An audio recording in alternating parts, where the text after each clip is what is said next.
is up, people? How are we all doing? Today, we're talking about the flat earth cosmology. So let's jump straight into this.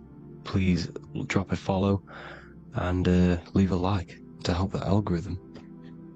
So, we live in a torus field. Everything's made out of torus fields.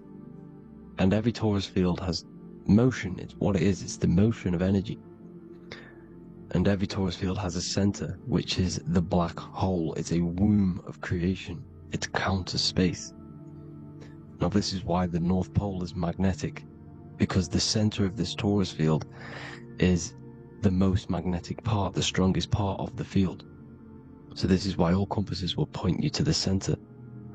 And the Earth's magnetic field is spread across the whole of the Earth. And it's spinning, as you can see here. It's like a tornado at the center, and this tornado is the force which is spinning the sun and the moon around us. You got the sun, the moon, Polaris, just like in the Masonic cosmos here. Sun, the moon, Polaris, the all-seeing eye. Now we'll get into Polaris a bit later, but the sun is the magnetic force. Sorry, is the electric force, because every field is electromagnetic. Now, the sun is electric. It's positively charged. It's going to give you energy. It's feeding energy. The moon is more magnetic energy, which is taking your energy away from you. And this is why you become sleepy when the moon comes out, because it's taking away your energy. So, these two forces is the balance. It's the yin and yang. It's the balance. Everything in this creation is balanced. Because the torus field is the Earth is the plane of inertia, the 0 point within the field. Because physical matter is a result of two opposing forces equalized on the plane of inertia. And that is where matter crystallizes into physical results. And this physical plane is the plane of inertia, planet Earth. And at the center of this plane is the black hole, the womb of creation. And outside of this black hole gives birth to light. So the torus field is constantly rotating, going into counter space, the black hole, and then out of counter space gives birth to the white hole, white light. You see? So it's going around, black hole, birth again, black hole, birth again. And it just keeps going around. It's an infinite cycle of energy. And this is where the infinity sign comes from. This is the motion, this is the force which is creating everything to spin inside of this circle. Okay, and it's making the stars spin. It's making the sun and moon spin around us, around this center point. Now here you see Horus and Set. Horus and Set putting their feet inside of this dome. This is the royal arch, the arch of the dome above us. It's like you see in the Masonic cosmos, the royal arch of Freemasonry. This is the dome above us, the firmament that the Bible talks about. You see, they're putting their feet in because Set symbolizes the moon and Horus is the sun. Horizon, Horus. Horus is rising, the sun. So they're both putting their feet around this center magnetic pole, which is the pole, North Pole. And above the North Pole you have Polaris, the pole of electromagnetic energy. You see? And this is how we get the sun and the seasons. Because the sun, for us, when it becomes summer, it's on the Tropic of Cancer. Then it spirals outwards, going out and out and out, then goes to the Tropic of Capricorn. That's winter for us. Then it comes back in and creates summer again. So it's constantly spiraling around this center magnetic North Pole. You see? So this roof above our heads is the firmament, and this is what they've taken off of us. They haven't physically taken it, but mentally they have taken this away from you. It's a female energy, and this is what the Egyptians called Nut, the sky god Nut. And this is the womb. We are inside God's creation, God's womb, and the woman's womb when she has a baby is a microcosm of this, because everything inside of this creation is macro. It's a reflection of the bigger things, as above, so below. So the dome above our heads is the dome we are in when we are a baby. And you can see the sacred geometry of it is the exact same. It's the dome. And when we are inside of the womb, the woman, the sacred maker, which is the M, the Masonic M, this is the G-male symbol. The Masonic M is maker, mason, matter, male. She delivers the male, you see. She delivers the male because it's the maker, the female, the magnetic. The woman is magnetic in nature, the male is electric in nature. So when we are in this womb, the female, we are being fed by the center umbilical cord, by the center of the mother's stomach. We're connected to the center of the woman's stomach, just like we are when we are in the earth. The center is where the aurora borealis is being emitted from, the electromagnetic aurora borealis, the northern lights. This is our spiritual umbilical cord, connecting us to counter space, connecting us to the realms beyond this world. Because at the center of every torus field is counter space. And at the center of the earth is our spiritual umbilical cord, and this is the earth's belly button, as you see. As above, so below. We had a physical umbilical cord, we have a spiritual umbilical cord, and this gets cut when we die, when we're cut away from the physical reality. You see, here's the ancient Egyptian tablet showing this female. You can see the hair, it's a female above us, because the female energy is nurturing, helping, looking after. And that's exactly what the dome is. It's protecting us. It's the Ark of the Covenant, the Ark covering us, you see. And this is what they've taken away from us.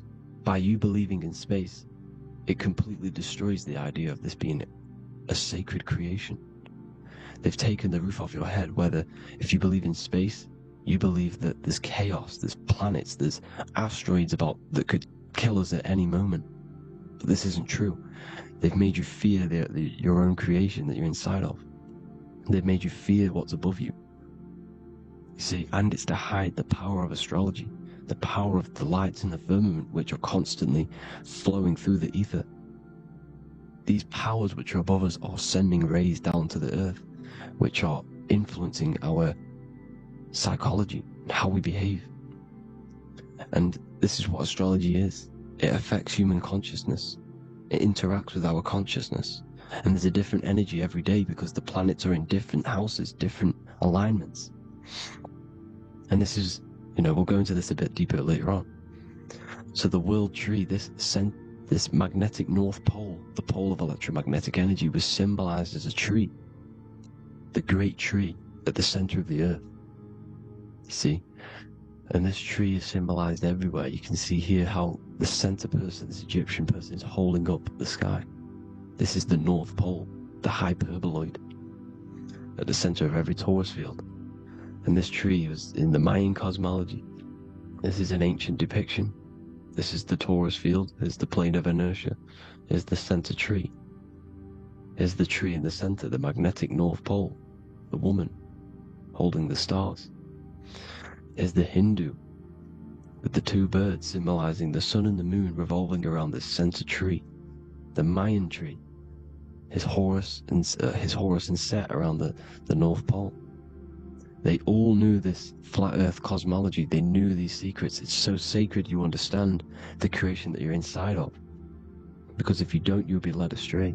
You don't know where you are. You're lost. You see? And here's the Masonic art, with the rays of the stars coming down, with the tree in the center. So it was personified as a tree. And we are in Asgard, Midgard, the middle garden, where there's good and evil. So the 7 layers of heaven, which is talked about in the Quran.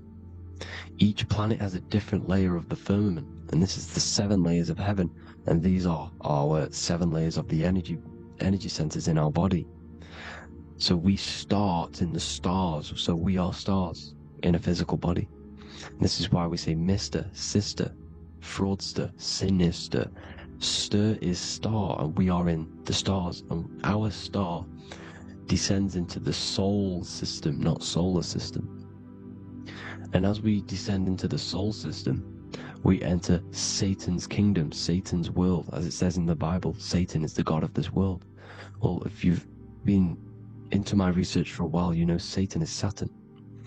Saturn's world, because Saturn's the outermost ring. He's the Lord of the Rings. And you enter his kingdom, the kingdom of time, and this is why Saturn's the time god. As soon as you go past the rings of Saturn, you're now in the solar system, you're now in time, you're now bound by space and time. And you're bound to the earth plane, the heart. Earth is heart. It's a rearrangement, it's an anagram for heart. And the heart of the electromagnetic color spectrum is green, and that's why the earth is green. And above green is blue, and this is why the sky is blue. In order to go to heaven on the macro scale, you have to go through the blue sky, through the 7 layers of heaven. In order to reach heaven in your body, whilst you're here, you have to go through the blue chakra to your head, which is heaven. It's micro, macro. Everything is micro, macro inside of this creation.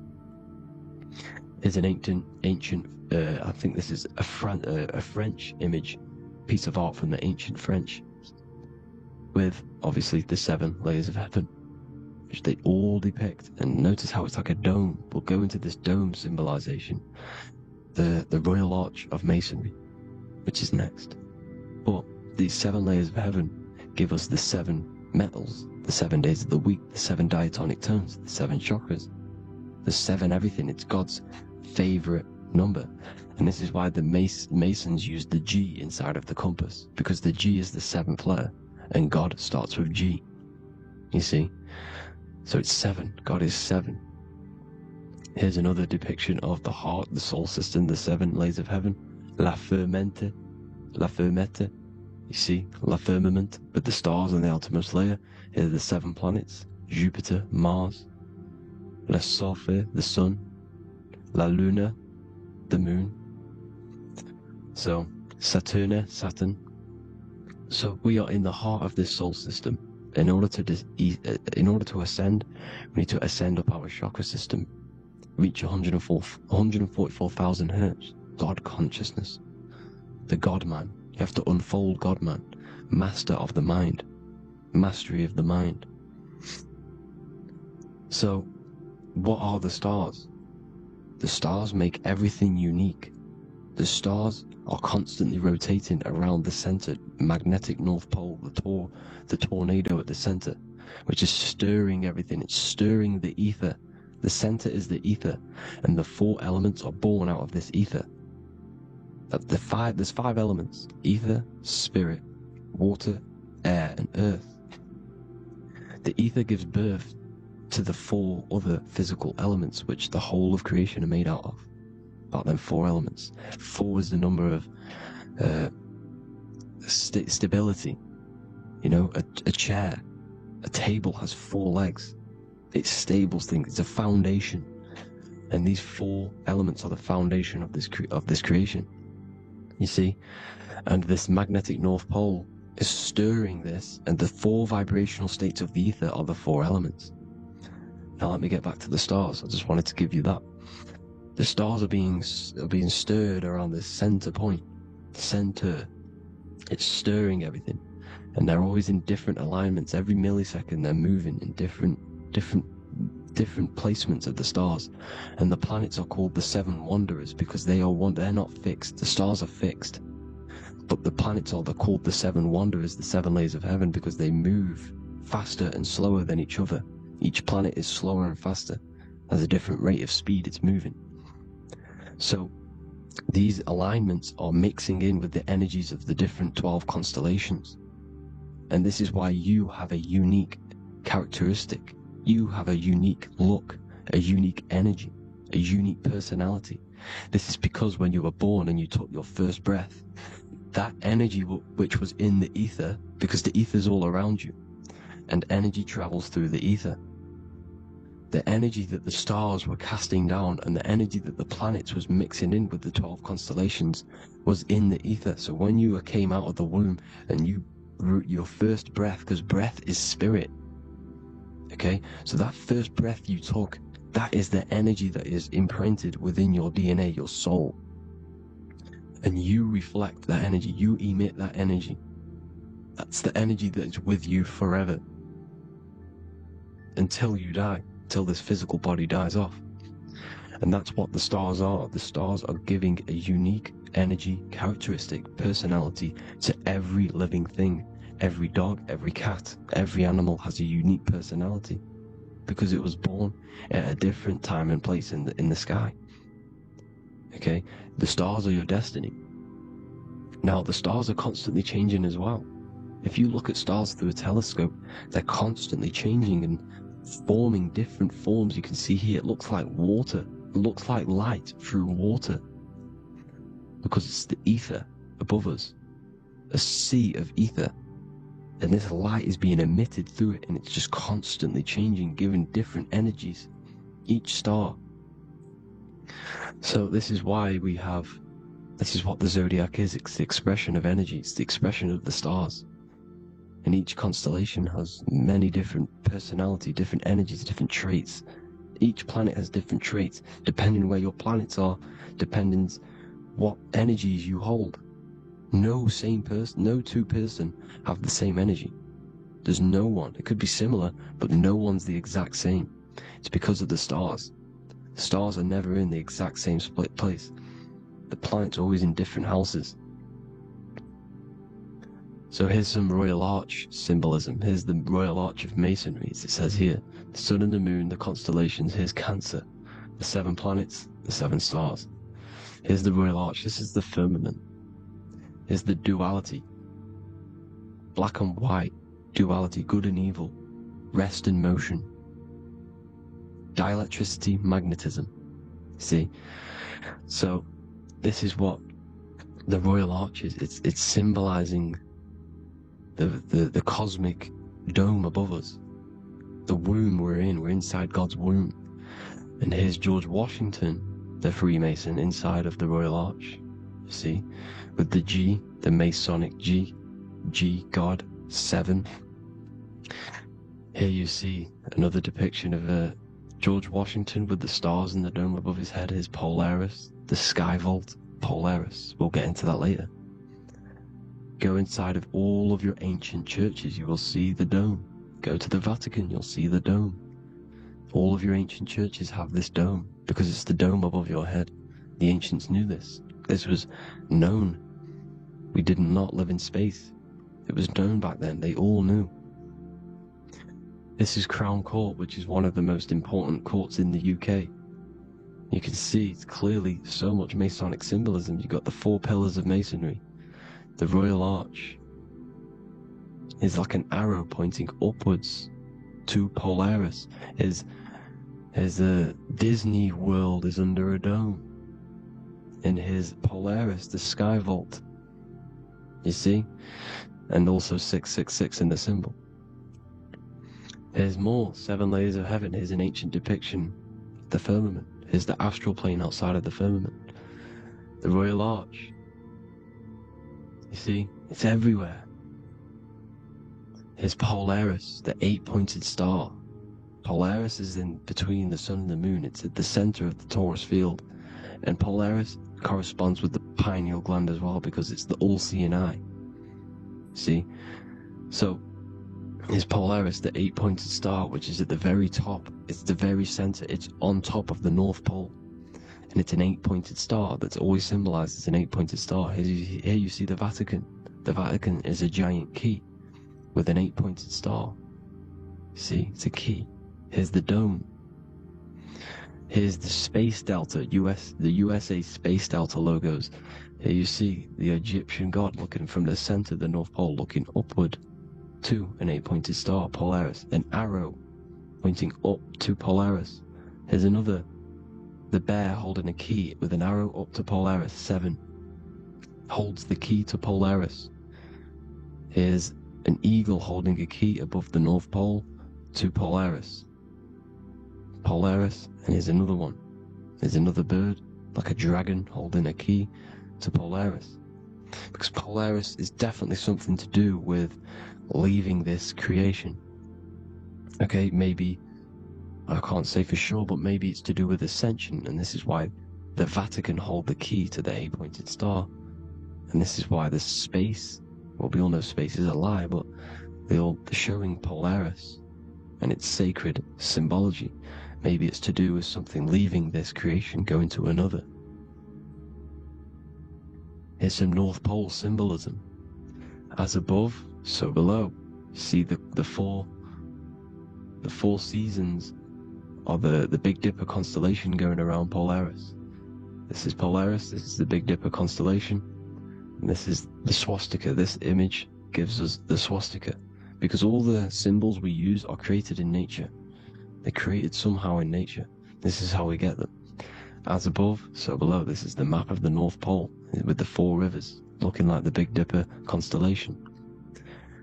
It's the Masonic, is the ancient cosmology with the 4, you see the 4 islands, Mayan cosmology, 4 islands. This is the alchemical symbol for Earth, 4 sections. The windows, because the center of the North Pole is a window to another dimension. The 4 lucky 4-leaf clover, which is supposed to be lucky. It's truth in plain sight. And here's Hitler looking at 2 flat Earth maps. So this swastika has been used for thousands of years, thousands and thousands of years, and it's symbolic for the most sacred land on this plane, the North Pole. Shambhala. Do some research on Shambhala, people. It's a it's a Hindu mythology about the sacred lands at the center of the earth, and it's known to be full of enlightened beings, and it's all symbolized at the center. You can see their paintings of Shambhala. It's all at the center, the North Pole, and it's known to be the most godly place ever, because it takes you to a portal to the higher places. And maybe this is something to do with Polaris, connecting you to this sacred land at the very center. But anyways, people, thank you all for tapping in. Hope you all learned something. Have an amazing day. Please follow, subscribe, like, all the links in the description for the courses, the PDF. Please have an amazing day. God bless.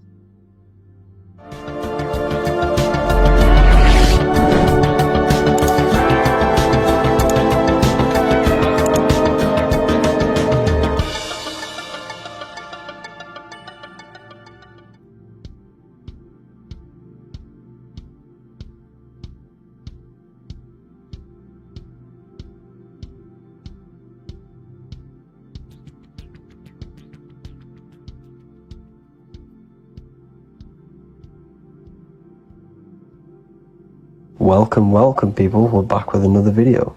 I will now be keeping track of my YouTube and trying to upload every week. In this video, we'll be talking about the chakras. The chakras are the 7 attributes of God, and they are the 7 planets. These are literally vortex portals within us that connect us to these vices and characteristics of God. Each one of these energy centers are a spinning wheel of energy which controls the cells and organs in that particular area of the body. For example, it's literally a mini brain for that area of the body. Each chakra has a vice which you need to turn to a virtue in order to climb up through the system. They work like a stairway system. You have to go through each chakra in order to unlock the one above. This process is turning matter into spirit, as you descended from spirit to matter. Saturn is Satan, that's why it's the lowest chakra, and that's why the devil is red, because red is the lowest vibrational color. When you are in these lower states of consciousness, you are in your animal nature. This is your physical side of your nature, and you are mainly being driven by your animal instincts, or your ego. Moving back to your higher self or your spirit self is not an easy process. It takes a while. However, with discipline, consistency, and motivation, you can achieve this, and this is what the ancients called Christ consciousness. Once you have achieved this, it is basically a state of mastery of the mind. You no longer lust for the lower animal nature things. Now, let's start with the root chakra. This is located at the base of your spine, and you can feel this chakra by tensing your anus. This energy center is in control of your survival needs, your vitality, stability and security. Now, if this chakra is unbalanced, you will feel insecure, fear, anxiety, unstable, low self-esteem, anemia, over or underweight, and constipation. In order to balance this chakra, you need to feel grounded, embodied, stable, calm, centered, a sense of safety and trust in yourself and the world around you. The next chakra is the sacral chakra, which is located around the belly button area. You can feel this chakra just by sucking in your belly. This chakra is to do with relationships, self-worth, creativity, empathy, and most importantly, sexuality. This is the most important one in order to start to raise your vibration overall, is giving up the over-sexualized nature. In order to balance this chakra, you need to come into harmony with all the toxic relationships that you have. Get rid of the fear, the anxiety, the isolation, and 100% get rid of the over-sexualized nature. Lust is one of the most lowest vibrations you could possibly feel. It is literally manifesting hell. In order to work on this chakra, you need to feel self-worth. You need to do creative things, empathy, healthy relationships, and 100% being confident. The next chakra is the solar plexus. This is to do with personal power, will, metabolism, eating, happiness, and your self-esteem and self-identification. You can feel this chakra just above your belly, below your ribs, and you can suck in this area. If this chakra is blocked, you will feel lack of confidence, difficulty in manifesting your desires, low self-esteem, misuse of power, misuse of dominance, weak will, and shame in yourself. Biggest one for this chakra is overeating, as it's to do with metabolism. If you are overeating, you are literally unbalancing a lot of your lower chakras, not just the solar plexus.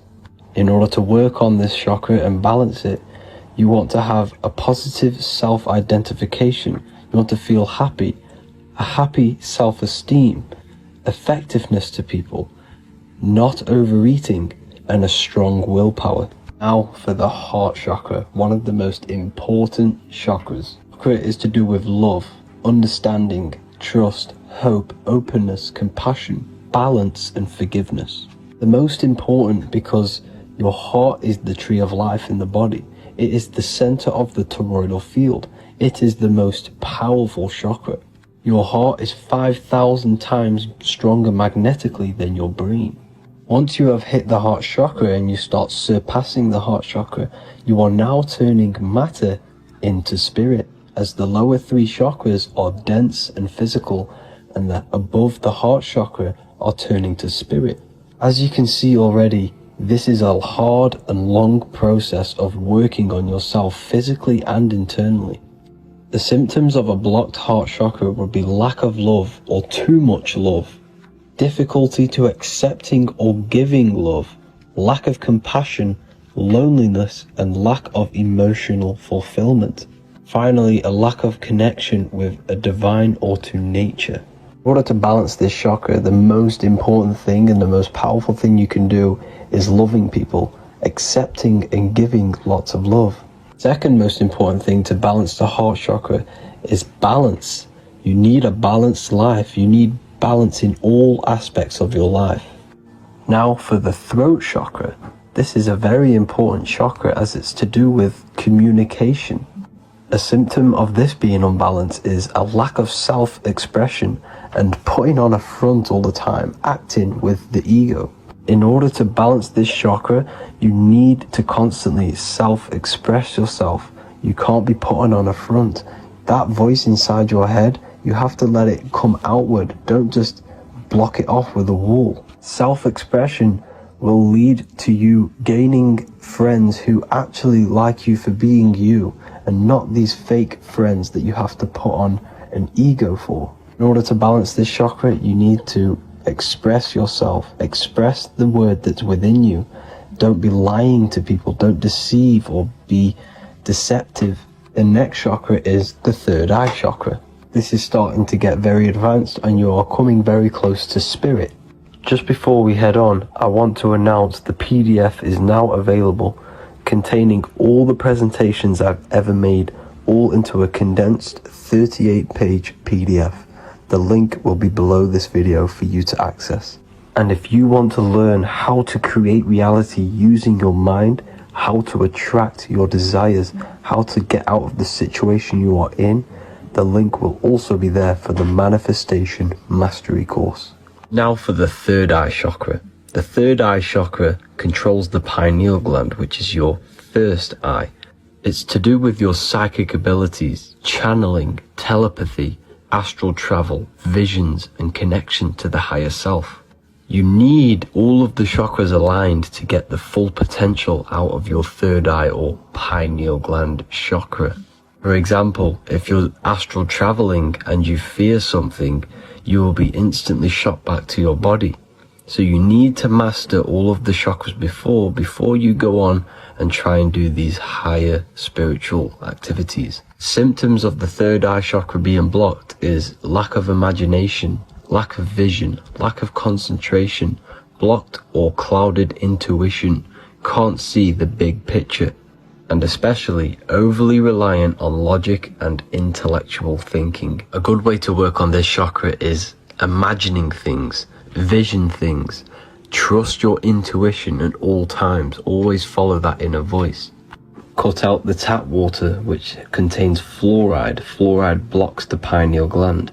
And cut out all junk food because all of this is affecting your pineal gland. When in meditation, you want to focus your eyes and your attention to the center of your head between the two eyebrows. This is where the pineal gland is located. This will help and awaken the pineal gland over time when you keep doing these meditations. Finally, for the crown chakra, this is to do with universal consciousness, all-knowing, enlightenment, cosmic connections, the God source. This chakra is blocked by being cut off from spirituality, plagued by the senses, being tricked into the five senses and being tricked into thinking you are the body. In order to work on this chakra, you need to feel grounded. You need to know yourself, your real self, the voice within you. Have common sense, have specific decisions that you're making, be very direct. Now we've got out of the way all of the chakras, I can now introduce methods and meditations which will help you unblock them spiritually. When meditating, you want to get into the present moment in a nice, comfortable position. Bring yourself to the present moment by saying, I am here right now, nothing else matters. Keep repeating this over and over with your eyes open or closed. After a couple minutes of bringing your attention to the present moment, you can now start to breathe in through the nose deeply and breathe out through the mouth slower than you breathed in. Place your attention on the chakra that you want to balance. Think of a high vibrational emotion like love, and think of this while placing your attention on that chakra. You can do this exercise every day for 10 to 20 to 30 minutes. The longer the better. Another practice you can do is by chanting the Bijis for each chakra. They are here starting from the root chakra all the way to the crown chakra. Or you can chant the 7 vowels. There are not 5, there are actually 7. A, I, A, O, U, M. A, I, O. This is the proper way of pronouncing the 7 vowels. These are so powerful because these are the only things that exist. It is literally the sound of God. By pronouncing them right, you can actually create a lot of power within you and align your chakras. That's it for this video, people. I'd appreciate a comment and a like to help the algorithm. I appreciate you all. Love and light.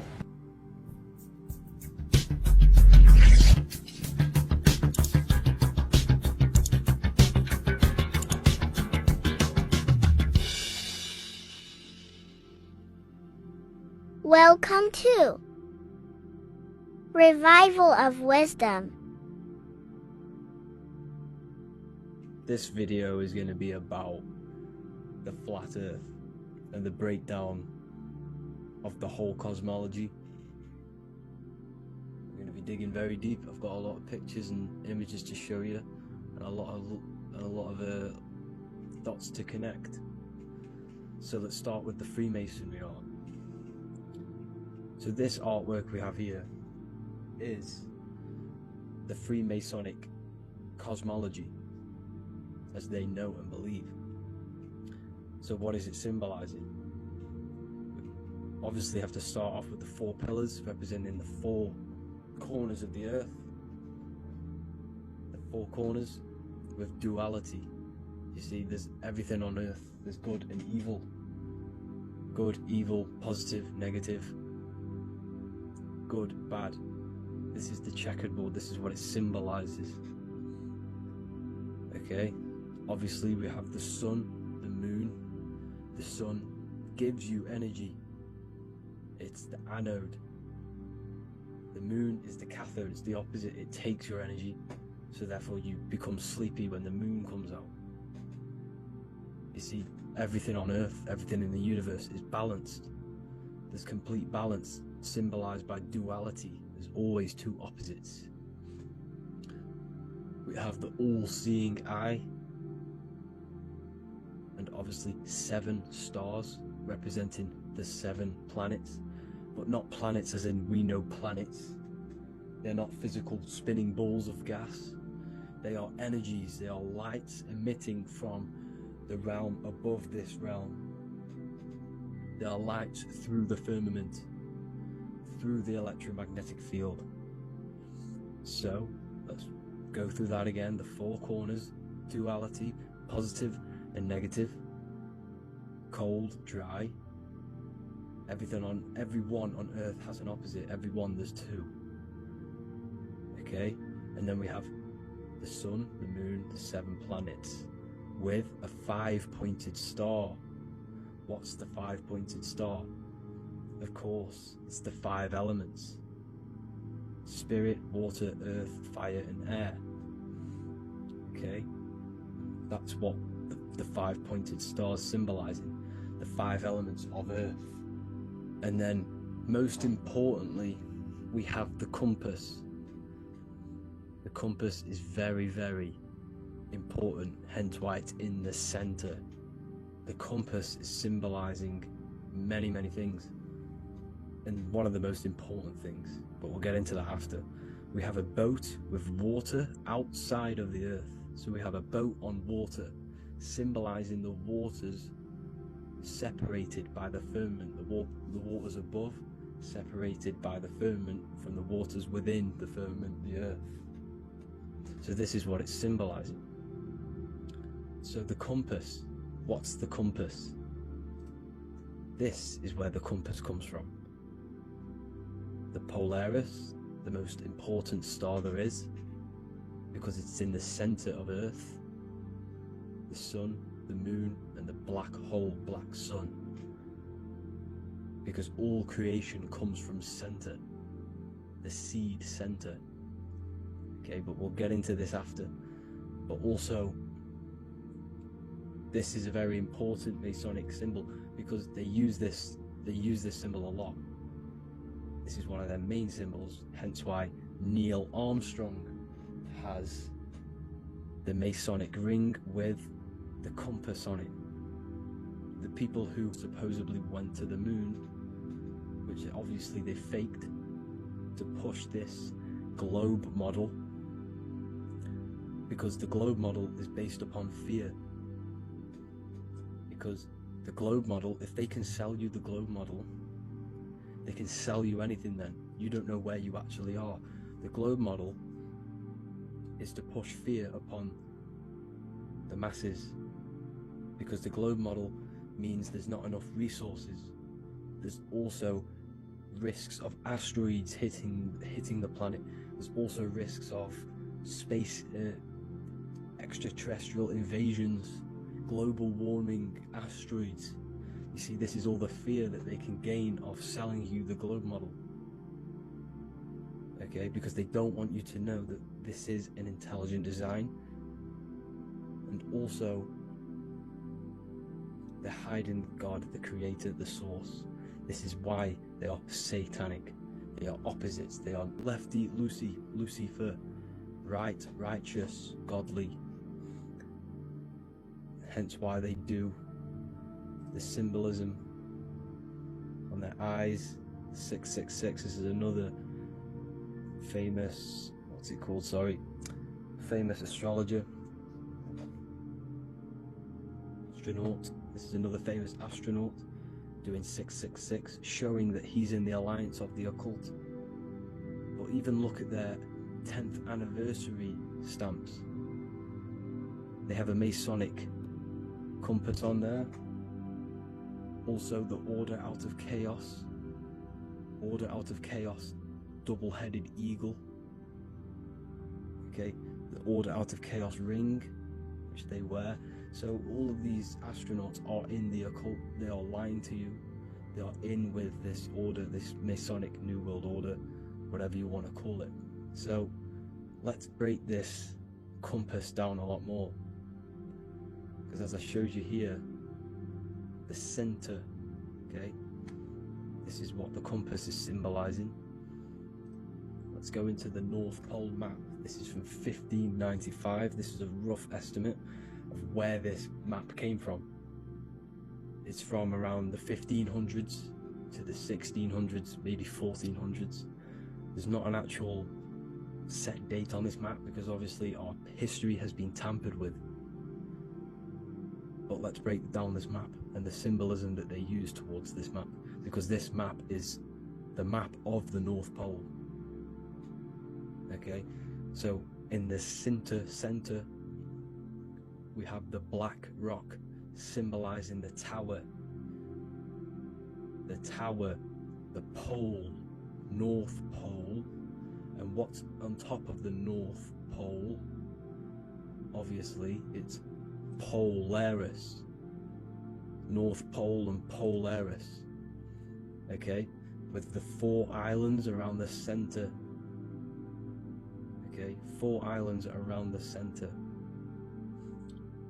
And this is what blew my mind, right? They say that Santa sounds similar. And if you look at this pole that's pointing to the North Pole, you see this line here. So this is obviously from the 1600s. What color is Santa? He's red and white. Just like this map pointing to the center is red and white. And Santa comes from the North Pole. So it's not a coincidence that they use red and white. They're mocking this map because obviously they took over after the 1500s, 1600s. They took over around the 1800s. So they're mocking this map with Santa coming from the North Pole with this red and white line to the North Pole. Notice the 4 islands, okay, like windows, their symbol, they obviously in the occult, they're part of the New World Order, is symbolizing these 4 islands with the blue behind it for the water. Okay, so this is another occult logo, they're symbolizing this center, because the center is so important. Okay, we'll get into that. Also, we have the Mayan cosmology. This is the Mayan cosmology. This is what they created. This is their artwork, with also 4 major lands around the center. You see this 4 with green in between them all. 4 major lands with the underworld.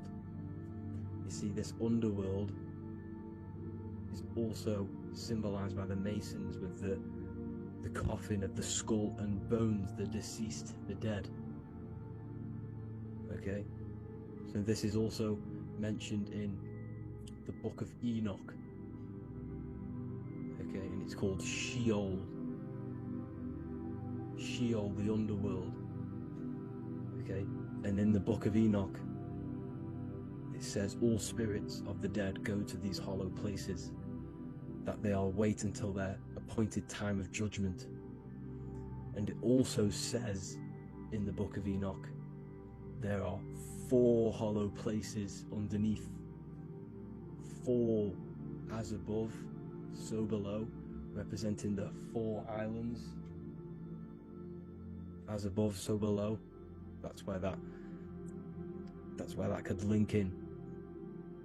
Okay. The Book of Enoch is very important because it was found in a cave thousands of years ago. And there's a lot of truths about this realm and about this world we live in. So let's go back to the Mayan cosmology.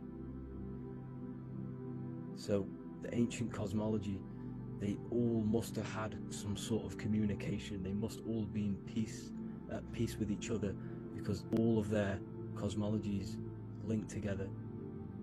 You see the Greek, Babylonian, Indian, Celtic. Okay, they're all linked in together. They all knew that they were in an enclosed system with an underworld and obviously a firmament.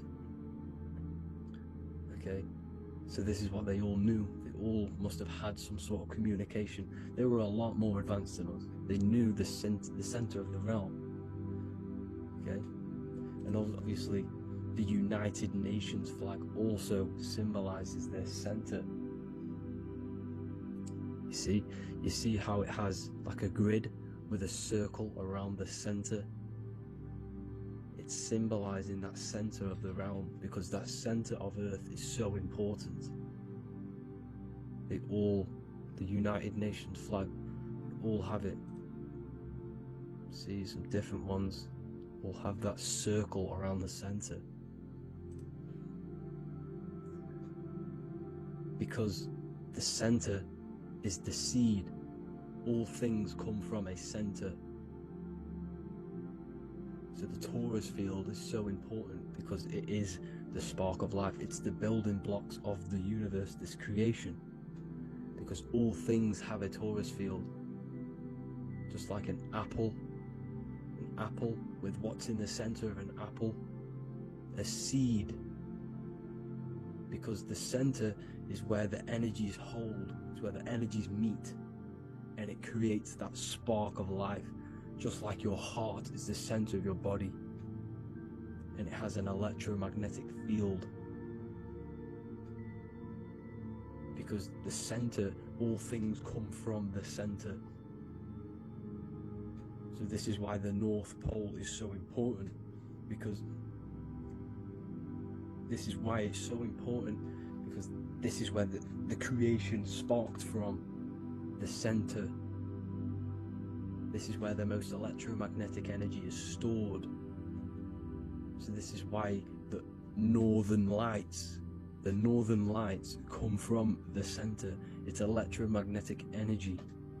This is what the northern lights are. It's being emitted from this black hole in the center.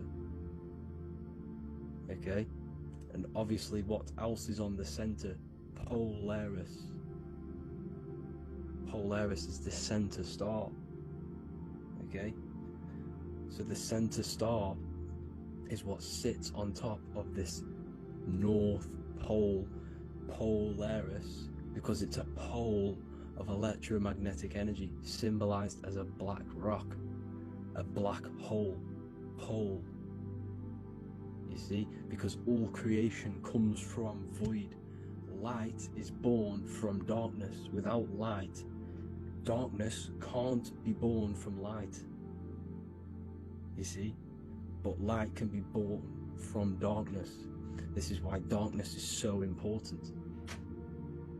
And this is why there's a black hole in the center of our realm, like the black sun. The black sun. The Polaris star, the North Star. You see, so this is this North Pole, Polaris. This is what they're talking about. And this is why compasses are an 8-pointed star, because Polaris is symbolized as an 8-pointed star. This is where a compass will point you to. It will point you to that center. So notice how a compass has this black hole in the middle. You see? And it will point you to this meeting point, the north, because in the center is the center of the torus field of the earth. This is where the most electromagnetic energy is. You see, everything gets sucked into the black hole. Okay, this whole reality is being projected from that center point just like your eyes suck in light. It's a black hole. Your eyes suck in the light of this light being emitted from this center place, this electromagnetic energy at the center, which is the seed of everything, of everyone. You see, just like an apple has the seed in the center in darkness, because in the center of the apple it's dark, it's black, it's pitch black, but that's where the seeds are, that's where the life is. But Polaris is so important because it's that center star which lines up. It is the pole, it's the top of the pole of the Taurus field. So Polaris would be here at the very, very top. And this is where the compasses point you to. And this is why the Star of Ishtar, the 8-pointed star of the Sumerians, also talked about this 8-pointed star, and it's called the Star of Ishtar. Okay, and who is Ishtar? Ishtar is the goddess. Okay, so she's not a male, she's a female, because every creation is brought through a female, a womb. Every single human on earth is brought through the womb, the sacred feminine energy, and the womb is pure darkness. There's no light in a womb, just like the center of our realm. There's no, it's a black hole. Okay, and guess what? She's the god of fertility and sexuality. She is responsible for all life. Okay, so the Star of Ishtar is the Star of Polaris, which is symbolizing the responsibility for all life, the center of our realm, the black sun, the black hole.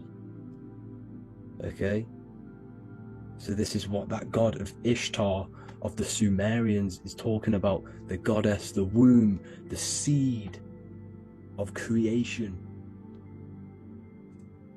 So this would be the portal, more than likely the portal in and out of our realm, because it's the top of the Taurus field, and what's above this realm is the heavens. So this is where you get sucked in from the heavens. Your soul gets sucked in and brought onto this plane of existence called Earth. These are some space NASA symbols. Look how much Polaris symbolism there is, and notice how it's at the center. You see this circle? This is like a half circle, and at the center is an 8-pointed star of Ishtar. It's the same thing, it's Polaris, it's at the center. And notice on some of these, look, this one is a bear holding the key and an arrow pointing to the Polaris star, so that they hold the key to Polaris. Another one with like a demon holding a key to the what? Polaris on top of him. Also an eagle, which is a Masonic symbol, the eagle holding a key. On top of the center, you see, and notice how there's an arrow going up to the Polaris and an arrow down, as above, so below, to Earth. So you can go out to Earth, out of Earth, and into Earth through Polaris, and the eagle holds the key. You see? The eagle holds the key, just like this. This demon dragon holds the key to Polaris. And look at this one, Earth, with an arrow up to Polaris, an 8-pointed star. So Polaris is more than likely that portal which the Anunnaki used, the Sumerian gods used, because the Anunnaki symbol is also an 8-pointed star. Okay, And like I said, that center is the seed of creation. The center is the black hole. Okay, just like your pineal gland is at the center of your brain. The pineal gland is at the center of your brain, and that's what connects you to that spirit realm, to the source. That's it for this video, guys. Thank you all for tuning in. I hope you all learned something today. Please leave a like, a comment, and please subscribe to the channel for more content. God bless you all. Welcome to Revival of Wisdom. Welcome people. We're back with another video. Please make sure to hit that like button, subscribe, and turn on notifications to never miss a video. The Earth is a giant torus field consisting of a positive and a negative pole. The Sun being the cathode with a positive charge and the Moon being the anode with a negative charge. This is why the Sun rules over the day, giving you lots of energy, and the Moon taking your energy from you, making you go to sleep. Now, the plane that we live on is called the plane of inertia, and at the center of this plane of inertia is the North Pole. This is where the two electromagnetical energies meet. Now, this is where the most electromagnetic energy is stored. This is why all compasses will point north, because it's the most magnetic place in this reality. So the Sun and the Moon is spinning around this center point, which is stirring the ether of this reality and making everything move in circles, meaning this is a cycle. Everything's recycling itself. It's an organic simulation. The ancients also knew about this sacred land at the center of this reality, known as the North Pole. As you can see on this map from the 1500s of the North Pole, you can see 4 islands around this center black rock. Ancient civilizations like the Mayans, the Buddhists, and ancient Chinese also depict these 4 islands. The endless symbology of these sacred lands at the center has been going on for thousands of years. These sort of secrets are now kept by the elites, but as always they have to show the truth in plain sight, and this is what they are doing with the Windows symbol and also the Wizard of Oz. Now in the Wizard of Oz, as you can see, there's something called Munchkin Land. Munchkins are these unusually short people. Then on the ancient 1500s map it says Pygmy, and then the Pygmy people in mythology are also these unusually short people. Just like Santa and his elves, they come from the North Pole, and elves are these unusually short people. These stories that we are told about Santa and Munchkins are putting truth in plain sight about this sacred land. This sacred land at the center of the earth is where the aurora borealis comes from and is being emitted from this black hole in the center, also known as the Black Sun. The aurora borealis is the Earth's aura, hence why it has the word aura inside of it. It is the life-giving essence to all life within this realm. As this dualistic reality we live in consists of both physical and spiritual, the Black Sun is like our sun for the spirit. It's our spiritual umbilical cord, connecting us to the spirit realm. And the rising sun is the opposite. It's our sun for our physical 666 carbon suits, known as our human body, our physical aspect. As it states in the 40,000-year-old emerald tablets, deep in Earth's heart lies the flower, the source of the spirit. The flower of life is as thine own place of spirit, and streams through the earth as thine flows through thy form, giving off life to the earth and its children. So the North Pole is the core of this spiritual reality, and the closer you get to it, the more spiritual and lucid it becomes. So the elites have covered this up in order for us to forget the true nature of this reality. And they did this cover up by introducing the globe model. Nicholas Copernicus was around in the 1400s, and he introduced the globe model. As you can see, he is a Freemason. He depicts himself with a globe and a Masonic compass in all of his paintings and portraits.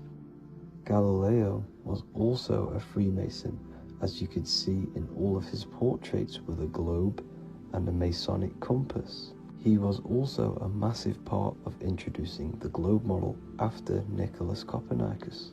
So yes, the globe model was a spiritual and political move to gain more control over the masses. After the globe model was then introduced, they introduced the theory of evolution by another Freemason, Charles Darwin. See how these two theories go hand in hand? They both degrade humanity, and they make you confused of where we actually came from. By hiding the true form of this divine creation and hiding the true power of each and every one of us, they maintain control over the masses. Now this is order out of chaos, known to be the 33rd degree slogan of Freemasonry. Now this is the Masonic cosmology, and as you can see, you have the checkered board for the duality, the 5-pointed star for the 5 elements, the 4 corners for the 4 pillars, the all-seeing eye, which is Polaris, the sun, the moon, and the 7 stars. So even Freemasons are taught the flat earth cosmology and the true form of this reality. Now the true nature of the sun, the moon, and the earth is shown and reflected through the Masonic compass. The Masonic compass is the sun, the moon, Polaris at the top, and the black sun at the bottom. It makes sense why all the scientists who introduced the globe model all used the compass and the globe together, because it's truth in plain sight. As I explained in my other video, all Freemasons have to take the oath, so it goes to show, why are we all learning these theories from Freemasons who can't talk about certain topics that they learn about? Why should we believe their theories when they're holding back the real truth about this reality? Now going on to NASA. NASA means to deceive in Hebrew, and they are also funded by the government. They are not a private company. The old owner of NASA, Wernher von Braun, on his grave has the Bible verse Psalms 91. The heavens declare the glory of God, and the firmament showeth his handiwork. Now why would the owner of NASA put this on his grave? Seems a bit suspicious to me, alongside with the NASA astronauts are all Freemasons. And not to mention the countless mistakes they've made on their live videos in space stations, the moon landing, and the CGI footage of the Earth, which is obviously photoshopped. Just by tricking the masses that they live on a spinning ball, the elites gain the perception of the masses. Not only does it hide the divine creation we're inside of, it hides the divine spark within you. It hides the creator, the source. And by believing in space and we live on a spinning ball, it makes people come to the interpretation of that we are a coincidence and we do not have any purpose. And of course this is false. When you come to realization that we are all a divine creation and we can create our own divine life in this reality, life becomes more sacred and you start to enjoy little things. The elites want you to believe everything exists only in the 5 senses. They want you constantly looking outside of yourself because they know that will keep you on lower states of consciousness. Now this brings me to our next point. By tricking the masses into the heliocentric model, the elites started to advertise aliens in the movies, in cartoons and magazines in the late 1940s. Now this is subconsciously programming us about aliens and extraterrestrial threats, which then they can use to their advantage. And this is something called Project Bluebeam. They are more than likely going to fake an alien invasion to push this 2040 agenda, which is for one government and one ruling currency. That's it for this video, guys and girls. Hope you all enjoyed. Please make sure to leave a like and a comment. God bless you all. Welcome to Revival of Wisdom. Welcome people. We're back with another video. Please make sure to hit the like, the subscribe button, and turn on notifications to never miss a video. The Vatican is a giant key from a bird's eye view, and it also contains an 8-pointed star. The Anunnaki Sumerian gods also depicted this 8-pointed star. The sky god Anu from the Anunnaki also uses the 8-pointed star for his symbol. And even Freemasons depict an 8-pointed luminary with a ladder and a key. This is symbolizing the key to ascension up to the 8-pointed star, which is Polaris. Polaris is always depicted as an 8-pointed star. Polaris is the standstill star at the very center of our realm, which is perfectly aligned with the North Pole. The Earth is a giant torus field, and at the center is where the most electromagnetic energy is stored. This is why all compasses point to the north. Hence why a compass is an 8-pointed star, because it points you to Polaris, which is the North Pole, the center of this realm. The 8 points of the 8-pointed star symbolize the 8 points in space and time. So yes, Polaris is the portal which you ascend through if you outgrow this consciousness by aligning your chakras. Our earthly realm is a macrocosmic reflection of us, and we as humans are the micro reflection, with the earth containing its 7 chakras as well as us. The North Pole is the 7th chakra, which is the crown chakra. So the key to ascension is held by the Vatican, hence why it's a giant key, because they mislead the masses through their religions, which teaches the masses to look outside of themselves. As stated in the 20,000-year-old emerald tablets written by the Egyptian god Thoth. On Earth, man is in bondage, bound by space and time to the Earth plane. Encircling each planet, a wave of vibration binds him to his plane of unfoldment. Yet within man is the key to releasement. Within man may freedom be found. So the 7 planets are associated with each 7 chakras. The lowest chakra being the root chakra, which is associated with Saturn. This is why the elites love Saturn and reflect it in all of their symbols, because the chakras are an ascension of spiritual principles, starting from the material and ascending up to the spiritual, the crown chakra. However, evil love bondage, and they are trapping souls in the physical realm by stopping and provoking the ascension process. They do this by abusing the energy of Saturn, and Saturn is associated with the lowest chakra.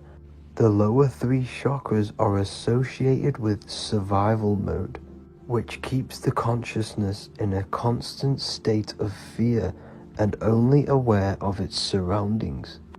Once you start to ascend up your chakras, you become more consciously aware of spiritual deeds. And this is the process of returning back to your true spiritual form. Going back to Polaris and its connection to ascension, Kanye West symbolizes this on his music video 24.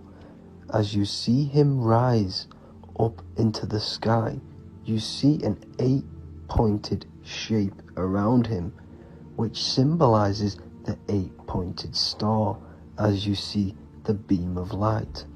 And even NASA symbolize this in their Space Delta logos, a bear holding a key, with an arrow up to Polaris, the 8-pointed star. Here's another NASA logo of an arrow from the Earth to Polaris.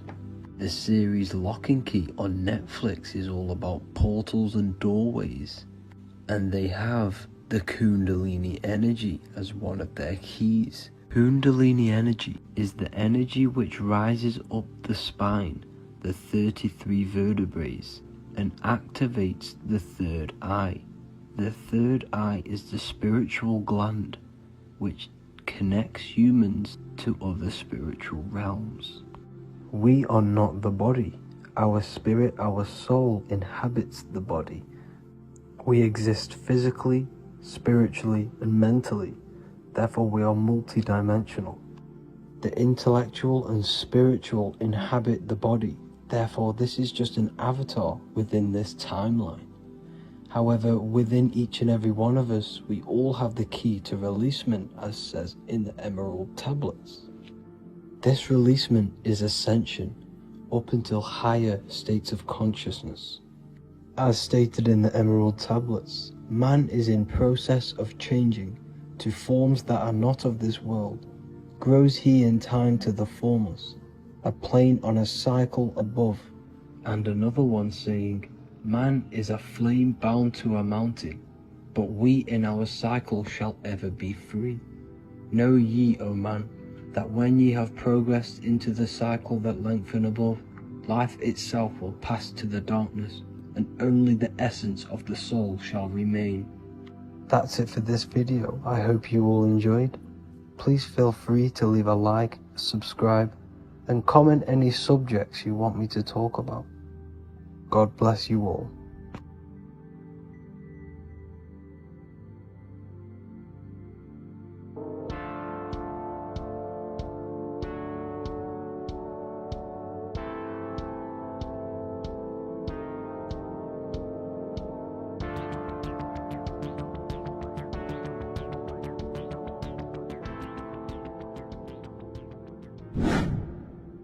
Hello and welcome to another video, people.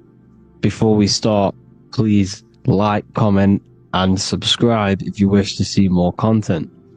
Today we're going to be talking about the mental universe and how everything is mental. This is the #1 law on the Kybalion. If you've never read that book, it's called The Kybalion. A very good book. It's the first law because this is the most important thing you need to understand. Is how everything exists within the mind. Behind every single one of these eyes is the same consciousness expressed in different bodies. The mind is what gives perception to what you're experiencing. Behind every single one of these eyes is the exact same consciousness, but the brain that they inhabit is giving them a different perception, a different being, a different body. Now, this is the difference between humans and animals. Humans possess a advanced consciousness, an advanced mind that gives us the ability to be aware of ourselves mentally, physically, and spiritually. We can reflect on ourselves.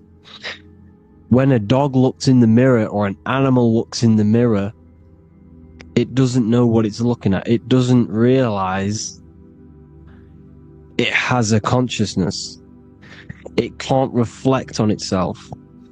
It can't say, I want to improve in this area. It doesn't have that consciousness. We have a divine consciousness.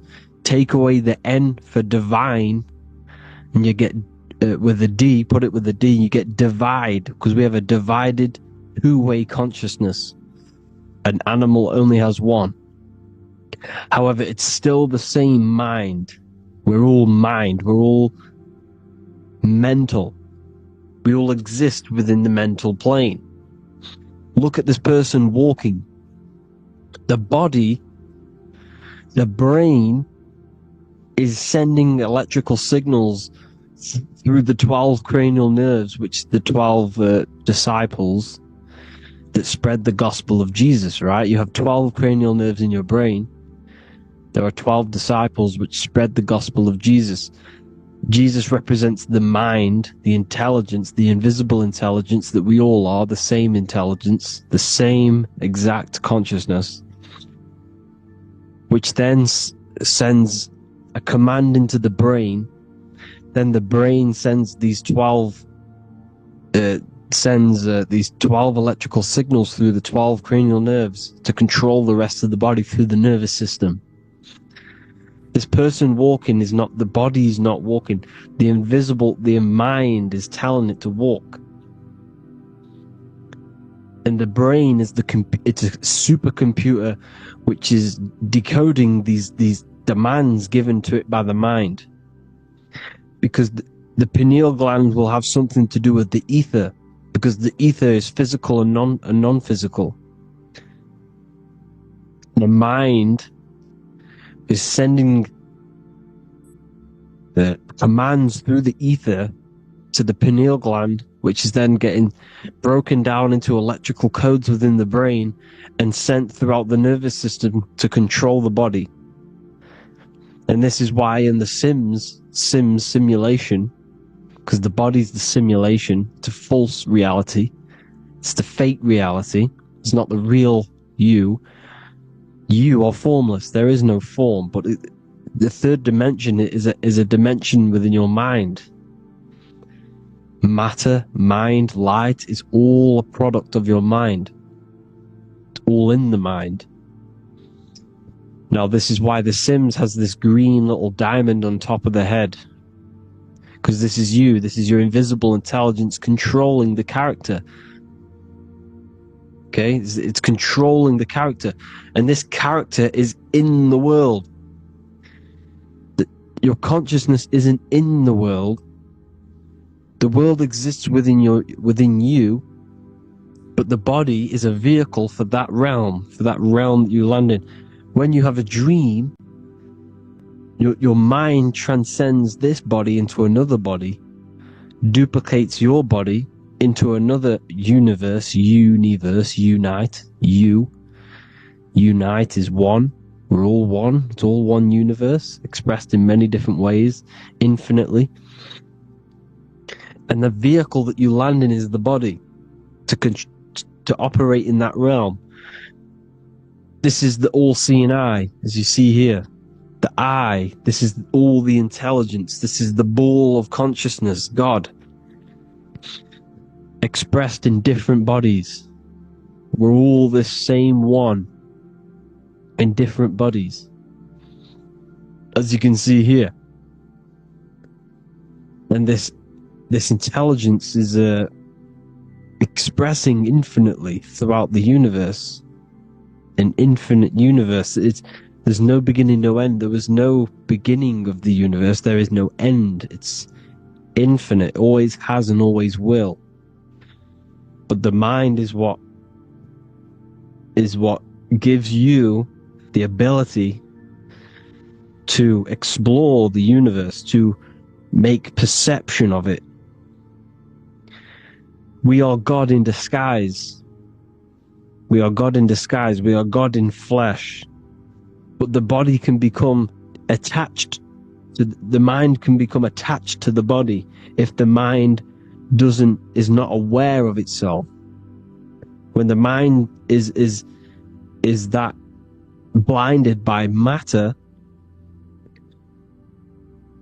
and we lack knowledge and understanding of what we truly are, a formless, infinite being, a traveler. This is why Freemasons are called Freemasons. Mason means traveler. Free. You're a free traveler because your consciousness is a traveler of the universe. When we lack understanding, our mind bounds to the body because we don't separate the body with our different layers of consciousness. When we separate them and identify that we are mind, body, emotion, you then can apply this knowledge to when you want to astral travel and explore the different realms of your mind, because the mind is the universe. People, this is what we need to understand. The mind is the universe. I am you and you are me. This is the Egyptians showing you this. The Ankh is the symbol of life. This is the one ball of consciousness, mind, giving it the Ankh life to all the different life forms. The cows, the birds, the snakes, and the big Ankh given to the humans, because the humans are the most intelligent. We have the most advanced consciousness. We have the most advanced consciousness. This is why the one is giving a big Ankh to the humans here. Here you see again, this is not the sun. This is also showing Ankh giving out its life to all things infinitely. And this is the Most High. We are the Most High in disguise. When we strip off the body, we strip off the desires for the physical world, we strip off all of these fake identities that the mind gets attached to, that is God. The universe. You are the universe experiencing itself. I and I. The letter I and the number 1 is just one line. The letter I is the number 1. Because your I am, when you refer to yourself as I, every single one of you who's watching this video refers to yourself as I, which is the one. We are all the one. We are all intelligence. We are all invisible. We are all the one. 1 is the only number. 1, 2, 3. Everything goes up in ones because there is only one. Doesn't matter how far you go down the line with numbers, all of their numbers are created by 1 because there is only one. So me and you are the exact same consciousness expressed in different bodies. Mind. Cause. There is only one cause. There is only one mind. There is only one being. But because we lack understanding of this, we think we are the bodies. And this causes division, because the physical world is the most illusionary world. It's an illusion. It's all an illusion. Now you see with the two, you look with the two eyes, but you see with the inner eye, the mind. Okay? The mind is the mental plane is a shared plane. And it gives perception to what you're looking at. The mind. I'm affecting you when I speak. Because the mental plane is shared. We all share mind. We all express mind. When I'm speaking to you, I'm affecting you because we are mind. So the words that I'm saying, which are being manifested from my mind, are being manifested through my body into vibration, is affecting you. I'm affecting you with what I'm saying. And these words are having an effect on your mind because we're all mind. This is why you need to be careful what you're listening to, music and all sorts. Because music can also create thought loops within your mind. Because the chorus, we shouldn't be listening to choruses. Choruses are loops. And what they're saying in the chorus is being looped. And this can create thought loops within your mind. Go and listen to an old song that you used to listen to about 5 years ago, 10 years ago, 20 years ago. Go and listen to an old song, and you guess what? You will get nostalgia. Why will you get nostalgia? Because that song will trigger the thoughts that you were thinking in that time of listening to that song. So songs with choruses create thought loops, and they reprogram your subconscious mind. It's important why music is very powerful. Mind and mind, same word. See, language is the truth, people. This is why I use language in all of my presentations, especially the English language. It's riddled with occult truth. I is my me, I, you and me, or I, one. We are not the name, we are I. Every single one of you is I, because we are all the one. All mind. Now, the only thing that is truly mine is my mind. When you say something is mine, it's an illusion. It's not yours.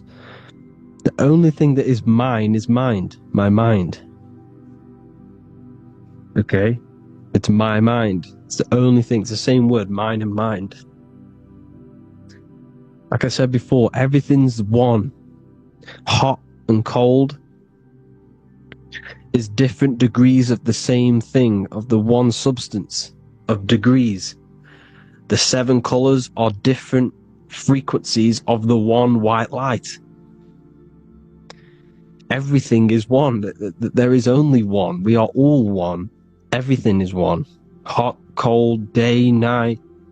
It's the same degree of one, which is mind.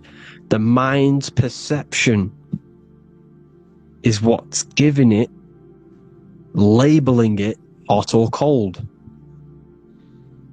The mind's perception of colors is what is giving it red or purple, hot or cold. There is only mind. The mind gives things perception. There is only one, that is mind. The conscious and the subconscious mind. The male and the female, these are married.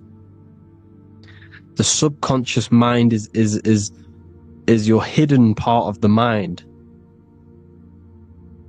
Okay, it's hidden. You can access it through different meditations and Reiki teachings, and dreams or manifestations of your subconscious.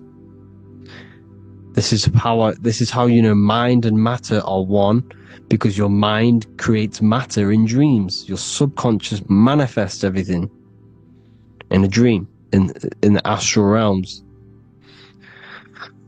The conscious is what you're conscious of, what you're consciously thinking of. So me, I am conscious that I am speaking into this mic and creating this video. My subconscious mind is the hidden part of the mind, which is speaking to my heart, telling it to beat. It's telling my food to digest. It's regulating all my blood. It's doing everything in my body without me being conscious of it. Without me being conscious. The subconscious is the feminine, the conscious is the male.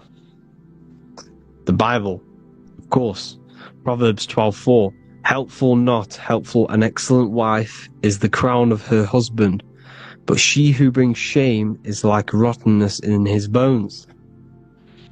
In the same way, husbands should love their wives as their own bodies. He who loves his wife loves himself. You can take that physically, you can take that literally, or you can take it metaphysically. See, the Bible's written in such a way where you can take it as your level of realization. He who loves his wife loves himself. If you love your subconscious, if you love yourself, you speak good about yourself, because your subconscious takes everything literally. If you say, I hate you to someone, the subconscious does not know the difference between me and someone else.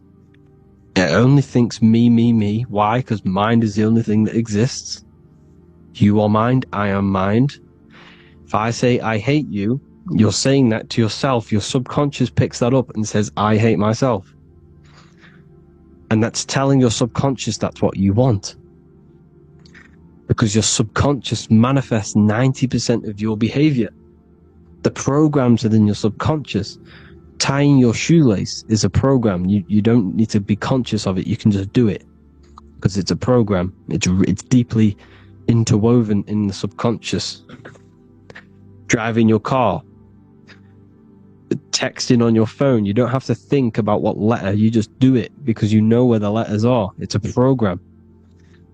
Therefore, if you look after your subconscious, they are a married couple. It's your wife. Your subconscious is your wife.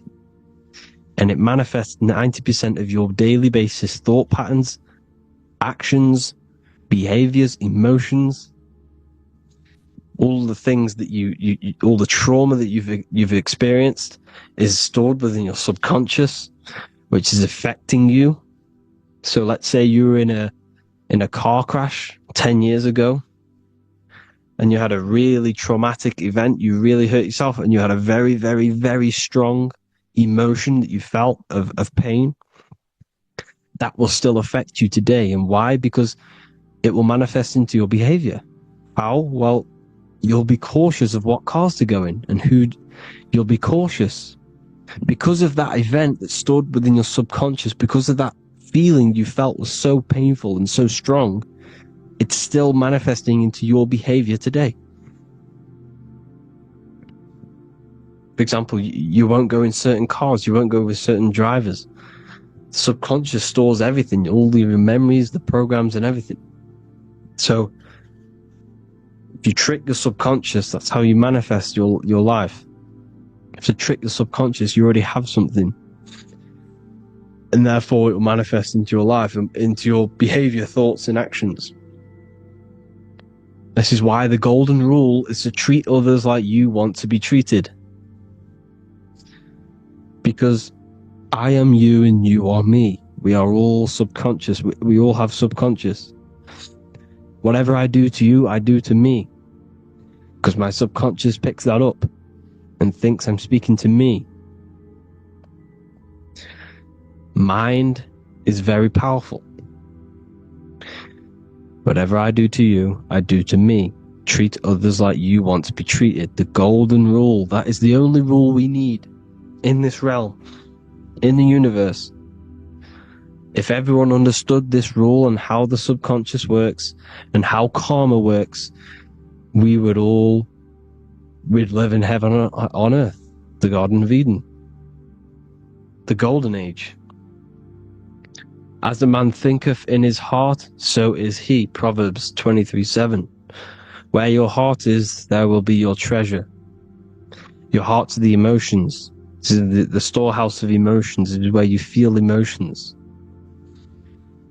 You have to let your emotions move through you, not become you. You can't let your emotions become you. Or except be like the sky and let them pass through you.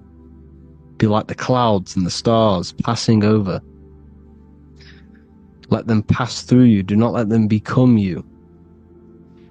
And this is how emotions can take over your mind. We are driven by, when a man is driven by emotions, he has no self to control. You must control the mind, because the mind can be corrupted. Because your thoughts are electrical in the brain. Your thoughts come from the mental plane. So how the mind works is that you place your attentions on something in the mind, and infinite information just flows in. Think about it. When you think of a certain topic, as soon as you think of that topic, information comes flying into your mind. Different ideas, ping, ping, ping. It's all connected. It's why we call it a mindset. Because your mind sets itself to frequencies. And when we think of something, we tap into that frequency, and just the universe, the mind, the mental plane just flows in information based on that frequency and that thought. The universe is just information. All of the information out there, nothing is new. It's all there. You just have to tap into it. You can tap into these different thoughts, and it's all there. Everything already exists within the mental plane. You don't think anything, you receive thoughts. We all share the mental plane. We affect each other. I'm affecting you. Listening to me is affecting your mental plane, your mind. The physical plane is the lowest plane. It's the world of effect. Everything you see in the physical plane is the effect of mind. Like I said, the person walking is the effect of their mind telling the body to walk. The physical plane is the lowest dimension of your mind. Mother Earth, we are in a mother. We're in the womb still. The Earth is feminine. It looks after you. It provides you with food for free. It grows on trees with water. It's Mother Earth. It's the womb. The dome above your head is your mother's belly. Okay? Is your mother's belly. You're in the womb still. You're forever in the womb because your mind's constantly expanding. Because when the baby's mind figures out that there is a reality outside of its mother, starts to hear the people outside of its mother, what does it do? It figures a way out of the mother, and it becomes born again in the water, in a hospital, into the other world. It's the same with our minds. When our minds figure out there is other worlds beyond this physical, we explore them. The astral plane, for example. You figure a way out of the body. Because when you're the firmament, look at the word firmament, meant at the end. Firm is firm, something strong, something like a rock is firm. If your mind is firm like a rock, you will be stuck under the firmament. So, for example, people who are very programmed and can't think outside the box, they have a firm mind and they'll be stuck under the firmament because your mind is the only thing that's keeping you under the firmament. It's the only thing. When you're doomed, doom is dome. This is the dome, which is your head. Your head is the dome. Above your head, above the earth is the dome, the ethereal barrier. But that's just an external manifestation of your head. You don't leave the earth, you leave your body to leave the earth. Because your body is the earth. It's a dimension within your mind. So when you're doomed, you're domed. Your reality is your level of realization. You realize something, or when you have an idea, the mind, I and the I, EYE or I, same thing, mind, it's all mind. Reality is your level of realization. You realize there's other worlds, that's your reality. Your perception's your reality. Mind in Latin is mens. Jesus was known as the fisher of men, which is the fisher of minds. He was fishing minds worthy of knowing the higher truth, the deeper occult knowledge. Jesus figured out that we are all God. And he got killed for it because in that age they were trying to suppress this information. Jesus figured out he was God because we are all God, every single one of you, and they killed him. Because we're all mind. We are not the body.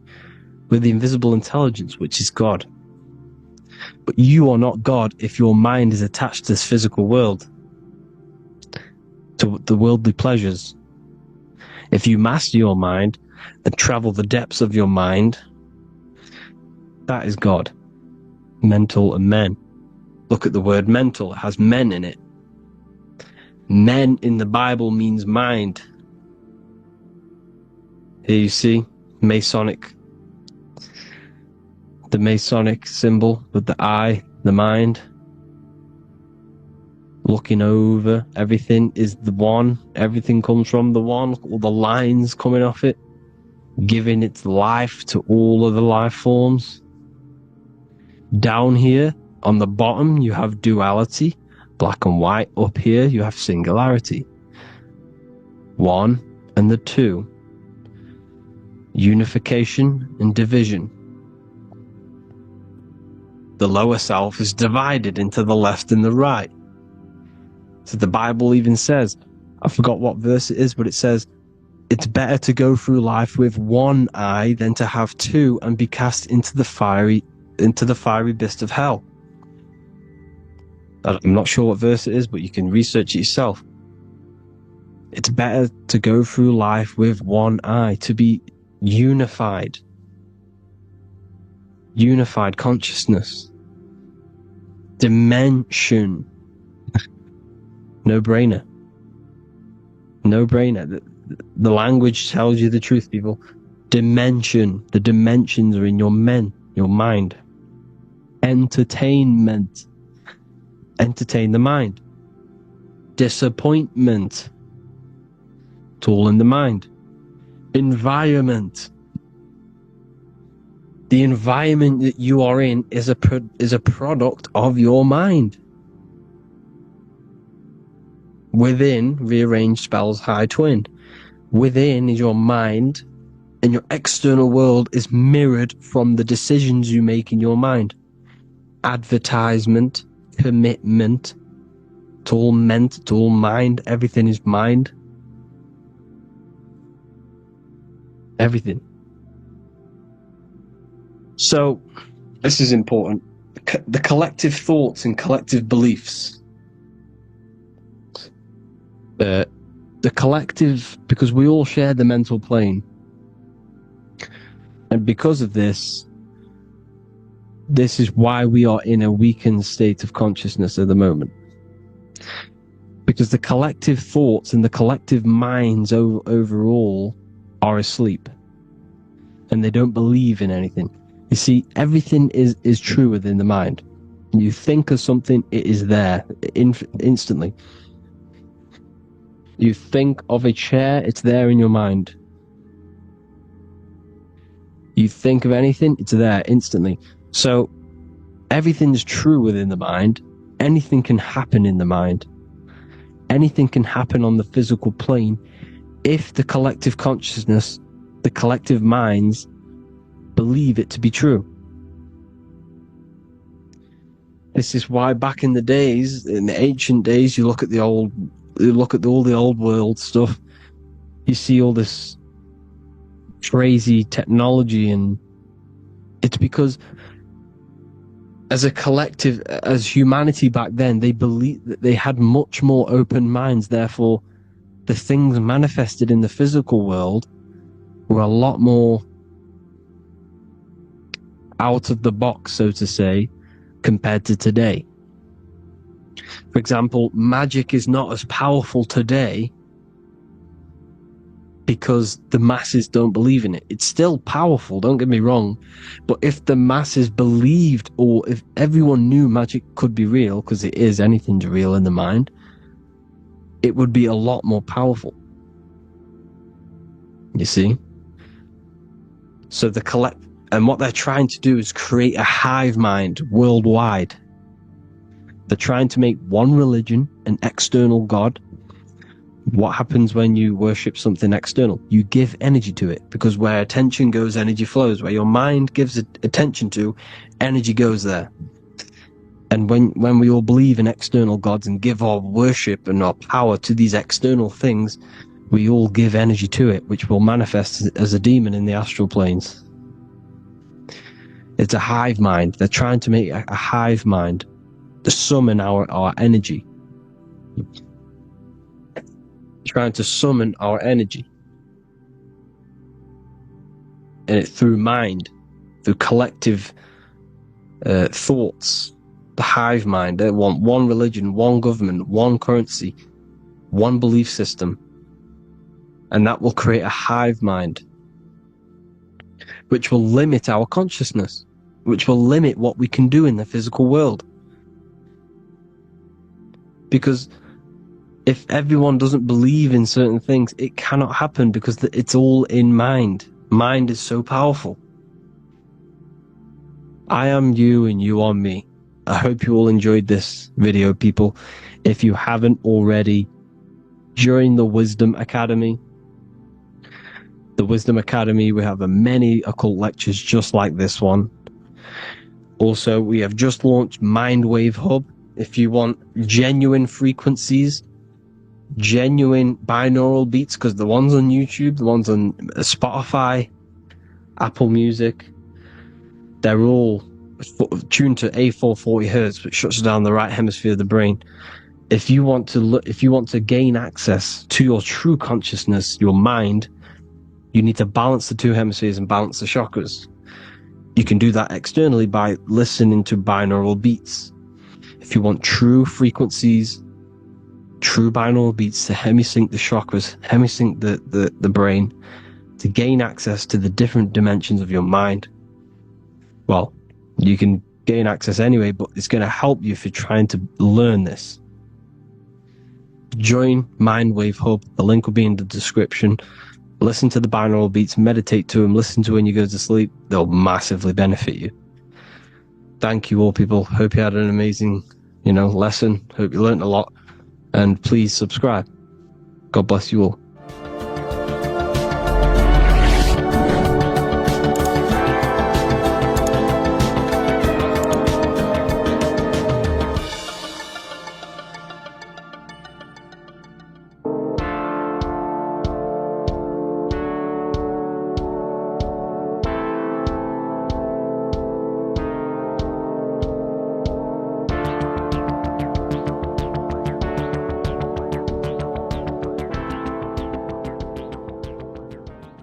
Welcome back everyone to another video.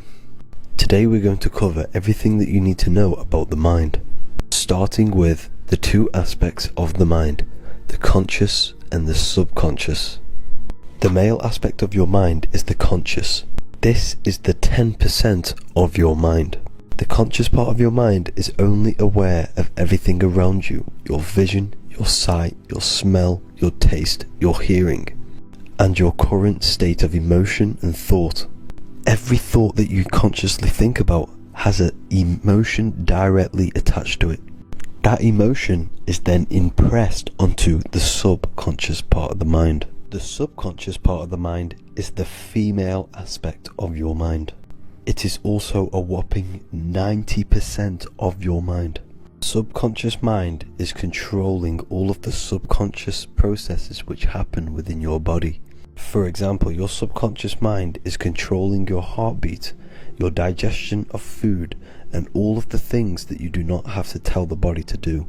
It is the hidden part of our mind which is controlling all of the hidden things. The subconscious mind is like a recording supercomputer. Everything that you have experienced in your life is all recorded and stored within the subconscious mind. One of the most important things about your subconscious mind is that it stores your mental programs. Everything in the subconscious mind manifests into behavior and actions within the body. Your daily basis routine and habits are all mental programs within your subconscious mind. These mental programs are created by mainly two ways. 1, repetition, and 2, emotional impact. The repetition is fairly simple to understand. The more you do something, the more it impresses onto your subconscious mind and becomes a program. That program will then manifest into your behavior. However, with the emotional programs, they work a bit different. The stronger that you feel an emotion, the stronger it is impressed onto the subconscious mind. And then that emotion becomes a program. For example, you had a very traumatic moment happen when you were a young child.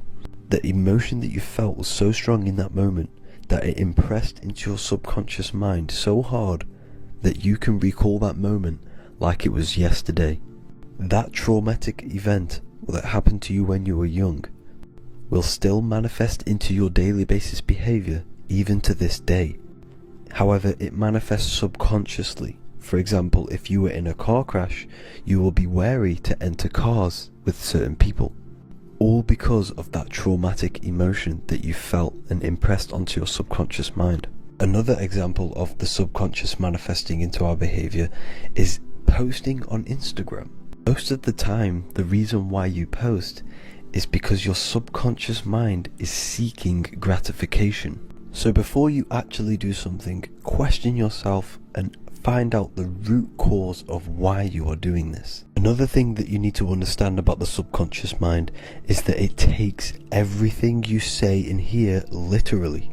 So for example, if you go and say, "You are an idiot" to someone, your subconscious mind will only pick up the word idiot. It only knows yourself. It doesn't know anyone else. You are casting a spell on yourself just by saying that to someone else. This is why the golden rule is to treat others like you'd like to be treated. Now, you can rewrite these programs which are already in your subconscious mind. However, it does take consistency. You have to change these programs which have been running for years. And by changing these programs, you change your behavior, because these programs manifest into your behavior. The best way to do this, personally, is to listen to affirmations first thing when you wake up in the morning, and do this for 10 minutes every single morning.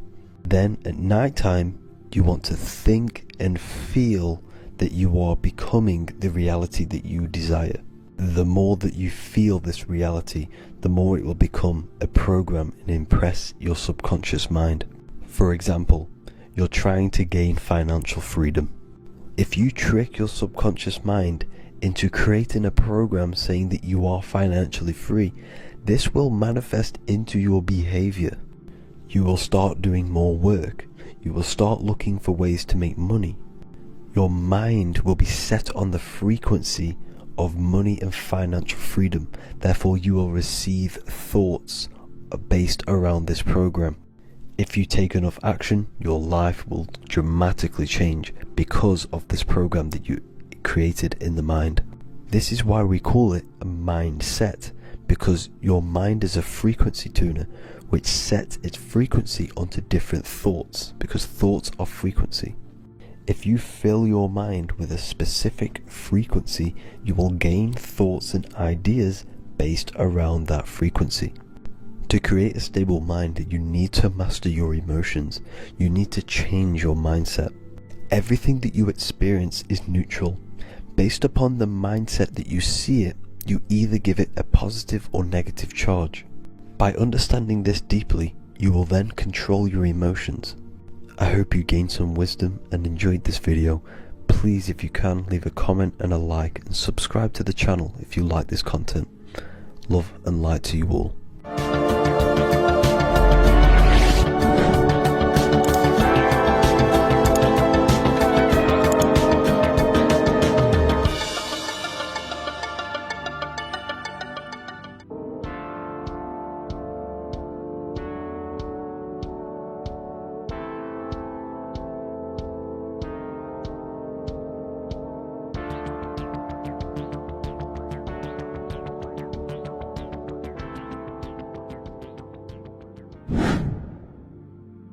Earth has become a realm in order to trap souls within, so that they can harness our electricity, our energy.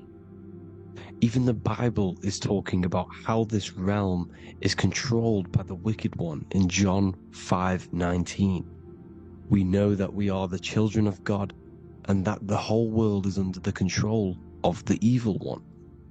Ephesians 6:12, for our struggle is not against flesh and blood, but against the rulers, against the authorities, against the powers of this dark world, and against the spiritual forces of evil in the heavenly realms. So the Bible is telling us that this is not the only world. There are other worlds, there are other realms that we can go to, considered as heaven. Heaven being a higher realm where there is no evil, no darkness. This is a midpoint realm where there is good and evil. Now, We're going to explain how the soul trap is how it's working, and how your soul is being harnessed for its energy, and how you are tricked to come back to this realm after death. What you need to understand is first is that you are the invisible intelligence behind the physical body. You are the mind and soul. The soul is the true you, the good you. It is pure love, pure bliss, eternal, never dies. The mind can be corrupted though. The mind is the intelligence of the soul. It is invisible. It has no true form. The intelligence inhabits the brain. The brain is the computer to control the electrical machine called the nervous system, which is choice, program, and action. You are the invisible intelligence behind the body, and this will prove it even more. You do not even see into the external world. You are seeing an image produced by the brain, because the light is being sucked through the retinas of the eyes. The image is produced in the visual cortex at the back of the brain. What does this mean? This means that we are the consciousness in the center of the brain, in the pineal gland, that is experiencing the program being ran by the central nervous system in the brain. This is the sigil of Lucifer. Lucifer in Latin is Lucy. Lucy is light in Latin. Lucifer is known as the light bearer. This is how the eyes work, people. It's not a demon or a devil. The sigil for Lucifer is how the eyes work, and how the left eye is controlled by the right brain. The right eye is controlled by the left brain. There is a crossover. It's the same with the body. The left side of the body is controlled by the right brain. The right side of the body is controlled by the left brain. There's a crossover with our hemispheres in the brain. Now, this empty chamber in the center of the brain is where this universal cosmic intelligence is held, known as the most holy place in the Bible, the throne of God. Okay, this is above the 33 vertebrae on the spine. As you can see here, you are the being in the center of this point. All of the nerves are being sent back to this one particular point, which is the seat of our invisible intelligence. You can see it's an empty chamber. Our consciousness, our intelligence is not a physical thing. This intelligence is the true voice inside of your head.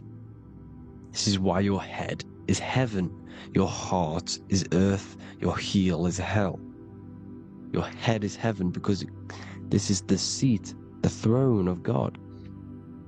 God is in heaven because the consciousness, this divine intelligence that's controlling the body, is sat in the center of the brain.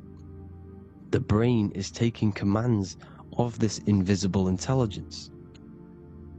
When you close your eyes, you can feel your awareness, your consciousness, your intelligence is all in the brain.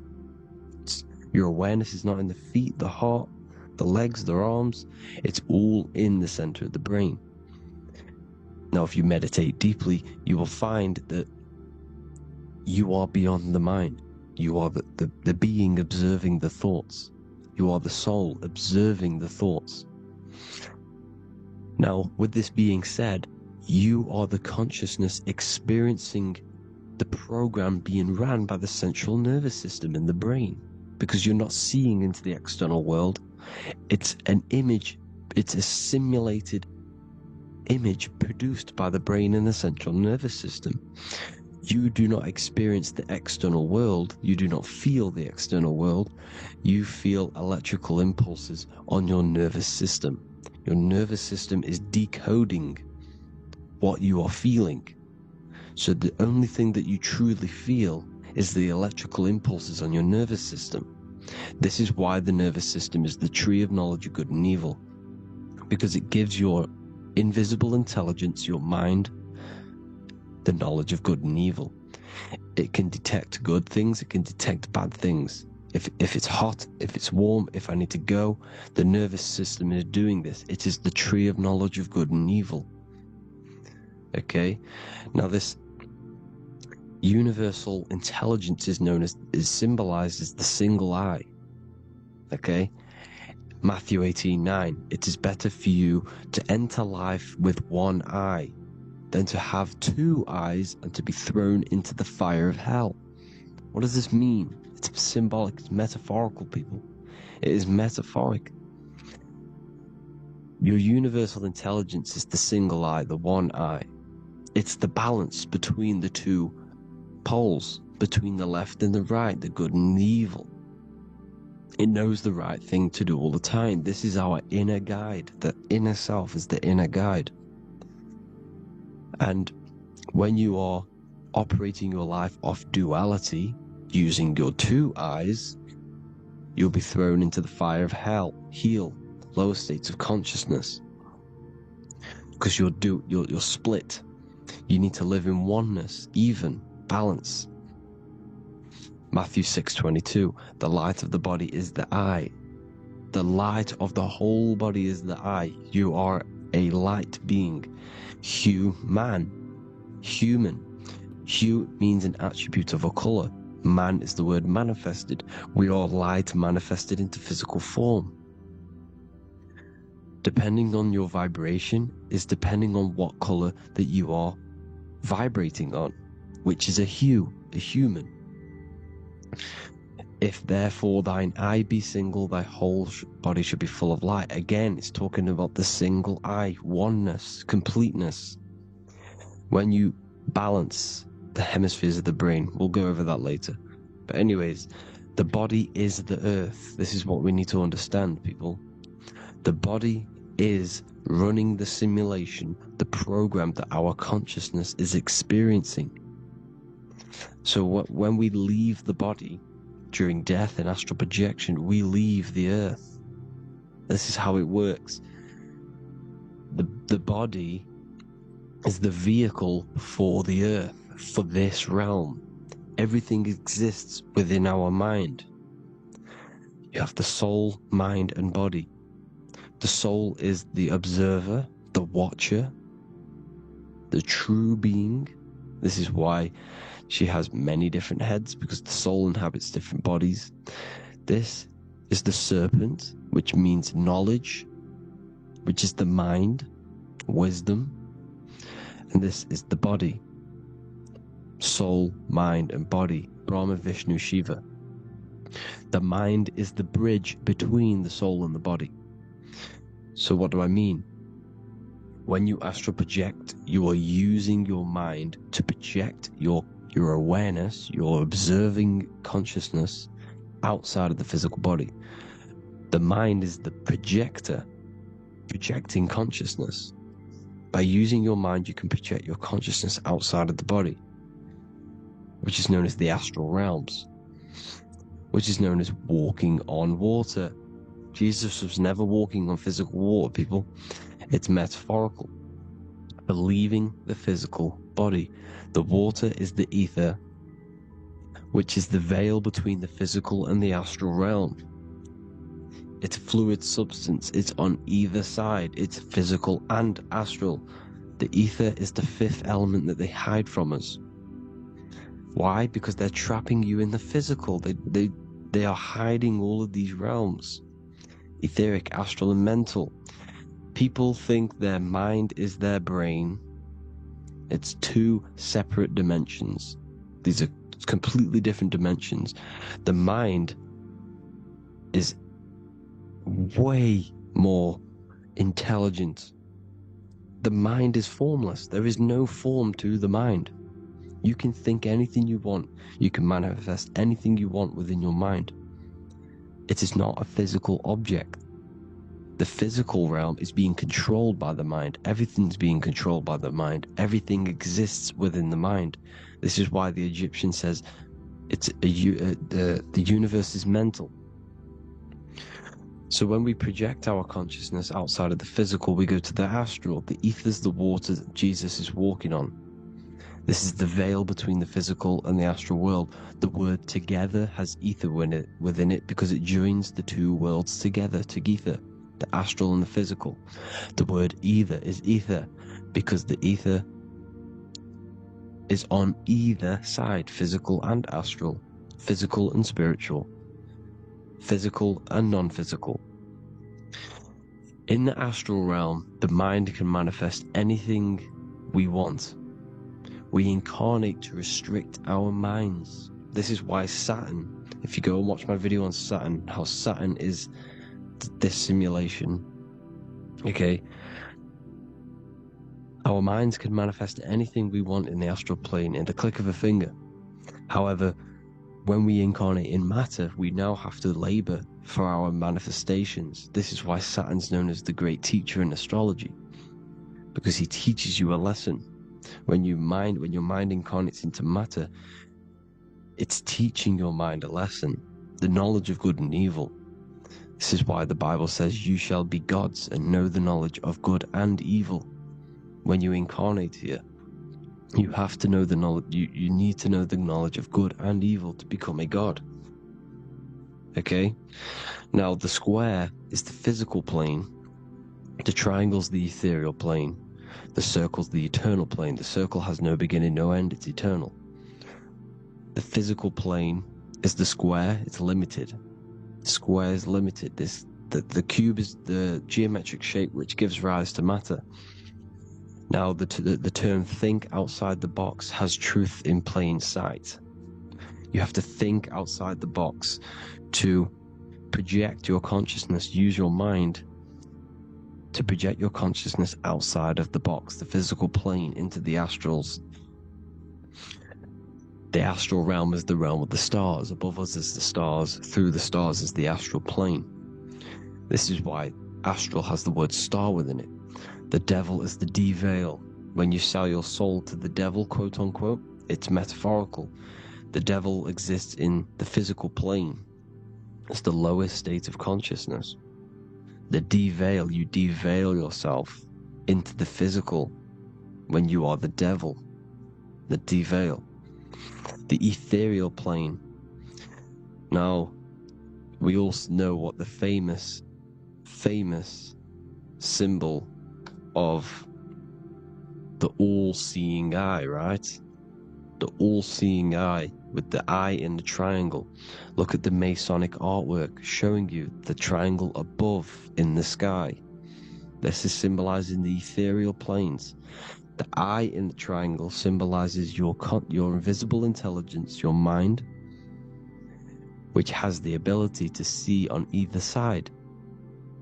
Because the triangle's the ethereal plane, the eye is your consciousness, your intelligence, and this intelligence has the ability to see in the physical plane and to see in the ethereal planes, in the astral planes. This is why it's above the earth, it's above the ground, because it can see here, it can see in the heavenly realms. Now, the stars are, well, this is known as heaven, the realms of the astral planes. This is some quotes from the Emerald Tablets of Thoth. Out of the darkness ye must rise upwards, one with the light and one with the stars. Man is in process of changing to forms that are not of this world. Grows he in time to the formless, a plane on the cycle above. So there's other worlds. The Bible's telling you there's other worlds, there's other realms. Know ye must become formless before ye are one with the light, the astral light above, which shining through the stars. Not of the earth are ye, earthy, but a child of the infinite cosmic light. You are the invisible intelligence controlling the physical body. The body's not you. It's the vehicle that your soul lands in when your mind projects your consciousness into that realm. Free from the body, I flashed through the night. Unlocked at last for me was the star space. Wow, that's powerful. The star space, the astral planes. This is what it's talking about. We are all a star. We descended from the astrals, which is the star. We are all a star. look at the ancient paintings of Jesus' birth. It's the star beaming his consciousness down into the physical plane. Here's another one. Here's some Freemasonic artwork showing you, again, the ether, that invisible intelligence, the I, manifesting itself inside of here, in the physical realm, where the people are. You see? It's the same here. This is Jesus. Here's the bird symbolizes the Holy Spirit, your invisible intelligence, descending into the waters, the ether, the ethereal, everything. The ether's the base of all physical matter. Here's Truth in Plain Sight. Mr. Bean, the famous TV program in England, in the UK. He begins the program like we all begin the program, for falling from the stars. He falls down with a beam of light. And this is Truth in Plain Sight. This is false. The aliens don't exist. They're a lie, alien. But this symbolizes the star beaming our consciousness. And when we die, this star will suck us back up. Just like this UFO is doing. It's Truth in Plain Sight. So, this is some more Freemasonic artwork, going from duality to singularity. Sun, moon, masculine, feminine. Right hemisphere, feminine, left hemisphere, masculine. The consciousness in the center, the balance point. Here's another more Freemasonic artwork. The two pillars, left and right hemispheres, and the invisible intelligence between the left and right hemispheres, the light of the body. This is why light's coming off it. Because it's light, it's pure light. The blazing star. The stairs go from the checkered board, the duality, up to oneness, in between the sun and the moon, the masculine and the feminine. This is symbolizing going into oneness. What did the Emerald Tablet say? You've got to become one with the stars, one with the one with the self. Balancing the two hemispheres so that you can gain, because when the two hemispheres are balanced, you can gain a more deeper connection with your invisible intelligence. Same with the chakras. When the chakras, the 7 seals in the Bible, these are 7 seals because when you conquer the 7 chakras, when you balance the 7 chakras, you then gain a more deeper connection with your internal self, because your mind is not filled, it's not being ran, it's not being dominated by these 7 deadly sins, the 7 seals, the 7 chakras. These are 7 energy centers which are concealing our true form. Balance makes us have a stronger connection with our true cosmic intelligence. Heaven is even. This is why Jesus is pointing at the heart. The even point is the heart. You got to balance the chakras and live from the heart, because the heart is the earth. You're in good and evil. The body manifests the lower and the higher self. The higher self is in the higher parts of the body. Wisdom, intuition, expression. The lower self is in the lower parts of the body. Sex, food, and power. This is how they are trapping your soul, people. Like I said, the mind is the bridge between the soul and the body. So by tricking the mind, not giving it the right knowledge, and keeping the mind stuck in the lower 3 centers, thinking about power, food, and sex, this is low vibrating energy. It's going to keep your mind addicted to the physical realms. Okay? This is why you need to go even, balance, heaven. Okay? I will explain the soul trap in a second, how it fully works. But I'm telling you all the science behind it so you can understand. When you are doomed, you are domed. This is the dome. The firmament, the firmament, the mind. Ment is mind, firm is firm.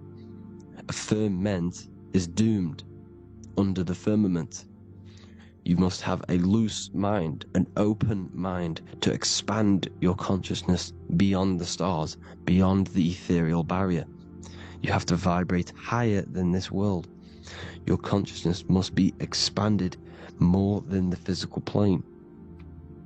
You need to learn how to astral project. You need to learn how to leave the body, how to operate outside of the body, so that you, when you do leave the body, you will have recognition, you'll have knowledge, you'll have practice. But this is as above, so below. The woman's belly is the earth. It's as above, so below. It's a microcosm of the macrocosm. We are the children in the womb. We are the people in the earth being ready to be born into the heavenly realms. As above, so below. It's a microcosm, macrocosm. Everything is in everything on a bigger and a smaller and a larger scale. Now, when the baby figures out that there is a world beyond its mother, what happens? The baby starts to move around and tries to get out of the mother. Because once it starts to hear the external world, starts to hear people, it's going to wonder, what's outside of why am I in here? What's outside? So the baby will force its way out of the mother.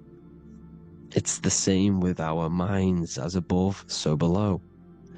When our minds figure out that there are other realms beyond this world, we will seek a way out. This is the womb, the Mother Earth, Mother Nature. It's the mother. We're in the womb. We can be born out of this world, which is being born again in the Bible. When you are doomed, you are domed under the dome, under the firmament, the firm mind. The firm mind will keep you under the firmament. Due to the law of polarity, there has to be other realms. There has to be. Because the law of polarity works in this world, and it will work on every scale possible. It's universal laws. These are universal laws. The law of polarity means that there are other realms polarizing this realm. There is a hell, there is a heaven. There is a midpoint, which is Midgard, which is the one we are in now. Earth, heart. Earth is the heart. Heart is the center, good and bad. The balance between good and bad. Your reality is your level of realization. Your mind realizes as other worlds, you will seek a way to them worlds. It's that simple. The soul trap is to keep you stuck in this physical body, which is the earth. This body is the earth. It's running the program, like I said at the beginning. It's running the simulation that your consciousness is experiencing. You are an electromagnetic being, and you're hidden in a cage, your rib cage, and you're stuck in cells, a prison cells. You're in cells. We produce electromagnetic energy. Your soul produces this energy. And by trapping your consciousness inside of this physical realm, they harness this energy within the astral realms. They're using you to manifest demons, because your mind creates demons through emotions and mental thought energy, which is a whole nother video. I can make a video on that. You're manifesting everything for them because they're trying to create a hive mind. This is why they want everyone to believe in one belief system, one government, one belief system, one religion, because they're creating a hive mind. This hive mind will manifest and be summoned within the astral planes, because the mind manifests the astral plane. The astral plane is the realm of imagination. The mental plane is the realm of just thought alone. The etheric plane is the energy. The physical plane is the matter. So all of our minds together are manifesting these demons within these subconscious realms, the astral. Now, how are they keeping you stuck to this realm? Well, when you die and you're stuck in your lower three chakras, Okay? When your mind and soul detaches from the body, which is the earth, when you leave the earth, you're still going to have these mental addictions to the food, the sex, the materialism, the phone, the cigarettes, everything. This is why they get you addicted to everything possible. The TikTok, the YouTube, they get you addicted to as many things possible. Because when your mind is addicted to these things, and when this mind leaves the physical body, you're still gonna have these addictions. Okay? You're still gonna have these thoughts. And you will be manifested into the lower astral realms because you're thinking materialistic, you're thinking negative, because your level of realization was your reality. You were manifesting hell on the earth. When you leave the body, you're going to manifest hell in the astral planes, which means you'll be vibrating on the very low, which will put you in the lower astral realms. So guess what? You're going to come back. You're going to come back into materialism. You're going to reincarnate. Because you haven't prepared for life after death. You must detach from the external world. Okay? Moon is mind. The sun is the soul. The earth is the body. The moon is the mind. This is why we say lunatic. In your mind, you have a specific mood. Moon.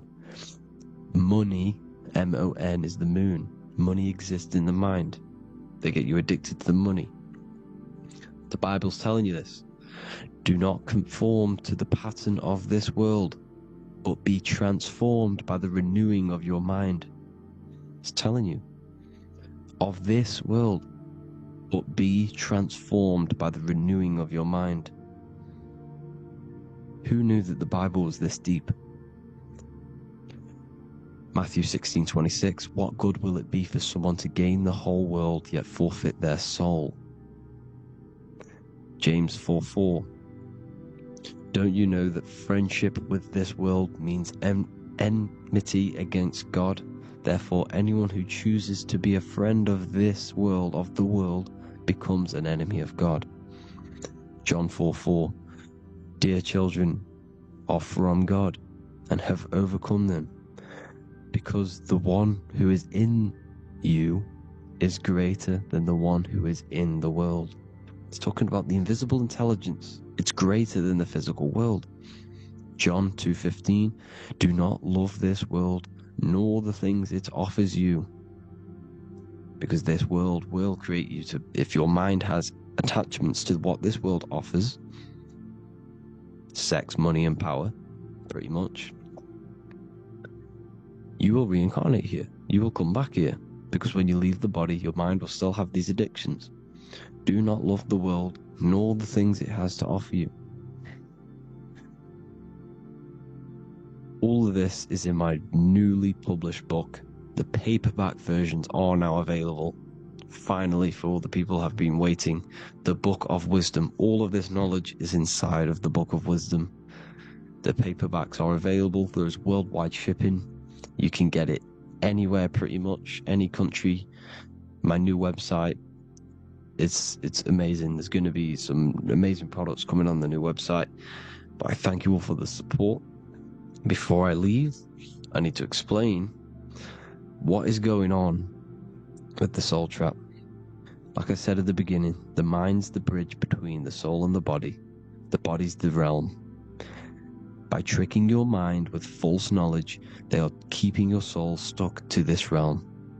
They get you addicted to all the physical things, and that is it. As soon as you're addicted and you die, you're going to come back. So by tricking your mind, which is the bridge between the realms, they keep your mind stuck within this body. They keep you in physicality. They deveil you, the devil, the deveil. Thank you all for the support, people. If you do want to join the Academy, all the links will be posted below this video for the book, The Academy. Thank you all for the support, and have an amazing day.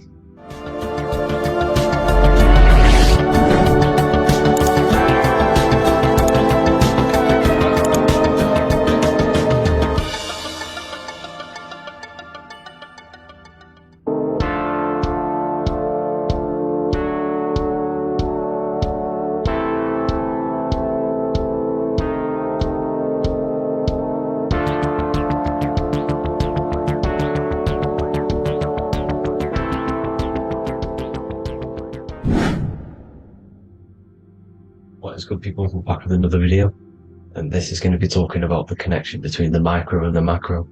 You know, you are the universe, everything is inside of you.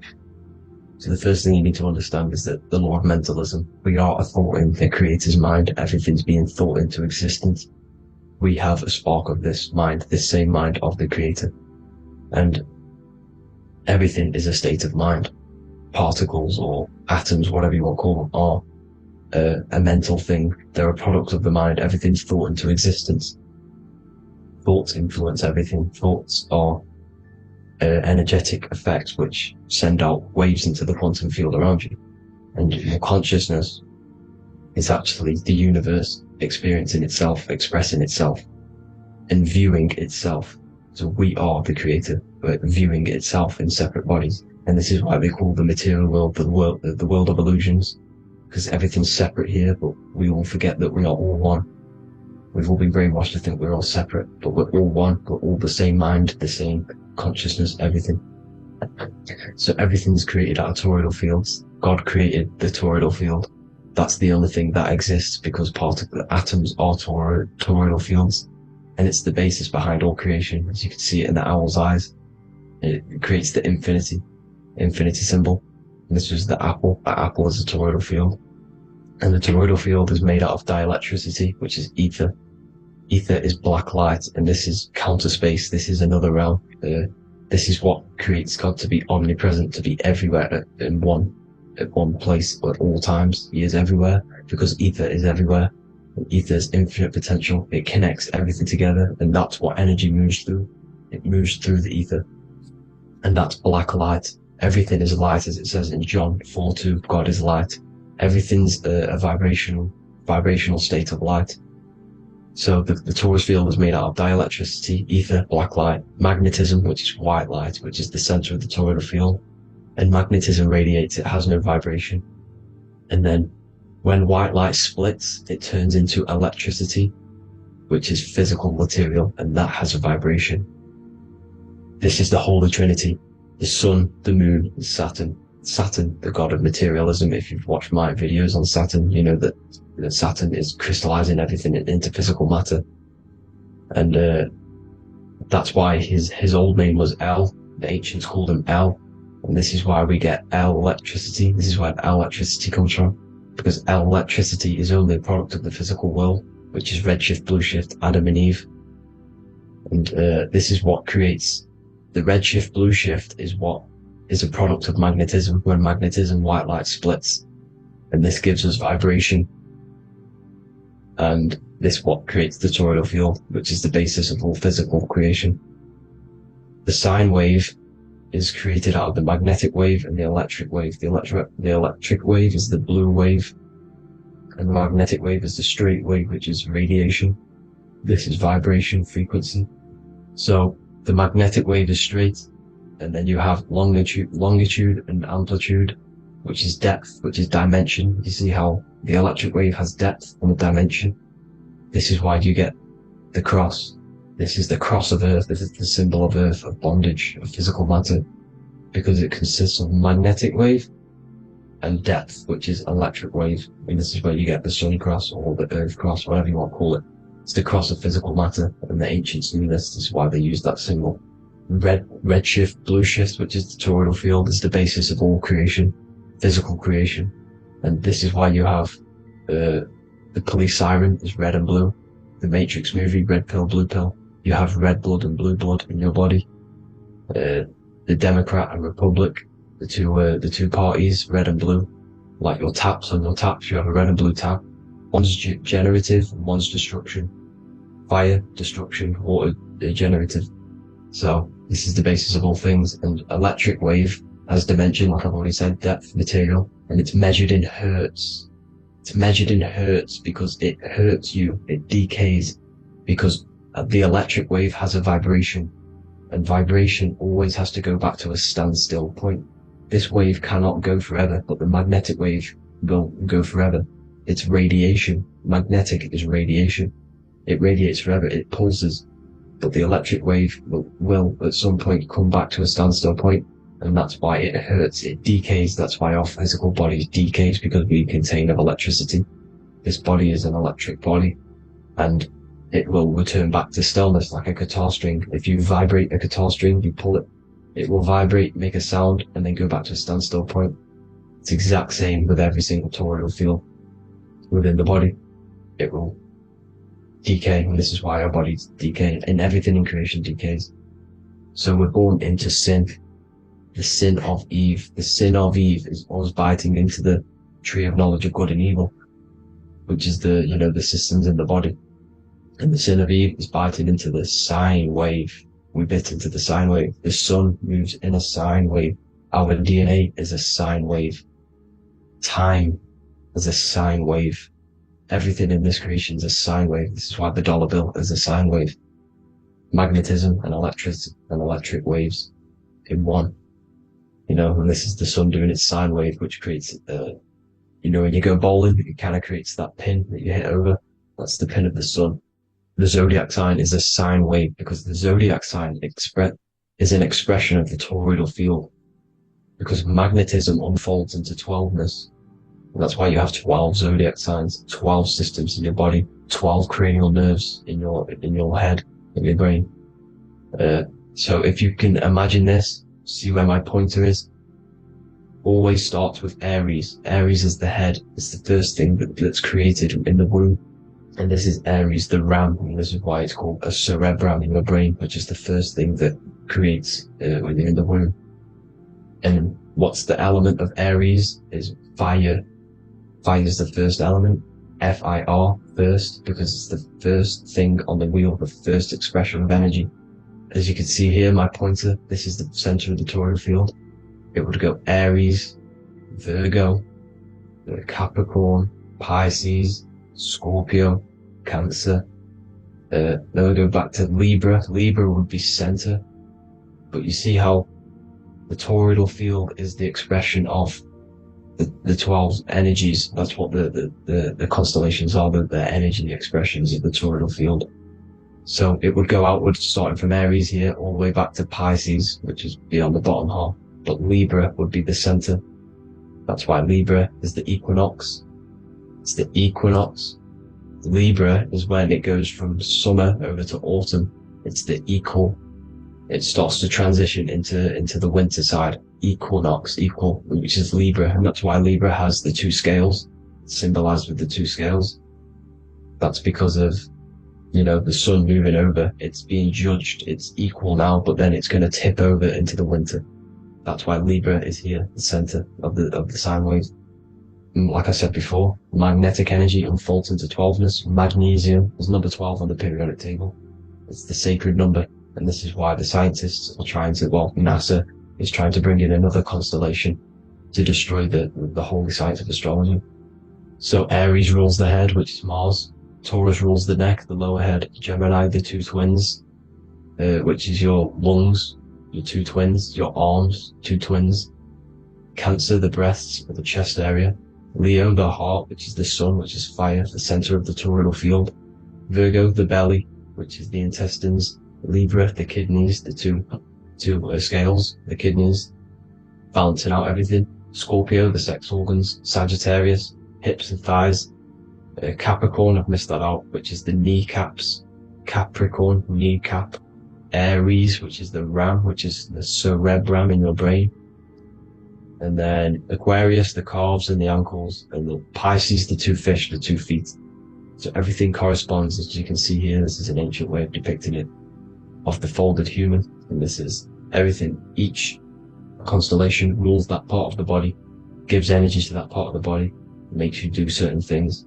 So magnetic energy unfolds into 12ness, electricity unfolds into 7s. That's why when you get electric, the light spectrum that we see, it consists of 7 colors.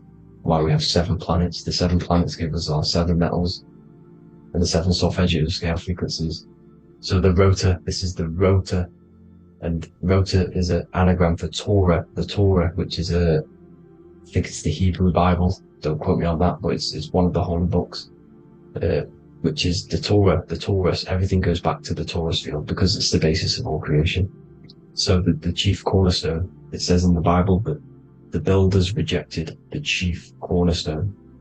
The chief cornerstone You are the builder. You decided to incarnate into the physical world, into the electric world, El, the world of El, Saturn. When you are created in the womb, it takes you 9 months for you to be created. So, for example, if your parents, if you went into the womb here, it'd take you 9 months. So let's say you're born in Scorpio. So you'd go back 9 months, 1, 2, 3, 4, 5, 6, 7, 8, 9. You consist of all of these 9 energies because it takes 9 months or however long you took to be born. Some people are born earlier. You'd have to find out how many months you were in the womb for. But you consist of these 9 energies, and each constellation has a cell salt associated with it. And these cell salts are vital for your health. And your cells and the optimal health of your body. So the chief cornerstone that you rejected is these 3 cell salts, these 3 constellations. So you're mineral deficient in these 3 constellations. For example, fluoride, magnesium, phosphate, and potassium sulfate. So that's the chief cornerstone. And a cornerstone, people always get it rejected with the cornerstone. The cornerstone is not, it doesn't say the cornerstone in the Bible, it says the chief cornerstone. The cornerstone is a cornerstone of a building, but a chief cornerstone is the top of the pyramid. This is where we get the pyramid of the wheel. So you're mineral deficient in whatever 3 zodiac signs you're not. You were not in the womb for. This is the chief cornerstone you rejected. So the human body is the micro. It is the universe in a physical form. It consists of everything in the universe. Just like your consciousness is the universe watching itself, experiencing itself. Your body is the whole universe. 12 systems in the body, 12 zodiac signs, 7 chakras are the 7 planets. The Holy Trinity of you is your Temple of Solomon, the soul and the mind, the sun and the moon. You know, everything is in you. You consist of everything, all the energies, everything. Heaven and hell. Heaven and hell is a mind state. It's a state of the mind. Head, H-E-A, which is heaven, and the heel, the bottom of your foot, is hell. And the bottom of your foot is the soul. So they're basically saying, large wordplay, they're saying that your soul is in hell because, you know, with the elites being in control. So they call the bottom of your foot the soul, trying to say that you're in hell. The Christ is in you. And this Christ is Greek for Christos. And Christos is Greek for the oil. And this oil is produced in the cerebrum, the Aries, the ram, the cerebrum, it goes down the pineal, the pineal and the pituitary are underneath the cerebrum, goes down the pingala and the ida, the pingala being the positive charge connected to the pineal gland, pin, and the ida connected to the pituitary. And this is the 2 serpents going down the spinal column. And this is why Jesus goes from Nazareth to Bethlehem, and then Joseph and Mary are waiting for Jesus in Nazareth. Joseph and Mary are the pineal and the pituitary gland waiting for Jesus to come back up the River Jordan, or spinal column. So this is the oil. This is the story of Santa as well. Santa comes from the North Pole. Why? Because the North Pole of the Earth is the center of the toroidal field, and the North Pole of you is your spinal column, which is the North Pole of the toroidal field. The North Pole, he comes from the North Pole. This is the North Pole. This is the South Pole of the toroidal field. Comes from the North Pole, which is your mind. And he goes down the chimney and then back up the chimney. This is the chimney. And he drops off the present, which is the Christos, the oil. And this is why Jesus is crucified at 33, because he crosses over the vagus nerve at the top of your spine. When this oil comes back up the 33 vertebrae, these are your vertebrae here. When it goes up the 33 vertebrae, it gets crucified at 33 because it crosses the vagus nerve, and he's crucified on a cross at 33. This is the story behind Jesus and Santa. The Ark of the Covenant in the Bible is the 2 hemispheres which cover the vital parts of your mind, the brain side, which is the cerebrum, the pineal, the pituitary, etc. So the 2 hemispheres are the 2 angels, the Ark of the Covenant. This is the Ark of the Covenant, covering the 2 vital parts of your brain. So these are the optic thalamus is another part, and it protects the Christ oil, which is inside at the center of the brain. See, the Bible is all a massive metaphor about yourself because you are the universe. You are a microcosm of the universe. Your consciousness is experiencing itself, and the universe experiencing, and your body is the whole universe. Your head's heaven. So Moses crosses the Red Sea. These are the two hemispheres of your brain. This is the corpus callosum, the Red Sea. So he's pretty much saying that he's uniting the two hemispheres of your brain, because most people in this generation are stuck in the left brain, which is just logic, reasoning, science and maths, writing. You know, this is what school teaches you to do. It keeps you stuck in your left brain. And you want to cross over to you want to cross the Red Sea, which is the corpus callosum, to the right brain, which is awareness, art awareness, creativity, imagination, intuition, insight. You know, using the higher mind, creativity, imagination. If you don't have intuition, then you can't read energy, you can't pick up on bad things. This is what Moses is symbolizing by crossing the Red Sea. And it's also the upper room where Jesus met the 12 disciples. 12 disciples are the 12 cranial nerves in your brain. It doesn't just represent the 12 zodiac signs. The 12 disciples symbolizes many different things. It's like I said, energy the universe consists of 12ness. So you have 12 cranial nerves in your brain. And that's the 12 disciples as well. And they want you stuck in your left brain, which is the five senses, materialism. So they say in the Bible that Satan blinds the mind. Satan is Saturn. If you've watched my videos, Satan is Saturn. And you consist of the whole Trinity, which is the sun, moon and earth. The soul, the moon, the soul being the sun, the solar, the moon being your mind, the earth, the physical body. And Satan blinds the mind. Why? Because we enter a soul system. This is a soul system, not a solar system. And Saturn is the Lord of the Rings, which is the outer ring. When your soul enters the soul system, your soul starts to materialize, it hits Saturn. Why? Because Saturn starts to materialize you. You take on the 7 virtues, which are the 7 planets, which are your 7 chakras. And to get out of this soul system, you must get out of your lower nature, your animal nature, which is lust, desire, greed. You know, the number of the beast, 666, which is Saturn, Satan.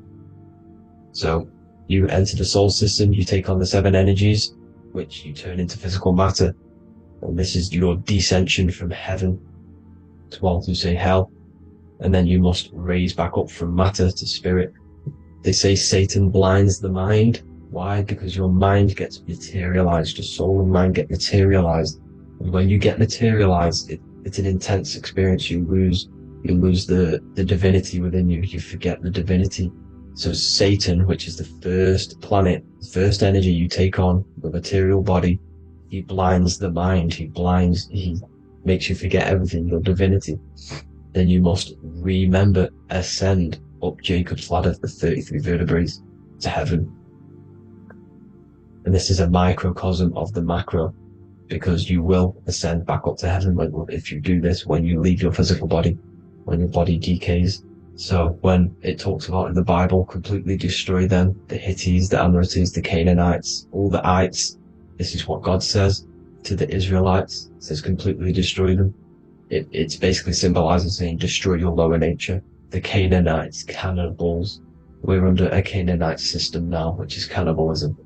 And this is flesh eating, lust, greed, all the demonic stuff, all the lower vibrational stuff. You know, the lower nature, eating, sex and survival, the lower 3 chakras. You must get out of these lower 3 chakras and return back to spirit, which is heaven, which is spirit, love, being holy, being truthful, being passionate, going back to Satan blinding the mind. All of the planets are made out of these 3 symbols. Satan blinds the mind, and that's why Satan's symbol, this is the symbol for Saturn, Satan, this symbol of Saturn is the cross, which is physical matter, the earth, over the moon is your mind. So the Saturn symbol saying matter over mind, he blinds the mind, Satan blinds the mind once you enter the soul system.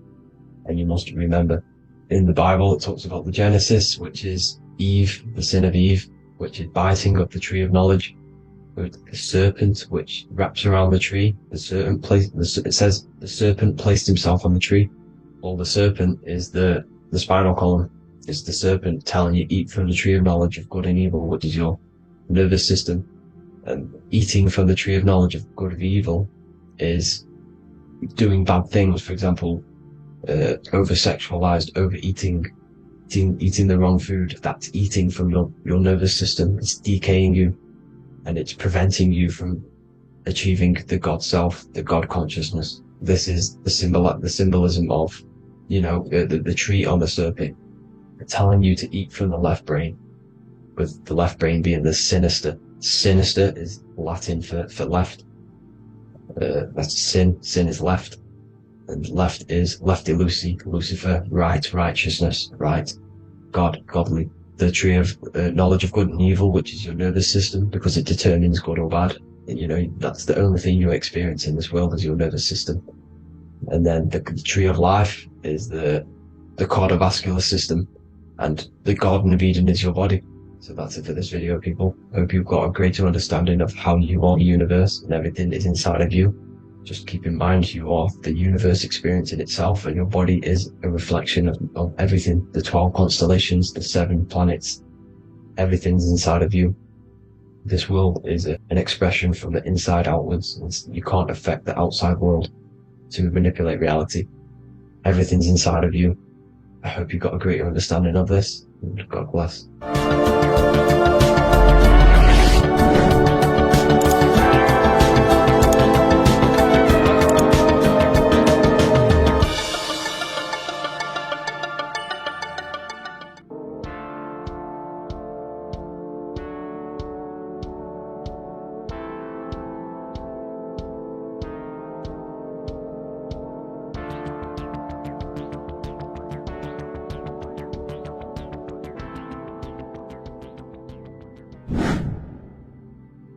How are we all doing, people? It's Revival of Wisdom from the Wisdom Academy.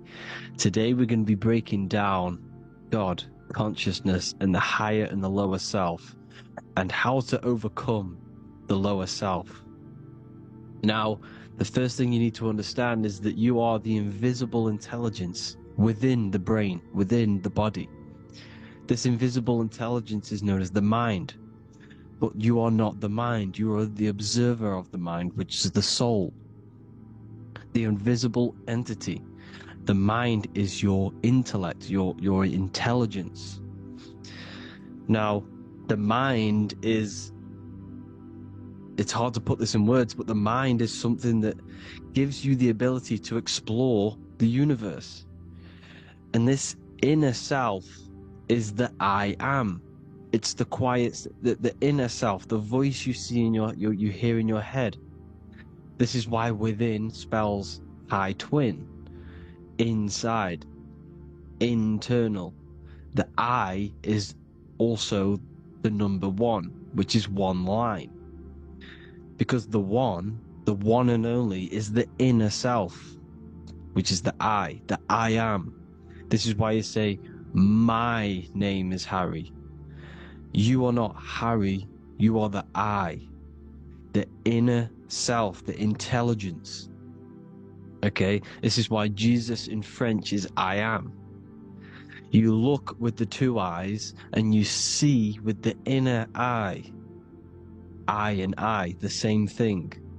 Okay, because the I inside is what gives you the perception of what you're looking at.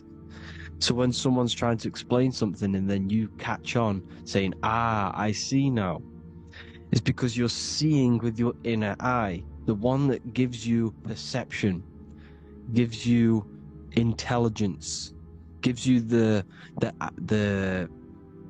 ability to understand things. This is the internal I, the invisible self, which the physical body is nowhere near as complicated as this inner self. It's in infinite potential. God, G-O-D, generator, operator, destroyer, soul, mind, and body.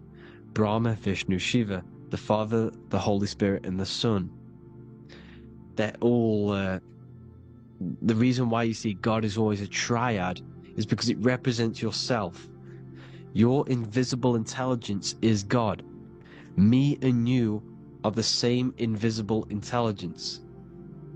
We are the invisible intelligence experiencing the program being ran by the central nervous system and the brain. I always say this in my videos, but I have to, in order for you to understand the things that I'm going to say later on in the video, you need to understand this concept, is that you are the consciousness experiencing the nervous system, the tree of knowledge of good and evil, which is you here. You would be in this invisible intelligence right here in the center of the brain.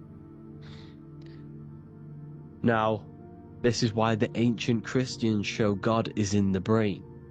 This is the brain stem. This is the brain.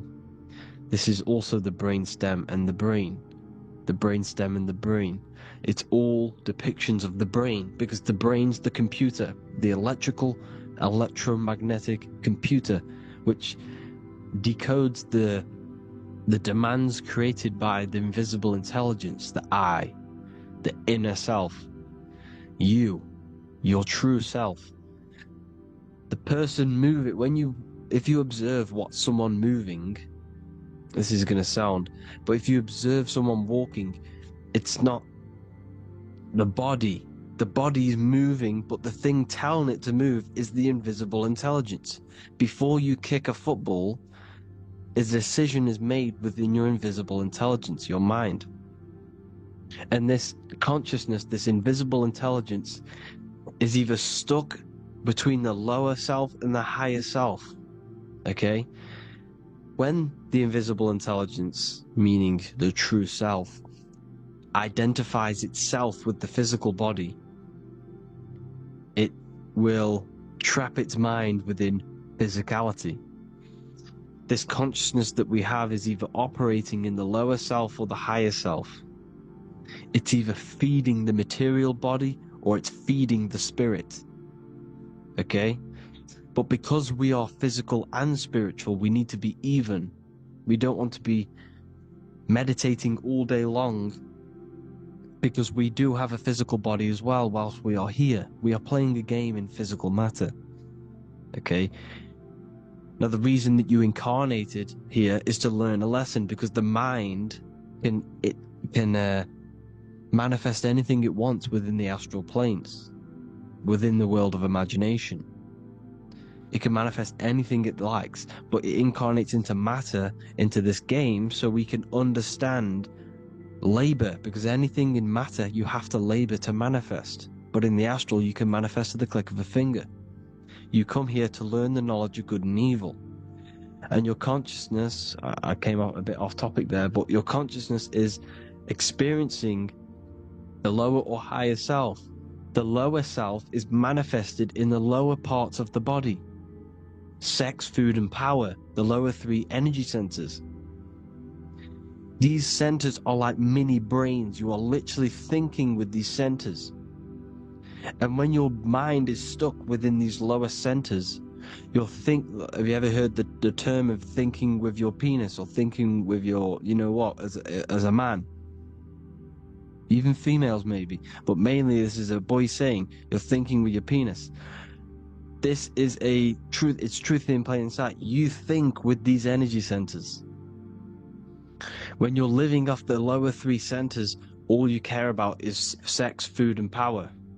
Eating, sleeping, and greed. Power's kind of like greed. Now when we move up to the higher parts of the body, when we live our life within the higher parts of the body, this is considered heaven. Love, expression, intuition and wisdom. This is what we need to be aiming to do, moving out of the lower half of the body and living our life within the higher self, the higher parts of the body, thinking with the higher energy centers, thinking with love, expression, intuition and wisdom, spreading love, expression, intuition and wisdom to others. Heaven is even. This is why Jesus is pointing at the heart chakra, always pointing at the heart. Earth rearranged his heart, because in earth you're manifested as a physical being. You're in the heart, good and bad. You need to be balanced between the good and bad. Because love can be a demon too. That's a whole nother video, but love can be a demon. Now the seven chakras are known as the seven seals in the Bible. When the Lamb opened the seventh seal, there was silence in the heaven for about half an hour. This is a verse from the Bible. The Lamb is Aries, which is the higher brain, the cerebrum, Ram, Aries. Because when the Ram opens the seven seals, you enter the kingdom of heaven. Because these chakras seal your invisible intelligence. They seal your true self. You are behind these seven seals, your true invisible self, your true consciousness. Because behind these seven seals, you do not think about anything materialistic. Your intelligence is not material. It's not physical. It's not from the physical world. It does not desire the physical world. The body is the beast. The body's the animal, the lower self, which can corrupt our intelligence. It can corrupt the intelligence. Okay? Now, we need to balance these chakras so that we gain a deeper connection between this intelligence and the brain. Because when there's a strong connection between the brain and the intelligence, your body and the intelligence, you have a strong connection. Therefore, you can manifest what the intelligence is saying at all times. Meaning, when, for example, your higher self, this is intelligence, the higher intelligence is always speaking to you. It's always guiding you. It's always telling you the right thing to do. You can feel it. When you're doing something wrong, you can feel that you're doing something wrong. Because this higher self, this intelligence knows what it needs to do here. And when there's no connection between the body and this our intelligence, our true self, when we strip away, when you close your eyes for long periods of time, you will figure out you are this invisible, infinite, creative being. There's no words that I can't describe what it is, but it's the voice inside of your head that you can feel when you close your eyes. You are this being inside of the heaven, because this is heaven, this intelligence. And when there's a strong connection between the body, you can manifest everything it's saying. When everything is balanced, when you're no longer thinking with the lower centers, when they're all balanced, you're not thinking in particular with every center, you balance them all, you can manifest everything it says. Your body will act out what the intelligence is always saying. This is God in the brain, the intelligence, trying to touch Adam, representing the lower self. This is why they're not touching. Notice how Adam is resting, but the intelligence is always reaching out, stretching, symbolizing metaphorically saying it's guiding. I'm always reaching out. The intelligence, your intelligence is always guiding you. It's always reaching out to you. But Adam is ignorant of it. The lower self is ignorant of it. And that's why he's so relaxed and God is so stretching out. Because at our highest self, that when you think of when you want to better your life, that highest true version of yourself is God. When you're manifesting this, your highest self, this is God. Your truest form, your most perfect form, that is God. Your highest version of yourself, that is God. Emotions are not what you've been taught. Emotions are not something that should be reactive, okay? You should not let the emotion be you, except that you should experience them instead of letting them become you. You need to understand there's a separation in our consciousness. You have the soul, which is the person who is observing your thoughts. When you think a thought, who's the one observing that thought, the soul, you, the I am, the I, the inner self, the one and only. And inside of every single body, inside of me, inside of you watching this video, there is this same intelligence that is inside of me, inside of you. And it's the exact same intelligence, experiencing a different body. And this is what we mean by the universe is mental. We all are all sharing the same ball of consciousness in a different body. The animals, the fish, the cells, all expressing this one consciousness. Me and you are the same. This is why the golden rule is treat others like others should be treated, because I am you and you are me in a different body. Now, going back, you need to identify that there's different levels of consciousness: soul, mind, emotion, and body. Okay? Your emotions are on a separate layer than the body, the mind, and the soul. So when you identify there's a difference between all of these, you do not let them become you. You do not let your mind rule you, because your mind can be corrupted. Your soul is the one that is pure good, pure love, but your mind can be corrupted. Okay? Your emotions can be corrupted. The body can be corrupted, but the soul can never be corrupted, only layered on top. You can only throw piles of programs within the subconscious, layering the soul down, but deep down inside of every single one of you, there is a loving being. Because the love comes from the heart. Love is the universal emotion, expression. Now, your thoughts can become bondage, your emotions can become bondage. Now, what do I mean by bondage? By conquering the lower self, we need to conquer our own mind. Because the mind is what's manifesting the lower self. When you're thinking with the lower half of the body, when you're becoming your emotions, you need to experience the emotion, not become the emotion. Do not let the emotion become you. Do not let your thoughts become you, because your thoughts are tools that you can manifest. Your thoughts are the idea. Your emotion is the energy that you can use to manifest that thought. Your emotion is energy in motion, emotion. You use emotion to manifest, to feel as if you already have the thought. Therefore, you become that vibration. Therefore, your emotions are actually a creational force that is given to you to manifest things, because you're a human, a manifester. You're here to manifest things. You're a creator. You are a god.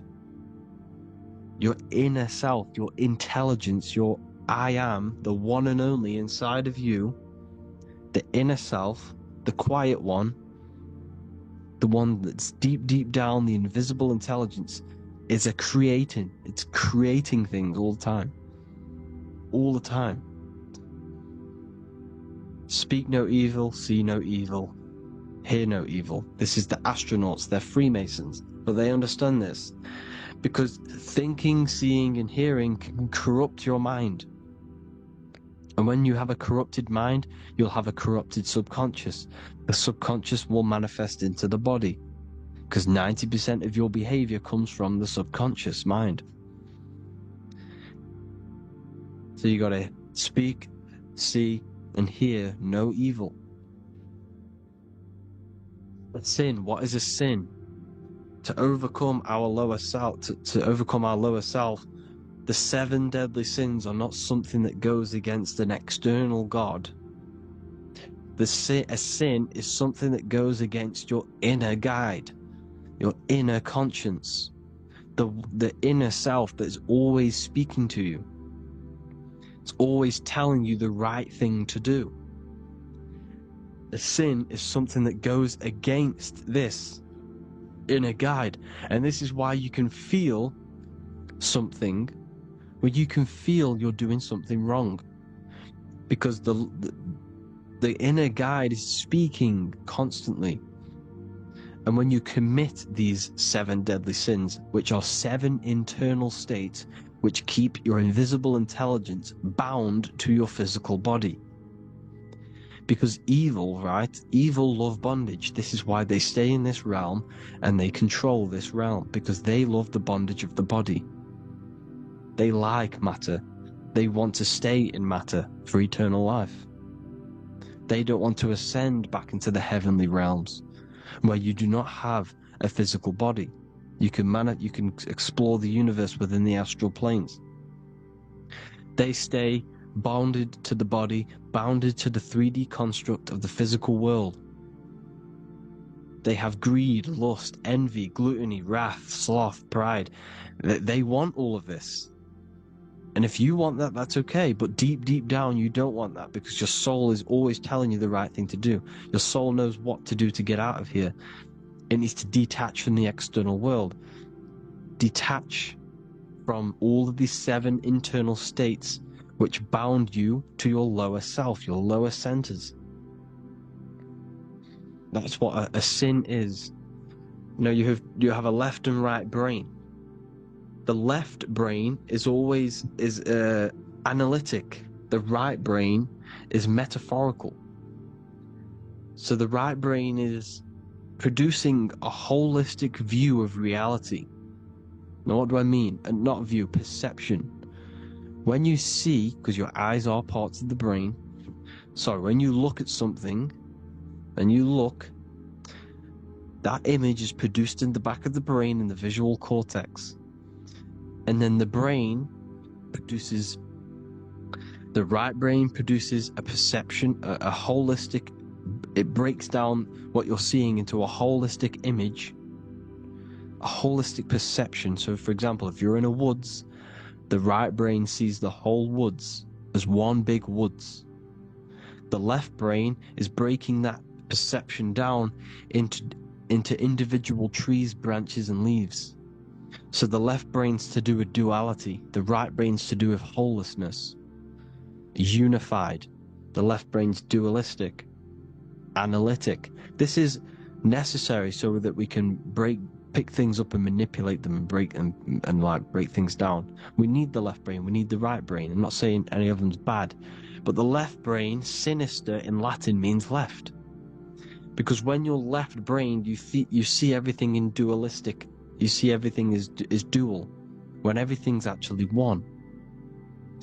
We need to be focusing and strengthening our right hemisphere. I'm not saying sit in the right hemisphere all the time, but we need to be strengthening our right hemisphere.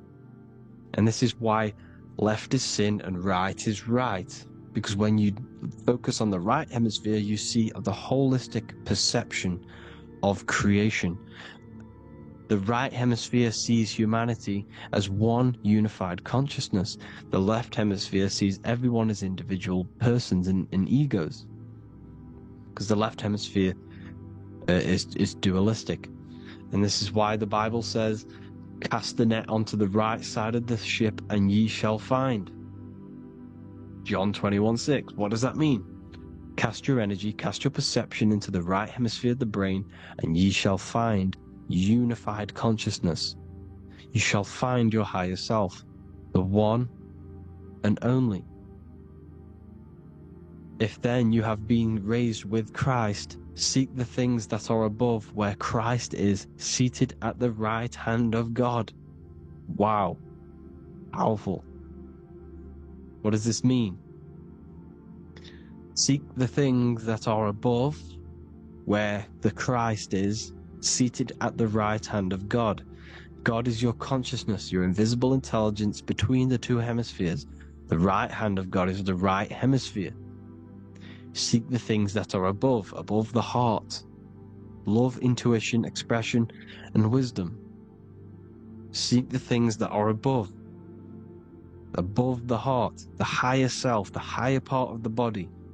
Because when you seek the things of love, expression, intuition, and wisdom, you create a strong aura. You attract the same frequency. And this frequency is heaven, God. This is the Sumerian artwork showing the Lamb. This is a step symbolizing stepping upwards, raising up. He's stepping over the Lamb up to the bird. His hand is going to the bird. The Lamb symbolizes the lower self. Okay? The bird with the wings is in the sky. It represents the higher self. This is why angels always have wings, because it represents the higher self in the sky. The lamb is a ground animal, symbolizing the lower self. He's stepping over the lamb to the bird, his higher self, his invisible intelligence. Horus and Set, Jesus and Satan. Look, Horus has an evil brother, Set, just like Jesus and Satan. Horus is a bird, higher self. Set is a ground animal, lower self, which is the devil and the angel on your shoulder. You see? The right and the left hemisphere. The two wings. So, the devil and angels always speaking to you. The higher and the lower self. It's the battle between the higher and the lower self. Between the invisible intelligence and the physical body, because the body's the one that wants the sugar, it wants the pleasure, it wants the sex, it wants the porn, it wants all of the materialistic things, it wants the 7 deadly things. Okay? It wants this.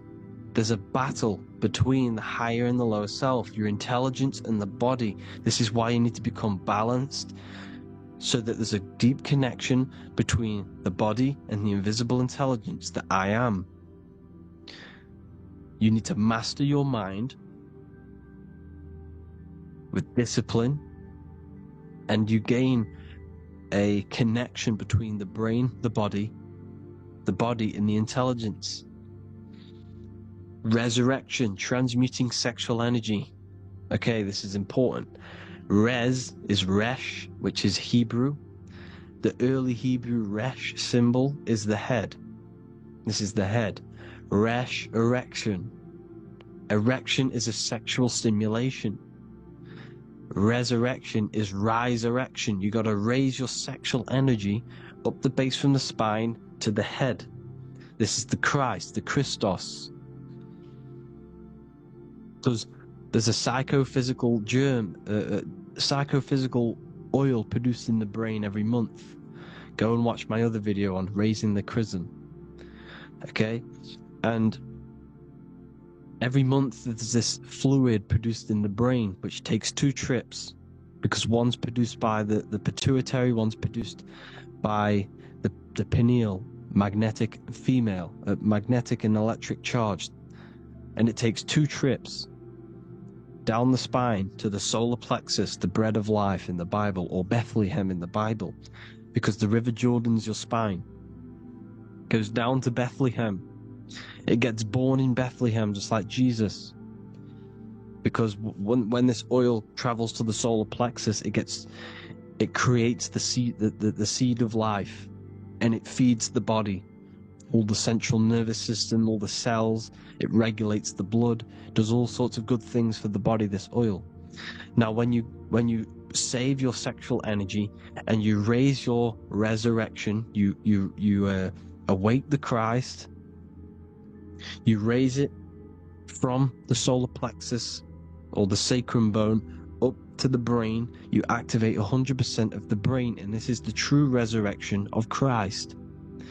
Instead of wasting the energy and giving away your sexual fluids, because behind the fluids is the energy. So when you release that fluid, the energy is out there. You've released the energy. Your sexual energy is the most potent emotional force a human could possibly feel. Same with any animal or anything. The sexual urge, the sexual emotion is the most powerful, potent emotion that you can feel. It takes over the whole body. When you feel sexually aroused, it takes over everything because it's so potent. And when you fight the serpent, when you fight the sexual energy, which is shown here in the Egyptians, the cat cutting off the head of the serpent, or Hercules fighting the serpent, or in the Greek mythology fighting the seven-headed dragon, the seven chakras, the serpent is your sexual energy because it symbolizes your kundalini. When you fight it and you transmute this energy, instead of releasing it, instead of acting sexually on it, you can transmute the energy, transfer it from the solar plexus up to the brain.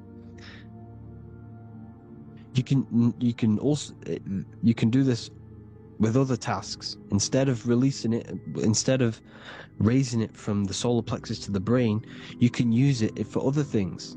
So for example, you want to think critically. You can use it for critical thinking. You can use it for going to do exercise. You can transmute sexual energy into anything. But you can do this, you can raise the sexual energy, and you can use this energy to push the cerebrospinal fluid from the solar plexus up through the spine, up the 33 vertebrae to the brain, and it'll activate 100% of the brain. And this is the resurrection of Christ. Jesus was never dead. Jesus was never rose from the dead. It symbolizes the Christ, Jesus Christ. Christ is Christos, which means oil in Greek. The resurrection of the Christ, the Christos, the oil. When it activates 100% of the brain when it's raised, and it can regulate all the systems, it can regulate all the blood, it can regenerate the body. And this is the true Antichrist. They don't want us doing this process. The Antichrist is not against Jesus, it's against the fluid in our body that makes us live hundreds and hundreds of years and makes us live as gods. This is the true resurrection. And when you fight the serpent, you fight your sexual urges, your sexual emotion, the most strong emotion that you could ever feel. You can do this process. And this is the true secret of transmuting sexual energy. Because when you transmute the sexual energy, you can become a god. And this is why Hercules is fighting the serpent. Notice how the serpent is low. He's reaching down to it. It represents the lower self. Because the lower self wants the lust. It desires sex. The body desires sex. There's a fight between the higher and the lower self. But when there's balance, there's even. Heaven is even. When there's evenness between these, this is the kingdom of heaven. This is when heaven is on earth. So at our highest levels of ourselves, the highest level of our intelligence, this is God. God is something that we manifest. We need to achieve Christ consciousness by battling the body. There is no battle outside of the physical body. It's an internal battle. Jesus and Satan have been externalized. Nothing exists outside of you, because I explained in the beginning how you are the consciousness experiencing the central nervous system. Therefore, there is nothing outside of you. It's all internal. Jesus and Satan have been externalized. Why? Because it's business. The church is a business. It's all a business.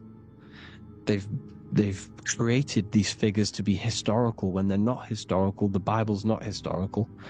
It's all externalized. It's called exoteric, when the truth is esoteric, internal teachings. So anyways, people, balance the chakras, balance the two hemispheres of the brain, balance the conscious and the subconscious. Balance is perfect, the yin and yang. You are spiritual and physical. You live in day and night. You need to be balanced. Oneness. Seek oneness. And this is the true kingdom of heaven. And when we all realize that we are all the same intelligence, the same consciousness expressed in different bodies, when we all realize this, we will realize we're all one. Doesn't matter what race you are. It doesn't matter what race you are, where you're from, your nationality, because none of you are actually from here. None of you are from the physical world. You're manipulating the physical world through the physical body. You are the I am. We all have a soul. Every single one of you has a soul. We all have souls. The reason why they say some people don't have souls is because they're trying to suppress your mind. They don't want you to know that you have a mind. That sounds crazy, I know. But a lot of people haven't realized that they have an infinite intelligence called a mind.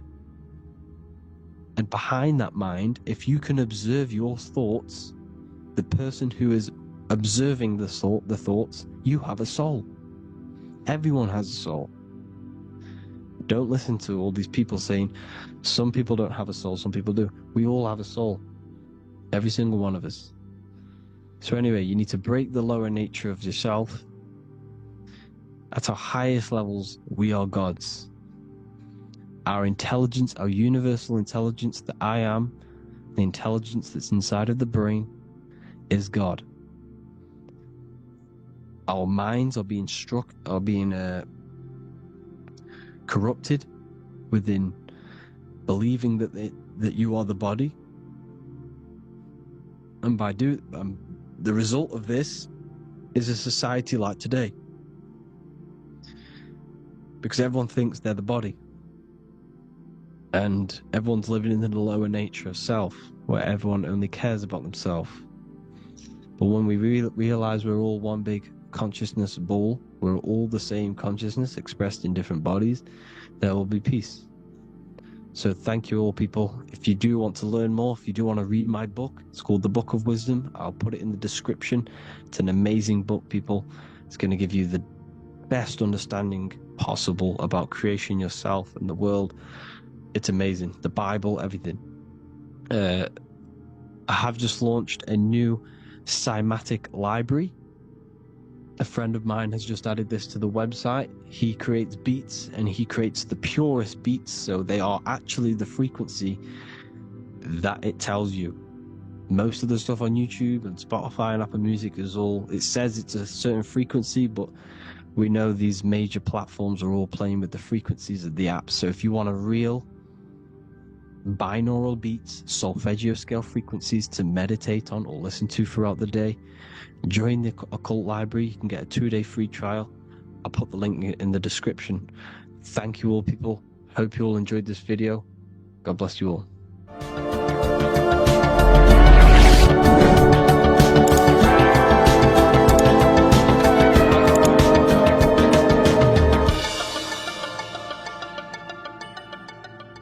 Welcome to Revival of Wisdom. Welcome people, we're back with another video, and this video is about Freemasonry and their connection to the Illuminati. Please, as always, to make sure to hit that like and the subscribe button and turn on the notifications to never miss a video. On May the 1st, 1776, the founder of the Illuminati, Adam Weishaupt, founded this secret organization, and this date can be found in Roman numerals underneath the all-seeing eye pyramid on the $1 bill. This $1 bill also says Anno Coptus Novus Ordo Secularum. This is Latin for announcing the birth of the New World Order. This New World Order will be headed by Lucifer, the all-seeing eye, and followed by the 13 layers of bricks for the 13 elite bloodlines. So your Orsini's, Rockefellers, Rothschilds, Soroses, and the other 9 elite families. So when Adam Weishaupt created the Illuminati, he made it consisting of high-level degree Masons, French and Latin philosophers, and many more powerful people to all become one society. So this is why you see Masons using this same symbol of the all-seeing eye inside the pyramid. But not all Freemasons are part of this Illuminati secret society, As the 33rd degree Freemason Manly P. Hall said in his book The Secret Teachings of All Ages, Freemasonry is a fraternity within a fraternity, an outer organization concealing an inner brotherhood of the elect. So what he's saying here is that Freemasons have to go up the degrees of Freemasonry, and once they hit the top, they either get elected or not into these secret societies like the Illuminati, Skull and Bones, and Knights Templar. So when you see celebrities doing this one-eye symbolism, either covering one eye, doing the triangle, or doing 666 over one eye, this is showing and reflecting the symbolism of Freemasonry. They have taken the oath to never speak on anything they learn about Freemasonry.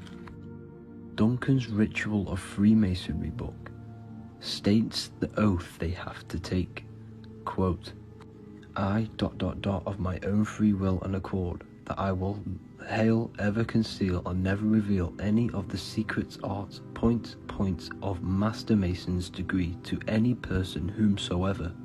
All this most solemnly, sincerely promise and swear. Now, this is what happens when they break the oath, stated in this book, quote, myself severed in two, my bowels taken from thence, and burnt to ashes. So this states that Freemasonry comes first, before any law of the land. It has the right to kill you if you break your oath. This is the hand gesture they have to do every time they enter the ritual room inside the Masonic Lodge. This is the cutthroat symbol, showing you and reminding you of the oath and what will happen if you break it. Now in this book, Richardson's Monitor of Freemasonry, it states if you break your oath, binding myself under no less penalty than to have my throat cut across, my tongue torn out by the roots, and my body buried in the rough sands of the sea. If they do not decide to kill you, this book states this by pointing him out to the world as an unworthy vagabond, by opposing his interest, by dearranging his business. In other words, they have the power to frame you and destroy your reputation to the world, and destroy your business if you break this oath.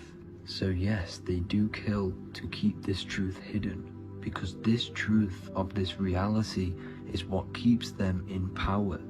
They have the ability to manipulate people, because people do not know what manipulates them. This is why they call themselves the government. They govern the ment, which is the mentality, because the mind is the root cause of reality. They control what you perceive to control what you manifest. By knowing the truth, you are set free, and you no longer need no controller above you. So this is why they are willing to kill and do whatever it takes to keep the truth concealed within these high-level degrees of masonry and these secret societies. However, going back to Manly P. Hall's book, it states, part of the symbols are displayed here to the initiate, but he is intentionally misled by false interpretations. So this is saying even Freemasons are intentionally misled and told lies to conceal the truth, to make sure the truth is hidden in the high degrees of masonry. So that's it for this video, guys. Thank you all for tapping in. Please leave a like and a subscribe. God bless.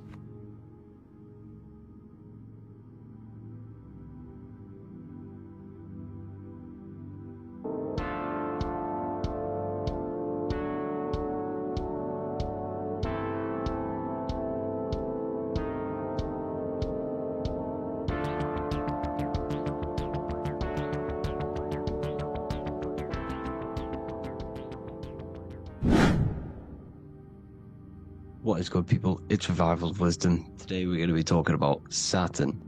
I've done this video in the past, however, this video is going to contain a lot more in-depth explanation of Saturn. So the 33rd degree Mason Manly P. Hall said, Saturn is the key to crystallization, physical matter. Light is matter, matter is light. They are interchangeable. Low vibrating light turns into matter, high vibrating matter turns into light. And Saturn is the god of this world, this physical world. He crystallizes light into matter. This symbolizes the Masonic checkered board, matter and spirit, matter and light, light and matter. He's also the god of time, destruction, justice. He creates and destroys, because all things in time die. He creates and destroys you. So, because we live in this physical world, which is the electric world, this is why we say electricity, because it comes from the root word of El, Saturn. They used to call Saturn El, E-L. This is why we used to say Elohim is God. The real God of this world is Saturn, but it's being hid. This is being hid. Jesus is Saturn. All of this is Saturn. It's all Saturn worship. It's the real God of this world, So, physical matter is a result of two opposing forces equalized on the plane of inertia, because everything is created out of electromagnetic toroidal fields. And these two poles equalize on the plane of inertia, which gives you planet Earth, plane of inertia. The plane of inertia is what Saturn is. It's the ring around the center of the plane of inertia.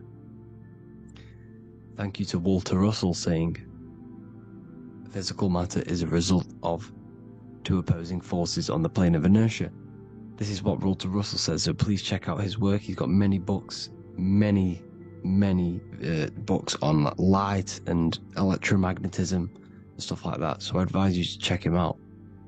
So the torus field gives you the binary code 0 and 1, the female vagina and the male phallus. This is the code for this world. Saturn crystallizes physical matter. Now Saturn is the most outermost layer of the 7 layers of heaven, where it says in the Quran, it says, Allah, it is He who created the 7 layers of heaven.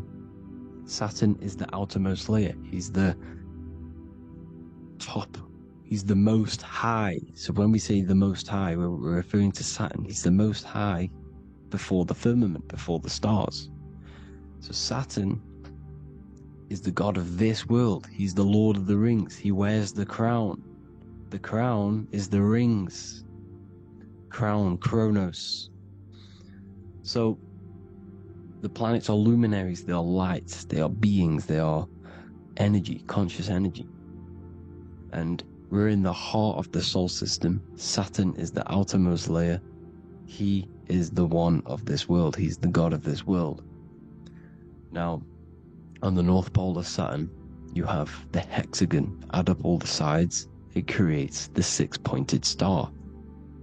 Or it can be created as a cube. The cube is very important. The 6-pointed star is very important. 6 points, 6 triangles, 6 side, 6, 6, 6. Black cube adds up to 6 in gematria. Now, what did I say in the beginning? Saturn crystallizes the physical world. He creates physical things out of light. You are a light being. This is why we say human. Hue means the light spectrum. Hue, man, we are light manifested into physical forms. Human. And we are incarnated through Saturn. Satan, same thing. The number of the beast is 666, and the 666 comes from the 6.6 triangles, 6 sides of Saturn, 666. We are all known as carbon-based life forms. Carbon, the atomic structure of carbon, is 666, 6 protons, 6 electrons, 6 neutrons. We are materialized into our physical bodies through Saturn, through the number of the beast. These bodies are the beast, it's the animal. the divine, the Christ, is the consciousness within, because you're a physical, spiritual being combined into one, hexed into one, hexagram. This is a hexagram. You're hexed into physical matter, spirit and matter, light and dark, combined into one. Now you contain of the mark of the beast, the mark of your body's the beast. It says in the Bible, Satan, who is the god of this world. This world. There are many different worlds, but this world is run by Satan, and it says that in the Bible. Saturn is Satan. It's the same thing. And look at the crown of thorns are wrapped around the heart. The soul is in the heart. The mind is in the brain. The soul is wrapped around the rings of Saturn. You're wrapped in physical matter. This is what it's showing you. This is symbolizing the rings of Saturn wrapping you. And the cross on top is the cross of the cube. The cube, the black cube of Saturn, unfolds into a cross. So Satan, who is the god of this world, Corinthians 4:4 in the Bible, Satan, who is the god of this world, has blinded the minds of those who don't believe. Saturn blinds your mind because the god of this world materializes you, and he blinds your mind when you incarnate into physical matter. When you enter this soul system, not the solar system, you hit Saturn first. He materializes you. And look at the symbol for Saturn. This is the symbol for Saturn. All of the planet symbols are created out of the Holy Trinity. The Earth, Moon, and Sun. Body, mind, and soul. The Sun is your soul, the Moon is your mind, the Earth is your body. Your body's made out of the 5 elements. The Sun is your soul, because the Sun is life force. Gives life to everything. Your Sun is a soul. Your soul is the sun of your body. The moon is the mind. The moon is the moon of your body, the mind of your body. Intelligence.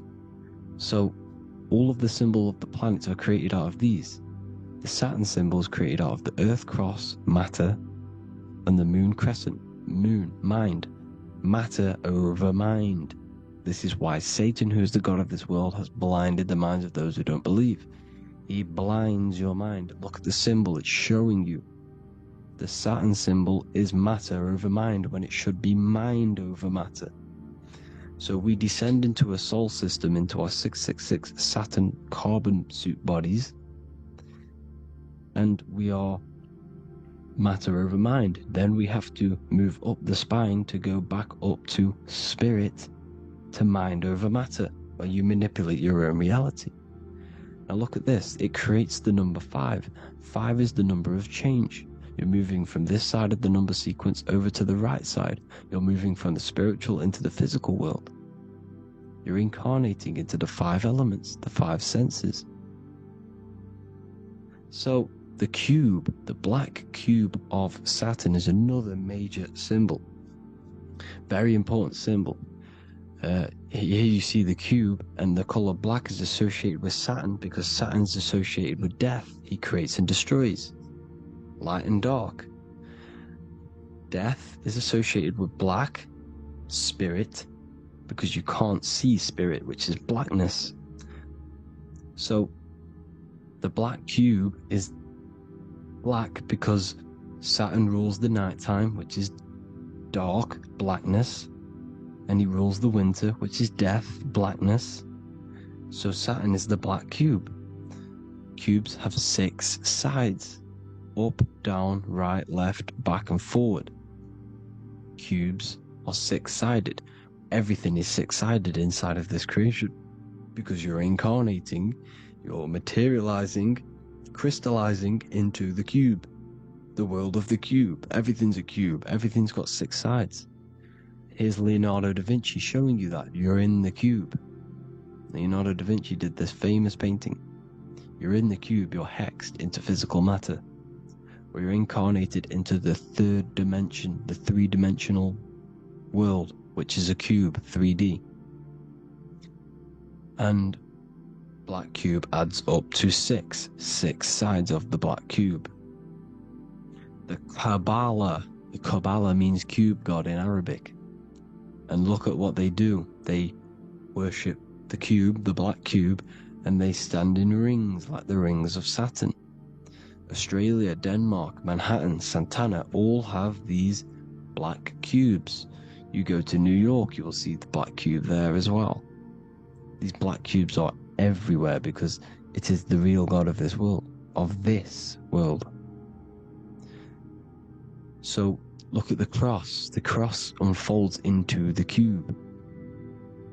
Xbox, Nintendo GameCube, Sega Saturn, anything to do with a simulated gaming reality, they put Saturn in it because we're in the simulation of Saturn. This is a simulation. And this is why they reflect this through the Xbox, GameCube, Sega Saturn, anything to do with gaming, simulations, is all Saturn. Because we're in the cube of Saturn, the black cube. We're in the GameCube, the Xbox, the Sega Saturn. As above, so below. So they reflect it through the simulations that they create inside of this simulation. Cubes have 8 points for the 8 points of time and space. 8 is the number of time. Everything's cycling, infinity. So, look at the cube. The cube is symbolized as in Judaism. The Judees have the black cube. They wrap themselves in a black band and they cover their eyes into blackness. The black cube for the black cube of Saturn. They use the star of Saturn, and they worship their god on Saturn Day because it's all Saturn worship.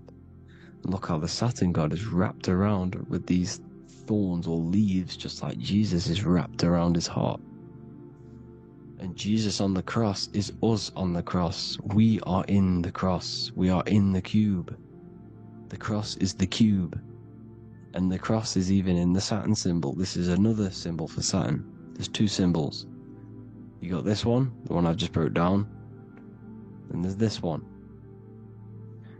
This is the cross of Saturn, the cube god, the simulation, the GameCube.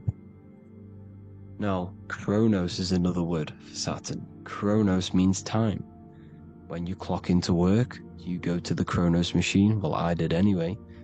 And I tap my card on the Chronos, because Chronos is time. Anything to do with time is Saturn. He creates and destroys.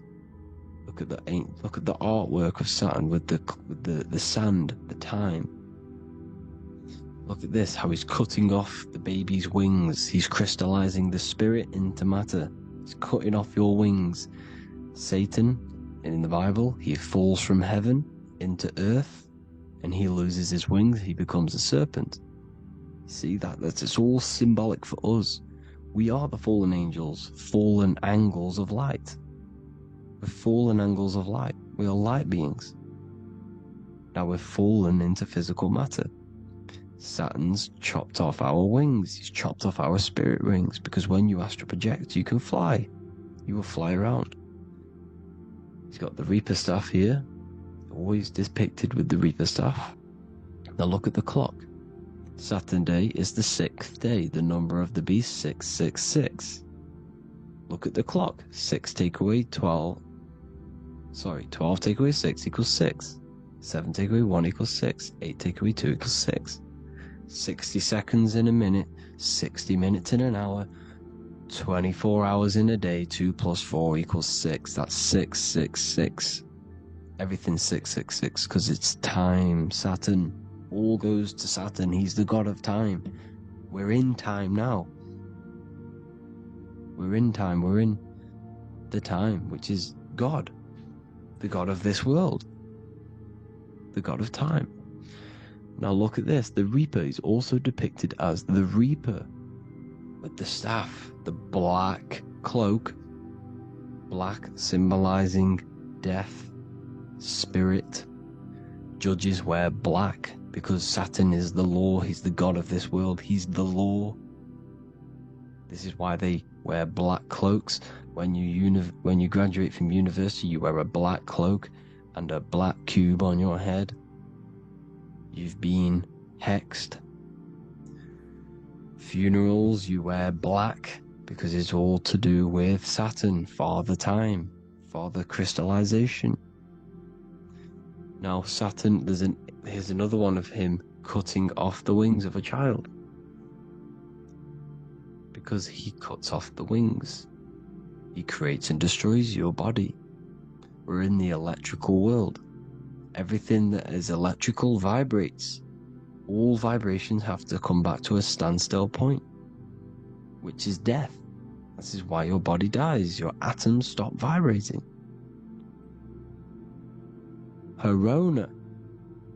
Look at the crown. The crown is the corona. Corona means crown.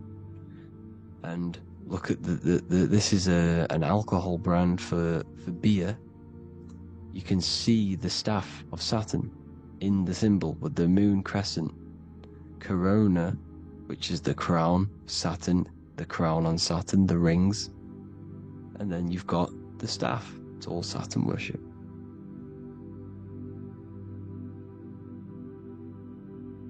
There's the black cubes of 9/11. 2 black cubes. This was a ritual for Saturn. It's all ritualistic. And look at the Star of David, the Star of Saturn. It's not the Star of David. It creates IXXI, the sigil of Saturn. IXXI means 9/11 in Roman numerals. 9/11. It's all a ritual for Saturn, and they have the 2 black cubes of Saturn.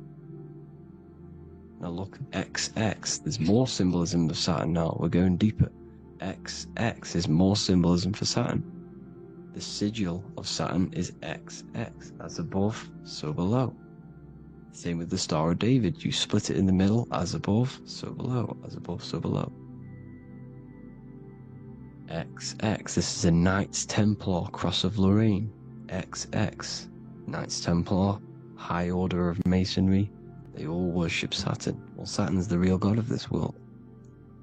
X Eon with the XX, XXL magazines, which is all to do with famous rappers and stuff like that. When you die, you put XX on the eyes because it's Saturn. He's the Reaper. Is Jesus with the XX crown with the thorns around his heart, around his soul, with the cube on the top, the cross cube. Lil Uzi Vert with the XX Cross of Lorraine. Jay-Z with his alcohol brand, XX Cross of Lorraine. The X Factor with the rings of Saturn. All Saturn worship. The seal of Melchizedek is also Saturn. This is the cube. This symbolizes the cube with the 8 points for the 8 points of space and time. And this is the cube. It's another ancient symbol for Saturn. Here you see the Star of Saturn with the Melchizedek symbol around it, which is all to do with Saturn. Here you see an altar, the Holy Grail, the Melchizedek symbol on it, and they're worshipping it. This is why we wear rings, wedding rings for the rings of Saturn. It all goes back to Saturn. Earrings. The 8-pointed star of the ancient Sumerians is all Saturn. It's all Saturn. So, the ancients, the symbols of Saturn goes on forever. It's in all of the major corporations. You can see it everywhere, the rings of Saturn. Toyota is an obvious one. Internet, Nike, Target, Sega Saturn. It's all Saturn worship. All Saturn worship. Because he is the real god of this world. Is Kanye West's album with a Saturn here. Is Michael Jackson's album saying X, escape. There's the X again. The X, escape. You have to escape this reality. Maybe that's what he's pointing at. Here you see it on the dollar bill. The Star of Saturn. Here you see it again on the dollar bill. So that is it for today's people. I hope you all gained some insight on Saturn. Please like, comment, share if you can. Subscribe if you like the channel. Please have an amazing day. God bless.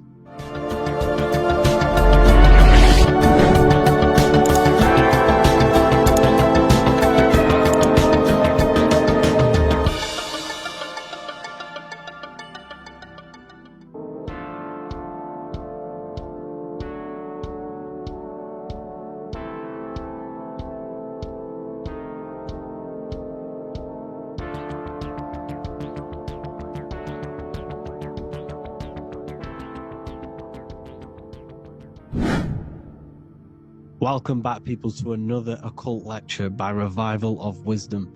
Today we're going to be talking about magic and how it's being used on us for the New World Order. Magic has the word mag within it, which is magnetism. Magnetism is the force. Magic is influencing forces, natural or supernatural forces, and using it for a certain agenda to gain something out of it. Now, magic is not what everyone's being thought. It's not some sort of fantasy thing. It's actually very common, and we all do it, whether you believe it or not. Magic is all to do with the mind. As I said, always say in my lectures, your mind is what creates matter. Your mind is what creates your external world. So it's all about manipulating and planting seeds within the mind, because your mind is a garden, and thoughts and words are seeds which are being planted in that garden. Your life, your physical life, the people you have in your life, your friends, your car you own, the job you have, is all a reflection of the thoughts that you've been thinking in the past. You are where you are in life because of the thoughts that you've been thinking. Therefore, your life is a direct reflection and manifestation of your mind. The Garden of Eden. Okay? The mind is what they are targeting. What you see, say, and hear has a direct effect on your mind. Me talking to you is influencing you. The words I'm saying is planting seeds within your mind. Now it's up to you to consciously act on these thoughts or these words, or to maintain these words. As above, so below. As within, so without. What's inside of me is outside of me. What comes into the storehouse comes out of the storehouse. You have the left, you have the right, you have the up and you have the down. As above, so below. Whatever is in your mind will be expressed in some sort of way, consciously or subconsciously, spiritually or physically. The mind is what manifests everything. And this is what we need to understand. We need to understand is that the mind is not physical. All things spiritual manifest physical. All things seen come from the unseen. The words you're thinking, that everything you have is coming from the unseen. The actions that you do come from the unseen mind. Another expression for as above, so below is you are the universe itself. You are a universe, a mini universe. But just because you are mini does not mean you are the whole thing. If I take a little piece of infinite, let's say there's an infinite light source. Let's say I take a little chunk of that infinite light source. That little chunk I took is still infinite, because it's been taken from infinite. You are the universe. Your awareness, your mind is the universe. It's information. You are the universe experiencing itself. This is why we say we are all God. As above, so below. What is in me is outside of me. The sun, the physical manifestation of the sun, is your soul. The 12 constellations are manifested in the physical body. The 5 elements are manifested in the physical body. They're manifested in the 5 fingers you have. As above, so below. This is manifested, well, this is a symbolized in Freemasonry and secret societies as the 2 pillars. The mirroring reflection, the reflection of reality, the mirror, as above, so below. What happens in the mind, what happens in the astral, happens in the physical. This is Aleister Crowley. This is all symbolism. This is the 2 pillars with the all-seeing eye and the triangle at the top. Aleister Crowley was a master magician, very powerful dark magician, black magician. There's 2 types of magic. You have white and black, just like the checkered board, the Masonic checkered board. You have white and black. You have good and evil. White magic is influencing natural forces to gain something that will help the collective consciousness, help the collective, help the earth, help other people. Black magic is something you manipulate something so you can get something personal out of it. Doesn't matter if it's good or bad. It's still considered as black magic because you're being selfish. Everything you do should be contributing towards the collective consciousness and helping others. And this is why the ancients lived in a system where everything was in unity. We understood that I am you and you are me. What I do to you happens to me because I am you and you are me. We are the same mind substance on the inside. We're all the same mind substance being expressed in different bodies. So what I do to your mind will have a ripple effect on my mind because all of our minds are connected within the mental plane. So this is why they know all this knowledge. They know all this knowledge. So yeah, this is the mirroring effect of reality, the 2 pillars, or symbolizes the number 11. The number 11. We'll go deeper into that. The technology we're using is magic. It's a form of magic. Television is tell-a-vision. They're telling a vision into your subconscious mind, into your memory. And when you turn on the television, you get a program because they're telling a vision to create a program within your subconscious mind. You see, the conscious mind is only 10% of your mind, which is to do with your, what you're aware of, your 5 senses. What are you consciously aware of? Well, I'm aware I'm here, I'm talking. I'm aware of what I'm wearing, the 5 senses, what I can hear, taste, smell, hear.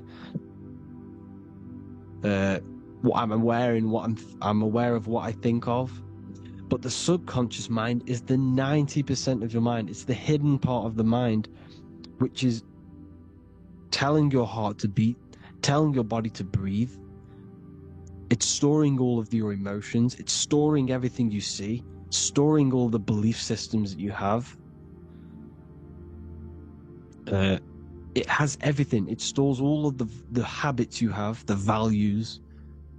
It stores everyone's name that you know. All the words that I'm speaking right now is all coming out of the subconscious.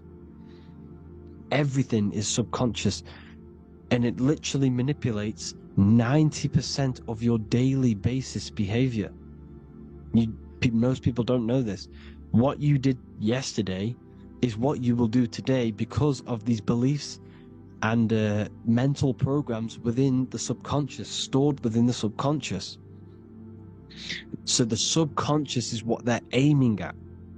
They're trying to create programs within the subconscious because the subconscious manifests 90% of your thought patterns, 90% of your actions and words.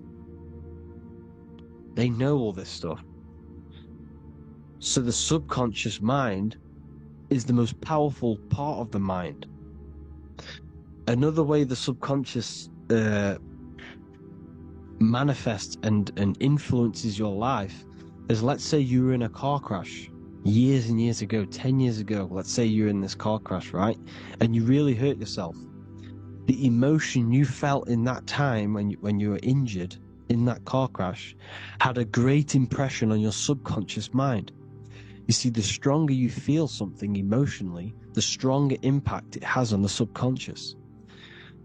You can remember and recall that moment, and very vividly, because of the impact it had on the subconscious. Another, for example, you become that terrified of cars that it manifests into your life today, that you are wary to go in certain cars. You don't want to go in cars at all, maybe, because of that moment that stored within the subconscious. And it will manifest into anxiety. It will manifest into not going into cars. It will manifest into depression, maybe. These things, these emotional, very emotional, traumatic events have a great impression on our subconscious, and they control your life. This is why you need to meditate and let go deep within yourself and let go of these internal, deep emotions that you may have repressed and keep pressing down and ignoring.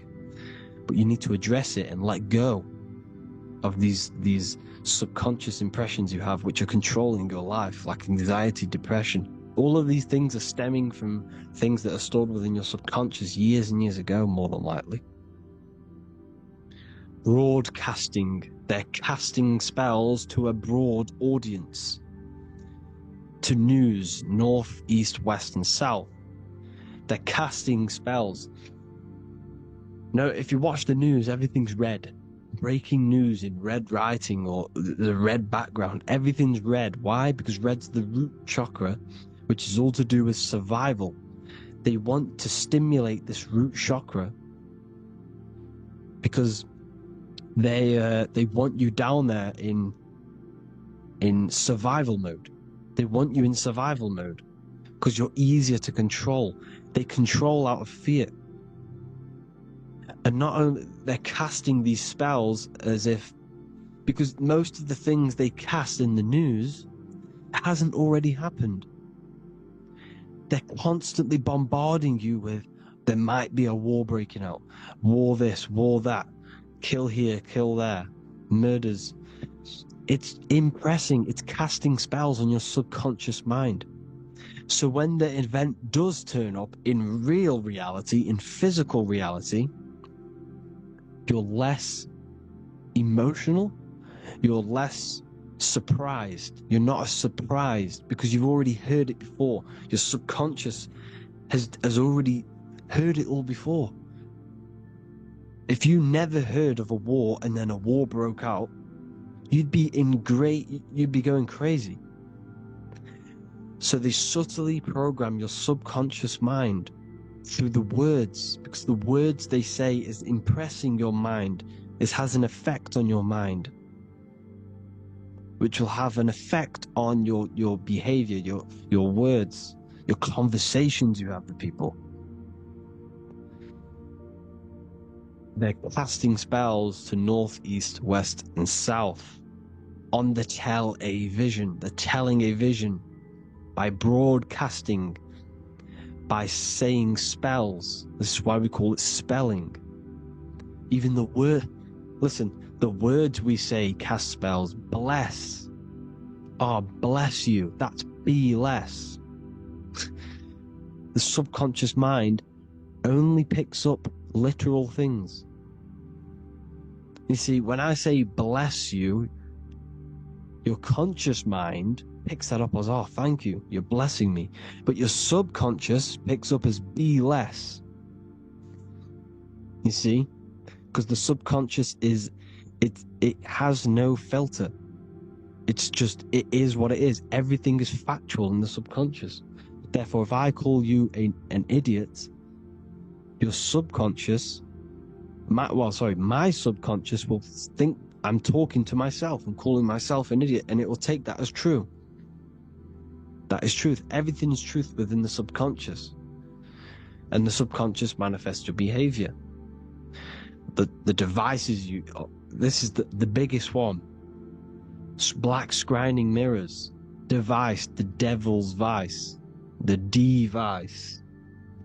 Okay? Black scrying mirrors, black screen is scrying.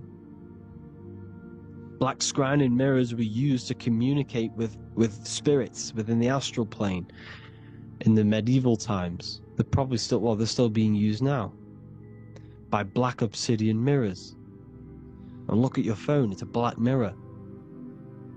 And there's some sort of, I'm not saying this is facts, but personally I believe these are portals for spirits and ethereal entities to come into your life, to come into your surroundings. So this is the next big thing. The TVs, your iPhone, your iPod, all black mirrors.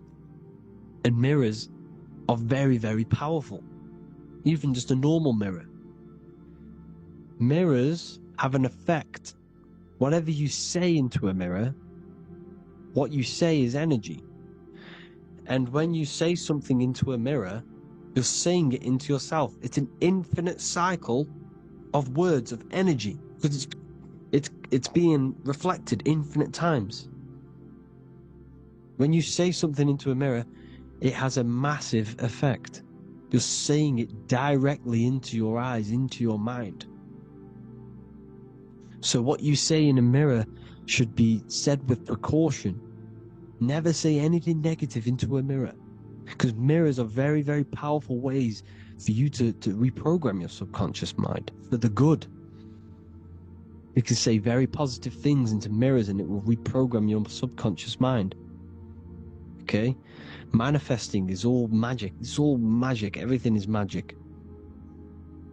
But consciously doing it is what they're doing. They hid this knowledge. Your phone is magic. It manipulates your mind. The iPhone. Okay? See, magic isn't all of this with wands.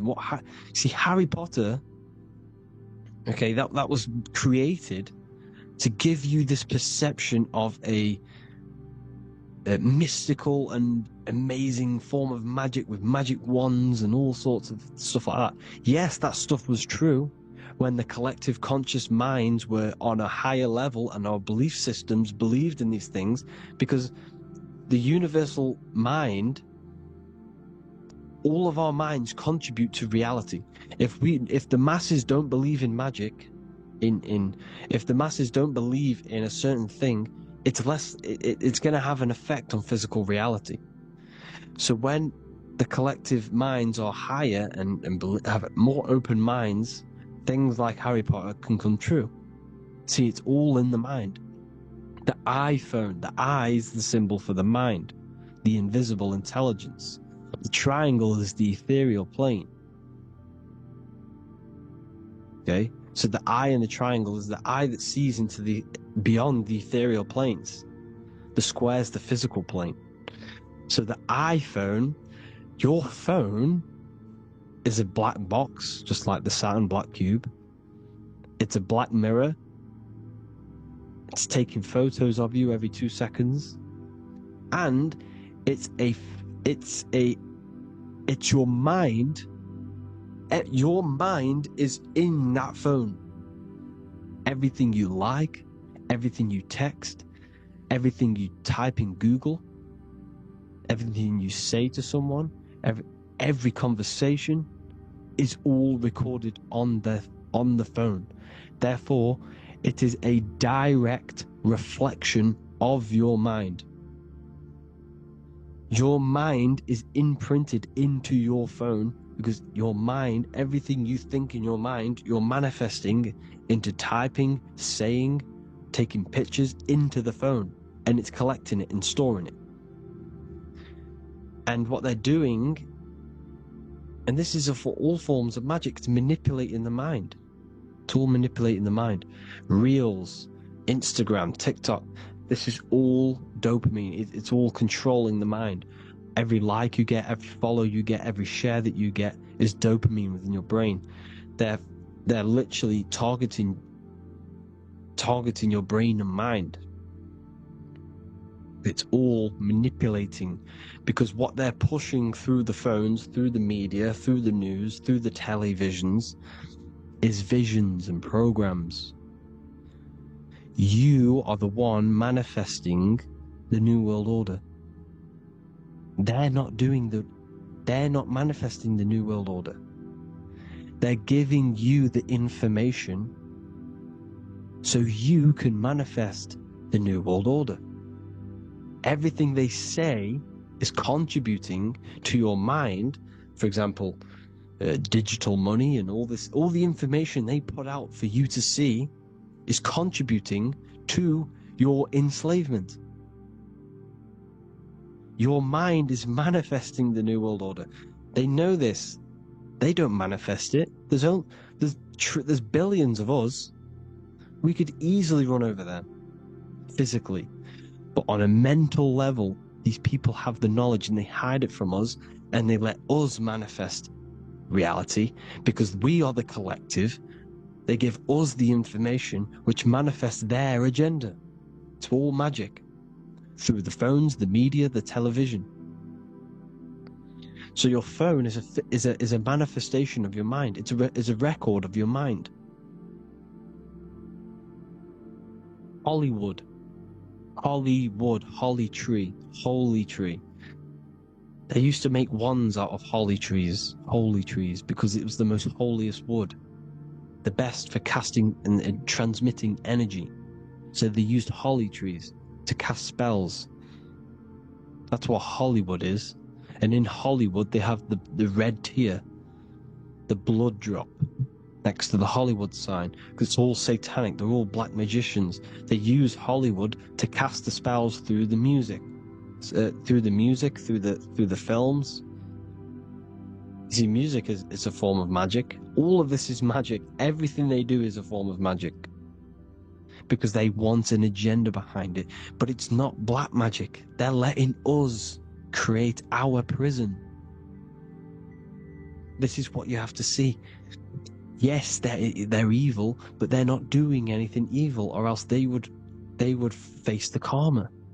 They let us manifest this agenda through giving in the information, by telling you what's going to happen in the movies.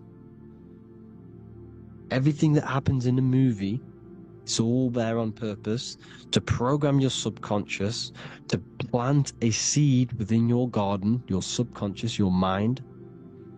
Because when the mind has already seen something, when it comes up and turns up in physical reality, you will be less shocked and you won't rebel. So they lure you slowly. They make you aware of these things over time. They make you gradually think it's okay. Like the technology, we never used to use these phones. How did we become so addicted and reliant on them? Well, because first they gave you a little flick phone. Well, no, sorry, they gave you a phone in your house, and then once you got used to that, they say, "Oh, here's the newest version of a little flick phone." You started texting your friends. Everyone was loving it in high school. They could now meet up without saying, "Let's meet on the weekend at this point at this time," like your parents probably did. Or maybe some of you watching this, you probably had to tell your friend to meet on the weekend at a certain time because you had no way of communicating. So everyone got these phones and got addicted to them. Then they slowly got addicted to the new iPod with the touch screen. Now they invented touch screen. Then everyone got addicted to touch screens. Then because all of this is producing dopamine in the brain, which creates you to become mentally addicted to things, and physically addicted, chemically addicted, because dopamine's a chemical. Your subconscious becomes a program within your subconscious, and your body becomes chemically addicted to these phones. And these phones are the enslavement of humanity, technology. Without this, we wouldn't be in this mess, without technology. Because they're creating a hive mind. We're all creating a hive mind. So back on track, anyways. They program you. Look at the films, 9/11, all produced by Hollywood. Here's the 11, like I said at the beginning, the two pillars which reflect reality. What happens in the mind happens in the physical. What happens in the astral happens in the physical. Okay, what happens in the physical happens in the mind. It's the two pillars, the mirrors. 9/11. 9 + 1 + 1 is 11. Flight 11 was hijacked. New York is the 11th state. New York adds up to 111. This is not a coincidence. It's all a form of magic. It's a ritual, energy harvesting ritual, because your mind produces energy. Your mental attention produces energy, and they're feeding off this energy in the astral plane, these demons. Music is the most powerful. Personally, I think the music is one of the most powerful forms of magic they're using. Okay? Music is hypnosis. It puts your brain in a hypnotic state. It influences your electromagnetic field through vibrational energy. It reprograms your subconscious mind. Why do you think you remember the lyrics? You see, your subconscious stores all of the memories. Remember, the subconscious manifests 90% of your behavior. So therefore, the music you're listening to is manifesting your behavior. You wondered why some people wonder why they have drug addictions and they can't get out of violence and they can't get out of all this negative mind space. It's because the music they're listening to is creating a negative mind space. The words you listen to have plant seeds within your mind. So the reason you remember the lyrics is because that song created a program within your subconscious. Yes, that is what happens. You can use magic to reprogram your mind, but you can use music to reprogram your mind, because it's all forms of magic. It's using natural mental energy forces to manipulate the physical reality. You manipulate your mind, you manipulate reality, physical reality. Okay? So the music, another very, very big one. When you turn on the radio, it's just all talks about alcohol, drugs, and sex, because they want you down in the lower three chakras. They want your mind attached to matter when it's mind over matter. Your mind's not physical. You see, the word spirituality is the new trend. It's not about your spirit. It's not about your spirit. It's about your mind. It's not about spirituality and looking after your spirit, and they've got you focused on your spirit. Why? Because they hide your mind from you. You see, a lot of people think their mind is their brain, but the mind is everything. There is no physical reality without mind. You can have a brain. Imagine if you had no mind but a brain. It wouldn't work. The mind is everything. The mind controls your avatar. It begins in the mind before it happens in the brain. Then the brain manifests through the body. The brain's just an electrical computer. So that they've got people scared. Or do I have a soul or not? And all this stuff. Listen, if you have a mind, you have a soul, because you are not the mind. This is why everything is sort of an illusion, because beyond the mind is your soul. But what is the soul without a mind?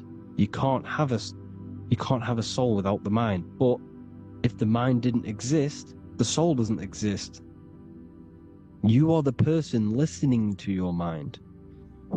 I shouldn't say person, because you're not the body. You're the entity behind the mind. But if you didn't have that mind, you couldn't understand what you even were. You would just be an observer who couldn't think.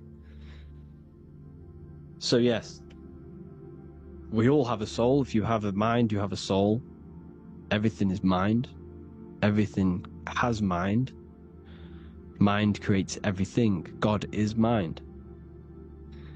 And they're manipulating your mind through TV, your phone, every little thing.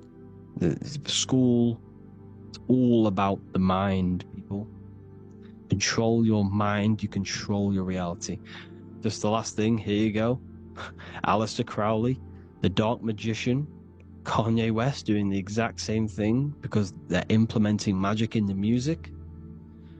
Here's the Beatles with Aleister Crowley in the background. Bet you never noticed that. Aleister Crowley was influencing music and placing magic within the music to influence the subconscious.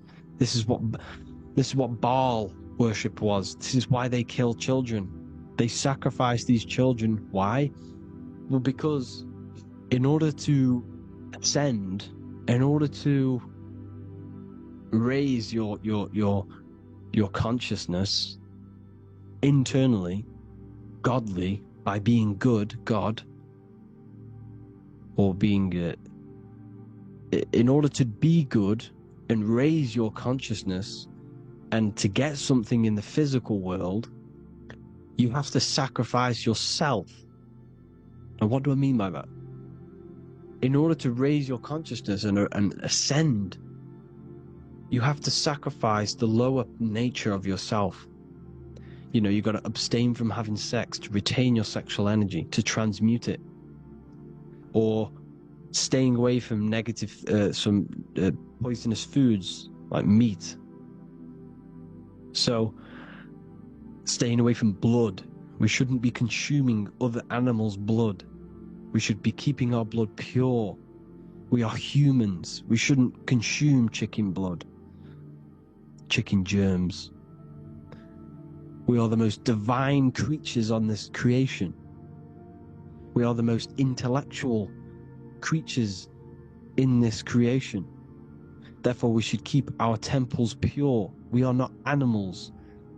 If you want to associate yourself with an animal, go out in the wild, go and find a wild boar, and go and try rip its guts out with your bare teeth, because you can't do it. You're not a cat. You're not a carnivore. Okay?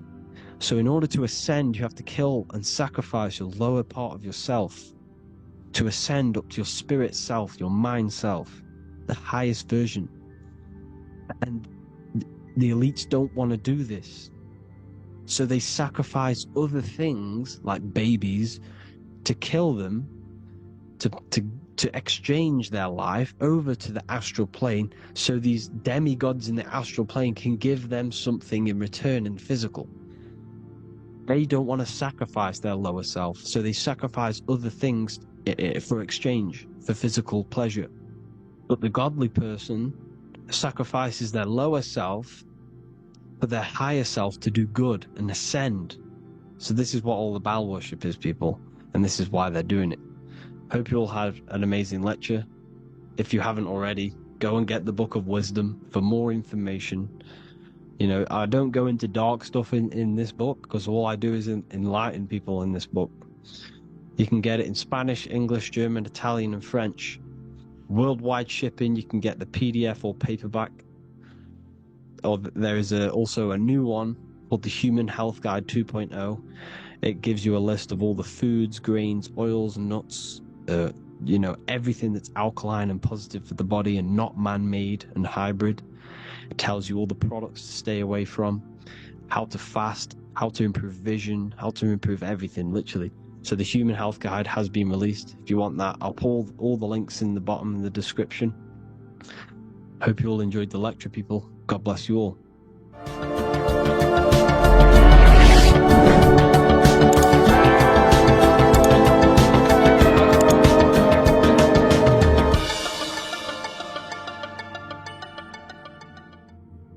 You are not breathing correctly. 98% of people only use a third of their lungs capacity, which is shallow breathing, which ages you, lowers your brain capacity, and also lowers your state of consciousness. So it's essential that you breathe consciously on a day-to-day basis, because this is what truly elevates your consciousness. I am going to give you the key for you to raise your consciousness just through breathing alone. Such a simple thing, but yet the most effective way for raising your state of consciousness and becoming more spiritually and mentally advanced. So tune in for this video and I'm going to show you exactly how to do it and the symbolism behind breathing. Air is more than just air. It carries electromagnetic energy. So now I'm going to give you the science behind this spiritual truth. This invisible force is what sustains all physical life, providing the life force energy essential for existence. Electromagnetism. Everything is fed off electromagnetism. Your body is an electromagnetic battery. Now, we can prove that air carries electromagnetism just by doing a simple test, a simple scientific experiment, by getting liquid oxygen and pouring it between a north and south magnetic pole, two polar opposite magnets. We see that the liquid does not fall straight through it. It is sucked, it is magnetically attracted to these two opposing forces, opposing magnets. This is proof that air, liquid oxygen carries electromagnetism. When you are breathing electromagnetism, the essential life force behind all living beings. This is known as energy or prana, chi, ether or spirit. This is all the same thing. Air is not just empty space, it is energy, it is prana, it is life force, it is spirit, it is ether, chi, prana. You are an electromagnetic being. Your consciousness is in direct correlation with your electromagnetic aura or biofield around your body. Your state of consciousness is mirrored within this field around your body. Now your breath, when you breathe in, you're breathing electromagnetism or life force. Breath is the vital link between the physical and the spiritual, bridging the body with the soul. Through breath, we connect with both tangible world and deeper, the unseen realms of energy and consciousness. Breathing deeply and properly elevates our consciousness, enhancing the brain's functions, heightening the sensitivity of our five senses. It also brings a profound calmness to the mind, creating a state of clarity and inner peace. Like I said earlier, breathing properly is the fastest way to elevate your consciousness. It is the fastest way, because breathing, when you stop breathing, what happens? You lose physical consciousness. Your body will shut down if you do not breathe in this vital electromagnetic energy in the oxygen. If your body does not get this for 5 minutes or however you can last without breathing, this makes you lose physical consciousness. Your body will not survive without this essential life force energy. Therefore, air is one of the most overlooked things. This is why we see the symbolism of Buddha having a big belly. Why does he have a big belly? Because it's symbolizing breath work. Proper spiritual breath work. The certain teachings of breath work. Of when you breathe in through the nose, you have to breathe in through the nose. You don't want to breathe in through the mouth, because the nose acts as a filter which catches dust particles and filters out the air before it enters the lungs. The mouth does not do that. The nose is for breathing inward. We breathe in through the nose, and when we breathe in, we breathe into our belly, not our lungs. When we breathe into our belly and our belly expands outwards, we are then moving this energy down from the nose down the spinal column. And when we breathe back out, the belly goes in, which is raising the energy up the spinal column, back out through the mouth. This is the true way of breathing, because when we breathe, we are moving energy. We are moving electromagnetic energy. When we breathe in through the nose, the energy travels down the spinal column, and when we breathe out, we are raising this energy back up the spine, some of it going out the mouth, and some of it reaching the brain, activating dormant brain cells in the brain. But when we breathe, we need to make sure we are using 100% of our lungs' capacity, because the lungs is what transforms this special energy into consciousness, physical consciousness. So this is why Buddha has a big belly. It's not because he was fat. It's not because he was overweight. It's symbolism. It's symbolism of breath work. So try this. Do this for 2 minutes while you watch this video. Breathe in through the mouth as hard as you can until you no longer can fill any more air into your lungs and belly. Breathe it into your belly, not your lungs. And breathe out through the mouth. Do this for 5 minutes or 2 minutes, however long. I promise you, breath affects your consciousness. You will notice the difference. If you do it quicker, the quicker it'll affect your consciousness, and you might go lightheaded. But that lightheaded is you activating your spirit, your energy body. So try this just when watching this video.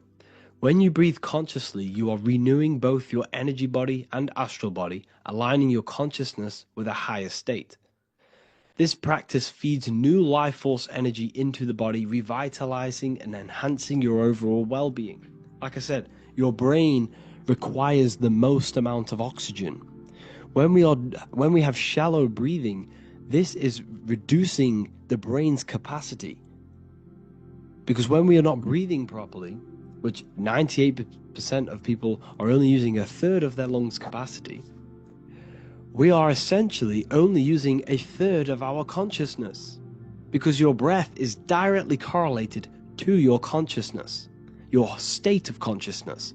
When you breathe in through the mouth, out through the mouth, out in through the nose, out through the mouth, consciously and deeply for 5 minutes, you will notice that your senses are more powerful and sensitive. Your brain is quicker.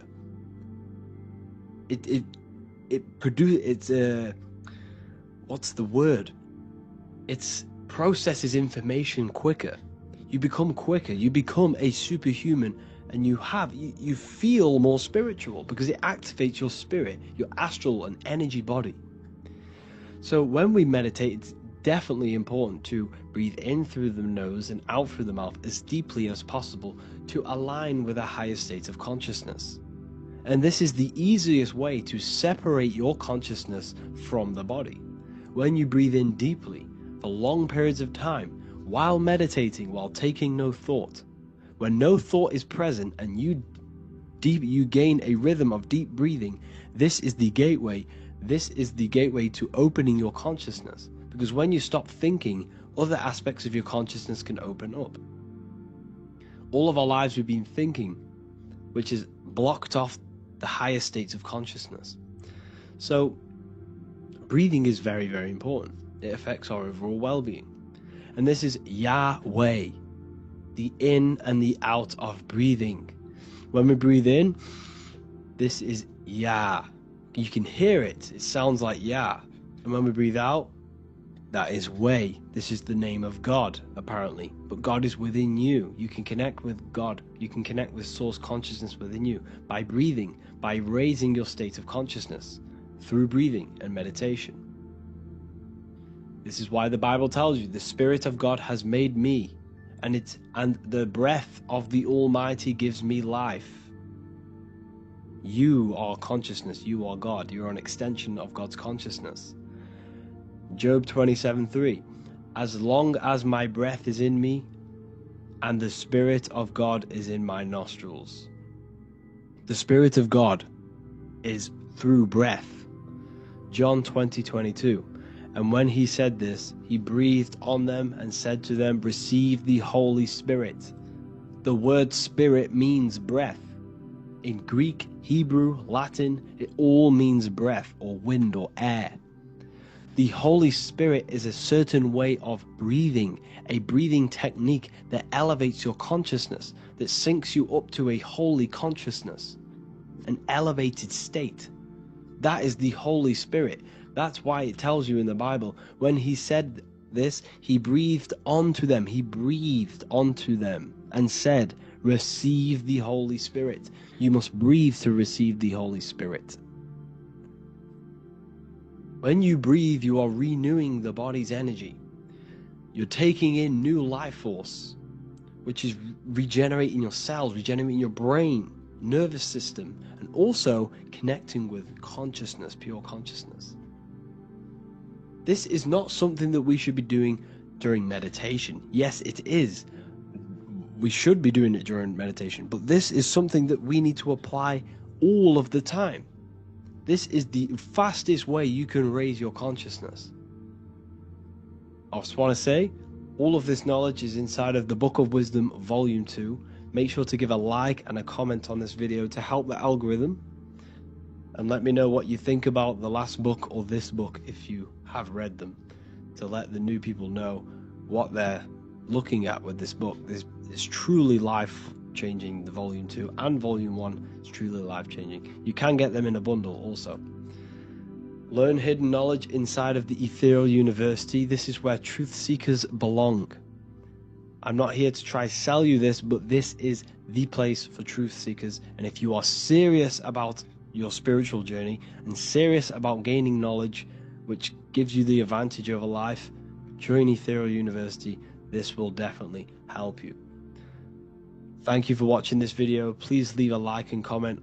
Make sure to give me any suggestions on videos you want me to make in the future. Thank you all. You don't just have a physical body. You have a physical, mental, spiritual, and emotional body. Each one of these aspects are a body of its own. Body does not just refer to a physical substance. You have a mental body for thinking, an emotional body for your emotions, a spiritual body for your energy in your astral form, and a physical body to encapsulate all of these. Each 4 of these aspects are essential for the human experience and essential to balance. Now, today we're going to be syncing the 4 aspects of your consciousness with the 4 seasons and the 4 elements, and how this ties into the Bible. So we have 4 physical elements. We have 5 elements in total, spirit being the most important, but spirit is pure invisible. We have 4 physical elements. We have air, fire, earth, water. Earth and water are feminine. Air and fire are masculine. Air and fire are active. Water and earth are passive. The air corresponds with the mental body of consciousness. This is where your intellect, this is where your communication, this is where your thoughts, intuition all comes from. This is the mental body of consciousness that allows you to think, allows you to process, figure things out, and have intellect and gain knowledge. This is your intellectual aspect of your consciousness, located in the head region. We have a fire nature, a spiritual nature. This is our astral body. Our astral body is all to do with the subconscious realms, the higher realms of consciousness. This is the body that allows us to be free from the physical body. Our spirit is more of our energy. Water is our emotional body. This is what allows us to feel things, that allows us to gain intuitive feelings of conscience. So emotion allows us to understand what is right and what is wrong. When we feel something bad, we know that this is wrong. When we feel something good, we know that we are doing good. Emotions are a creational force that allows us to feel certain things to bring them into existence. Our emotional body is a creational force and should not be reactive, and they should be controlled. Most actions are stemmed from emotions, Actions bring thought into physical existence. Emotions are the driving power. They are what drives your actions. The thought, then the emotion, then the action. Earth is your physical body. This is your physical state that allows you to take mind and emotion into action, into fruition, into physical matter. This is what your physical body allows your consciousness, your soul, to interact with the physical world and bring things into physical existence. The physical body, the physical world, is an outcome and an effect of the thinking mind. All physical substance comes from the thinking mind. The pen, the phone you're holding, the microphone I'm speaking into, all began as a thought in the thinking mind, then it was brought into physical reality. Earth is the most dense. So it goes in this order: body, emotions, spirit, mind. The higher you go up, the more lucid and fluidic it becomes. The lower you go down, the more dense and dull it becomes. Air is the mind, fire is the spirit, water is the emotion, earth is the physical body. So this is why you are a microcosm. You have these four things within you. You contain of these four elements, which correspond to the four bodies of your consciousness, the four bodies of the soul. You are the soul. You are the spirit. So this is why in Theologians 4:17 it says, "Caught up together with them in the clouds to meet the Lord in the air." You don't meet God or the Lord in the physical air, in the clouds. This is clearly a parable. A human being cannot go up to the clouds and meet a mystical man in the clouds. This is obviously a parable, a metaphor. The air is your mind. You must raise your consciousness beyond the body, beyond the emotions, beyond the spirit, and enter in the mind during meditation, turning the mind inward to connect with the Lord. The Lord is the highest aspect of your consciousness, the one that exists beyond the physical body, beyond your emotions, beyond the thought. So you meet the Lord in the air, in the mind. The mind represents the air. This is why in America there's a saying called an airhead. You're an airhead. This means that you are stupid, or you don't think, or you have nothing in your mind. You have nothing in your head. When someone's very stupid, you call them an airhead, because air represents the mind. The air is elevated. The air is invisible. The mind is totally invisible to the human eyes. It is a metaphysical substance. In fact, it's not a substance at all. It's so fluidic. It's everywhere. The mind can be everywhere at all times. It can be anything. Nothing is impossible within the mind. Now, this is synced with the four seasons. The four seasons represent the four aspects of human consciousness, the four bodies of your consciousness, the four bodies of your soul. The sun is your soul, okay? And the sun travels around four seasons. Summer, when the sun is the most hottest point. Autumn, when the sun starts to move away from the hottest point. Things start to die. Then it goes to winter. This is when everything dies. This is when things enter in within itself. This is when darkness occurs.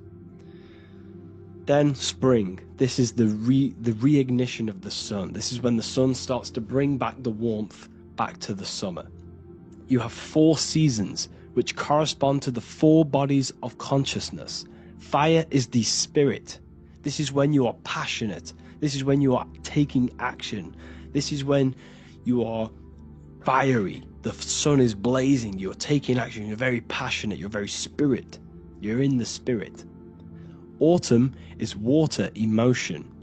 This is when you start to become very reflecting. This is when you start to feel emotional. Because in autumn, there's lots of water. This represents the emotional body of consciousness. Winter is the mind. This is air. Winter, what happens in winter? Everything enters within itself. The leaves die. The trees die. Everything dies and goes within. This is the mind. The mind is the darkness, remember. You close your eyes to enter within the mind. The winter represents meditation. In the winter, what do people do? They stay inside of their house. They research more. They read more books. They become more intellectual. They think more in the winter because we are so we're stuck inside. So we're more reflective. We're thinking more. We're more communicative. We're more intellectual. In the spring, this represents the earth, the body. This is when we start to come out of the mind and we awaken to the body, and things start to grow again. The plants start to grow. The earth is growing again and reborn again. This is the body. This is when you become more active in the spring. And then the summer, back to the summer, we then take action on these thoughts and these thoughts that we gained over the winter. Essentially, this is just a massive cycle. And this is a daily cycle also. The nighttime is the winter. The morning is the spring. The midday is the summer. And the evening time is the autumn. This is a microcosm. We have 4 bodies of consciousness. You are the sun, you are the soul, and the soul has 4 bodies: summer, autumn, winter, spring. Emotion, air, body, spirit. Sorry, emotion, mind, body, spirit. So you are the soul. You are the pure essence of consciousness. The sun is your soul in the heart. And the seasons are inside of you because you are a microcosm. Okay? You are a microcosm. The word sun is son. The Latin word for sun is sol, which is soul or solo, because the sun is solo. It's on its own. You are the soul, and the soul has the 4 different bodies of consciousness. So, before we move on any further, if I've blown your mind, please, if you can, leave a like, a comment, a share, and a subscribe. Let me know what videos you want me to make in the future. Please drop a like, it definitely will help me. You are a microcosm of the macrocosm. Man is a miniature universe that goes through its own cycles. The seasons of the summer, winter, spring, and autumn do not occur merely outside of him, but within him as well. The summer is within you. You feel different in the summer. You feel different in the winter. You feel, depending on the body of consciousness, it's your soul's interacting with. So the sun in the sky is your soul inside, and the sun goes through these cycles, which is affecting your bodies of consciousness, because the cycles represent your bodies of consciousness. Now this ties in with the Bible. This is why we have 4 Gospels. This is why Matthew, Mark, Luke, and John are always seen with the 4 different zodiac sign animals or symbols. So you always see each one of the Gospels. If you just type in on Google Matthew, Mark, Luke, and John, type in ancient paintings or pictures of them, and you will find these 4 zodiac signs are always standing with each one. Taurus, the bull; Leo, the lion; Scorpio, the eagle. An old symbol for Scorpio was the eagle, and a man for Aquarius. Here you see very, very ancient paintings and artwork. Here we see Matthew, the man, Aquarius. Here we see John, the Scorpio. The same here. We also see it on the tarot cards, on the world card. We see the 4 fixed zodiac signs. Here we see it as well. These are called the 4 fixed zodiac signs. Now, when we look at the zodiac, we're no longer looking at the sky. Because what you must understand is, as above, so below. What is above you is inside of you. What is above is what is below. What is outside of you is within you. The zodiac is inside of you. The zodiac revolves around the sun. The sun is your soul. These are different energies of your soul. Like I said earlier, the 4 seasons are the 4 bodies of your consciousness. And in each body of consciousness, you have these different energetic energies that you can work with. Okay, so this is the true astrology. This is the true astrology. the internal esoteric astrology. You can't find much information on this at all. Very hard to find. So what we're looking at are the four bodies of consciousness. Obviously, when you look in the middle of each, when we look in the middle of each season, spring, the middle of spring is Taurus. The middle of winter is Aquarius. The middle of autumn is Scorpio. The middle of summer is Leo. These four signs are known as the four fixed signs. Okay? Scorpio is fixed. It's the middle of autumn. Scorpio is a water sign, emotion. Aquarius is the air sign, the mind. Taurus is an earth sign, the body. Leo is a fire sign, the spirit. This is why we see Matthew, Mark, Luke, and John with the four fixed signs of the zodiac, which represent the four bodies of consciousness. Leo, the spirit, fire. Luke, Taurus, earth, body. Matthew, Aquarius, air, mind. John, Scorpio, water, emotion. Each gospel is depicting Jesus and showing Jesus in each gospel. Each one of these gospels is showing and depicting Jesus according to the different body of consciousness. In John, this is when Jesus starts to turn water into wine. Water is emotion, wine is transmuted emotion. This is when he does miracles with his emotions, water into wine. Aquarius, which is Matthew, air, the mind. Inside of the Gospel of Matthew, this depicts Jesus as an intellectual person, a person who's communicating and using his mind, his mental body a lot inside of the Gospel of Matthew. Go and read it, and you will see this. Luke, Taurus, earth, the body. Luke shows and depicts Jesus according to the body of consciousness, the physical body. He shows Jesus as a human, being a human being, helping people physically and helping people's physical needs, like giving away food and doing all sorts of good things for other people.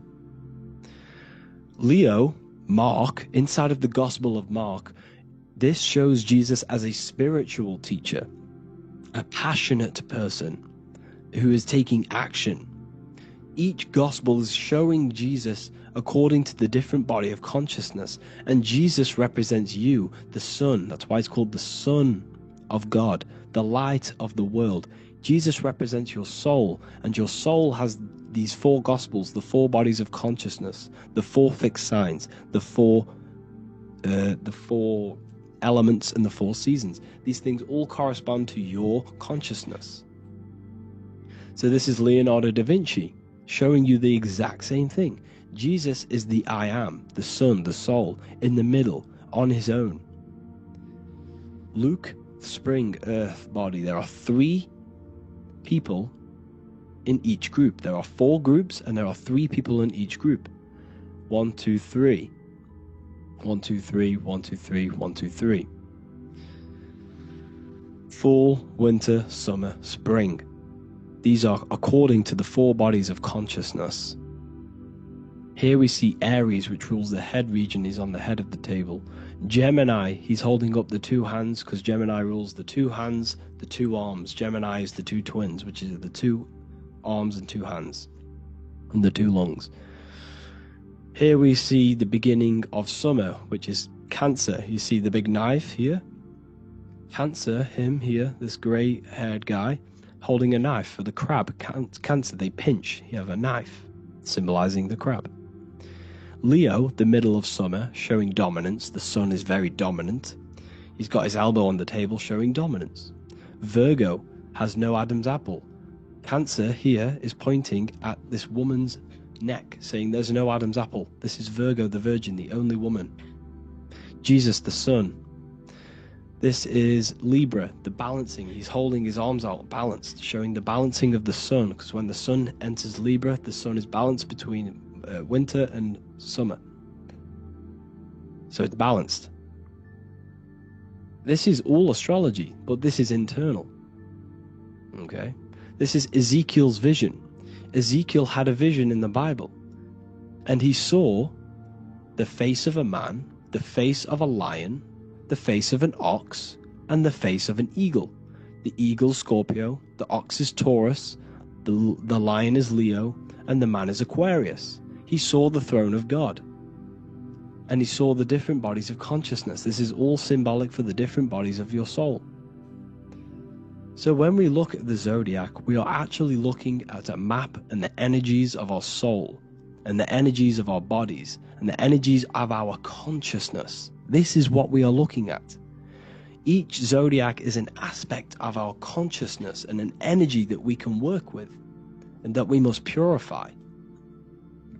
Balance and purification is essential. Imagine playing a brand new video game. Let's say a brand new video game came out and you had to play it. What happens when you play that game? You don't know the controls. You cause chaos in that game. You can't really run properly. You can't do anything properly. You're getting destroyed by other people who are playing that game. It's the same with your physical body. When you are born, you must learn how to play the game. You must learn how to balance the mind, learn how to balance the spirit, the emotions, and the physical body. We must balance and purify each body of our consciousness. We must look after our physical body with our physical health by eating physical, electrical food like fruits and veg. We must look after our minds by being conscious of what enters our eyes, enters our ears, enters everything. Whatever enters our five senses is affecting our mind, our mental health, our environment, mental. We need to look after our thoughts. Control our thoughts by purifying our thoughts, only positive thoughts. Then we must purify our emotions, feeling only gratitude and love and not feeling these negative, dull emotions. Then we must look after our spiritual body through meditation and looking after our spirit. But remember, when we look after our mind, it all begins in the mind. Each body of consciousness is interlocked with the other. If you have an unhealthy body, you have an unhealthy mind, spirit, and emotions. If you have an unhealthy mind, you have an unhealthy body, spirit, and emotions. If you have an unhealthy emotions, you have an unhealthy spirit, mind, and physical body. They're all interlocked. You must balance each one of them. Look after your physical body, look after your thoughts, look after your emotions, look after your spirit. But remember, the mind is the most powerful one. It's mind over matter. Once we look after the mind, because once we start to control our minds and control every thought we think, this will then turn into discipline in our physical body. Because once we learn how to discipline the mind, we learn how to discipline what we eat, we learn how to discipline what we feel, we learn how to discipline our spirit. This is all interlocked, but work on the mind first. Work on the mind first. All of this knowledge is inside of the brand new Book of Wisdom, Volume 2. This is a revolution of human consciousness. If you've read it, please leave a review down below. If you've read Volume 1, leave a review down below. This is the next revolution. I don't see this information anywhere. This is the next revolution of human consciousness. And of course, if you are serious about this and you truly want to gain enlightenment and join an amazing community where you can connect with me on live calls, lectures, the Manifestation Mastery course, you can gain access to my library with over 45 PDFs plus my books. And if you do join the university, you can order a Volume 2 free of charge. All you have to do is to pay for shipping. If you truly take your knowledge serious and you want to take advantage of life, join the university. This is where truth seekers belong. Just want to say thank you all. Please leave a comment. Please leave a like. It's going to help me a lot spread this knowledge to the world. And yeah, share this with a friend and subscribe. Thank you all.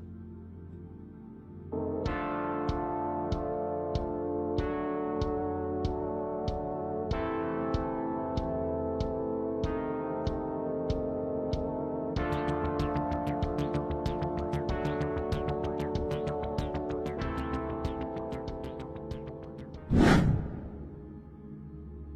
people, how are you all doing? It's Revival of Wisdom, and today we're going to be talking about your birth certificates and how we are slaves to a system, and how they have trapped us into this system.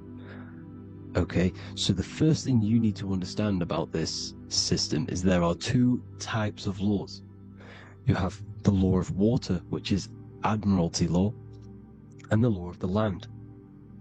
So the Admiralty law is the law of water, and this is what money is. Money is water. This is why we say liquidity, currency, the current. A current is water, something moving through something. Cash flow. And this is why banks are called banks, because a river bank is on either side of the water, and it directs the currency. You see? So money is water.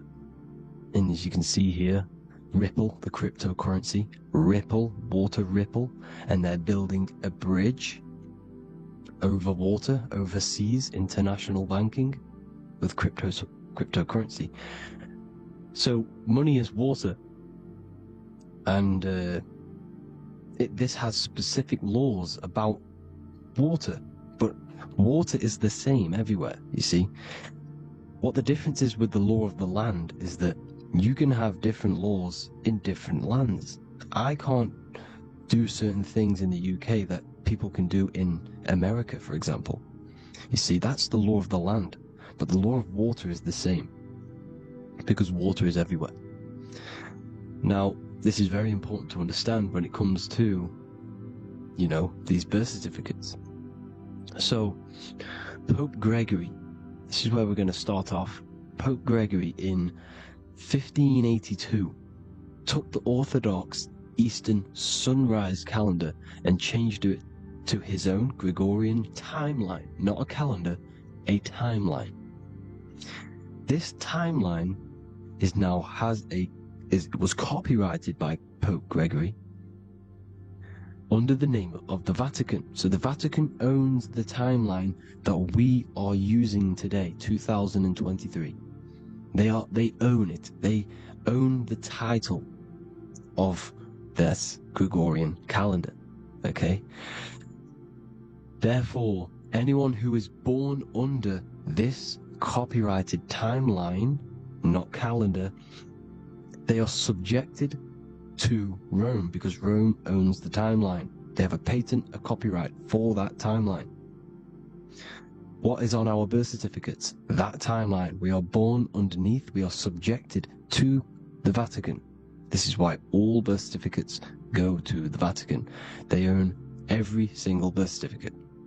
Okay? So when we use this timeline, we are subjecting ourselves to this timeline, okay, which the Vatican has a claim over. This calendar or timeline is set to sunset, not the sunrise, which is associated with death, darkness, and the moon, lunatics. You see, so this is a sunset calendar timeline. Okay, this is now, they've changed a couple things, right? They say that the new year is January the 1st. Okay? When we know this is in winter. January is winter, which is associated with darkness, death, the death of nature. So this is a death cult, people. These people are evil. They're so evil. The Vatican. And this is why we use April Fool's Day, because April is in Aries, and Aries is always the start of the zodiac. This is why Aries rules the head region. 12 zodiacs, 12 systems of the body. Each zodiac is associated with each part of the body, and this is why Aries is the head, cerebrum. But we're not going to talk about it in this video. But yes, that is what April Fool's Day is. They're putting it in your face. April Fool's Day is the real start of the year, when the sun starts to rise again, when the risen Savior is resurrected, when it's born again. This is when the Jews celebrate the Passover. This is when the Christians celebrate the resurrection of Jesus, and they eat lamb. The Jews eat lamb because we're in Aries, the new year. The sun is now born again, our risen Savior, the light of the world. So yes, this is what April Fool's Day is.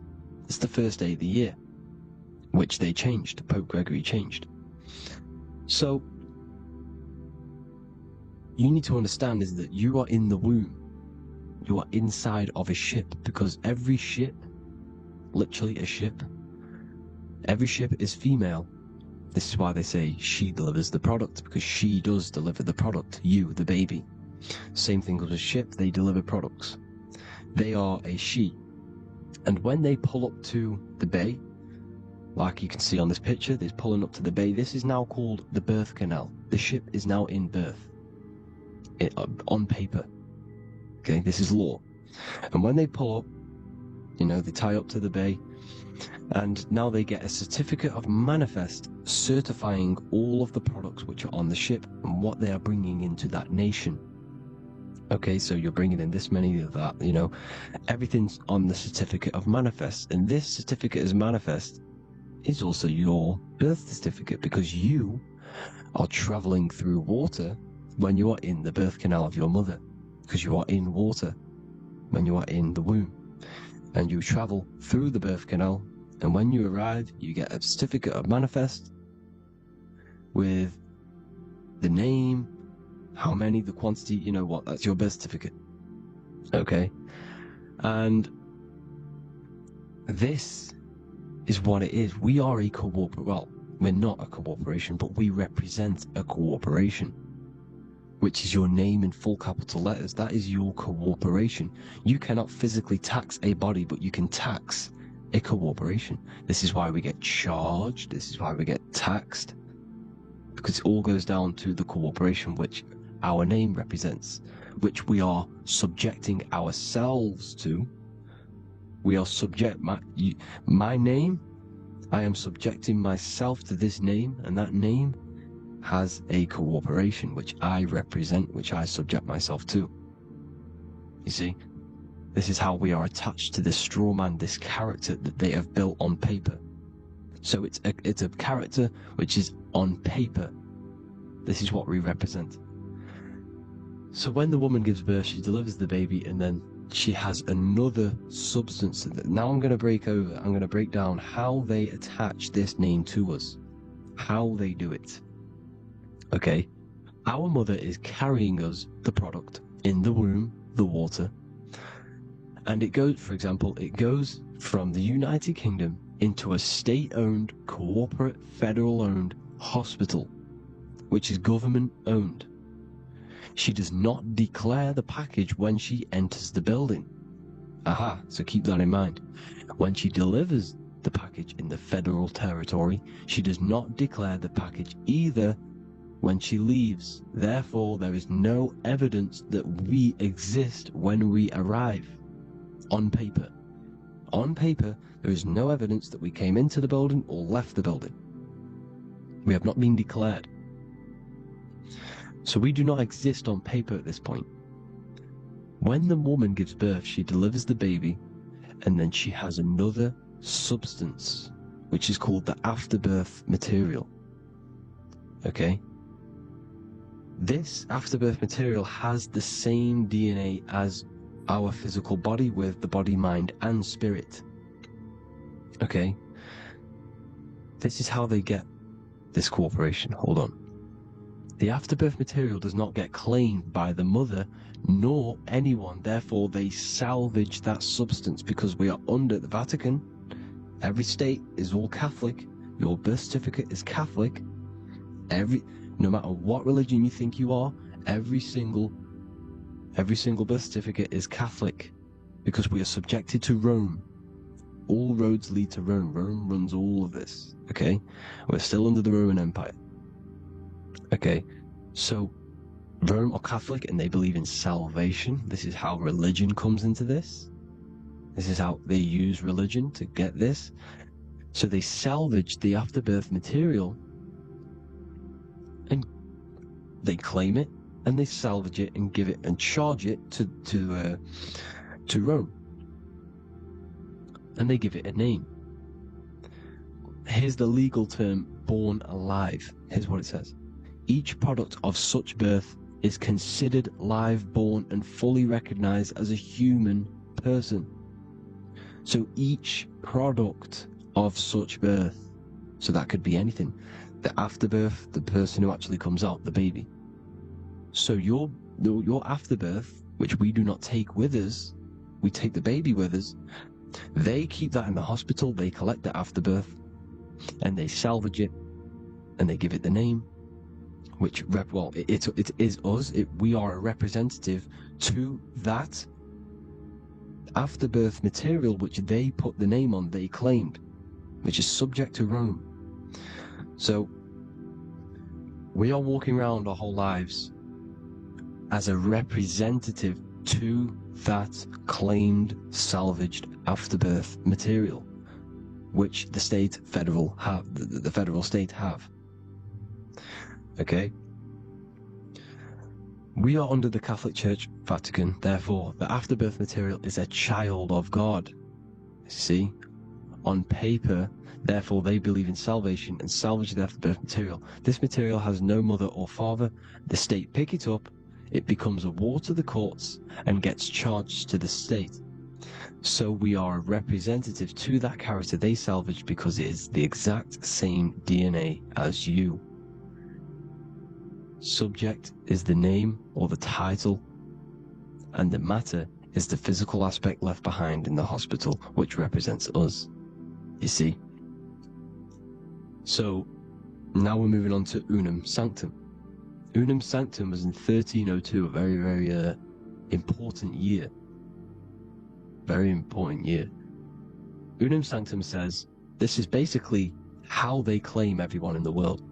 So the Vatican had all this power, all this gold, all these people under them. They need to get a claim for them so then they can rule over them and make them slaves. So what they did, they created Unum Sanctum. Pope Boniface VIII did this. And it says, the spiritual man judges of all things, and he himself is judged by no man.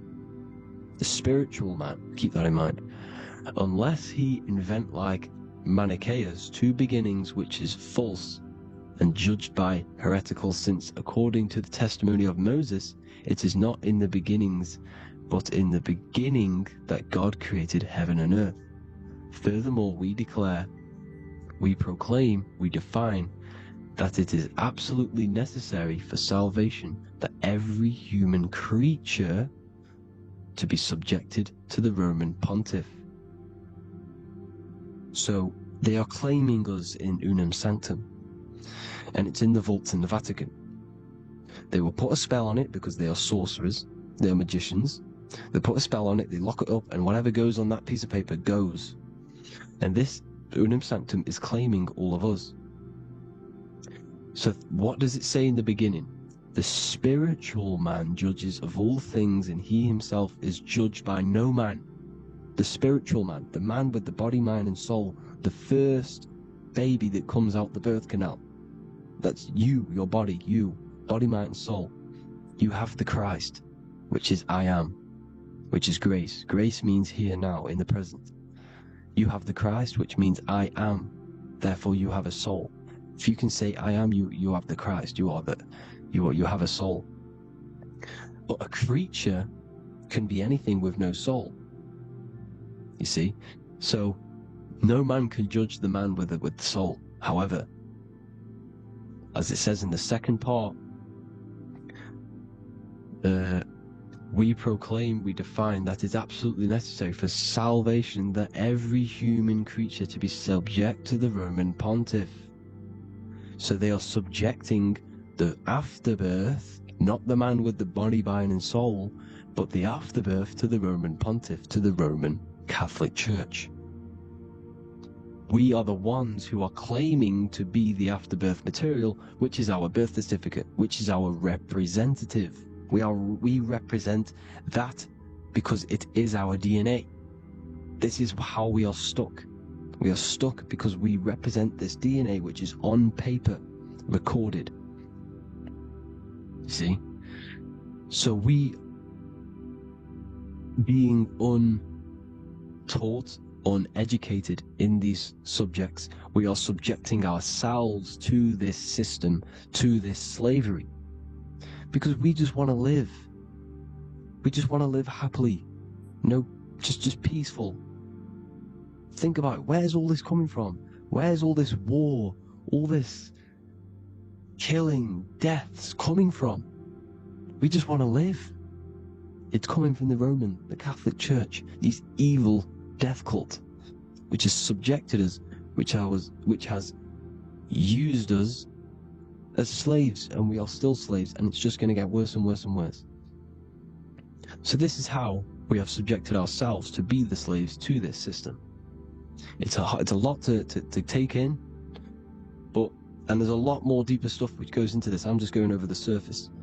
I'm going quite deep, but there is little details that I still need to learn myself. But this is the general how that we've been stuck to this slave system. So we are batteries, okay? This is why we get charged. When you go in a court, you get charged, okay? Because you're a biological battery.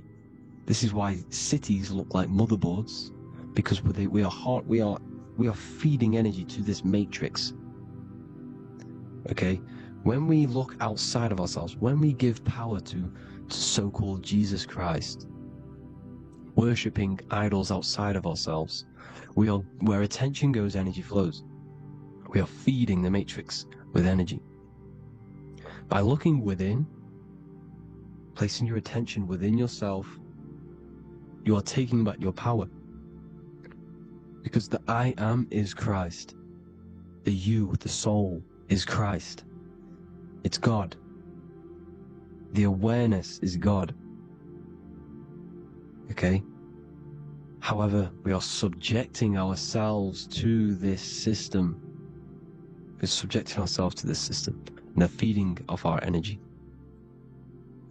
So what we need to look for the future is that, think about it, with the end goal is to change our DNA, is to literally make us robots, transhumanism, slaves. This is why we have smart cars, smartphones, smart watches, smart meters, smart cities, and all of this is going to be connected by the smart grid, which is 5G. This is why 5G is rolling out. 5G is going to connect all of these technologies to one. It's like a big net system. And you know why they're doing this? It's because all of this is going to be connected through AI, through this 5G, and that 5G is going to be controlled by the elites. So you say anything wrong, you do something wrong, you say the wrong thing online, they'll turn off your car, they'll turn off your phone, they'll turn off your smartwatch, they'll turn off your TV, because it's all going to be connected and controlled by the smart grid. And this is what the Great Reset is, people. But they're going to trap us inside of these 15-minute smart cities, so we can't leave the area, because they're going to use climate change as a tool to enslave us to not travel because of so-called climate change and the fumes that we are putting into the air, which is all BS. They're doing this to push these new cities, to push all of it. But listen, they're trying to get inside of your body. The only way they can do that is to get you addicted and using this technology. First, they got on the body with the smartphone. Well, first of all, we use the technology. We get used to it with it in our hand. The next step for them was to get on the body, which is the Apple Watch, as you see down here. They have now successfully got onto the body. The next thing is to get inside of the body. This is the brain chip. You see how they've slowly lured their way in, slowly got you addicted to this technology, got you dependent on this technology. And what they're going to do is that they're going to mold society to be dependent on the brain chip. So in order, for example, if you want to go and pay for food, you're going to have to get a chip to pay for the food, because it's all going to be digital money. And that digital money will be connected to the chip, and you'll need the chip to pay for things. You see? So this is how they're slowly transhumanizing us. These phones, these apps, these things which are all which are all using was created by Freemasons. Mason means traveler, because they travel the depths of the mind. They understand human consciousness. They understand the brain. They understand the mind. By the deepest root cause, they understand it. This is what Masonry is. It's the occult. So these technologies is designed by these people. This is why they're so addictive, because they understand how it works. They understand how to get people addicted, because they understand human consciousness, the brain, the body, and the mind. So this is the advantage Freemasons have over us. And these secret societies, which have gone through the orders of Freemasonry and progressed onto these secret societies, which are the evil side, because I'm not saying Freemasonry is evil, okay? But the societies which they go beyond Freemasonry, because you can go beyond the 33rd degree into these secret societies, and they use this knowledge for the bad, to enslave people. And this is what's going to happen. Transhumanism. So I hope you all learned some insight for today. Please do a bit more research on, birth certificate and stuff like that, the straw man. And have an amazing day, people. Please like, comment, and subscribe. Peace.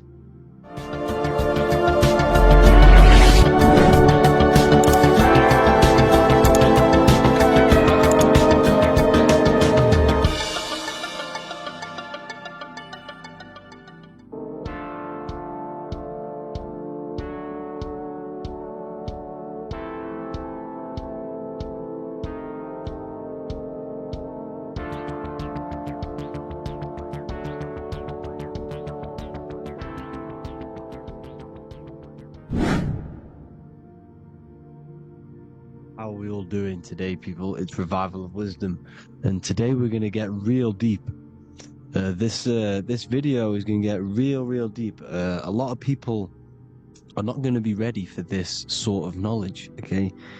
You really have to do is to really deprogram the mind, because everything we've been taught is a complete lie, is to keep us trapped, okay? This is really advanced knowledge. Now, let's get straight into this. All of the ancients depicted other worlds, and they called this place Midgard. Midgard is the mid-garden, the middle garden. This is why the Masonic symbolism on the floor is always a black and white checkered board, symbolizing the polarity here, the good and bad, because we're in the middle garden, the heart. Earth rearranged spells heart, because we're in the heart of this system, of whatever it is, a super quantum computer, whatever you want to call it, simulation. Now, in the Quran, it talks about the 7 layers of heaven. All of these ancient artworks are depicting these different layers of reality. Okay, and look at the Egyptians here with the boat outside of the firmament. Boats travel on water, and this is exactly what the Masons are doing.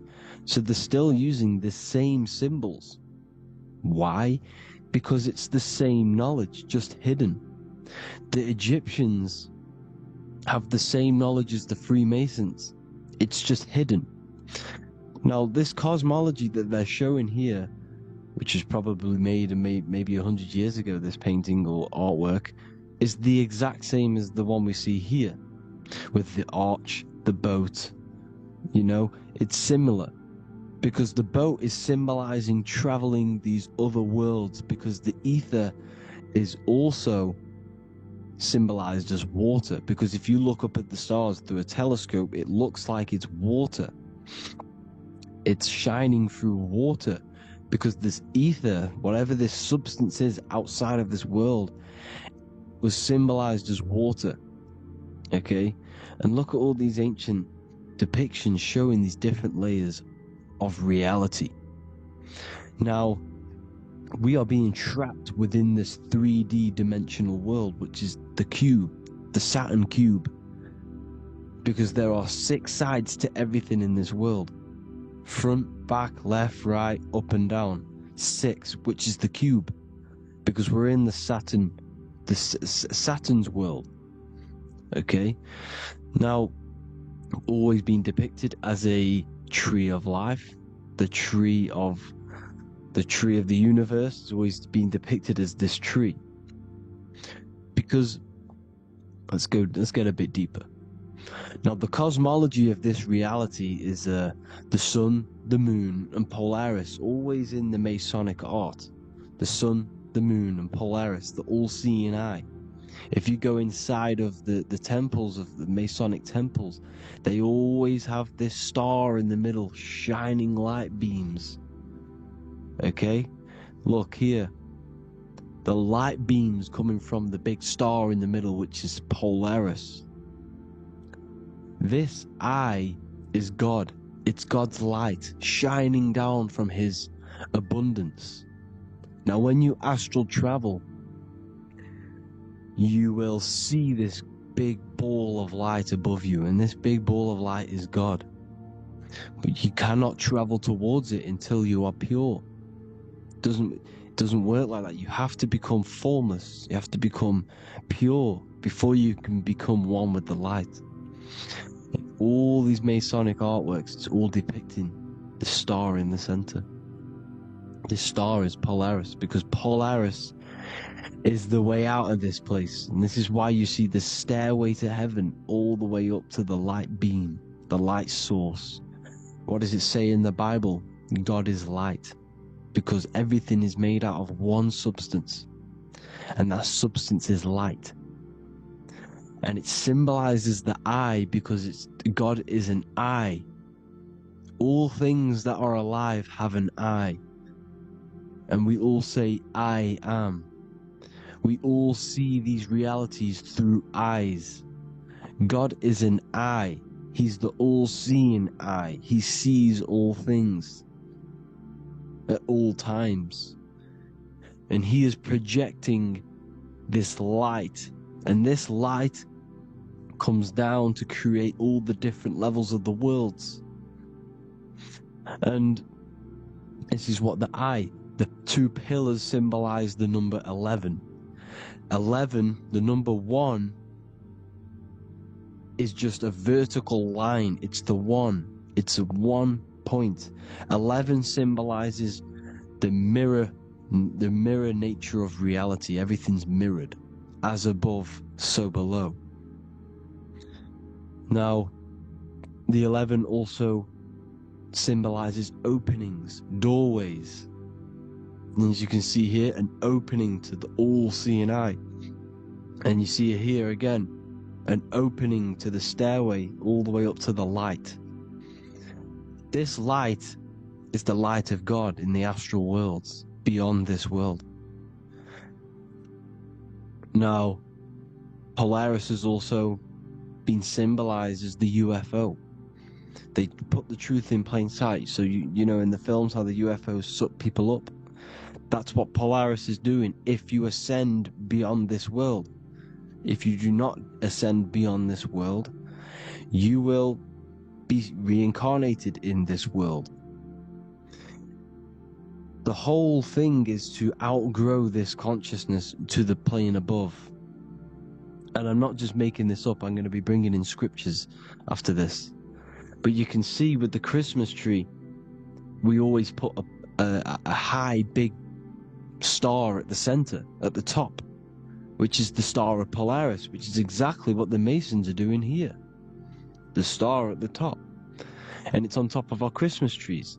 And all of these symbolize the other stars, because Polaris is the most high star. And all the other stars are wrapped around the firmament lower than Polaris. And that's exactly what the Christmas tree is. And it's a triangle. It's a triangle, just like light beams travel from one point in the triangle, just like the all-seeing eye. It's a triangle. The light is coming from one point and sending its rays downward.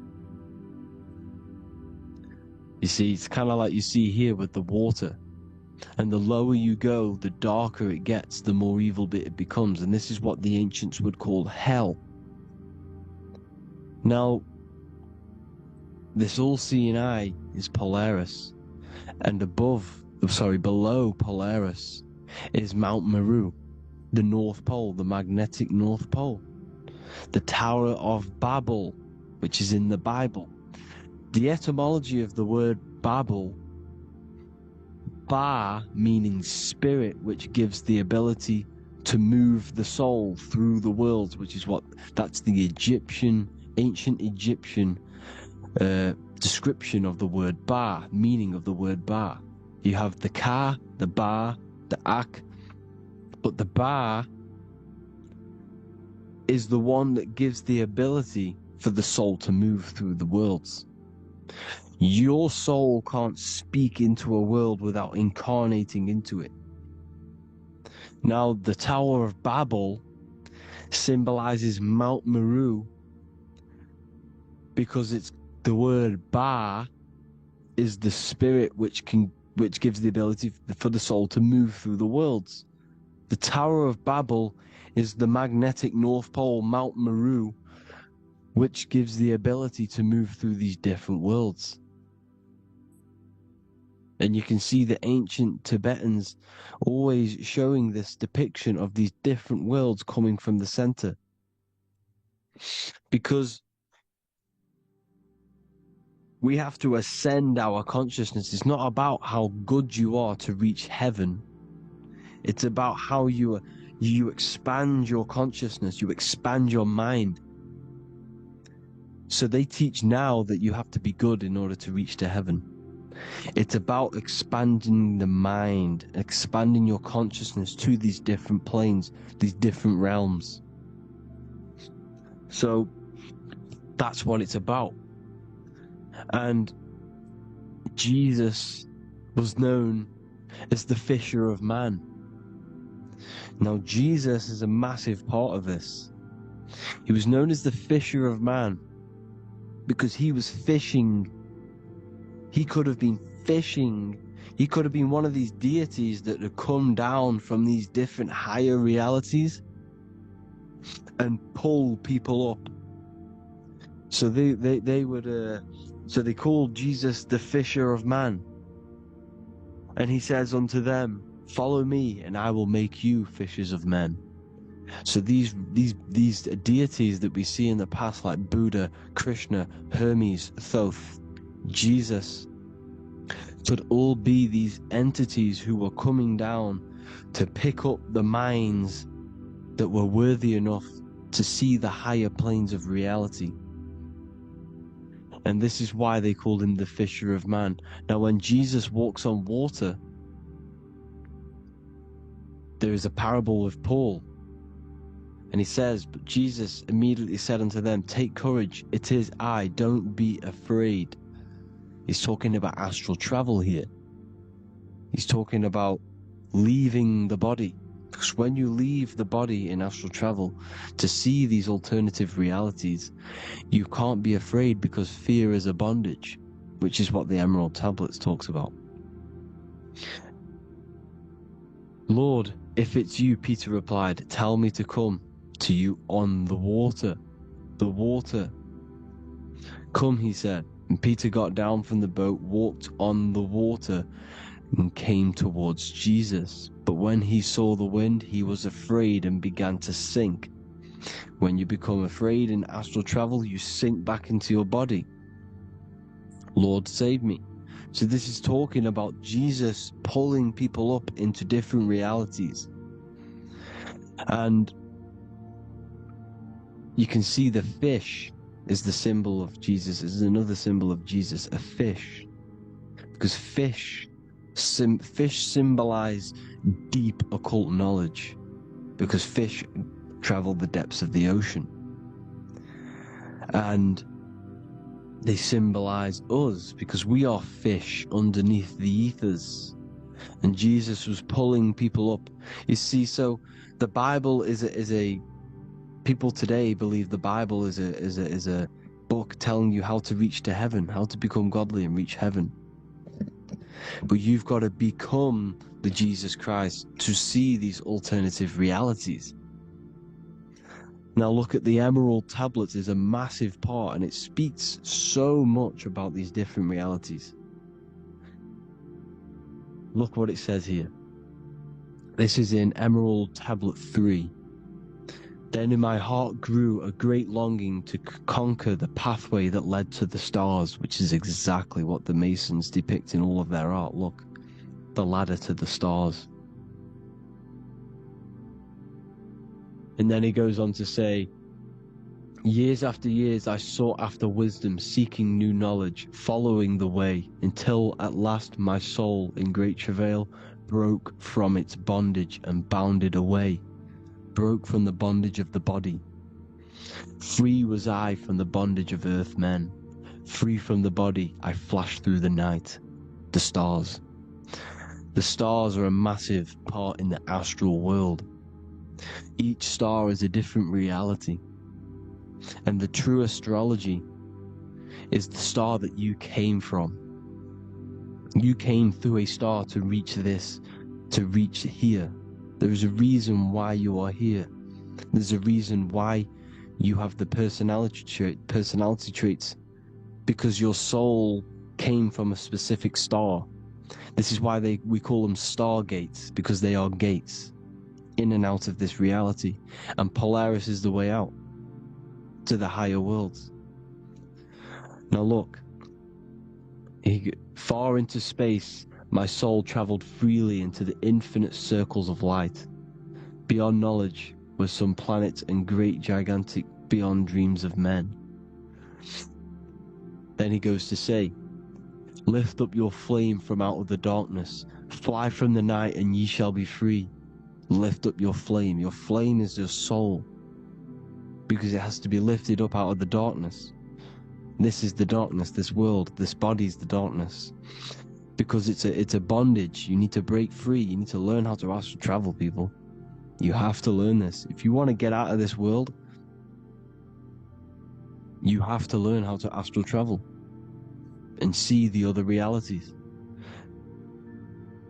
Traveled I through space-time, knowing my soul at last was set free, knowing that now I must pursue wisdom until at last I pass to a plane hidden from knowledge, known not to wisdom, extension beyond all that we know.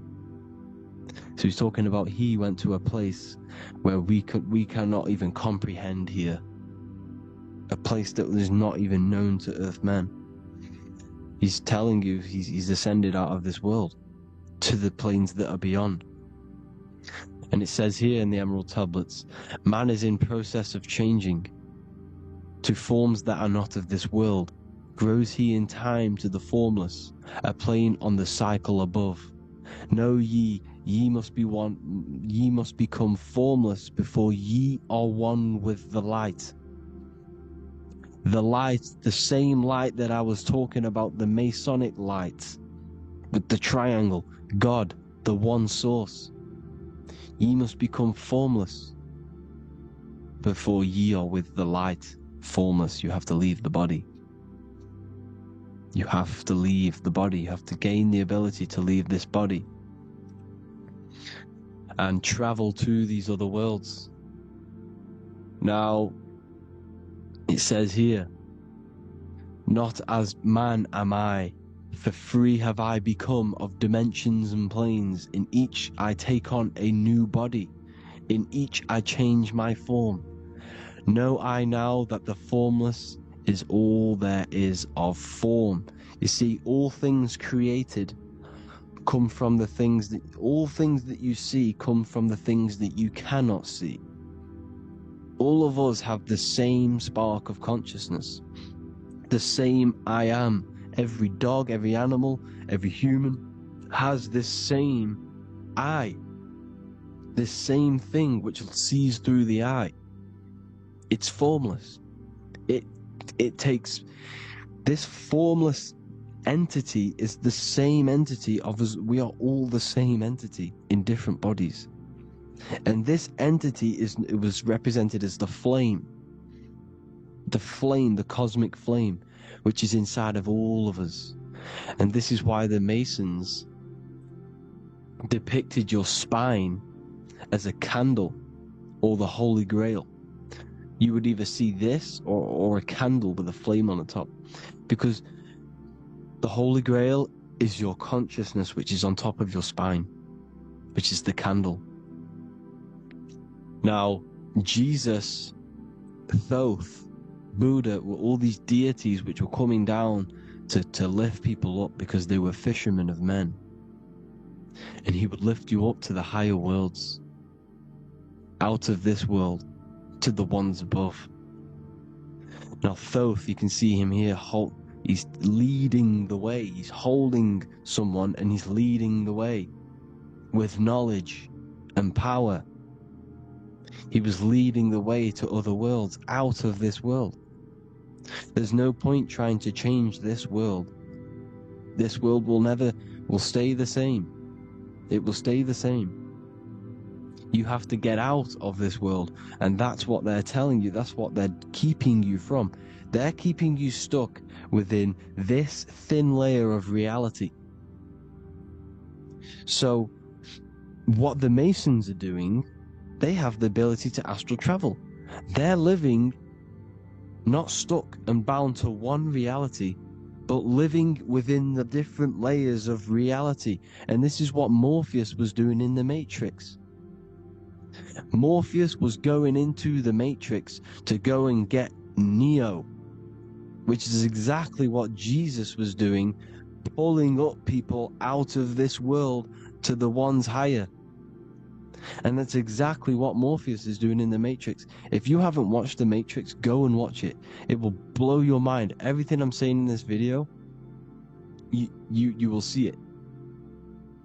Except that you don't need to use a machine to enter the Matrix. You just use your body. Well, you use your consciousness to leave this body. You see, Neo was also uploading himself into the simulation to pull people out of the simulation. And this is exactly what all of these gods were doing. The Fisher of Man, look, he was pulling people up out of this reality with the knowledge. Now Jesus was always depicted with the mushrooms. Look at all this mushroom art. Mushrooms were literally the origin of Christianity. You can see it everywhere. There's mushrooms in all of the ancient art. Every single one of these paintings you see here, there's mushrooms on them. Mushrooms have the ability to see alternative states of consciousness. Now, if you go and do them, and you go to sleep, if you pop mushrooms, you go to sleep, and you will wake up in another reality. You will wake up in another reality. Don't try it if you don't want to do it. But if you've got the heart to do it, do it. Eat them, and go to sleep. You'll wake up in another reality. And Jesus was handing out mushrooms to the bright minds, to the minds that he wanted to fish out and pull up to the higher realities. He was giving them mushrooms to see themselves in an alternative state, in an alternative reality. This is why there was so much mushroom art. And it's not just ancient Christians, it's Sumerians, it's the Mayans, the Celtics, the Egyptians. All used mushrooms. All of them. Look at all this art. It's on stones, it's everywhere. Because mushrooms, see, everything in nature is a macro. Look at the form of a mushroom. It's literally your spine and brain. Because they alter your consciousness. Your body is just a radio receiver. Everything that you're experiencing is a program being ran by the central nervous system, and your consciousness is experiencing this program, these electrical impulses of the nervous system, because it's all feeding back to one point, which is the pineal gland. And this is the candle with the light on it. Type in Masonic candle and you'll see it. It's your spine with your spark of consciousness on top of the spine. And it's a mushroom because this sends you to alternative states of consciousness, alternative realities. Now, they were all doing this, the Egyptians, the Mayans. Now, there's more symbolism which goes into this. Look at the Christmas trees we use. The Christmas tree with the presents underneath them. Magic mushrooms grow under trees. And these are the presents under the trees that we symbolize today with Christmas. Santa's red and yellow for the red and yellow mushrooms. The same mushrooms Mario has to collect. And when he gets enough mushrooms, he levels up. And then what does he do when he go past the world? When you win that world in Mario, you go to another reality. You go inside of another world. It's truth in plain sight. And it's using mushrooms. It's using mushrooms. Everything, all of the characters in Mario, well, a lot of them are mushrooms. Look at this one. The presents, black, yellow, and red and white. Red and white mushrooms. And the bow on the top is the mushroom head. That's a bit of a reach, but, you know, the symbolism never lies. This is what you need to understand. And it's as above, so below. Now look at the Sumerians. The Sumerians were also multi-dimensional beings. Okay? Look at how they have the double faces. They had 1 foot in this reality and 1 foot in another reality. And look at this one, a double-headed god inside of like a portal. You see? Because it's, and look at these with the wings, the astral travel. Birds, ancient birds symbolize the soul. Because the soul is a bird, it flies to different worlds. It flies around the cosmos. And mushrooms gave you the ability to see these alternative states of consciousness, these alternate realities. Because you exist in infinite realities. You exist in infinite realities. Now look at the 33rd degree Ordo Ab Chao badge. You get this badge when you become a 33rd degree Freemason. And it's a double-headed eagle. A double-headed eagle. And you can see this in Sumeria first. Sumeria have the same symbol. A double-headed, well, bird. You can see it here. Here as well. And the Masons are still using this symbol today.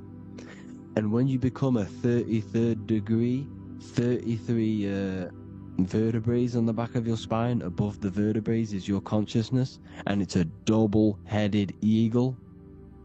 One reality in one, you become a multi-dimensional being in the 33rd degree. And I've heard many interviews of Masons say it becomes Luciferian.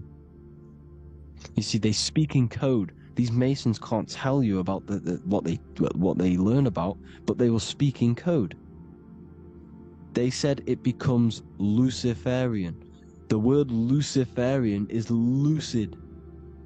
The root word of Luciferian is lucid, and lucid is lucid dreaming, alternative realities, dream worlds.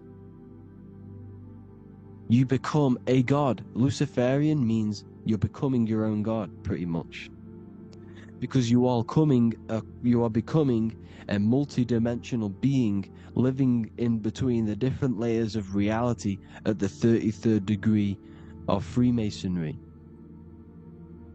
And look at the double-headed eagle, because the birds symbolize the soul. And they reach high, they fly high, just like the soul wants to fly high to the light, to become one with the light, like the Emerald Tablet says. Now look at Janus. Janus was another god, and he's known as the god of doorways. Janus always depicted with a double head. Janus is why we say janitor or January. And January is entering a new year. Janus is known as the god of doorways with keys, always got a key. Because keys open doors. That's why the janitor holds all the keys. And Janus always has double heads, because he had one foot in this reality, one foot in another. He was a multi-dimensional being, a Luciferian, living between the different layers of reality, except from instead of being stuck in one like we are.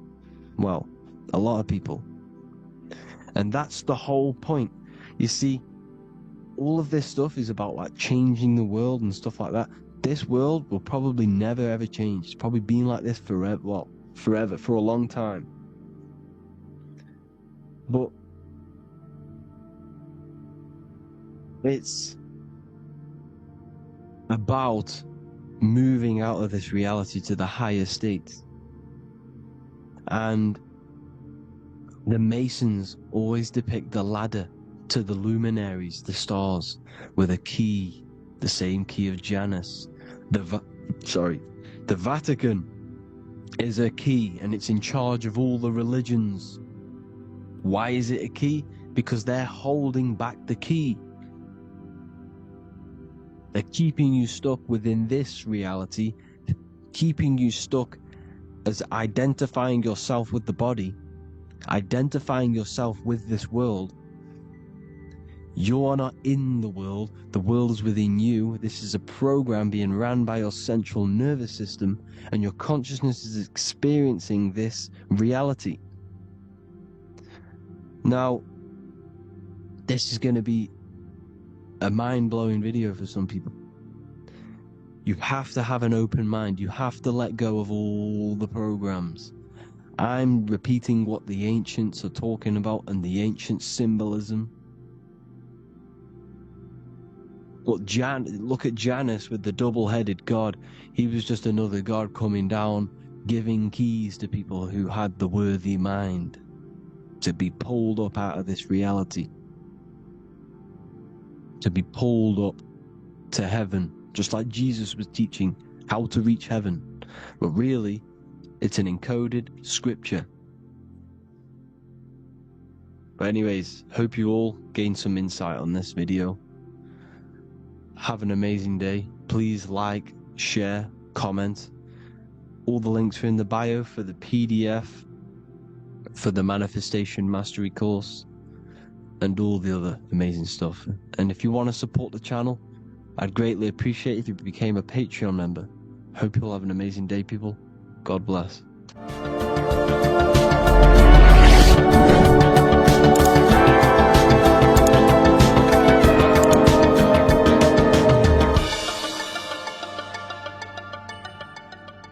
Welcome to Revival of Wisdom. Welcome people, we're back with another video. In this video we're talking about how Jesus Christ and Christianity is all sun worship. The Holy Bible of Christianity is not meant to be taken literal for history. It is a story and has lots of metaphors. Starting with the symbol of the cross of Jesus. This cross originates from this ancient cross of the sun. This symbol has been used for thousands of years, way before Jesus was a thing, in Europe, America, Asia, and all around the world. In fact, this symbol is still being used by Christians today, not knowing it represents the sun. This is a 4,500-year-old artifact, a golden plate with an equal-armed cross found in England. The gold to symbolize the sun, and the equal-armed cross for the 4 equal seasons of the year. So this is why in the Bible you have Matthew, Mark, Luke, and John, symbolizing the yearly cycle of the sun and the 4 equal seasons. Also in the Bible, Jesus is referred to as the light of the world. So yes, Jesus represents the sun. He is a metaphor for the sun. Hence why in all of these pictures and images and paintings of Jesus, there's always a sun behind his head, and some even with the sun cross behind his head. Jesus also has 12 disciples, which represent the 12 zodiac signs and the 12 months of the year. This is the Last Supper by Leonardo da Vinci. As you can see, the sun, being Jesus, is in the center, because the sun is in the center of the zodiac signs. There are 4 groups which symbolize the 4 equal seasons. Each group contains 3 people symbolizing the 3 months and the 3 zodiac signs in that season.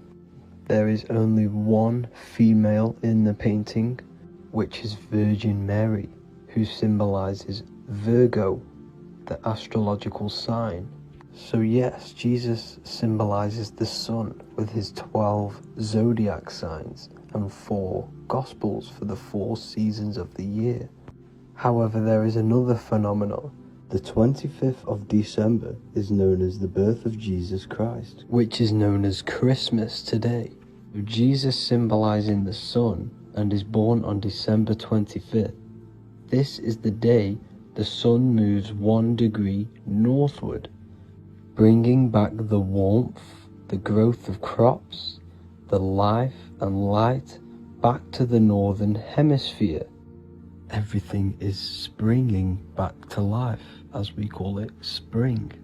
So it is said that the sun is born again on the 25th of December, and Jesus is known as the risen Saviour, because the sun is our risen Saviour, because it gives life to the whole of this realm, the warmth, the crops, and without the sun rising in the morning, we'd all die in about 2 weeks. And we all know how Jesus died on a cross. The sun also dies on a cross in the southern hemisphere. It dies on the Southern Crux constellation. And on December the 22nd, 23rd, and 24th, the sun remains in the same position. So the sun dies for 3 days, and it is born again on December 25th, when it moves 1 degree northward. And this is when the sun is born again, or resurrected, just like Jesus. Constellation Virgo is prominent in the spring sky in the northern hemisphere. So therefore, the sun is born a virgin, Virgo. And as you see in this image, you see Virgin Mary holding the sun. Us as humans do not own the sun, so therefore God owns the sun. So yes, the sun is the Son of God, and this is what Jesus is symbolizing. And just how Jesus sacrifices himself for humanity, that's what the sun does. The sun gives out all of its energy so we can live. There are many other Bible verses which represent Jesus as the sun. Now in Matthew 8:23-27, his disciples are in a boat and there is a massive storm. Jesus is asleep, meaning the sun has not arose.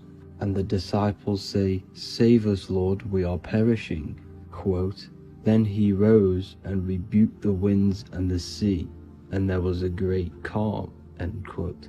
Now this is a metaphor for the sun rising and calming the storm, because in the ocean, when the sun is down, that's when there are great storms.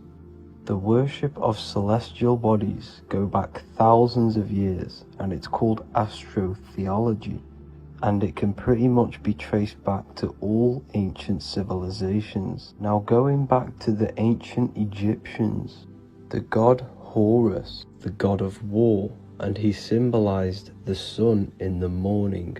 Ancients used to say that he walked over the sky in 12 steps. Yes, this could symbolize the 12 zodiac signs.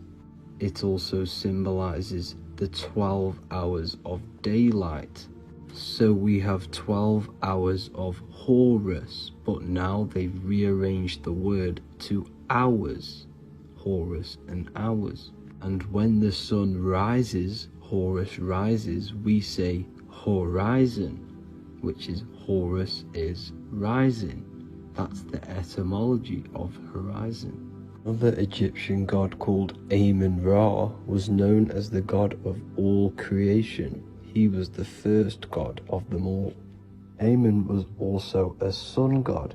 Therefore, after every Christian's prayer, they say Amen, sending their prayer through the sun to God.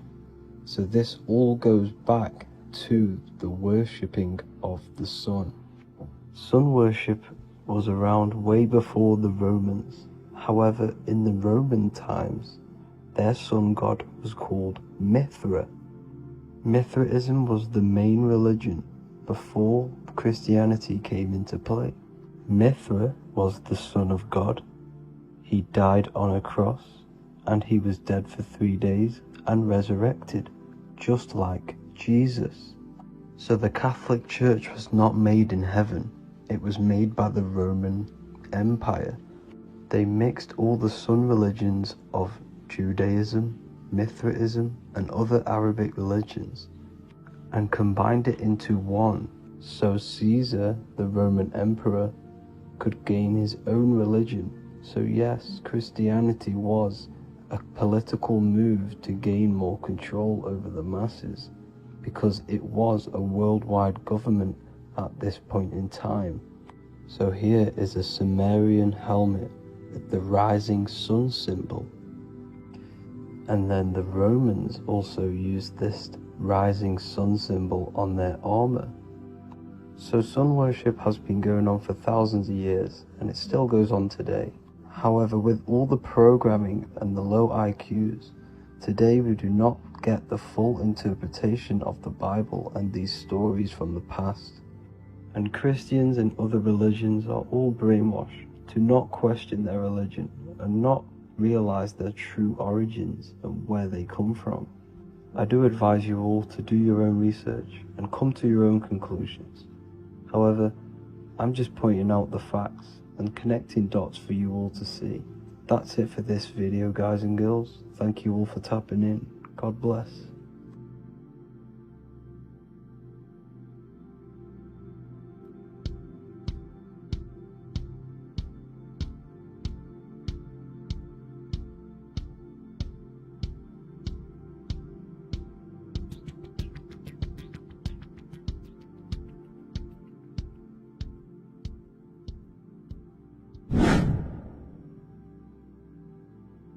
What is good, people? How are we all doing? Today we're going to be talking about the different planes of existence, the occult side of the world, the things they don't teach you in school. And of course, you can only find that on this channel, so welcome. So you need to understand is that your consciousness moves through these different planes of existence, these different states of consciousness, which make up all of you. Okay? They are all interlocked planes. They are all interpenetrated into each other. They are all one. They melt into the plane above and below. You see, each plane is a product of each plane. As above, so below. Now, the higher you go, the more fluid, the more dreamy, the less dense it becomes. The lower you go, the more denser it becomes, the more solid it becomes. The lowest plane is the physical plane, which you are obviously aware of. You are inside of the physical plane now. But while you are in this inside of this physical plane, you are indeed inside of all these other bodies which you have not awakened yet. You have to awaken these different bodies. You have these bodies. Okay? It's like a ripple effect. And the center is the most dense, the most solid. This is Earth, heart, the heart of the ripple. And the lower you, the further you go out from the center, the more dreamy, the less fluid, the more fluid, the more less dense it gets until you're one with the all. You see? And this is what it's like. This is what this system is. It's like a ripple effect. Now, let's jump straight into the planes. First, you have the physical plane, made out of 4 elements. 5 5 elements. The ether is the mother of the elements. It's the womb of the elements. It's the 5th element. And it gives birth to the 4 other elements. 4 is stability. Tables have 4 legs. And this is why the ether gives birth to 4, because it's the foundation of the physical world. Fire, earth, water, air. They are not pure. Each one of the elements melts into the other one. For example, earth and water both share cold. Water and air both share wet. You see, they compose of each other. They melt, they mold into each other based off the vibrational state of the ether. That's what it is. The 4 elements are the vibrational states of the ether. Okay? So you have the 4 physical elements making this, physical world. It's the lowest world. It's the world of effect. This world, whatever you see, whatever you experience, it's the effect. You can't change anything by manipulating this world. You got to manipulate the higher worlds to affect this world, you see? As above, so below. This is the lowest plane. It has 3-dimensional. It's the 3rd dimension. Space, height, and thickness. That's all it is. Front, backwards, upwards. You see, it's 3-dimensional. We cannot perceive the hidden side, which is the interior of this existence. We cannot perceive the interior from our exterior view. We are looking into this world. Okay, this is the exterior view. We can't see what's inside of that. That's the 4th dimension, which is the next one. It's the most gross and dense plane. 4 states of matter, the most slowest vibrational molecules exist in this plane. Above this plane, you have the ether. Okay, the word ether and either are the same thing, because either connects 2 scenarios in languages. I either support Manchester United or Liverpool. Either is connecting them 2 scenarios. The ether is doing the exact same, as you can see here on the planes of existence. It connects the astral world, which is very important, to the physical world. It's connecting these 2 worlds. So it's the ether. It's the ether. The ether is pure potential. Energy flows through the ether. It is pure energy, pure potential. Okay? The physical body is an exact copy of the etheric counterpart body. So every physical object has an etheric energy double.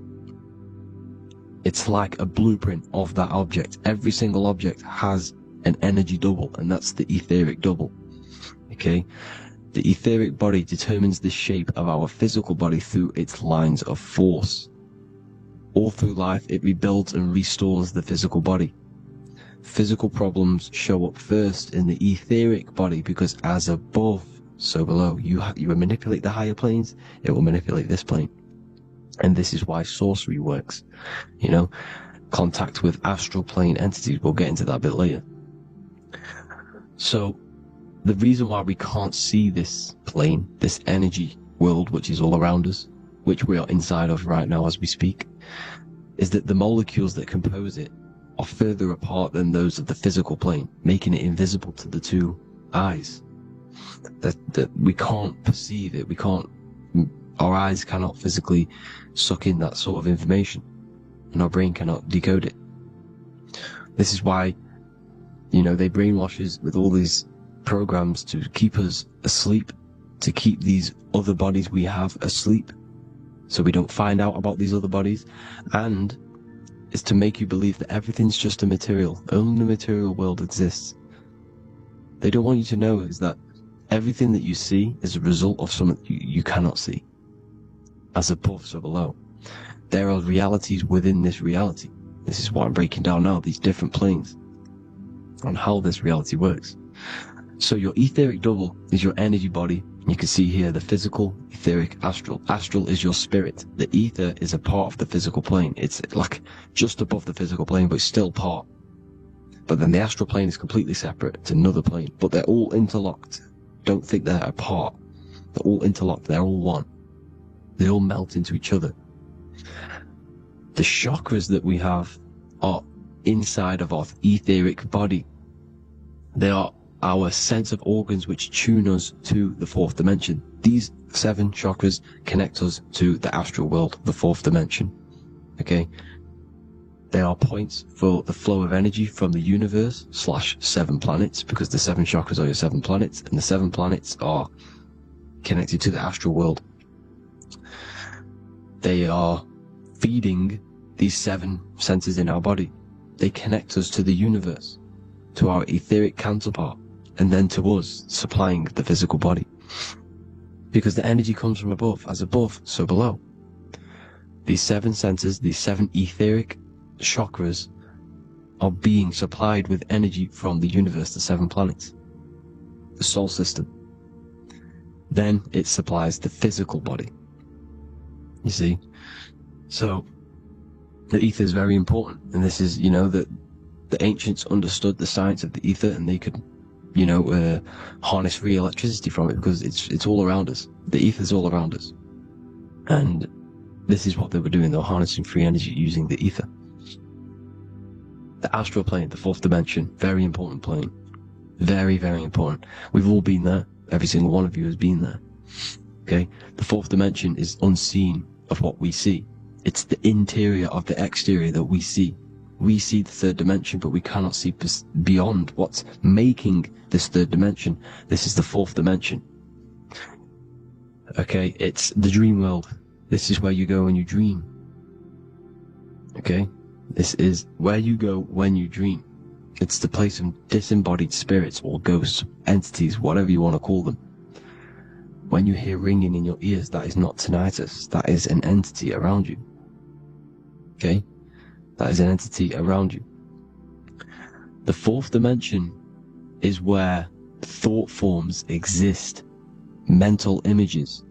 Thought forms as in what you see in your mind when you think of an image, because the mind is the highest plane of existence. Mind is the highest plane of existence, and it manipulates all of the planes below. So it goes the mental plane, then the astral plane. So the thought is in the mind, the mental plane. Just the thought alone, no image, but then the form depiction, the thought form exists. It manifests in the astral plane as a sort of image, an entity, a living conscious being. So this is why thoughts are things. You see, thought forms exist within the 4th dimension. So when you imagine something, when you are, for example, right now, look into your hand and imagine there's an apple in your hand. If you can see that, you are seeing into this 4th dimension. You can only see into this 4th dimension using the mind's eye, not the 2 eyes, the mind's eye. When you shut off the 2 eyes into darkness, the 3rd eye opens. The mind's eye is open, and you can see, this is astral travel. You got to work on astral travel, and you will see this astral plane, this 4th dimension. And there are 3 different sections to this astral plane: higher, middle, or lower. So yes, there is a kind of a heaven and hell, and a mid-God. Heaven being the higher vibrational entities manifesting higher vibrational thought forms existing there, the lower vibrational thought forms existing in the astral plane. But these thought forms are beings. You can create these beings. They're called elementals. Okay? If you entertain specific thoughts for long enough, this will plant a seed and it will grow. If you so for example, you have a bad feeling or whatever, what's a good example? Unforgiving someone. You keep that energy inside of you for long enough, it will manifest in the 4th dimension. You entertain that thought long enough, it will manifest. And it will create an etheric body, and it will be an entity which will harm you. It will feed off you, this low vibrational energy. Your mind is so powerful. It creates thought forms, and these thought forms can take consciousness, can take bodies, etheric bodies. Now, that's why it's very important that you master your mind, master your thought patterns. So this 4th dimension is the astral world. So when you have a nightmare, this is the lower astral plane. You're in the lower astral plane. Whilst this physical body rests at night, your consciousness, you awaken this other body, your consciousness goes inside of this other body, whilst the physical body lays asleep. You see? So it's all inside of you. This is what you need to understand. You just haven't awakened these bodies yet. You can awaken them. You just got to awaken them. Okay? The next is the mental plane. This is the mind, the source, pure cause, pure motion, the most less dense, the most fluid. No form. There's no form to the mind. Astral plane is the first plane where a form takes existence, pretty much. The mental world has no form. It's pure mind, pure intelligence. Thoughts alone exist here without any images or manifestation. The most fluid, the most dreamy, the most causal plane. All of the rest take the effects of this plane. That's why it's mind over matter. Your thoughts they create vibrations. Each vibration is vibrating on a specific frequency, which creates mental images, creates effects down here on this physical plane. This is why it's so important to master your mind. Master what you think. Master your mind. It's the hardest thing to master. You could conquer the world, but it's probably harder to conquer your own mind than to conquer the whole world. I can promise you that, because the mind can play tricks on you. You got to listen to that inner guide within you that will constantly manifest the good things. So anyways, people, hope you learned a lot from this. Please work on trying to activate these other bodies. I will maybe do another video on trying to activate these bodies if you wish. Please comment down below if you would like to see that. And have an amazing day. Please like, subscribe, comment down below any video ideas you want me to do, any information you want me to spit. Thank you all. Have an amazing day.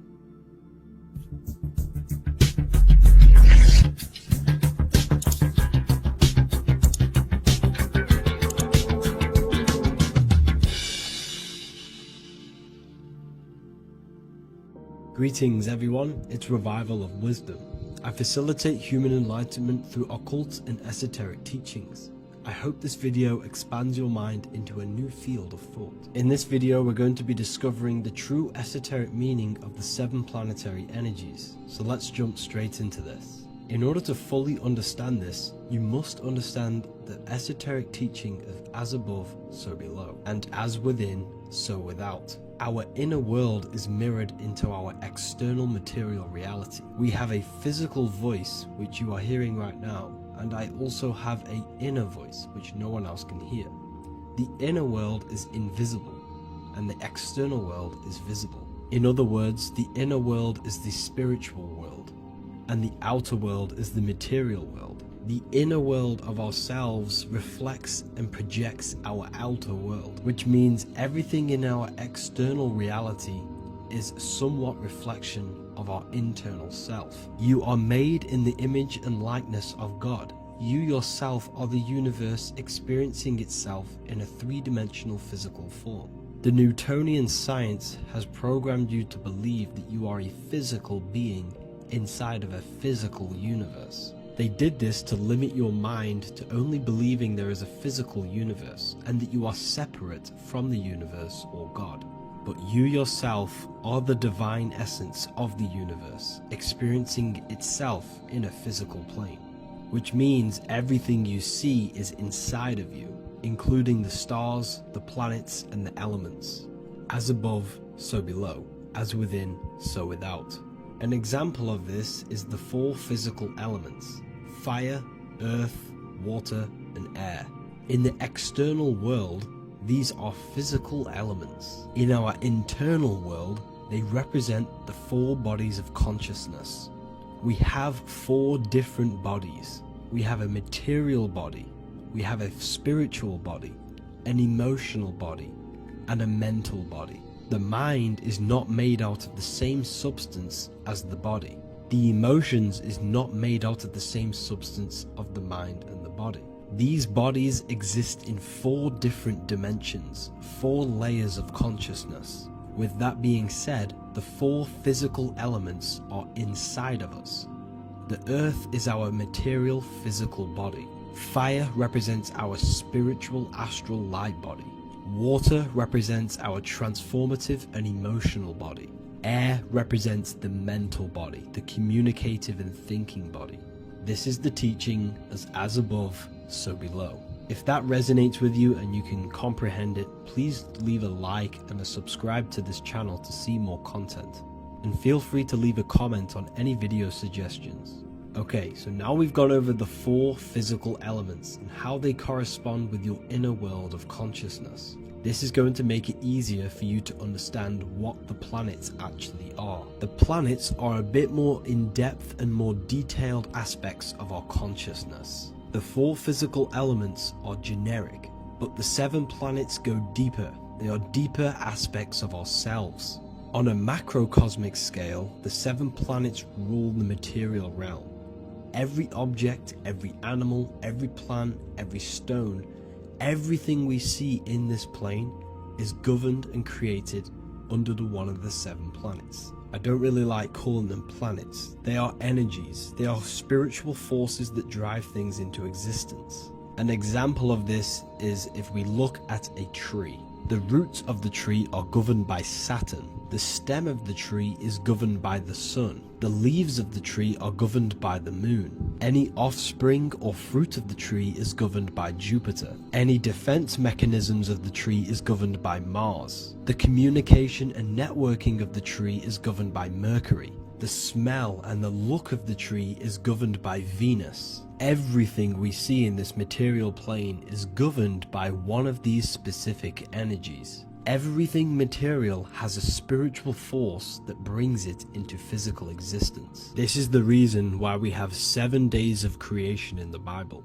The 7 days of the week, all governed by the planetary energies. Monday is Moon Day for the moon. Mars governs Tuesday. Mercury is Wednesday. Jupiter is Thursday. Venus is Friday. Saturn is Saturn Day. And Sunday is for the sun. This is the reason why there are so many 7s in this physical plane. 7 days of the week, the 7 colors, the 7 chakras, the 7 diatonic musical notes, the 7 lamps on the Jewish candlestick, the G inside of the Masonic square and compass. G is the 7th letter.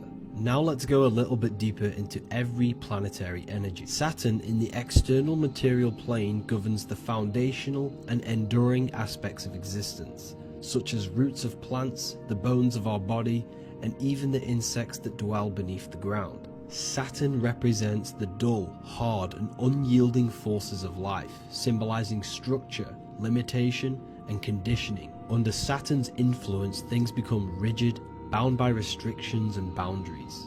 This is the reason why Saturn is known as Father Time, because Saturn rules anything that is a restriction and a limitation, which is time. The whole of this material plane is governed by time. You will be born and you will die. This explains why there is so much Saturn symbology in this material plane. Saturn is one of the most important planetary energies. You are a spiritual being in a physical body. Your light, your consciousness is bound to the physical body until you learn how to escape the physical body. The body is a limitation for our infinite minds and spiritual bodies. Our infinite mind is stuck in this material body, governed by Saturn's limitation of time, matter, and space. Now let's dive into what Saturn means to our consciousness within our internal world. We've gone over what Saturn means in the external world. What does it mean to our consciousness? Internally, Saturn embodies the conditioning within our consciousness.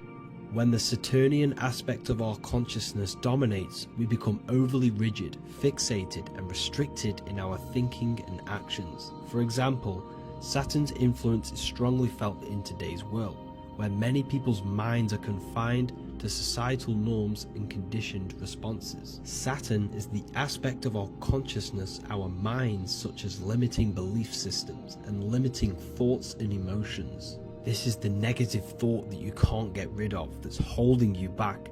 This is a Saturn aspect of our consciousness. However, this is not a negative thing. The Saturnian aspect of our consciousness is a great teacher, guiding us through difficult life lessons that ultimately lead us to growth and expansion. Saturn's energy allows us to experience and overcome fears and limitations so our minds can expand into new fields of thought, into new life.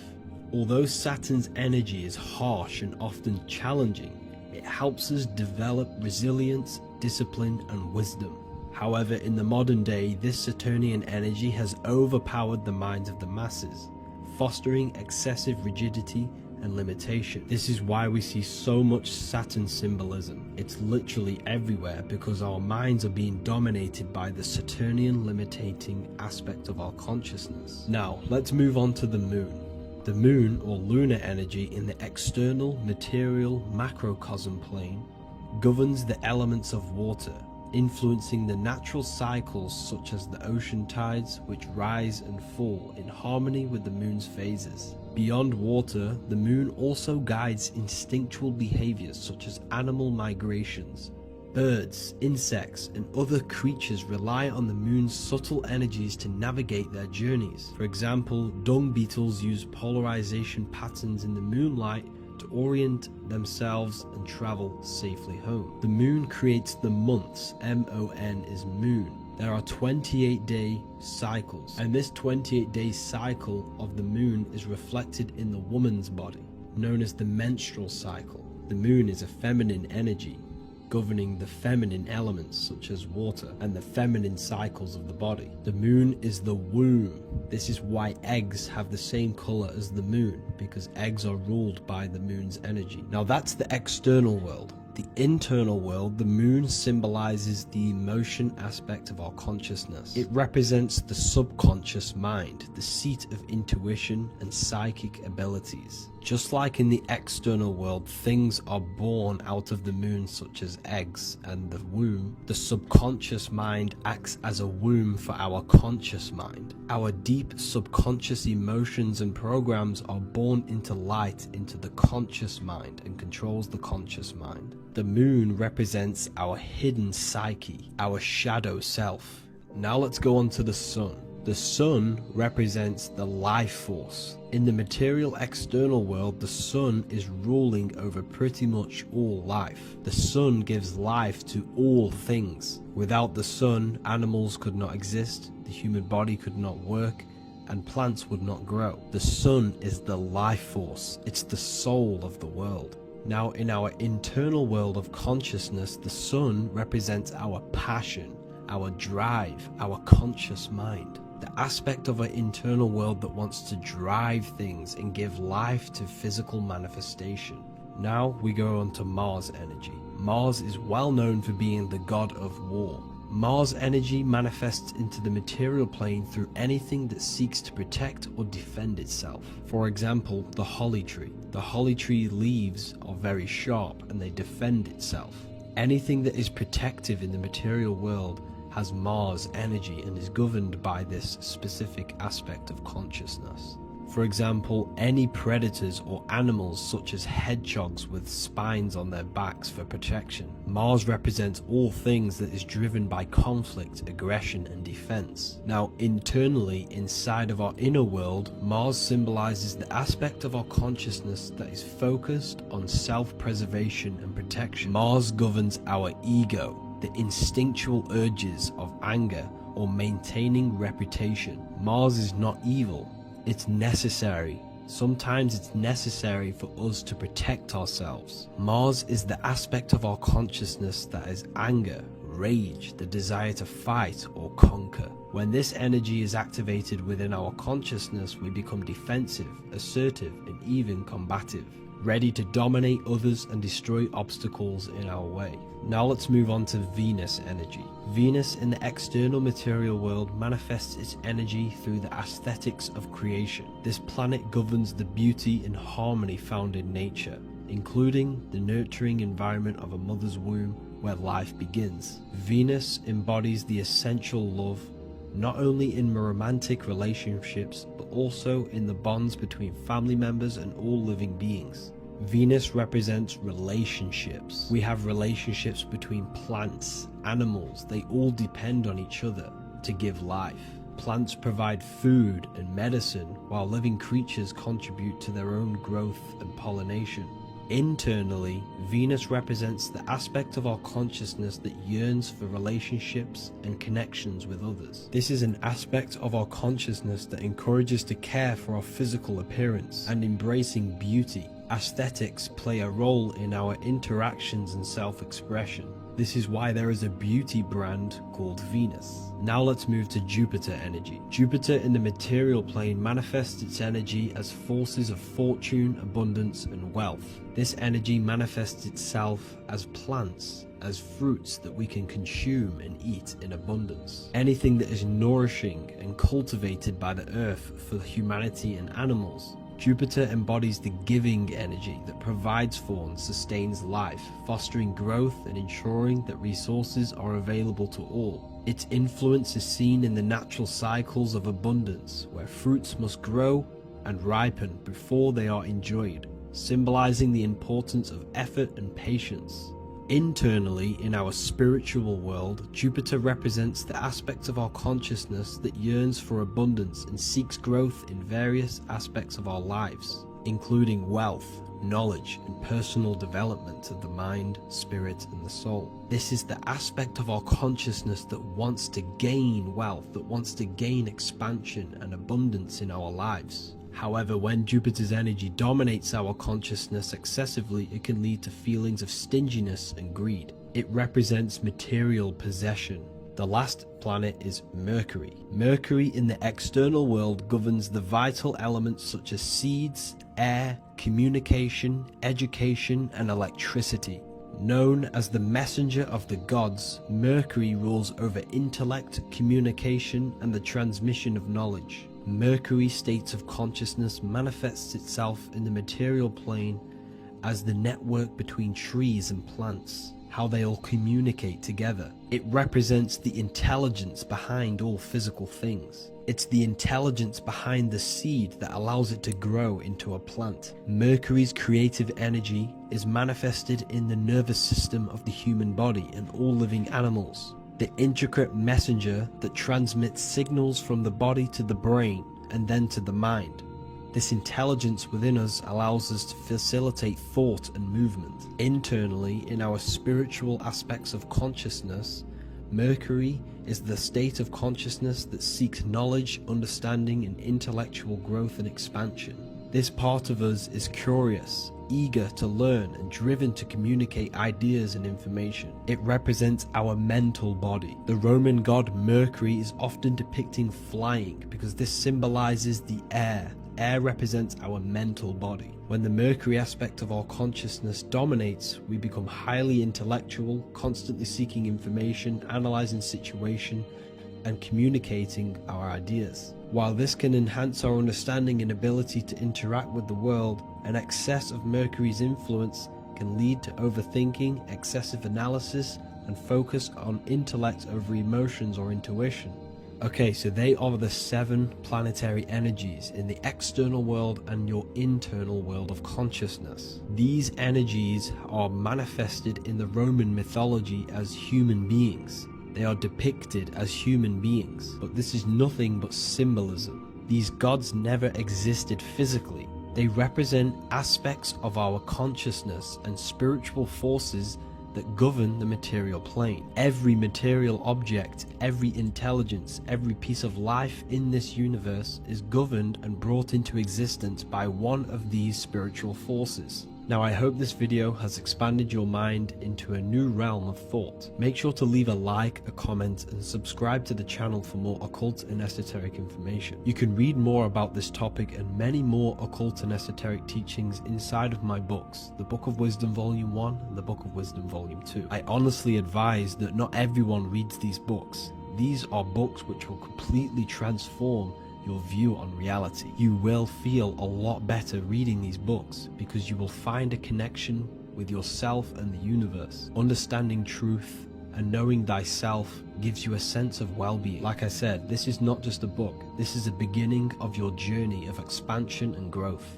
Reading them can be life-changing. Inside my university, I host live calls where you can ask me questions, and you can watch all the pre-recorded live calls. You also gain the ability to manifest your own reality through the Manifestation Mastery course. There is also a library with all of the PDFs that I've read in the past of occultism, symbolism, and esotericism that you can gain access to.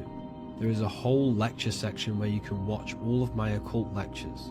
This is a place of transformation. The price of the university will be going up very soon. If you join now, you will gain a free sexual alchemy course which will teach you how to transmute sexual energy into creativity. I'll leave all the links in the description for the university and also my website where you can get my books. I hope you enjoyed this video. Take care.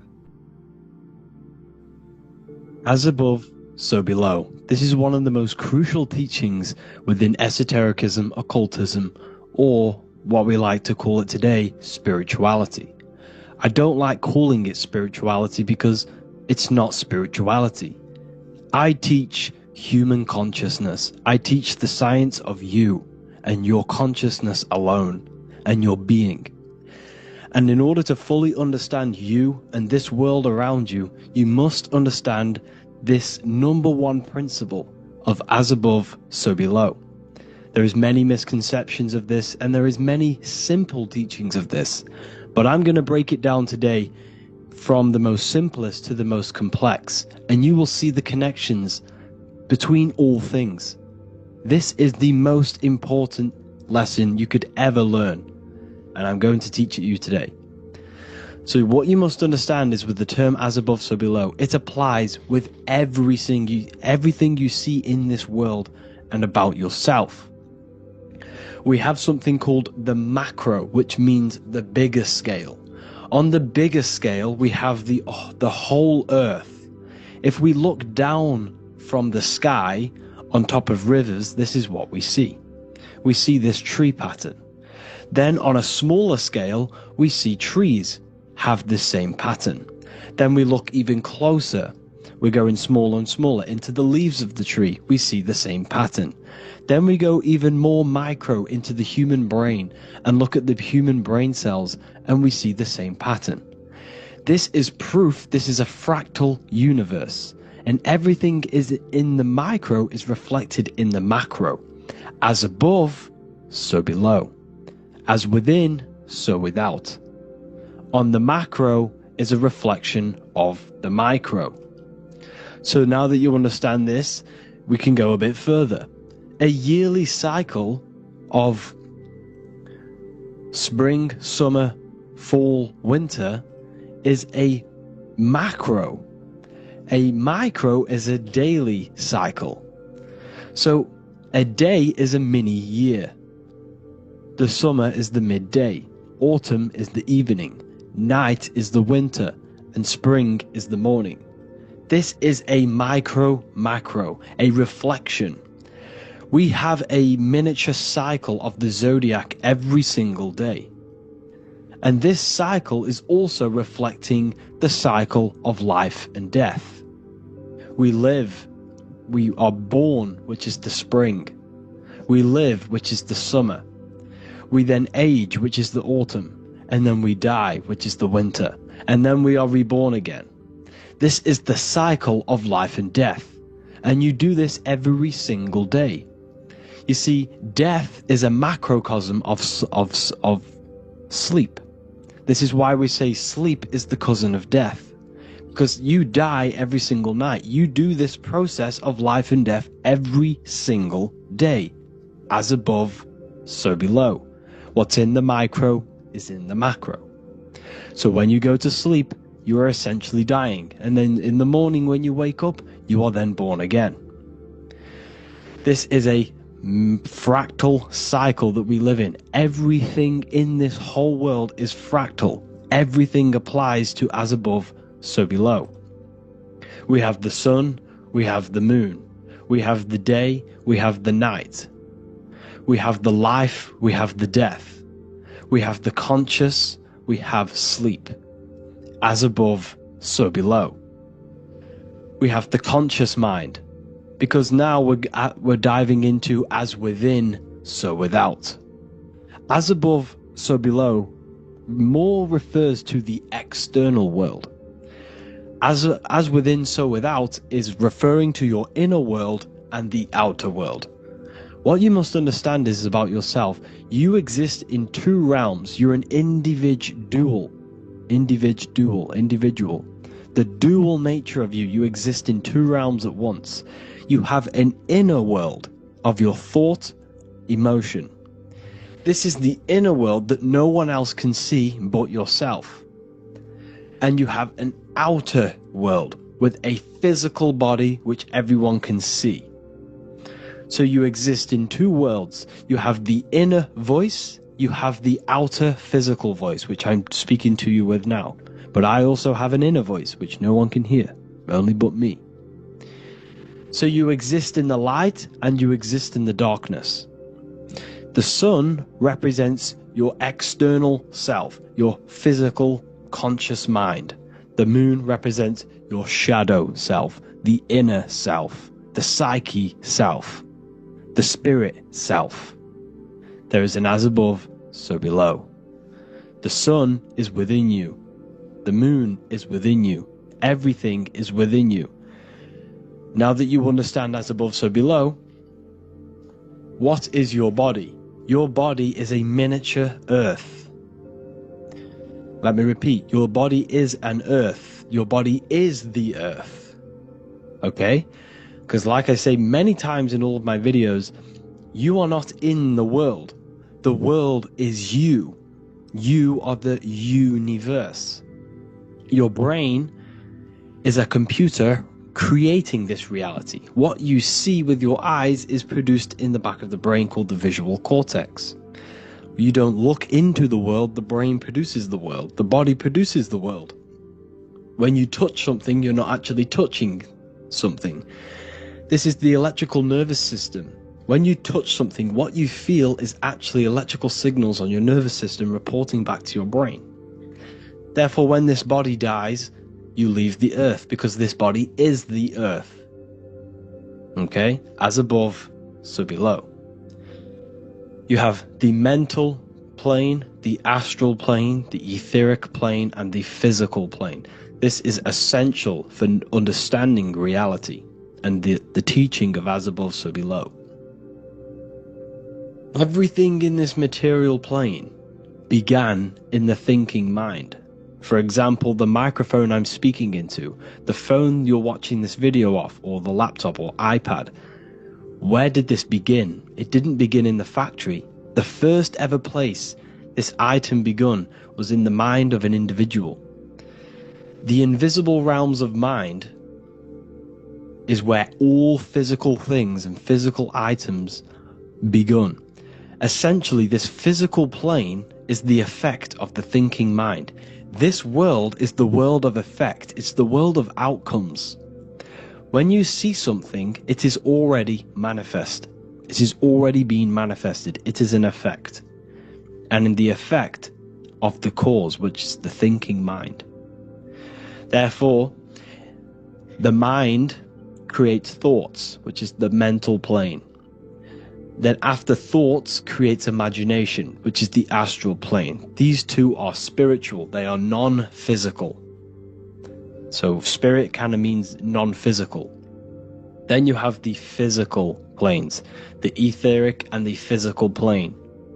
As above, so below. What happens in the mind is manifest on the physical plane. Like I said, the phone that you are holding, it was a thought, and then it brought down into a physical reality. As above, so below. You change the mind, you change your reality. Your environment, the word environment has ment in it because your environment is mental. So now that you understand this, so what is the world around you? The world around you was created by the mind of God. It was manifested through God's thought. So you are living in the mind of God. You are a thought in the mind of God. God thought you into existence. But like I said, we are all fractals. Everything is fractal. If God exists, this means that you are God, as above, so below. God created you through the thinking mind, and he gave you a thinking mind. So God created the macrocosm. God created the macro, the whole world. He designed the whole world, the sun, the stars, the moving. He designed this. But then he gave you the thinking mind to design your own life and create your own life in his world. You are a microcosm of God's macrocosm. Just like God thought you into existence and the whole world into existence, you are a microcosm thinking your world, your reality into existence. You see this now? Everything is a reflection, everything is a mirror, everything is fractal. So in order for you to change your reality, you must change these higher planes. Your thought and imagination are the two key aspects of creating physical reality.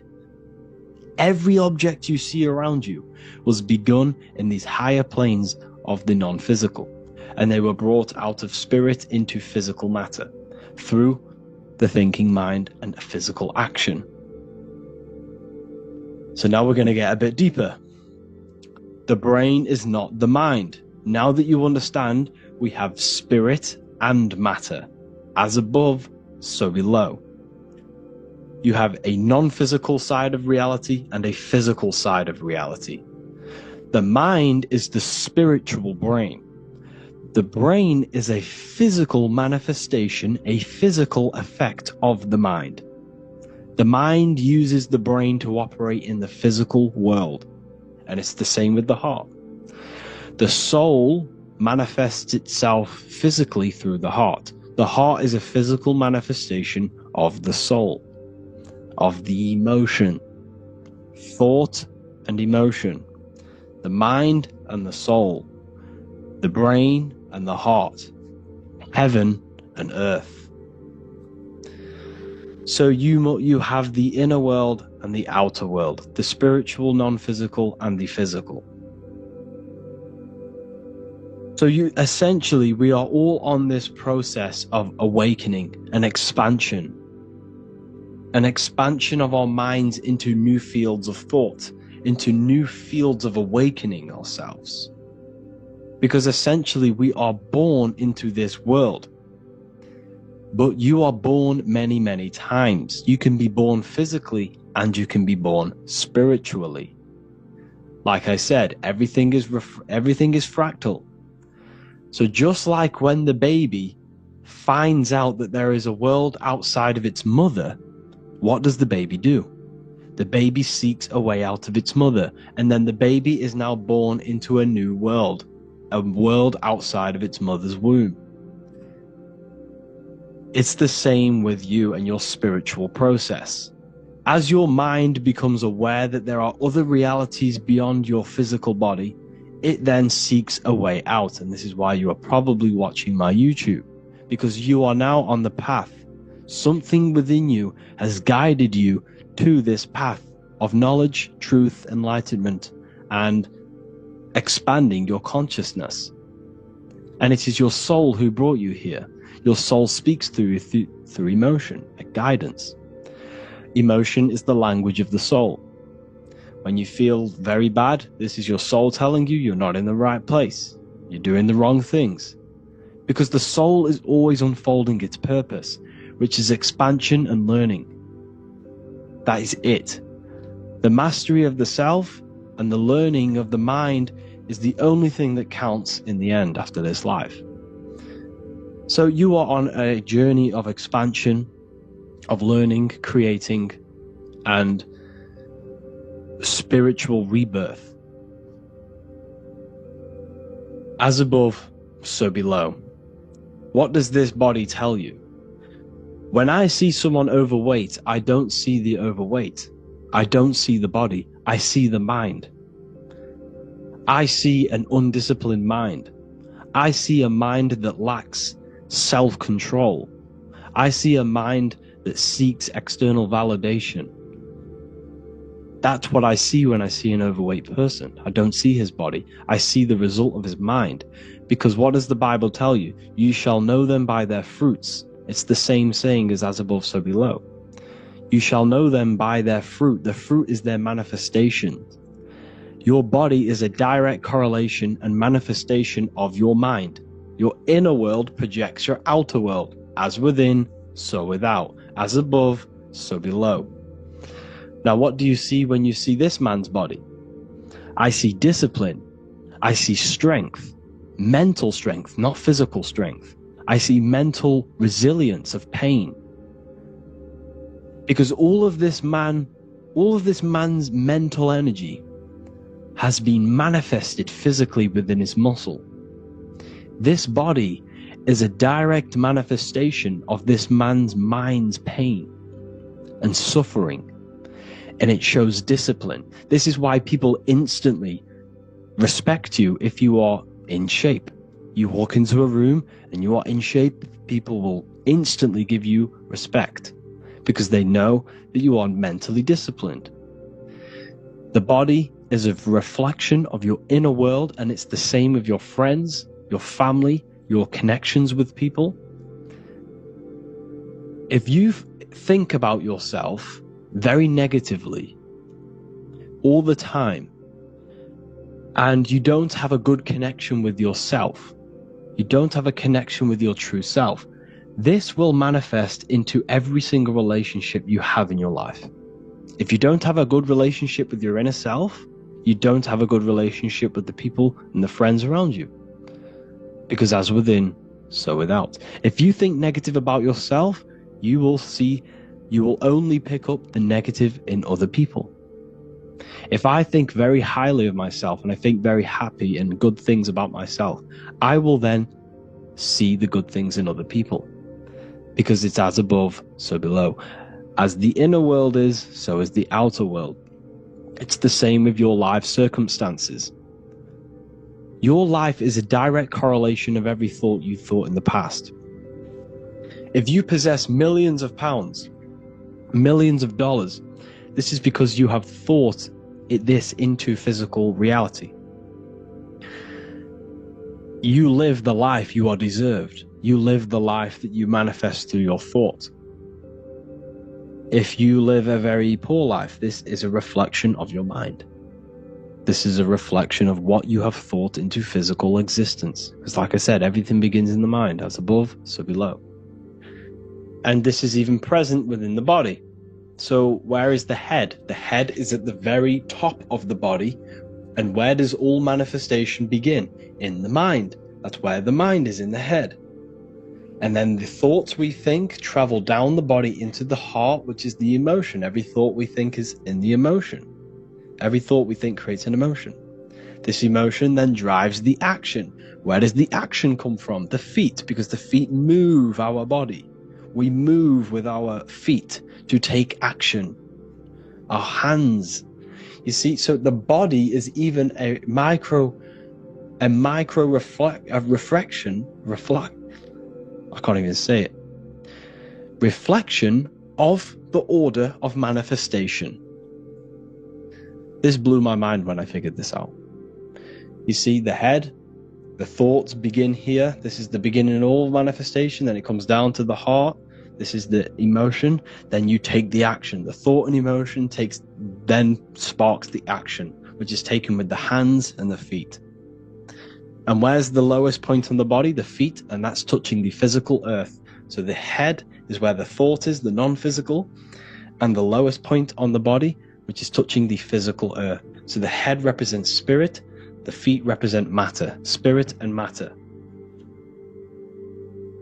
Your room, if I walk into your room and I see a messy room, I don't see the room, I see a messy mind. The room is a reflection of the mind. If you have a messy room, this is your mind. It's an externalization of your unsorted mind, undisciplined mind. So like I said, we are all God, and we must find the God self within us. And I teach all of this inside the Book of Wisdom, Volume 2. This is not just a book, this is a revolution. This is the beginning of a new age with this book. If you have read it, I congratulate you. You should feel very proud of yourself if you have an open mind.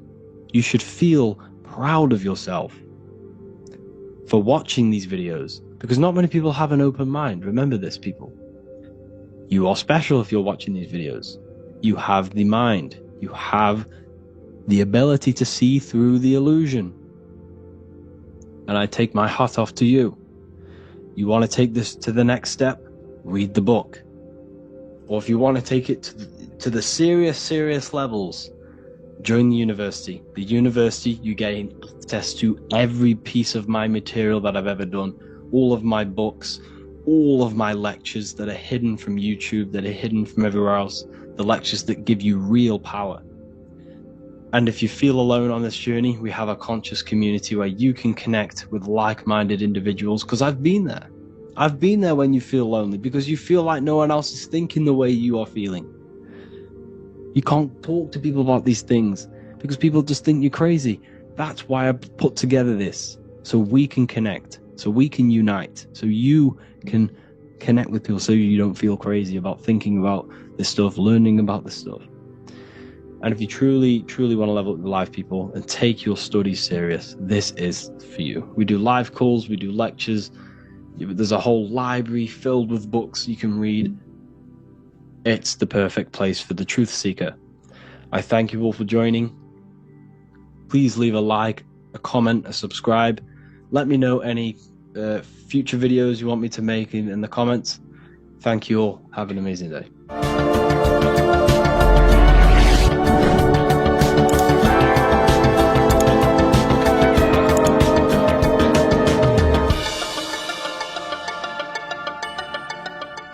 Welcome to Revival of Wisdom. Today, we're going to be talking about portals, portal symbolism, what portals are, okay, and how they show them to us, because they have to tell you the truth, guys. This is the thing with the universal law. They have to tell you the truth. And they tell you through symbols, they tell you through movies, and different things like that. But let's jump straight into this. So first I want to talk about the Freemasonry symbols. Okay, so first we got, obviously this is some Freemasonry art, but notice how you've got the ladder with a key. Okay, so this is ladder symbolism with a key. So maybe this is talking about ascending. Okay, because look, because this is ascending into the heavens, because it's a ladder with humans going up it with a key. In order to ascend, you must have the key. Okay, so what else do we have with a key? Well, the Netflix show Lock and Key, which is all about portals and keys. Because what the keys do, they open doors, gateways. Okay, so what's interesting about this is that they've got this key here, which represents the Kundalini energy rising up the spine. Okay, but we'll come back to this. But it's that same portal key symbolism. We've also got the Vatican. The Vatican is in the shape of a key. Okay, so you can see the start of it here and the end. So this is key symbolisms. Keys open doors. And notice how it's got the 8-pointed star. Okay, what is the 8-pointed star? Okay, we'll come back to this. This all ties in, guys. I'll break it all down for you. But then you've also got the god Janus. Janus, okay, is known as the god of the doorways. He's an ancient god of Rome, and they worshipped him. However, he's not a god, he's more like a high-level ranked demon. Because he is the god of the doorways. And notice how he's got two faces. Because doorways always have two sides. You're going into somewhere there's always two sides of a door, and he's always depicted with two sides of a face and a key, because he holds the key to the doorways, to the portals to other worlds and realms. Okay, as you can see, he's always got two faces and a key. Okay, so now we have the Sumerians, the Anunnaki, and they are always depicted with the two faces. Why do they have the two faces? Because they're symbolizing doorways, and the Anunnaki come to Earth through doorways and portals. So these are what these gods are symbolizing in their artwork. But they always have the 8-pointed star. Okay, what is the 8-pointed star? You see how they always have, look, let me try to find another one. It's the 8-pointed star. This 8-pointed star is Polaris. Okay, Polaris, just like the Vatican has the 8-pointed star with the key. Polaris is the center star. Polaris is a fixed star, it doesn't move. Okay, so the Anunnaki's symbol is also the 8-pointed star. So this is symbolizing the portals and doorways that they come through in order to get to the Earth. But Polaris is that center star which does not move. It's always symbolized with the 8-pointed star, just like a compass. Why is a compass the 8-pointed star? Because at the center of our realm is where the most electromagnetic energy is stored. As you can see, we have an aura field, an electromagnetic aura field. So does the Earth. And in the center, so like our heart, for example, is where the most energy is stored. And like the center of the Earth, this is why all compasses point to the center, because this is where the most electromagnetic energy is stored. It's at the center of our realm. Okay. So like I was saying with the lock and key series, see this here? The Kundalini energy rising up the spine, just like your Kundalini energy rising up the spine. Let me try. I can't zoom in, but you know what I'm trying to say here. Let's go back to Polaris, because at the center is where pole. Can you see the pole of electromagnetic energy? Polaris, the North Pole. It's symbolized. The truth is in the words. It's like a pole of electromagnetic energy, and this is where the Aurora Borealis comes from. Notice how it's got the word aura in it, because it's the Earth's aura, electromagnetic field, just like you have an aura, also known as the Northern Lights, because it's coming out of this center hole in the center of our realm, where the black sun is. And this is where the electromagnetic energy is coming up from. And this is what the Aurora Borealis is, or the Northern Lights. It's just electromagnetic energy. And it's symbolized through our symbols, the original O. Okay, because it's like a hole through the middle. Polaris. So this Polaris is the sky vault.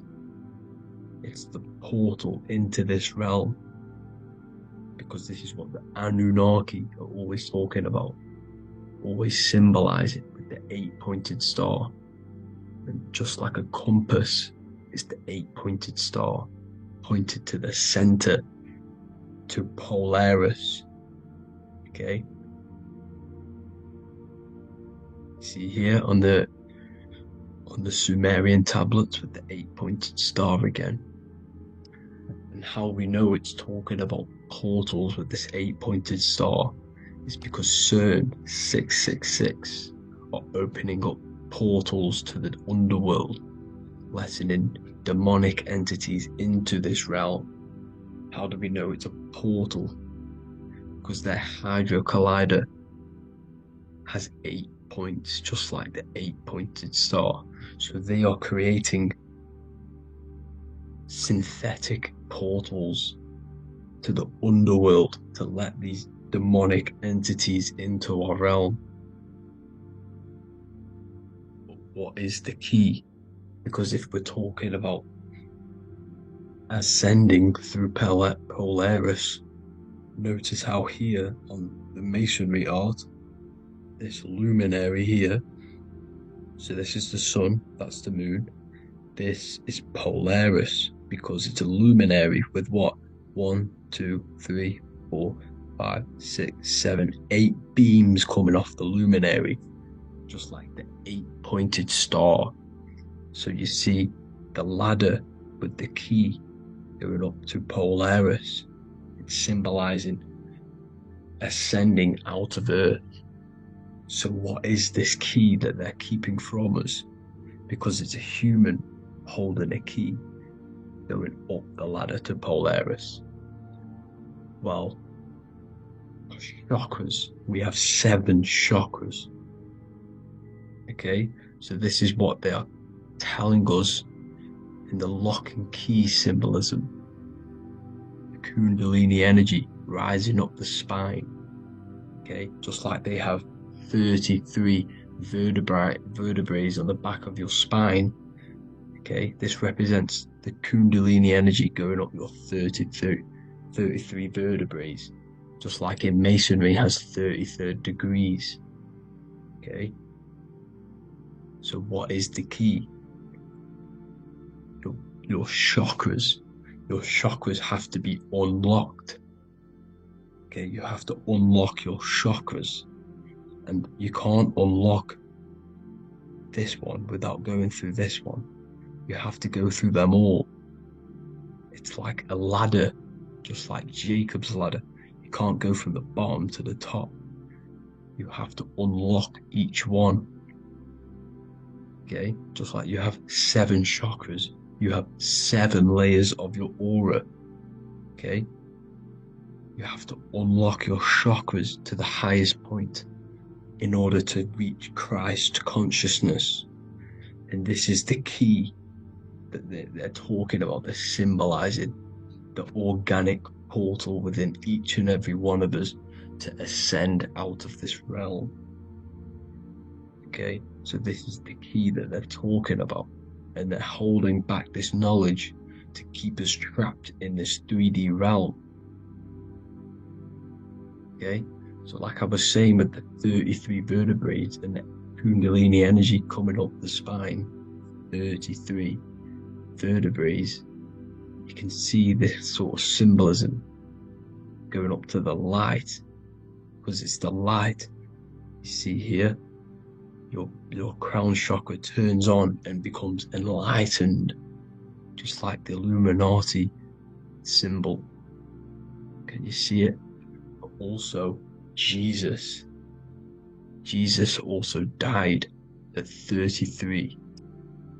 So this is symbolizing, okay, they're symbolizing the death of the ego, the body. So once you open up your chakras and reach Christ consciousness, which is your 33rd vertebrae, once your Kundalini energy goes up your 33rd vertebrae, your body technically, not physically, but spiritually dies, because you then become formless. You reach Christ consciousness. So then you can travel other worlds. Okay? This is what they're talking about with Vatican, 8-pointed star and the key. Janus with the key. The Sumerians with the 8-pointed star. Anunnaki, the 8-pointed star. Polaris, 8-pointed star. So Polaris is the way out of this realm, which is at the center pole, North Pole. Okay, so the key is that they're hiding from us is the knowledge to unlock our chakras. Okay, and without this knowledge that they keep from us is trapping our souls in this reality to keep reincarnating. Okay, well, thank you all for tuning in. I'm going to leave you all there. Make sure to leave a like and a comment in the comment section. Let me know some topics to talk about so I can break it down for you. God bless you all.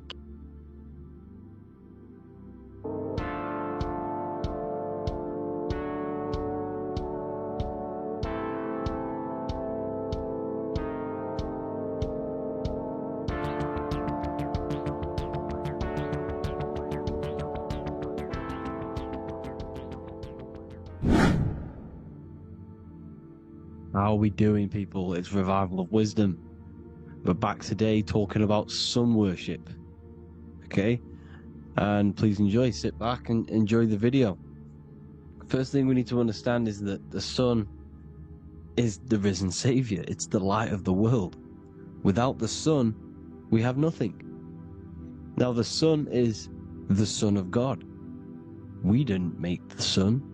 No one owns the sun. But who created the sun? Obviously, the Creator created the sun. Therefore, it is the Son of God. And that is what Jesus is symbolizing in the Bible. The Bible is a metaphorical story. That's why it's called the greatest story ever told. Because it is a story about the sun, the zodiac. It's about you, the systems in the body. It's about everything that is sacred in this creation. Now you can see the suns behind Jesus' head in all of the ancient portraits. Even the ones that are more modern, you still see a sun on the back of his head. Because he is the sun. He's the light of the world, our risen Savior. And this is what Christians are lost, because they don't realize it's a symbolic story. They think Jesus was a historical person. He's not a historical person. Okay? This is what we need to get out of our mind. This wasn't a historical person. It's the Son, our risen Savior. The Son is the soul. It's the soul of this creation. Because what is a soul? A soul is pure life force, pure energy. Whatever a soul inhabits, it gives life to. Like our soul feeds our body. The sun feeds the earth, because the sun is a soul, and that's why the ancients called it Sol. Because it's the soul, and it's in you, and it's the light of the world. It's the light of everything. It gives life to all things. Here's Jesus and his 12 disciples. The 12 disciples symbolize the 12 zodiac signs. Aries, it rules the head region, because the 12 zodiac constellations rule specific regions of your body. Aries, the ram, you have a cerebrum in your head. This is Aries on the head of the table. His Gemini rules the arms and the lungs. The two twins, Gemini. He's holding up two hands for the two hands and arms. The twins. Cancer has a knife in his hand. It's not so clear, but he has a knife in his hand. Cancer is the crab. Crabs have claws.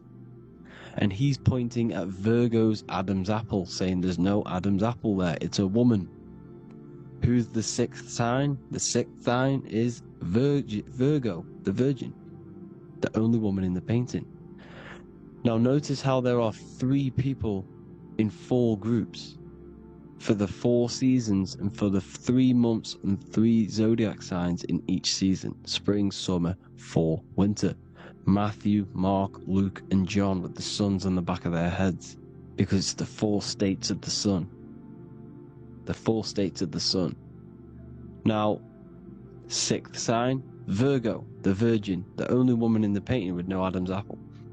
Then we have the sun, Jesus, red and blue, red shift, blue shift. Electromagnetism. The ancients knew this. He's got one hand open, one hand down. Because the sun gives and retrieves. The sun rises and it falls. It gives, then pulls away. That's what the sun does, and that's what he's doing. His arms are out, symbolizing the rays of the sun, casting down onto the earth, giving and then receiving. Libra, his two hands are equal, he's holding his arms out equally, because Libra is the two balanced scales. Libra is when the sun is balanced between the summer and the winter. It's being judged. The sun isn't balanced. That's what Libra is, the two scales. Capricorn is the goat. Goats have two horns, and you can see the two horns on his head here. See? So this is astrology. This what Leonardo da Vinci is depicting here. It's astrology. He knew the story of the Bible is all astrology. It's all based on astrology. The Son of God, the real Son. Now here are some Bible verses. I am the light of the world. Obviously, that's the sun. What other light is there that lights up the world? The moon can't do it. It's the sun, the one and only Son, our risen Savior. Because if the sun didn't rise, we'd all be dead. So it's our risen Savior. And it dies for our sins every night, and then gets reborn every day. Now Jesus calms the storm. Mark 4:35-41. The disciples are all on a boat and there's a heavy storm. But Jesus is asleep. The disciple says, Jesus is asleep. We need to awake him. They wake up Jesus, and Jesus got up and rebuked the wind and said to the waves, quiet, be still. Then the wind died down and it was completely calm. Well, when Jesus was asleep, this is the sun not being risen. It's not risen yet. Because in the night times, that's when the storms happen on the sea, in the ocean. And when they awake Jesus, Jesus rises, because he's the sun, he rises and everything calms. Because when the sun comes, the storms go. You see? So, it's the sun. It's all about the sun. Here's another, Luke 22:10. A disciple asked Jesus, when will we know it's the end times? And Jesus says, as you enter the city, a man carrying a jar of water will meet you. Follow him to the house that he enters. Well, this is clearly talking about astrology, the topic that Christians think is satanic, when they don't realize the whole thing's based on astrology. Because the end times is the end of Pisces, which is the two fish, which is the age we've just gone out of. And you can see all these ancient churches here with two fishes, because they knew it was the age of Pisces. There's an ancient photo, artwork with the two fish, Pisces. And the end times, as it talks about in the Bible, when Christians think the world's going to end or something. But no, it's just the end of Pisces. As you enter the city, a man carrying a jar will meet you. Follow him to the house. The house is the zodiac sign that he enters. And the zodiac sign is Aquarius, because that's what it is, a man carrying the water. We know this is astrology because a woman, that is a woman's job in the ancient times. In the ancient times, the woman used to get the water. You would never see a man collecting water back then. That was the woman's job, whilst the man builds the houses, for example. You see, so we know it's talking about astrology because astrology is the man holding the bucket of water. It's the end of Pisces. Now we are in Aquarius. And of course, Luke 24:36, the risen Savior, the Son. Now the Son is also born on the 25th of December, a virgin, just like Horus, Mithra, Buddha, Krishna, Hermes, and thousands of other gods, all born on the 25th of December. Well, it's because the sun moves 1 degree northward on the 25th of December. And on the 22nd to the 24th, it stays in the same degree because it's moving south. But then on the 22nd, it stays in the same degree on the Southern Crux constellation, and the ancients called this the sun dies on a cross, because the cross is the Crux constellation, the Southern Cross. And it stays on that same degree for 3 days on the cross. The sun dies on a cross, and then on the 25th, moves 1 degree northward, bringing back the summer, the light, the warmth, the growth of crops. And this is the sun being reborn again, a virgin, because it's pure. And here's Mithra, another sun god before Jesus was around, before Christianity. It was Mithraism and Mithra. Ra is Ra, the sun god, Egypt. It's all about Ra, the sun. You see the crown of thorns on Jesus' head, symbolizing the rays of the sun. And here are the rays of the sun on the back of Mithra's head. Krishna, the sun. Buddha, the sun. Horus, horizon. All born virgins, all did miracles, all resurrected. Dead for 3 days. Well, here he is, dead for 3 days on the cross. And resurrected. Because it's the most ancient religion ever been on the face of the earth. The worship of the sun. And we should worship the sun, because without the sun we are nothing. The sun feeds us, feeds the earth, feeds everything. Without the sun we are nothing. It's been reversed, and now we're worshipping man. When we're worshipping a man called Jesus, was never real. It's all about the sun, the most high, the most powerful, potent, celestial body in the sky, the orb that feeds us every day. It dies for our sins and rises every day. It's the sun. Now on the Holy Communion Day, it's the worship of the sun. They give out mini suns. Here's Jesus holding a sun. And they raise the sun on Sunday, because they go to worship their sun god on Sunday. Not Saturn Day, not Moon Day, Monday, but on Sunday when the sun is exalting. And they hold suns up above their heads because the sun rises. They're symbolizing the sun rising above their heads. A savior. It's the sun. It's the Holy Communion Day. And here's Jesus giving a piece of himself to the children. It's the sun. The light. Judas was known as a backbiter, a backstabber, because he stabbed Jesus in the back. He betrayed Jesus. Well, this is just another astrological story about the constellation Scorpio, because the Scorpio is the J, looks like a J. J for Judas, the scorpion, the backbiter. Scorpions backbite, they bite with their back. And what does Judas do? He betrays Jesus by kissing him to let the warriors know who they need to get. So he kisses Jesus, and Jesus gets stabbed in the back. Well, when you get stung or bit by a scorpion, they leave like a kiss. So Judas kisses him and gets betrayed. Well, this is because the sun, when it hits Libra, it's balanced. The sun is balanced because it comes through summer. Now the sun's starting to die. The sun's starting to die. It hits Libra.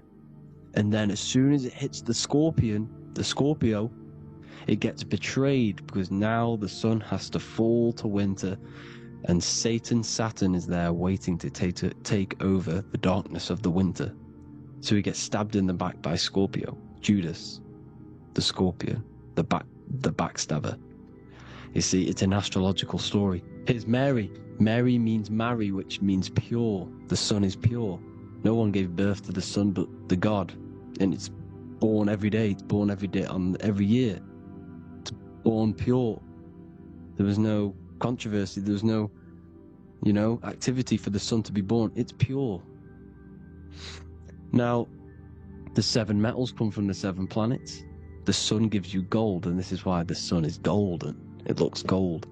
And this is why the banks are backed by gold, because gold is the most valuable metal, because it's the sun, the most valuable celestial orb in the sky, in the heavens.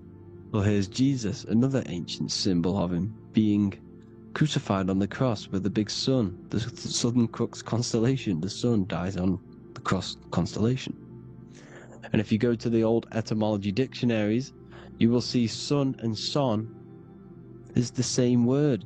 They come from the same etymology roots. You can use them for no matter what, but they've been confused today. But if you go back to the old dictionaries of etymology, they are interchangeable. You can use them. Son, sun, sol, it's all the same thing. The 12 disciples, 12 brothers of Joseph, 12 tribes of Israel, 12 breastplates on the stones, because it's all the 12 astrological signs. They could have used any other number, but there's 12. Because 12 is the mind, which is God. 7 is the number of matter, which is man. 7 energy centers in the body. 12 cranial nerves in the brain, because it's the mind. 12 is the 12ness. The zodiac is literally the mind of God, the signs of God. Now here we see here, Job 38, 31 to 33. Can you lead forth a constellation in the season? He's asking you, can you read the sky? Can you read the heavens? Canst thou bring forth the Mazzaroth in its season? Mazzaroth means 12 signs, the zodiac. Why did they translated every single Hebrew word in the Bible into English, but they decided to leave out Mazzaroth. Why? It's because if that said zodiac, Christians would have a different view on the Bible, but they leave that out. But Mazzaroth actually means the 12 signs, the zodiac, and the stars means sign. The word stars means sign because the stars are signs, things to come, which is off in Hebrew, which means sign, things to come. You see a sign on the road, it's something coming. But God is saying, what does he say?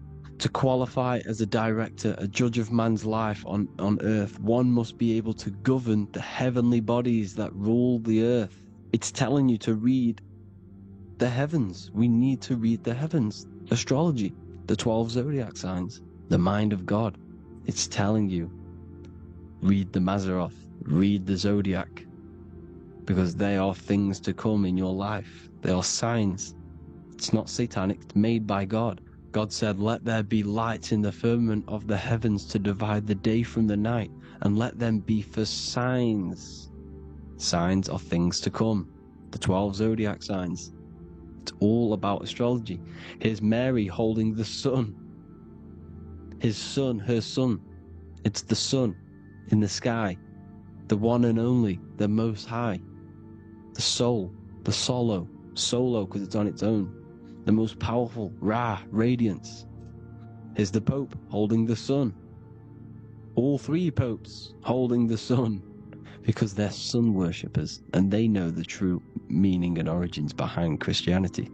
Sun worship. Here's the Vatican is a sundial. Yes, this is literally a clock. Your clock, your watch is a sundial. It's got 12 sections on it for the 12 zodiac signs. 12 hours, 12 Horuses. Now here you see Jesus walking on water. Well, it's the sun, and here's the beard of the sun. Here's the pyramid of the sun, the illuminated one, the all-seeing eye, the sun. Here's the Ankh. The sun creates these symbols. The ancients knew this.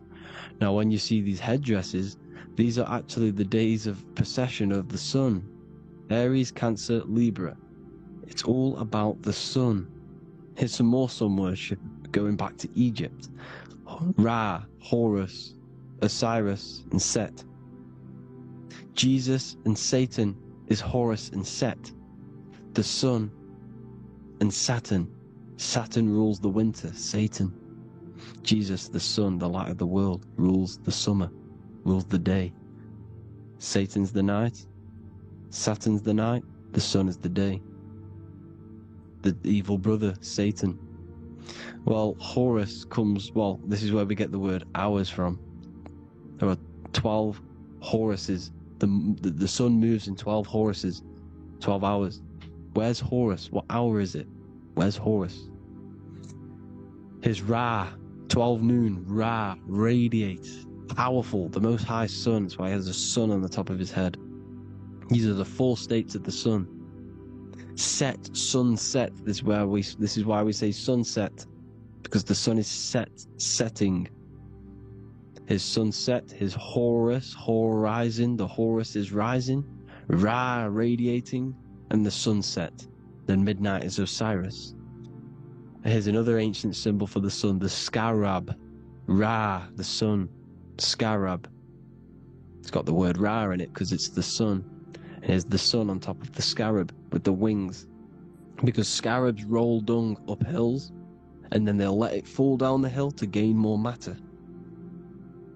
To gain more bigger, like a snowball effect. And this is, the ancients saw this as a process of the sun, because the sun climbs up the hill and then it falls.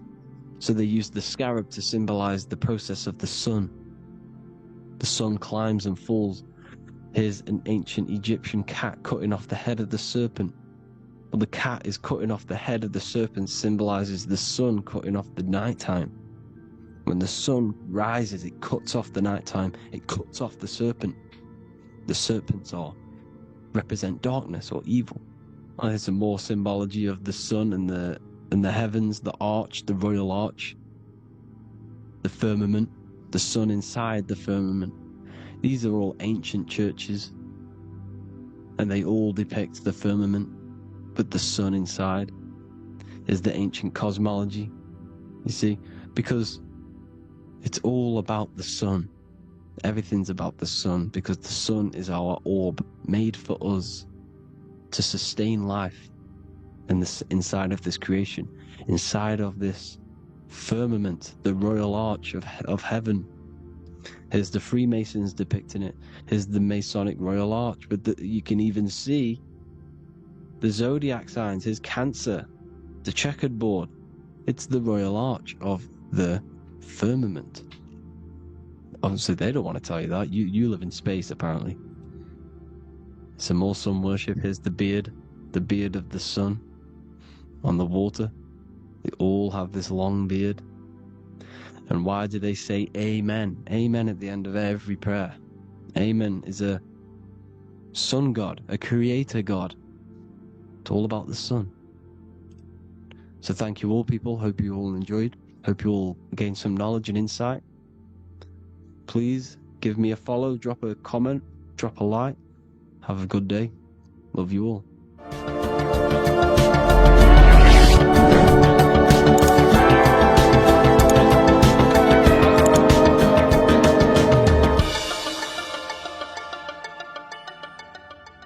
Neo is plugged in on the back of the neck, which is the reptilian brain stem. The reptilian brain is all to do with survival mode, survival state. It's always scanning the environment for safety, whether that's physically, emotionally, or mentally. It does not think. It is instant. For example, do I smack the guy or run off? If something happens to you, like a car's coming really quick to you, you do not think about this. The reptilian brain is the animal instinct that will instantly move your body on the instant reactions. Hence why it's the closest brain to the rest of the body. It has instant access to the electrical nervous system to control the body at instant reactions. Now Neo is plugged in on the back of the neck, which is the reptilian brain. Therefore, the matrix is the body itself. It is the lowest state of consciousness. This is what it represents. The word matrix means womb. It translates to womb because your body is a womb. Your body is a vessel for universal consciousness, for God consciousness. And the body is also a womb where you can be born again outside of this body by raising your consciousness, by awakening the neocortex. This is why Neo is called Neo, because it represents the neocortex. This is the higher aspect of our brain. This is all to do with new things, higher reasoning, higher thinking, new learning.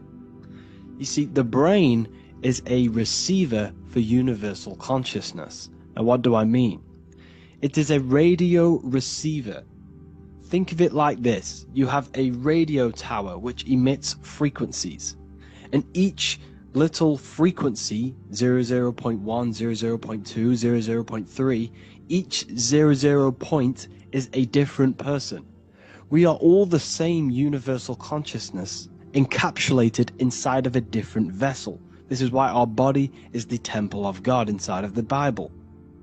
Your body is a sacred temple of the divine essence of the universe. However, consciousness is controlling this physical body. And I'll show you this diagram here. Consciousness consists of imagination, emotions, thought, and memory. All of these things are not physical. They're not made out of atoms. You cannot think with atoms. If I split open your brain while you are thinking of a cheesecake, I would not see a cheesecake. It's because these things exist metaphysically within consciousness. They are not physical. The body is physical. It's part of matter. It's part of time. You see the Leonardo da Vinci, the circle and the square. The square represents limitation, beginning and end, because when you draw a square, there is a beginning and end. It represents the body, the mortal self, the ego, the echo. Then you have the spirit raised above, which represents spirit over matter, mind over matter. Invisible forces create physical forces. Everything physical exists in non-physical. This is also the Freemasonic square and compass, why the square is below the compass, because the compass creates the circle, which is spirit or mind. Then you have the square, which is matter. Mind and matter are the same substance. Mind creates matter through thought. Everything in this physical universe manifested through thought. Everything began as thought. So you are spirit and matter. You have a material body and a spiritual body. And you are right in the middle. This is why humans are very, very important. Because we have an animal nature, the reptilian brain, and a higher consciousness, the neocortex. And we must awaken out of the matrix, which means womb, which is the body. And neo is waken up from the lower self, the reptilian brain, and moves into the neocortex. Because the brain is a radio receiver for consciousness. Now, what do I mean? I went over this before. Your consciousness is controlling the brain. The brain is a computer. And when our consciousness, our imagination, our emotion, our thoughts, and our memories are all contributing towards just survival things, food, safety, fear, all of these things, and our consciousness is locked into a survival state, we are using the reptilian brain. We're no longer thinking. You don't think with the brain, but the consciousness is thinking, which activates the different parts of the brain. When we think for higher reasoning, we use the neocortex. It stimulates the neocortex. When we think about survival, we're using the reptilian brain.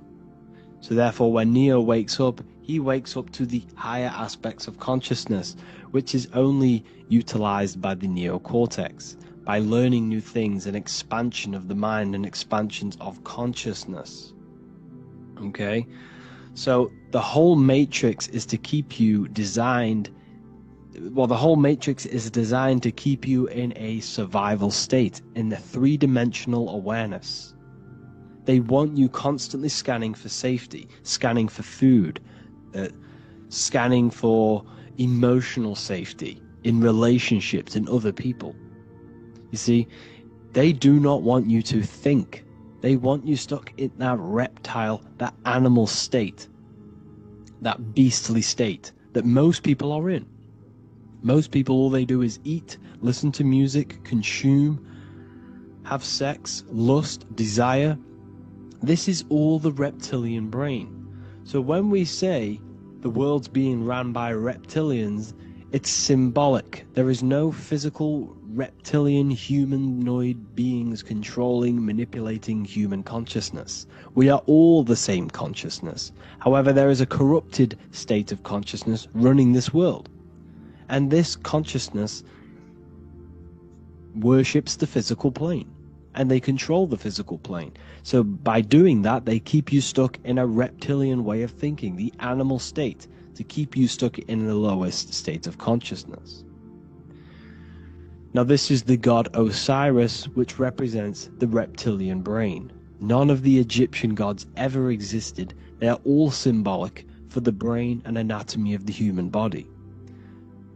Osiris represents the reptilian brain. As you can see, this anatomy compare to the brain stem and Osiris statue found in Egypt. And we also see an ancient artwork of Osiris with green skin and two reptile crocodile alligators next to him, which also symbolizes the reptilian survival state of human consciousness and the activation of the reptilian brain. This is what it symbolizes. Now, this is what the Matrix is all talking about. It's talking about the awakening, the expansion of consciousness. The word divine is dive in because you connect with the divine by diving inward. There is no man in the sky going to save you. You must connect with the self. Know thyself. Truth comes from within. All of these things I'm telling you comes from within you. I'm just pointing it out. All of this is self-realization. A lot of people say, well, what are my sources? My sources is knowing thyself, observing thyself, using the neocortex of critically thinking, sitting down and thinking about yourself and having deep realization of yourself. You can realize that your thoughts are not of this physical world. It's quite simple. The brain does not think. The brain does not imagine. The brain does not hold memory. All of these things exist in consciousness, the one consciousness, but we are all fractal, infinite parts of. This is the eye on the triangle, consciousness being given down to the rest. This is separate. Consciousness is separate from the rest of the pyramid. The pyramid is your body. Neo is the one consciousness. This is the Egyptians symbolizing the one consciousness giving Ankh, which is life, to all the different life forms. However, you can see that the central sphere is giving a big Ankh to the humans, because humans, like I said, possess the advanced consciousness, an advanced brain that allows us to turn above our reptilian animal self. For example, we can go against our reptilian lower animal nature and turn to our godly nature. Animals cannot do that. They are stuck in instinct. They are stuck in a reptilian animal way of thinking and operating. Everything they create is to survive. We can turn against our lower nature and create for amazing things like buildings, architecture, technology. We can use our creative consciousness for anything we wish, not just survival needs. And it's the same with your spiritual journey.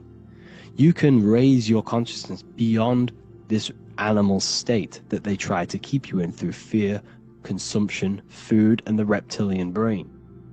We must awaken, start to think critically,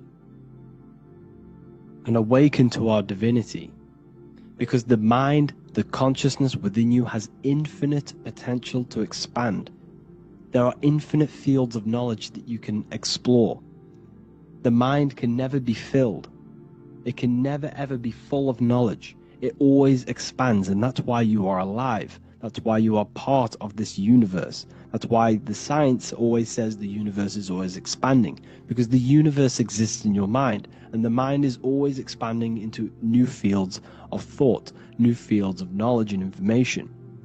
And that is your whole sole purpose, of expansion of mind and expansion of consciousness, and the exploration of the mind of God. We are living in the mind of God. You are a thought in the mind of God. You must awaken out of this body. This is why Jesus says you must be born again to see the kingdom of God. You must be born again. You must raise your consciousness beyond physical limitation and awaken to your divinity.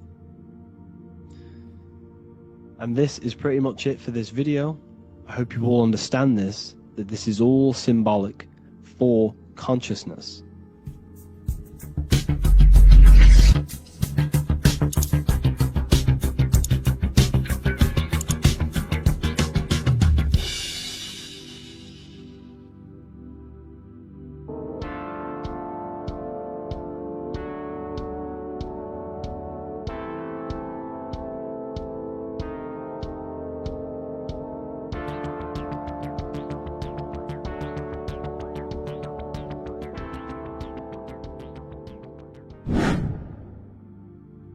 Left and right hemisphere, and what are they doing? How does it contribute towards your perception in this world. And this is what we're going to be talking about in today's video. We're going to be breaking down the two hemispheres of the brain and how they function in your life. So first, we have the left hemisphere. This is the logical hemisphere. This is the analytical, divided, scientific, or verbal hemisphere. The right hemisphere is creative, wholeness, artistic, symbolic, and metaphorical. The right hemisphere does with non-verbal things. It produces a holistic perception. It is more to do with creativity. Because what you must understand is that we are not in the external world. The world is produced by our brain. We see with our brain. Our eyes are a part of the brain. What we touch is the brain's interpretation of electrical signals on the nervous system. What we smell is the brain's interpretation of smell through the nose. What you taste is your brain's interpretation of chemical reactions on your taste buds. So what you are experiencing is the brain. The brain is a computer creating a simulation. And you have two hemispheres which breaks down this reality. So essentially the brain is the perception creator. It creates perception. So if the brain is creating this, who is the one experiencing the brain? Well, that is you, the consciousness, the mind, the all-seeing eye. You are the all-seeing eye experiencing the brain, the observer behind the brain, behind reality, behind the emotions. So if you're walking through a woods, this left brain sees individual trees. The right brain sees the whole woods. It sees the biome. It sees the bigger picture. So when you are walking through this woods, the right brain picks up a holistic perception of reality. It creates the woods as one unified woods. The left brain's job is to break this down and analyze it so that we can see individual things. And this is also necessary for humans to have the ability to break things down and manipulate things in this world. So without this left hemisphere, we could not manipulate things and break things down. So this right hemisphere is important because it sees the whole woods. It sees humanity as one unified consciousness. However, the left hemisphere sees individual egos. So the left hemisphere is the place of the ego because it only understands it sees the world very divided. Okay, so for example, here's another example of the left and right hemisphere. If someone pulls out in front of you in traffic, your left brain is going to start going crazy and analyzing them, calling them names. The right hemisphere, however, sees the bigger picture. Maybe he didn't see you. Maybe it's just a mistake. Maybe he's in a rush. You see how the two brains are very different. They do the same thing, but they function in different ways. The right hemisphere is feminine, the left hemisphere is masculine. So, like I said, this person pulls out in front of you, you start to think with the left. If you start to perceive that in the left brain, you're going to start analyzing them, you're going to start going crazy and calling them names because you're analyzing it. You're not seeing the bigger picture behind it. You're not seeing it from his perspective. So there is a crossover. So the left hemisphere of the brain controls the right side of the body, the right ear, the right eye. Everything to do with the right side of the body is connected to the left hemisphere, and the right hemisphere controls everything on the left side of the body, including your eyes, your arms, your legs. So everything is crossed over, and even your visual field is crossed over. So this is your visual field, as you can see here, and even the left side of your visual field goes to the right brain. There is a crossover.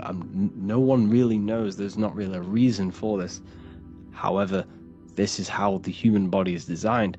As we all know, the human body is the most advanced piece of technology on the face of the earth. They cannot replicate the human body. And they tell you it has no creator. This is crazy. People are that brainwashed, they can't even understand that their body is the most advanced piece of technology. Your body is so advanced The computers that you use are mimicked of the body. Everything they create is mimicking nature, but they don't show you how intelligent nature is because they don't want you to understand you're in an intelligent design. So anyways, let's get back on track. There is a crossover in the brain, and this is why they teach you to write with your right hand. And I was speaking to someone who's in a nunnery, or whatever you want to call it. They were a nun, or they knew someone who was who was a nun. And they forced these people, these nuns, to write with their right hand. You had to write with your right hand. This is why, I'd say at least 70% of the world, or 80%, is right-handed and right-legged. Because they taught us this to activate the left hemisphere more, because of this crossover that happens in the body. So when we are using this right side more, we are using that left hemisphere more. Why? Why are they doing this? Well, they also called it writing. Writing is a spell, to cast a spell on you, to use that right side of the body so that you use this left hemisphere, because they want you to see the world as a divided perception. They don't want you using the right hemisphere, using that left side of the body to activate the right hemisphere to see the bigger picture and see how everything is all one and everything is created.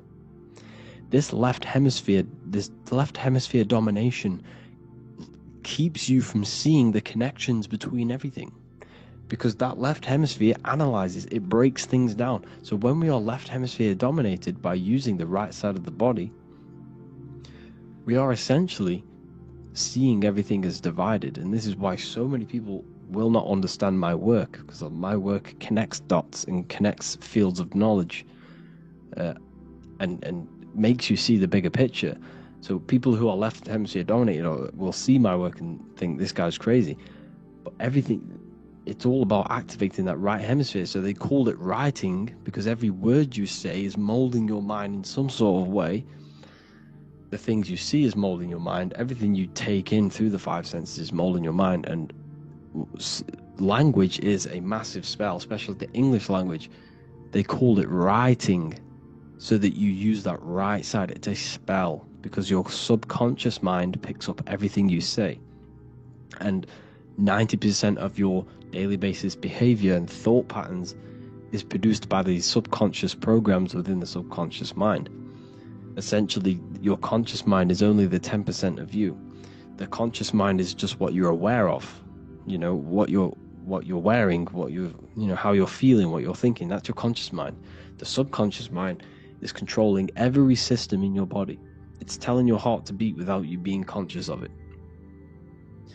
So essentially, this is what they're programming. They're programming this system in the back of the mind, which is controlling everything through the words. And this is what spells are, because it's all about creating perception in the subconscious. So they want you to use that right side more. I truly believe the ancients, they were balanced. They used the left and the right side of the body. They didn't have a stronger side because they understood this science of the body and how the body works. So this is actually called phonetics. It's not etymology. Etymology is the study of root words. Phonetics is the study of how words sound similar. The way words are spoken. So phonetics, phone, is why we call them a phone. Because you speak into a phone. So this is write and writing, to use that right side to activate the left hemisphere more. So your hands are a manifestation of your brain. The left hand is the right brain, the right hand is the left brain. And as a child, we were always taught that when you place your hands together like this is the size of your brain, which is true because your hands are a part of your brain. They're an extension of your brain. Every part of your body other than your brain is an extension of the brain. Everything's working and feeding back information to the brain because you're experiencing the brain. So another trick that you can do, or another exercise, is looking in the mirror and closing one eye at a time. If you close your right eye, if you take your top off, for example, you'll analyze your body if you close your right eye, because you're using that left hemisphere. Sorry, other way around. If you look at yourself through your right eye, you'll use that left hemisphere, which will analyze yourself. You'll see individual body parts. If you close the right eye and use the left eye, you'll see your body as a whole. You won't really analyze it. This is how you can analyze yourself using these two hemispheres. So this whole system is created to keep you thinking logically and to restrict you from creating and restrict you from understanding symbolism, allegories, metaphors, and teamwork. They want you stuck in a logical way of thinking and a logical way of seeing the world. This is why when you go to school, you are told exactly what to do. You're told to think this way and no other way. You're told to do orders, do this. It's a very left-brained system. Because if we all started to open up this right hemisphere, we'd all see, wow, everything is all one, everything is all connected. And this is what my work is doing. I'm showing you everything is one. The physical world is an illusion of duality, but everything comes from the one source, the one mind. The universe is a giant mind. I am mind, you express mind. We all possess mind. Behind the physical body is the same mind consciousness. And we are all expressions and fractals of this infinite consciousness called mind. And this is what they don't want us to figure out, is that we are all just one consciousness expressed. It's an infinite consciousness. It's even in the squirrel, it's in the dog. All of these different animals, they're just different bodies, but behind the bodies is the same consciousness, which is mind. That's what the pineal gland is. The pineal gland is not the mind, and it's not the third eye. The third eye is your mind. If you have a closed third eye, it just means you have a closed mind. If you have an open third eye, it just means your mind has expanded from beyond physical things through astral projection and mystical experiences. This is how you gain an open third eye. It's just an open mind. A mind that has astral travel, that has explored the realities within the mind. So everything they do is to keep us in a divided state.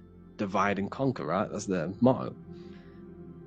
All to keep you thinking how everything is divided. Everything they've done is division. Postcodes, countries, everything is divided.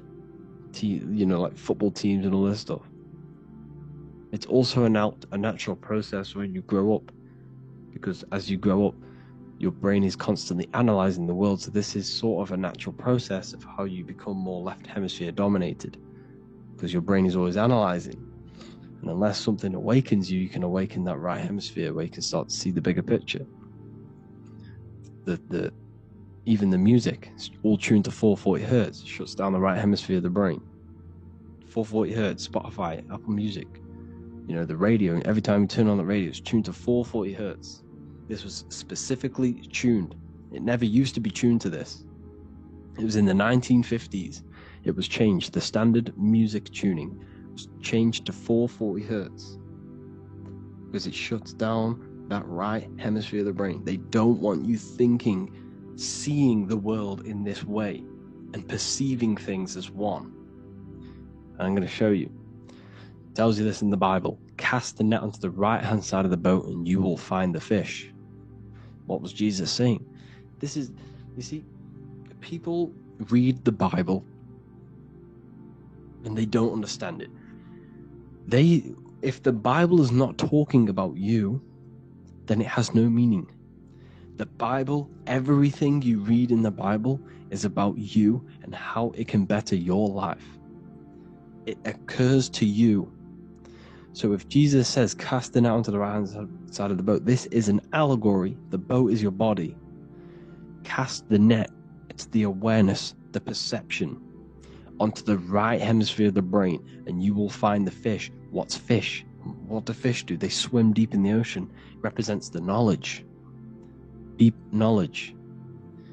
Cast the net onto the right hand side of the boat and you will find fish. You will find the wisdom. You'll gain understanding when you cast that your awareness into that right hemisphere. You will see that I am you and you are me. We are all one consciousness. You will see everything. You'll see that the trees are the same patterns as the nerves in your body. You'll see everything is connected. Everything is a fractal of the one infinite consciousness. And how many fish did they catch? 153. That adds up to 9. This is now numerology. The Bible's filled with numerology.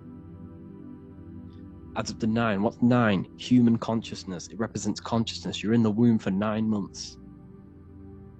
Feminine. It's all about consciousness. And in Revelation 14, and I looked, and behold, the Lamb standing on Mount Zion, that's the spines, the mountain, with him 144,000. 144 adds up to 9. It represents consciousness on top of the spine. You see?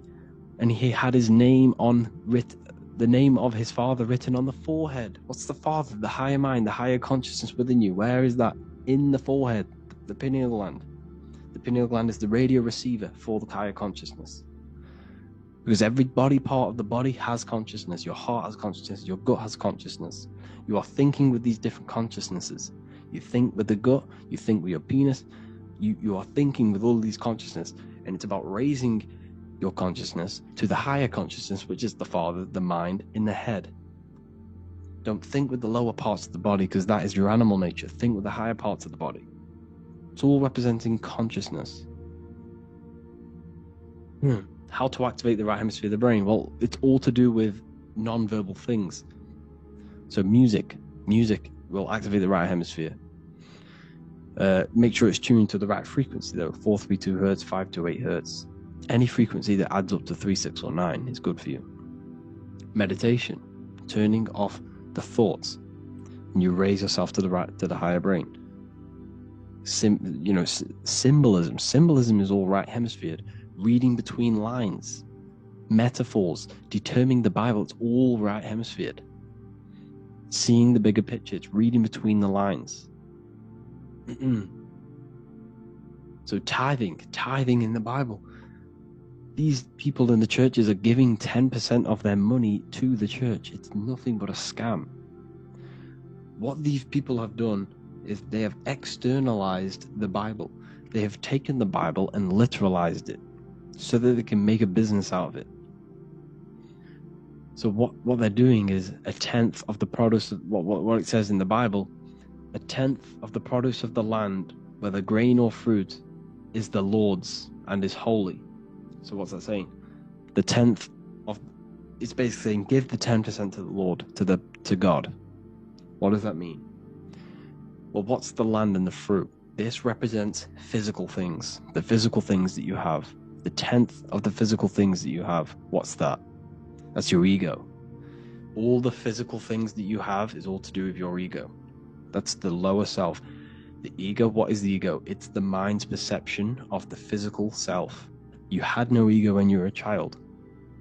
Okay, when you were a child, you had no ego. As you grew older, you created the ego. But the ego is the full self. It's the echo. Ego, echo.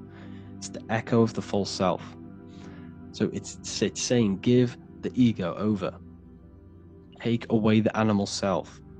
In that left hemisphere, that's all to do with the left hemisphere. That left hemisphere sees the ego. It sees individuality. It's divided. So it's saying give that 10%. Give that 10% of you over to the right hemisphere. The 90%. The 90% of you is in that right hemisphere. The higher self. Now, I'm not saying the left hemisphere is bad. Okay, I'm not saying that at all. But it sees it sees things divided. It's like I said, the left, the hands are manifestations of the brain. So when these Christians are praying, they're putting their hands together. What are they doing? They're syncing the brain hemisphere is what you're doing, because everything's an extension of your brain. So if you put your hands together, you're putting the two hemispheres together. And what's happening when you place the hands together? All the electricity in the body is now running in a circuit. So once you connect these two hands, the electrical energy is now running in a circuit. And energy can move around the body quicker and more efficiently. So when you pray, when these people are praying, they don't realize that they're engaging in ancient forms of meditation, of balancing the two hemispheres. So now we're talking about balancing the hemispheres, not the right hemisphere. This is what Israel is.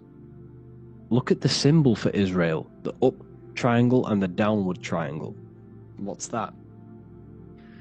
The up triangle represents male, the downward triangle represents female. Okay? This is talking about the brains. Israel is Ra, Isis, which is female, the Egyptian god, Ra, El. El means God. Electricity. That's the force of the physical world. It's the force that runs this world, electricity. It's the force of God. El, consciousness. It means God. Is, Ra, El.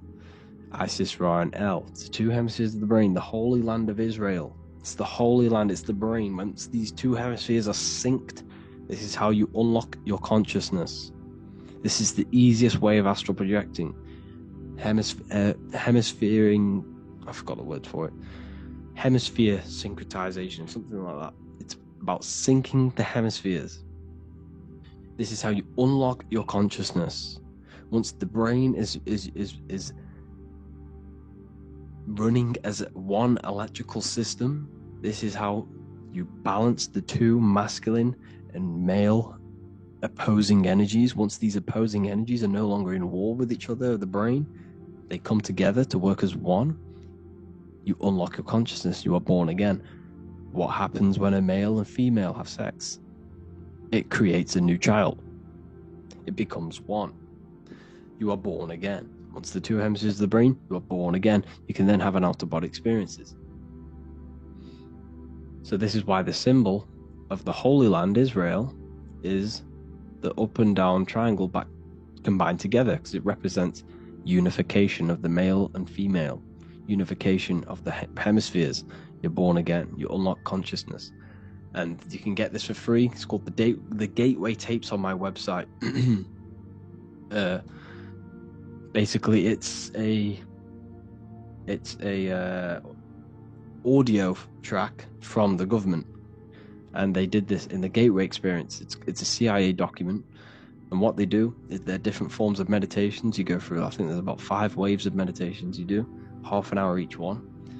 And it will teach you, it will sync your hemisphere, because what does it do? They understood that playing one frequency into one ear and another frequency into the other, they understood that the right ear is connected to the left hemisphere, the left ear is connected to the right hemisphere. So when you play 2 different frequencies into both ears, what happens? The brain picks this up, the 2 hemispheres of the brain picks this up, and it syncs it. It syncs these 2 hemispheres, these 2 frequencies together. So now the brain is working as one to sync this frequency. So this is how you can sync your hemispheres, through listening to these frequencies. Okay, you can get them for free and do the meditations yourself. This will definitely help you. This is an easy way to astral project. So it's all about syncing the hemisphere and seeing reality from a unified perception. We should all aim to get out of that left hemisphere. I'm not saying don't use it, but we should now start to read between the lines of the Bible, read between the lines of the symbolism they're showing. Study symbolism, study allegories and myths. What are they trying to tell us through these allegories? And this is how we start seeing things in a better way. Once we understand that we are all microcosms of an infinite consciousness, we can all come to one, because love is the unifying force of this infinite consciousness. We are all divided. We are all disconnected from our hearts. Once we all connect with our hearts and see that everything is one, we can all start to love and come together as one, because love is the unifying force of consciousness. So if you haven't already seen, I now have launched the Ethereal University. I will be doing lectures like this one, but even better, deeper, and even releasing knowledge that I can't talk about online, as they are censored. We're doing lectures every single week. I'll be doing live calls every single week. You also gain access to my library, which is filled with over 45 occult books, filled with knowledge. Okay, I'll show you now. Plus, you get my book, The Book of Wisdom, PDF form, and the Human Health Guide, PDF form. You also get all of this stuff, the health section, Q&As, ethereal meditations. We've got some celestial studies, cosmology, and numerology coming soon. You also get the brand new Manifestation Mastery course, plus the library. And there'll be new books, new lectures, new live calls every single week. Or you can get the Book of Wisdom, use the code WISDOM in all capital letters to gain 40% off. This sale will be ending very, very soon, so if you're watching this, be very quick to get yourself a physical version or a PDF of my book. You can get it in all these languages. Hope you enjoyed this video, people. I'll see you inside the Ethereal University, the real university. Have an amazing day.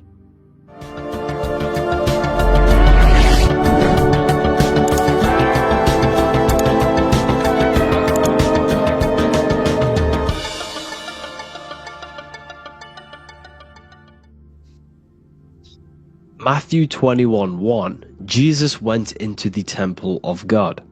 Corinthians 3:16, do you not know that you are the temple of God? Now what is this telling you? That God is within you. Hence why in Luke 21:12 it tells you the kingdom of God is within you. And the side of your head region is called a temple for a reason. Because the brain encapsulates the mind. The brain is a physical manifestation of the mind. The heart is a physical manifestation of emotion. So we have these different layers of our consciousness. We have an intellectual, communicative aspect of our consciousness, which we would call the mind. We have an emotional aspect of our consciousness, which is the heart. And to communicate with the divine, it's all to do with the mind. Hence why the ancients always symbolize the mind being God. This is why Michelangelo always placed God inside of the brain on top of Sistine Chapel in the middle of the Vatican. He understood that God is in the brain. God is within you, not outside of you. The church tells you that God is in the sky because they are creating a externalization of the truth to create a business and a distraction, so that you don't find the divinity within you, so that you don't find your power. Now you have Adam, the physical man, the physical body, the ego, the lower self. And he is resting. He's not trying to reach to God, but God is reaching, because the higher consciousness within you is always trying to communicate with you. It's always trying to wake you up to your divinity. But the lower mind, the lower self, Adam, the physical self, is always in ignorance of truth, always in ignorance, and stays in a materialistic way of thinking, which is the lower animal self. And this is what we call a sleep, or an NPC. This is the lower mind of man. But all you have to do is to move your finger to touch God. You have to look within yourself, within the brain, meditate, and you can find God. This is why in the Bible we see many references to the human body and anatomy to truly connect with God. Kings 6:8, the door to the middle chamber was in the right side of the house, which is the right hemisphere of the brain. The middle chamber is the pineal gland, where the seat of your consciousness is, where the seat of your higher consciousness is, the mind. And they went up the winding stairs, which is your spinal column, into the middle chamber, and out of the middle chamber into the third. So they went up the winding stairs. This represents raising your consciousness up the winding stairs. Your spinal column acts as a stairway of consciousness. Depending on what sort of consciousness you are operating in, depends on what part of the spinal column you are using. Because the spinal column ascends and descends consciousness. What do I mean? If you are in a reproductive way of thinking, and you're always thinking about sex, you're jerking off all the time, and you're always eating, all of your brain's power and your mind's power is being descended into the lower aspects of the spinal column, which represents hell, the physical state of man, Adam, the ignorant state. We're basically living off low-level pleasures like an animal. And the stairway to heaven is your spinal column. they went up the winding stairs into the middle chamber, which is your mind, your pineal gland, and out of the middle into the third stage of consciousness, physical, etheric, astral. When you meditate and you start to raise your consciousness during meditation, you enter the astral plane when you turn off thought. But this is the middle chamber inside of the brain. Here we see another painting inside of Sistine's chapel of God inside of the brain. This is the brainstem. This is the brain. This is the frontal lobe. This is the back lobe. This is the back lobe. This is the cerebellum. Here's the reptilian brainstem. Here's the claustrum. This is what we are seeing here. Anatomy. Here is another one in Sistine's chapel in the middle of the Vatican. This is depicting the brainstem. God's neck looks exactly like the brainstem. Here we see a real brain compared to God's neck, because the neck is just below the brainstem, and this is what they are symbolizing, because they knew that God is within you. God is a part of the human body. God is inside of the body, because the body is a vessel for consciousness, for universal consciousness. Inside of you, inside of me, is the same spark of consciousness. And this same consciousness is spread out into every living essence, because everything comes from the one source, the one God, the one consciousness. Matthew 6:22-23. The light of the body is the eye. If therefore thine eye be single, thy whole body shall be full of light. Practicing the single eye. What is this? This is meditation. This is entering within yourself. So the Bible's telling you to practice the single eye. But if thine eye be evil, thy whole body shall be full of darkness. What does this mean? If your consciousness is in an evil way of thinking, if your mind is filled with an evil, negative mind space, then your body shall be filled with darkness, with evil, with negativity. Because negative thoughts destruct the body. Positive thoughts heal and regenerate the body. So he tells you to be, the light of the body is the eye, your consciousness, the inner eye of consciousness, the eye that lets you see. Now, what do I mean? You look with your two physical eyes, but you see with the inner eye. What you see is perception. You look with the two eyes, and what you see is perception. You are seeing, you are understanding, and that's what consciousness, the mind, gives you. Consciousness, or the mind, is the force that allows you to be a human being, that allows you to understand things and interact with things and make decisions. It's an infinite intelligence. See, the mind is not the brain. This is a big confusion with people. Hence why the eye on top of the pyramid is separate from the bottom half of the pyramid, because the consciousness is separate from the body, the eye, the all-seeing eye. It represents the observer, the eye that sees into this body, into this world, into this. You are the perceiver. You are the invisible spirit within the body. Theologians 4:17. After that, we are still alive, and our left will be caught up together with them in the clouds to meet the Lord in the air. You don't meet the Lord in the physical air. Okay?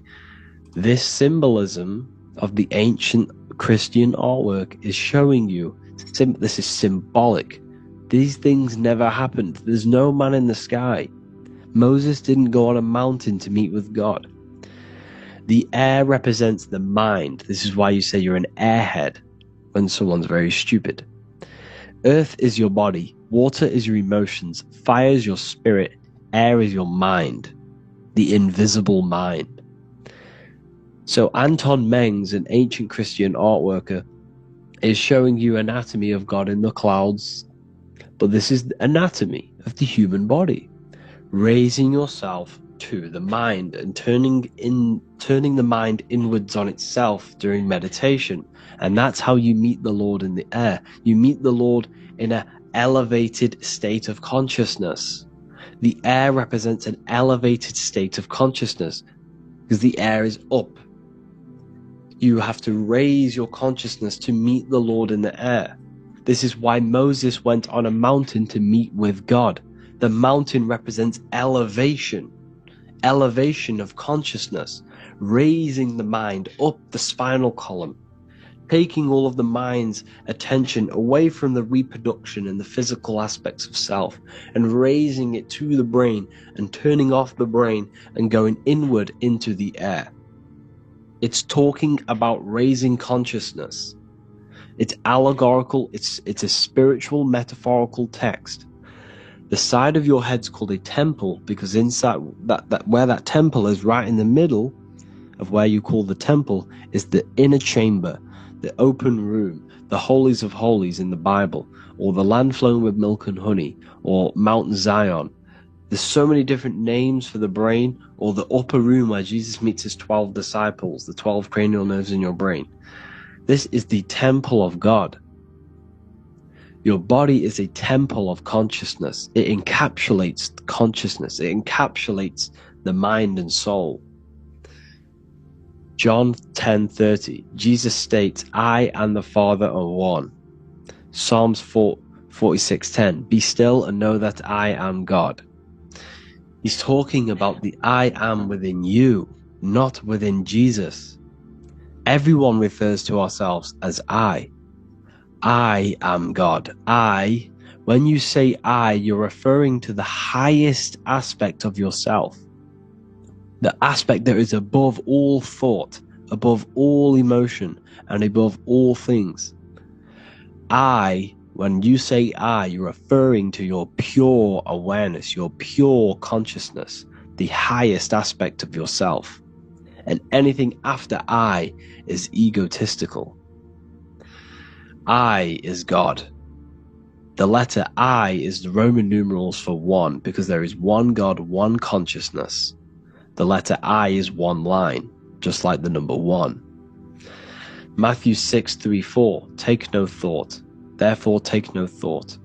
Take no thought. He says this 5 times because you must turn off the 5 senses and take no thought to connect with God. Be still. This is telling you to meditate and know that I am God. The I am within you. I and the Father are one. I and God are one. You, who you think you are, is a completely wrong. The body is matter. Your name isn't you, your job isn't you, your reputation, your trauma, your memories, your friends, family, worries, bills, interests, dislikes, goals, passions. Anything to do with the thinking mind is not you. Who you think you are is a part of your thinking aspect of consciousness.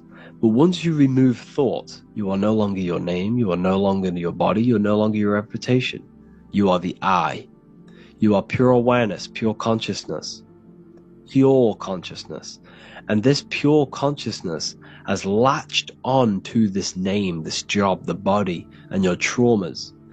Your pure consciousness has attached itself to this character who you're playing in the physical world.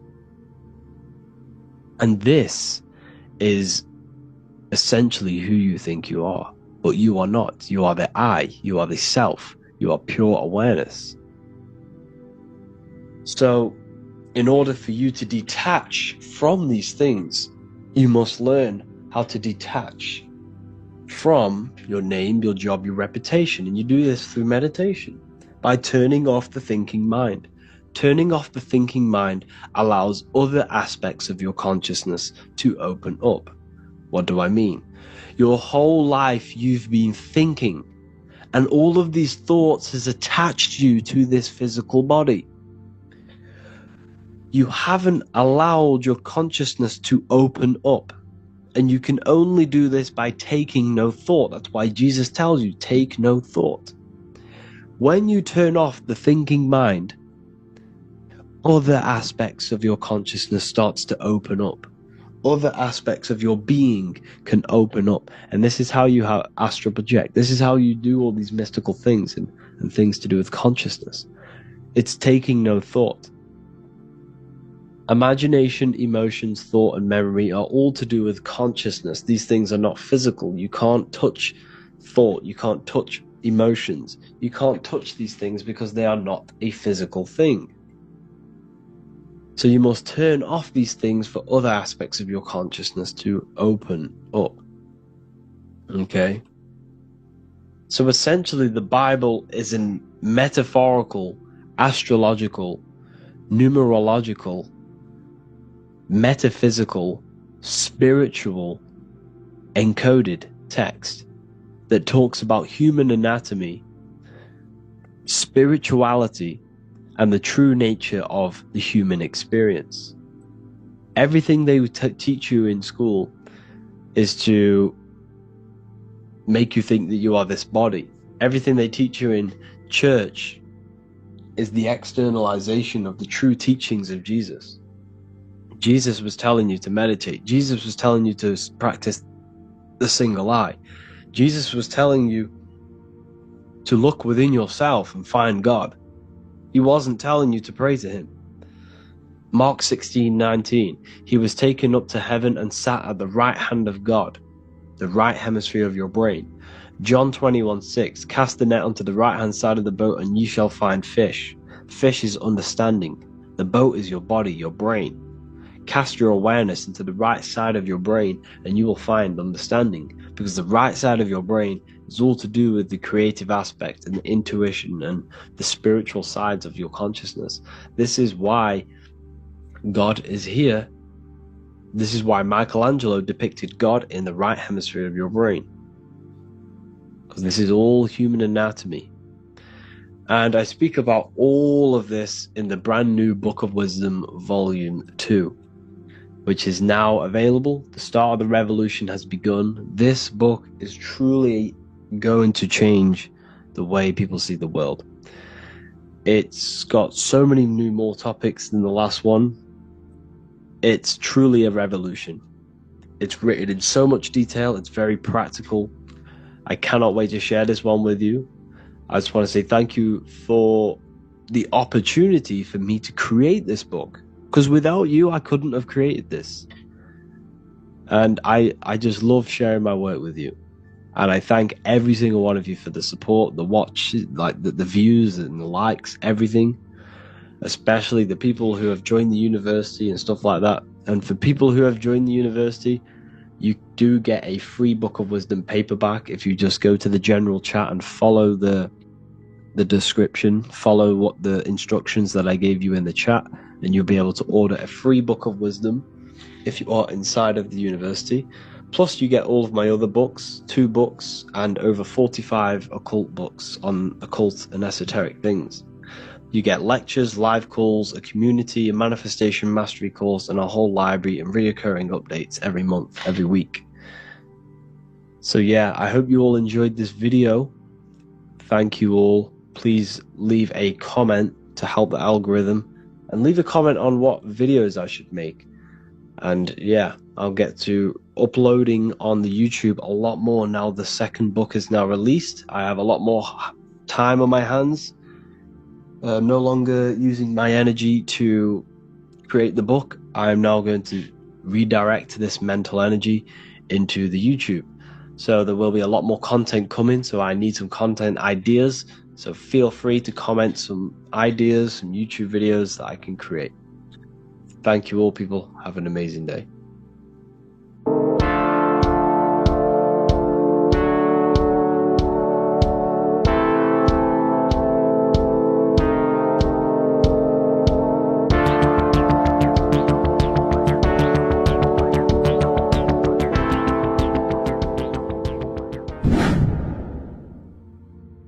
What is good, people? It's Revival of Wisdom. I hope you're all doing well.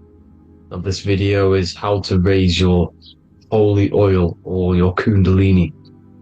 Let's get straight into this. So this is a monthly cycle.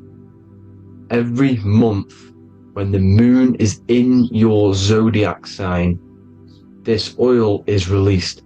Now, the moon is in control of monthly cycles. For women, it's the menstrual cycle, and as well this holy oil cycle. The moon changes sign every 2 and 2.5 days and passes through the zodiac signs in 27 days. So the moon tells the day, the sun tells the time, the stars tell the month. This reality is a massive clock, if you like to say. It's a cycle. Okay? The moon controls the night, emotions, water, fluids, and the mind. Okay? So this oil is produced in the claustrum. It's produced in the claustrum, which is here, right? This is where you get Santa Claus from. Now, the claustrum is at the center of the brain, and it is next to the pineal gland and the pituitary gland. Once it starts in the claustrum, this is the holy present. This is the present that Santa gives to us, Santa Claus. And it goes to the pituitary gland and the pineal gland. And what's connected to the pituitary gland and the pineal gland is the Ida and the Pingala. The Pingala is the pineal gland's nerve, which is the honey, which is the positive charge, electric. And the pituitary is the Ida nerve, which is the magnetic charge. This is the milk, the land flowing with milk and honey. This is the brain, the heaven, okay? And it travels down the spine using these two nerves, these electromagnetic charge. And this is what the ancients symbolized with the two serpents wrapped around the spinal cord, the Ida and the Pingala. And this travels down to the sacrum or the solar plexus. Okay, so once it's here, okay, the spine is an elongation of the brain. So the spine is pretty much the brain. It's an extension of it. And it's kind of a microcosm of how we descended from heaven to physical reality, to physical matter, which is our consciousness has done. Our consciousness has descended from heaven into physical matter, and this is a microcosm of it. Okay, so once we're in the sacrum bone, this holy oil, like I've just explained, this holy oil starts in the Santa Claustrum, goes down the chimney to the sacrum. This is the sacrum, the solar plexus, and drops the present off at the sacrum. Now, once we're at the sacrum, we need to raise our vibration to take this oil back up the spine. Okay, and the River Jordan symbolizes this in the Bible. King Herod wants to kill Jesus in Nazareth, which is here, this is the River Jordan, is Nazareth. He goes to be born in Bethlehem and then goes back up to Nazareth to Joseph and Mary. Joseph and Mary, the pineal gland and the pituitary gland. The Bible is huge symbolism. It's all metaphors for this sacred process which goes on inside of your body. You are the Temple of Solomon. You are the Holy Land. The Holy Land is your brain. Once this oil is at the sacrum, you need to raise your vibration in order to take it back up. Once this oil has gone back up to the pineal gland, it activates the crystals which are wrapped around your pineal gland. Your pineal gland is this tiny little beam here. This is the claustrum. This is the pineal gland, and it's wrapped in crystals. And when this oil travels back up the spine by raising your vibration back to the upper room where Jesus met the 12 disciples, or the 12 cranial nerves in the brain, and it activates and it turns on this pineal gland, and once it's turned on, it illuminates all the cells and the nerves in your brain and turns them all on and activates the higher God man, the God consciousness, Christ consciousness. And it regenerates the whole body. This is the secret to regeneration. It regenerates all the cells in the body. And this is how the ancients lived for thousands and thousands of years. It's talked about in ancient texts. They lived for hundreds and thousands of years because they knew this secret. And this fluid, this brain fluid, the secretion, or the Christos in Greek, which means gold, because this is the alchemical process from turning lead to gold. Your body is the alchemical furnace. Now the ancients knew about this center of the brain because they symboled it. This is the Eye of Ra, and it's the brain, and this is what's wrapped around our consciousness. Our consciousness isn't wrapped around the brain. The brain is built around the consciousness. We are the consciousness. You don't have a soul, you are the soul. Okay? Now, the head, heaven, hell, heel at the bottom of your foot, that's hell. Head is heaven and hell. Simple. Now, the pineal gland produces DMT, which is dimethyltryptamine, which is known as the spirit molecule. So, let's move on. Now, when this oil travels up, back, the spine, the chimney,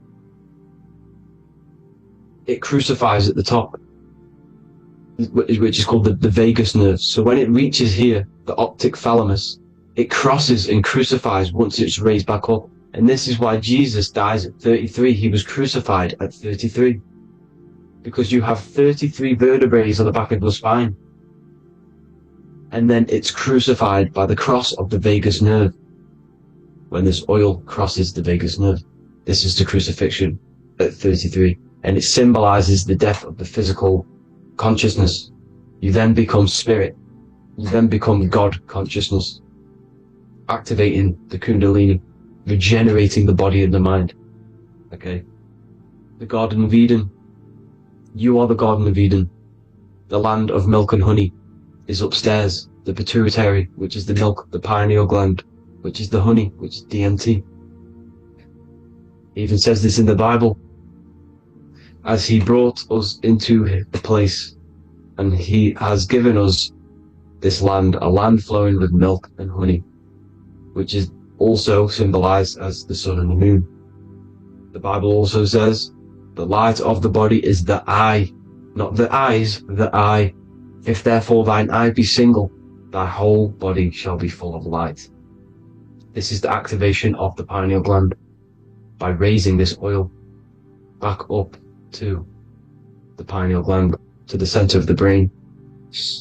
Neither shall they say, see that here, or see there, for behold, the kingdom of God is within you. So he's saying, don't look out there. Nothing is out there. It's all inside of you. Everything's inside of you. You're the universe. Now, how to raise this oil back up to the pineal gland? Every month, like I said.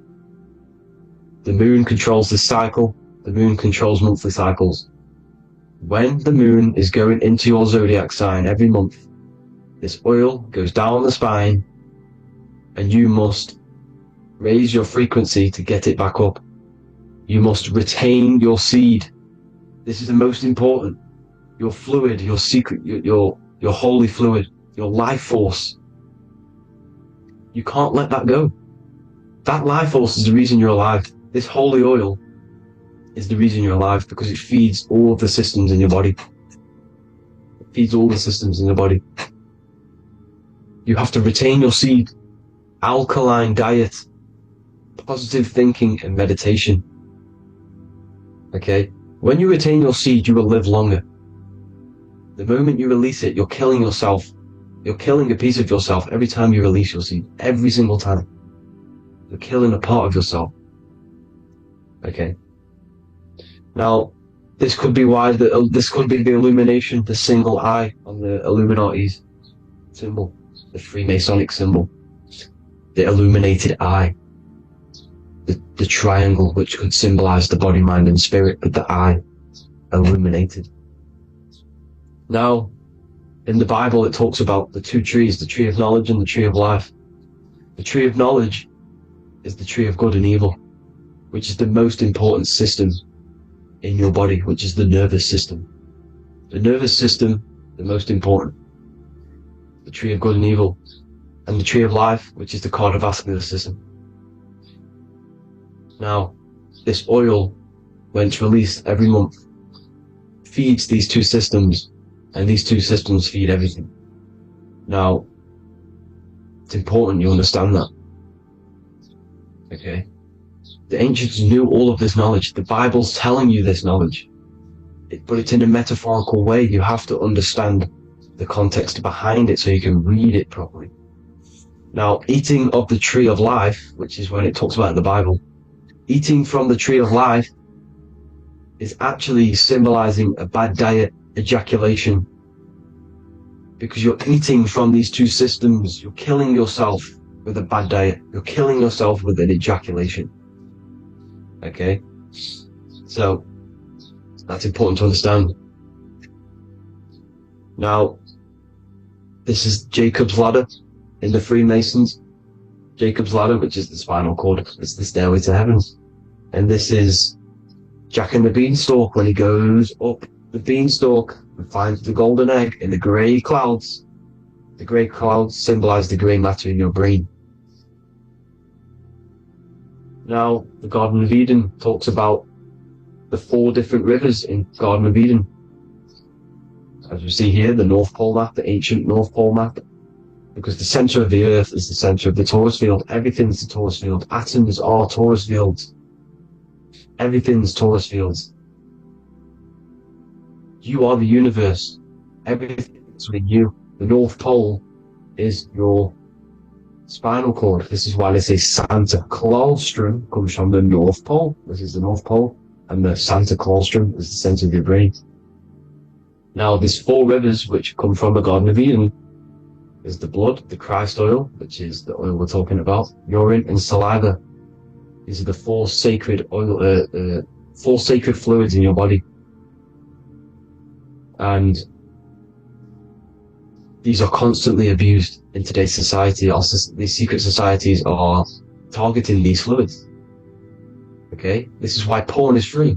They sexualize society through Disney. Go and look at some of the Disney movies. There's so many subliminal messages which sexualize these children because they want you sexualized, so you release your seed, which is one of the holy fluids in your body, especially your semen, your sexual energy. So important you retain this. So important, because it's your life force. It keeps you alive. Okay? Now, let's recap on this. If you want to raise your oil every month, you can't just retain your seed for the month. You have to retain your seed forever. Don't just do it for a couple of days. You have to do it. It's a lifestyle. You want to become God consciousness, you got to do what it takes. It's hard in this society because this society is designed to kill you pretty much. It's designed to keep you in these lower states of consciousness with all the bad food, the chemicals in the food, the chemicals in the water, the sexualized TV programs, sexualized adverts, sexualized TikTok and apps, videos, subliminally stimulating you. Because that is your weakness, sex. It's a weakness. Now, you have to retain your seed, meditation, and an alkaline diet. Why alkaline? Because acidic is low vibrational. This is the color spectrum. And what's the highest vibrational color? Violet. It's the lowest, red. You have to have an alkaline body in order to raise this oil. When you drink, when you have a bad diet, when you drink alcohol, when you smoke, this destroys the oil. It destroys the oil in your sacrum, and it can't be raised again, can't be raised up. This is why it's so important. Without that oil, you don't live. That oil makes you live. It feeds everything in your body. It's crazy how we're not taught this. It's insane. But that is how you raise the oil, people. I hope you all gain some knowledge out of this video. And I hope this assists you on your journey, your spiritual journey. Please like and share this video. We need this knowledge out to the public to wake up humanity. Thank you all, people. God bless.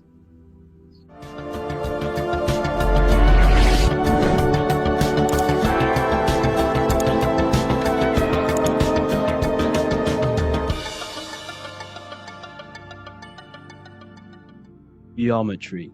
This is the study of nature, of the codes, the mathematical codes behind physical reality.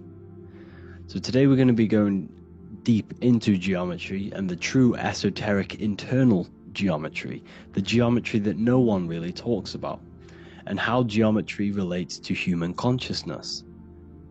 So essentially, what we must understand when it comes to geometry, the basics of geometry is everything is vibration, and this vibration is vibrating on a certain frequency, and this certain frequency creates a geometric shape, which is why in nature we see all of these different geometric shapes. All matter takes form in shapes.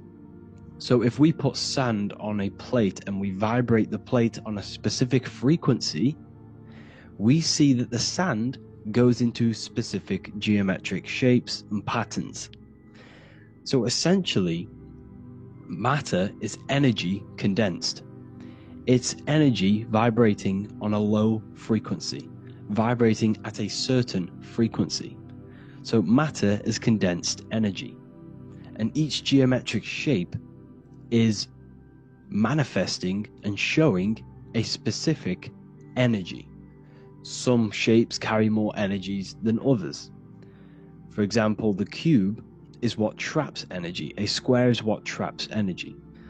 So geometry and the flowers are basically how energy manifests itself into physical matter. We are in a world made out of energy or light. Light is energy. So everything is vibration, everything is frequency, and everything is energy. Even the words, each atom in our body, everything. So everything in nature has these mathematical, energetic codes. So geometry is basically the study of nature and the shapes that are in nature and their energetic principles. Because like I said, matter is energy. So this is what we call cymatics, when we place water in a petri dish and we shine light on top and we vibrate the water. And we can capture, this creates certain patterns. Each frequency, like you see here, has its own pattern.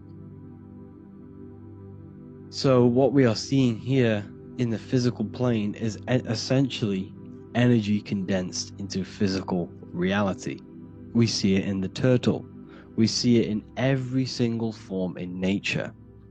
Now, external geometry and normal geometry, we normally get taught that this is God's way of creating physical reality, which is essentially true. However, it's far more deeper than that. Far, far, far more deeper. Okay, so what geometry truly is, it's not God's codes to reality. What we must understand is what the brain truly is. And what we must understand is that we are not in the world. We are not in the universe. The universe is us ourselves, and the world is produced by our brain itself. Okay? So the way you must understand how the brain works, so what you visually see, so geometry is to do with what we visually see. And what we visually see is heavily connected with our eyes, which are an extension of the brain. The eyes are the brain. And essentially how we see is energy enters the eyes, and each eye goes to the optic nerve, and this energy is transferred into electricity, which travels to the back of the brain, to the visual cortex of our brain. And this is where the image is produced, what we see.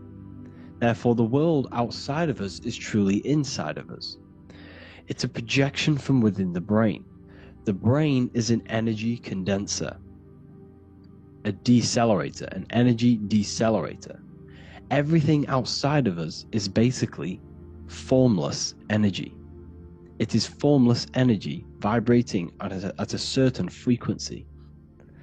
So what the brain is, it's sucking in this energy, this light, and turning that frequency, that code, that light code, into a physical reality. It's condensing the energy and turning it into a visual image inside of the brain.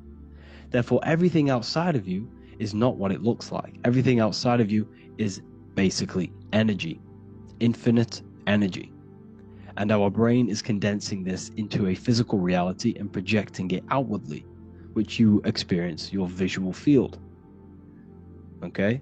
And the ancients knew this. So this is basically called the sigil of Lucifer. Lucifer is known as the light bringer.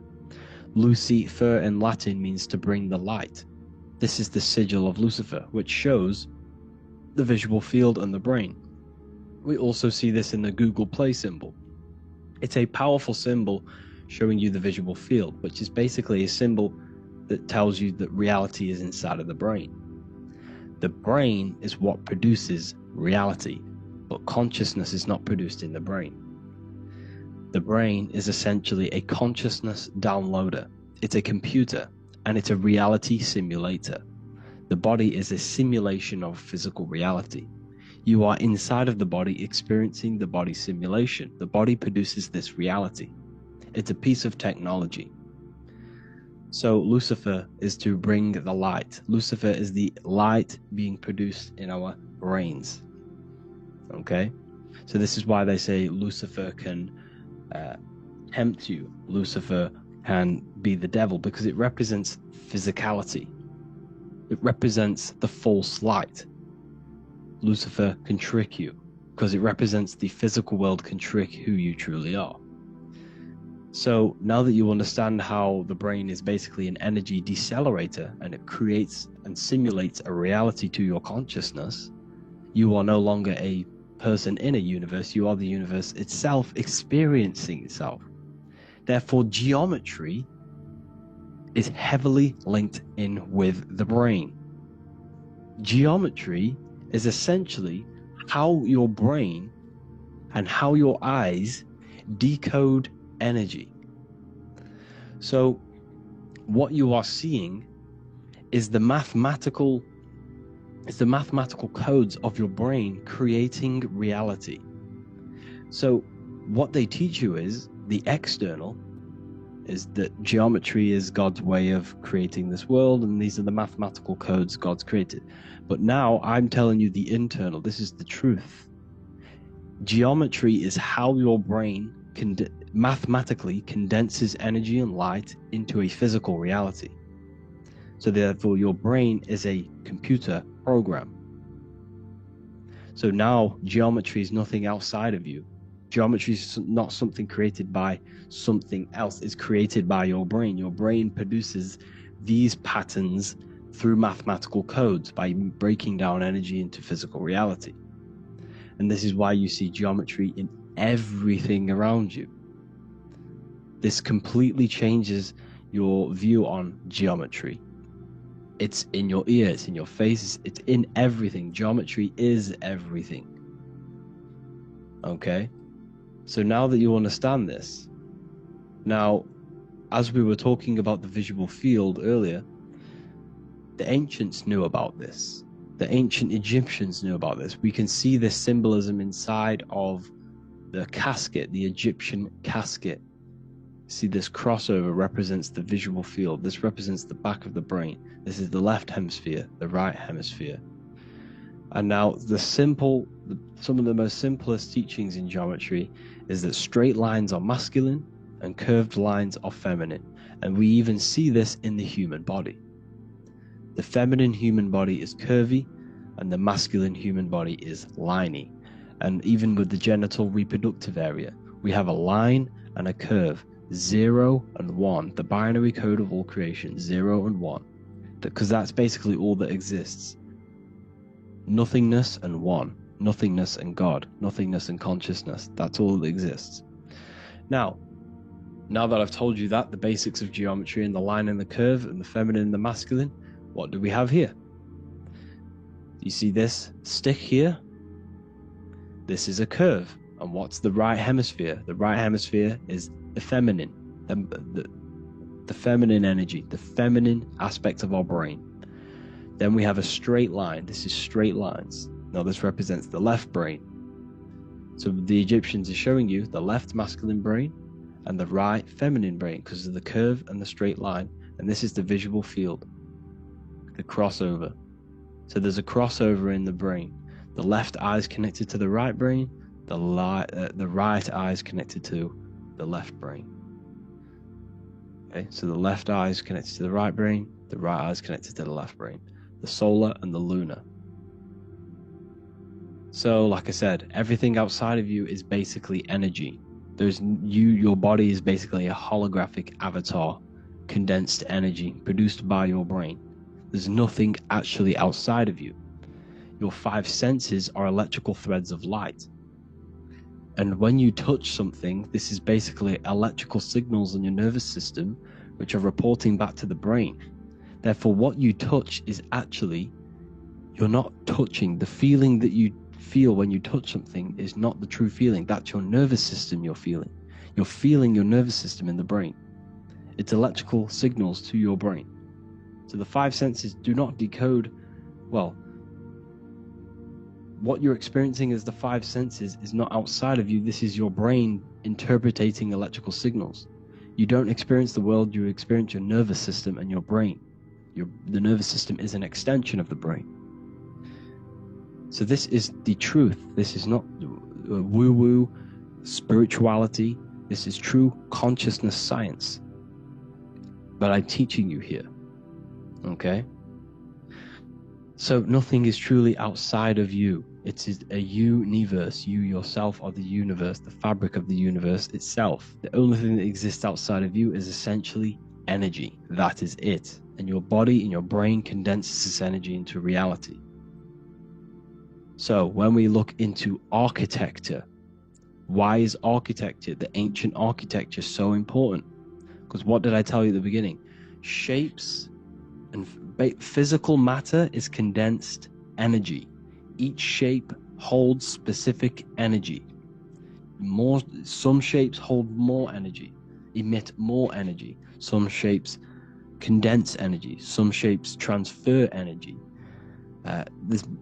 Each shape, each geometric shape has an energetic principle because matter is essentially energy. So when we look into cathedrals and the ancient buildings, they were filled with geometric patterns, geometric shapes, because they understood the energy principle. Architecture is basically solid energy. It's physical energy. If we create this pattern here is an energy code, and if you stand next to it, you're going to gain that energy. It's going to be imprinted on your body. So essentially, they filled their buildings with high energy geometric shapes. Points, triangles, pyramids are very, very energetic. This is why you have crystal pyramids made, orgonite pyramids. They're always in pyramid shapes. That's why the Egyptians built in pyramids, because pyramids hold high energy. They emit high energy. So this is why you see all these different geometric patterns. Okay?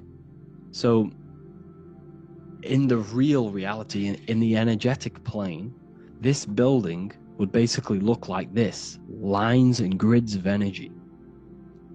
Okay? This is what it would look like in the energetic plane. A blueprint of the energy body. So, as you see here, these are the different frequencies in a petri dish, of water in a petri dish. And you can see they are specifically aligned up with these specific patterns. You can see geometry even within geometry. It's fractal. So essentially, when you would stand inside of these buildings, they would imprint the energy of the building in your body. Because your body is healed through energy. You have an electromagnetic field around your body. So by creating buildings with geometric patterns, we are essentially increasing the energy of the building, because the building itself is energy. Okay? So when we fill it with geometric patterns, we're increasing the energy. We're giving it a certain energetic imprint. So when you stand inside of that building, you're being imprinted with that energy. Okay? So especially with these windows, these stained glass windows. Well, why are they stained glass? Well, color is frequency. So when you have all of these different colors, and not only were they just painted, some of these colors are specific gemstones, crystals, natural stones, which all hold energetic principles. Each crystal is vibrating on a certain frequency. Wood has its own frequency. Metal has its own frequency. What you must understand is that everything in nature is not just a piece of matter. It's vibrating. The atoms of wood are vibrating on a certain level, which give it a certain energetic principle. Each crystal is vibrating. The atoms of the crystal are vibrating on a certain frequency, which give it a certain energetic principle, quality. So each thing, this is why the ancients were obsessed with natural stones, natural things, crystals, natural metals, and they wore different metals, different things like copper on their bodies, because they understood the atoms of these natural things are vibrating, which give certain qualities to you if you wear them. So you're not wearing it, you're basically putting that frequency onto your body, because they understood this is energy. If I put copper on my body, I'm not putting copper on the body, I'm putting the frequency and the energy of the atoms onto my skin, and that frequency of them atoms are going to vibrate my skin with that frequency and heal my body. So this is why this is so important. So each building is an energetic code. Okay, so when you stand in these buildings, it can heal your body. This is why when people walk into these ancient churches, they feel like they've met God. They feel a certain way. They feel so amazing when they enter these churches. They feel holy, for example. It's not because God's there. It's not because these man in the sky dwells in these holy places. It's because the energy of these buildings affect our consciousness. They increase your energy. They raise your vibration. They heal your body, they heal your cells, they imprint the water in your body, especially with these stained glass windows. Like I went a bit on a tangent there, but these stained glass windows were encoded, well, they use different gemstones, different lights, different colors. And when the sun would shine through this window, well, what's the sun? The sun is light. Light is energy. The sun's light would go through this filter of the window, of the crystals and the different gemstones and the different colors, and the sun's light would be encoded, imprinted with these crystals, with these colors and these natural glasses which have healing energetic principles. And when you are inside that building, the sun's encoded energy of the window would be imprinted into your body, into your energy field, and it will heal your energy field. And it would heal your body, your cells on a cellular level. Because your body is what? 60 to 70 to 80, some people say 80% water.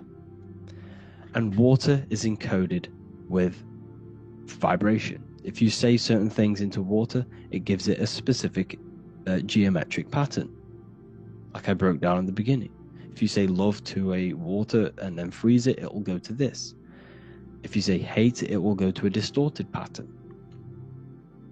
So when you are in these buildings, you're being imprinted by the energetic codes of these buildings, the energetic principles of the windows, of the structure itself. The ancients never used to build in squares. Their buildings, their insides were never square rooms, because they understood squares trap energy. They always had pointed roofs so energy can escape. So there's many little things that we need to look into geometry. For example, when you see magicians, when you look at ancient magic, why do they stand in circles with different geometric patterns? They use different geometric shapes. Why? Because shapes are energy. They hold specific energy. So when the magician stands in a circle with a pentacle, they're working with the energy of that pentacle. You can work with different energies based upon the different geometric shapes that you draw. And you can use this in your structure, in your architecture, in your work, and it can influence everything. So this is the true geometry. I hope you gained a deeper understanding on geometry and how it relates with you and your consciousness. Like I said earlier, your brain produces geometry. It's basically how your brain decodes energy. It's not God, how God creates this reality. And no, you're in this reality. You are the reality itself. Your body produces the reality. Therefore, geometry is one with you. So therefore, if I play with the geometry of the buildings, for example, like the government have, everything's in squares. If you look outside, everything's a square, everything's a rectangle. You go to a city, every window is a rectangle, every building is a rectangle. You live in a box room, everything is boxed and squared off in this reality, in this modern society. Why? Because they're trapping energy. The cube is the most simple geometric shape, which basically condenses energy and it traps energy. And if you subconsciously see squares all the time, your phone's a square, your TV screen, everything's a square, your keyboard, your desk. Go and look at the ancients. They never used to build in squares and cubes. And if you go into nature, you'll never see squares and cubes. Nature doesn't create squares and cubes. Everything in the modern society is squares and cubes to simple your consciousness down, to dumb your brain down. So the ancients built very, very complex structures. Why? Because they understood what we see affects our brains, because our brains decodes reality and creates reality. If you see a sophisticated building, this is going to give you a sophisticated mind and raise your IQ levels over time, subconsciously. I'm not saying if you look at this building, you're going to become smart. I'm saying if every single building in your environment, ment is mind, mental, every single building in your environment was this complex and complicated, it would increase your IQ on a subconscious level. It'd make you more complex, make you more intelligent. So they've dumbed everything down, they've dulled everything down. Look at everything is being dulled down. So anyways, I hope you all gained a better understanding on this. If you want to gain more occult knowledge and esoteric knowledge, make sure to read the Book of Wisdom Volume 2. If you're inside the university, you can get this book for free. Go to the general chat area and follow the instructions and you can order yours for free. Truly life-changing stuff, because the issue is with the world is that no one really understands who they are, what they are, and why we are here. That is the issue for people's depression, for people's wrongdoings. They don't understand who they are, what their emotions are, what their mind is, what their body is, what reality is. This book gives you that. This book gives you the sense of understanding, the sense of well-being that will give you a better life, because you understand life and what life is. And if you truly want to take your studies to the next level, we have the Ethereal University. This is the place for truth seekers, where you can connect with like-minded people so you don't have to feel insane, because not many people think this way. I've been there when you wake up and not many people around you are thinking the same way, and you start to feel a bit insane and you can't really talk to people about these things. That's why I created this, so you can connect with people and learn at the same time and become the best version of yourself by understanding truth and knowledge. If you join, you'll gain access to free live calls every single week, every single Saturday morning. We do live calls. You can ask me questions and all sorts. So make sure to leave a like and a comment, and thank you all for tapping in.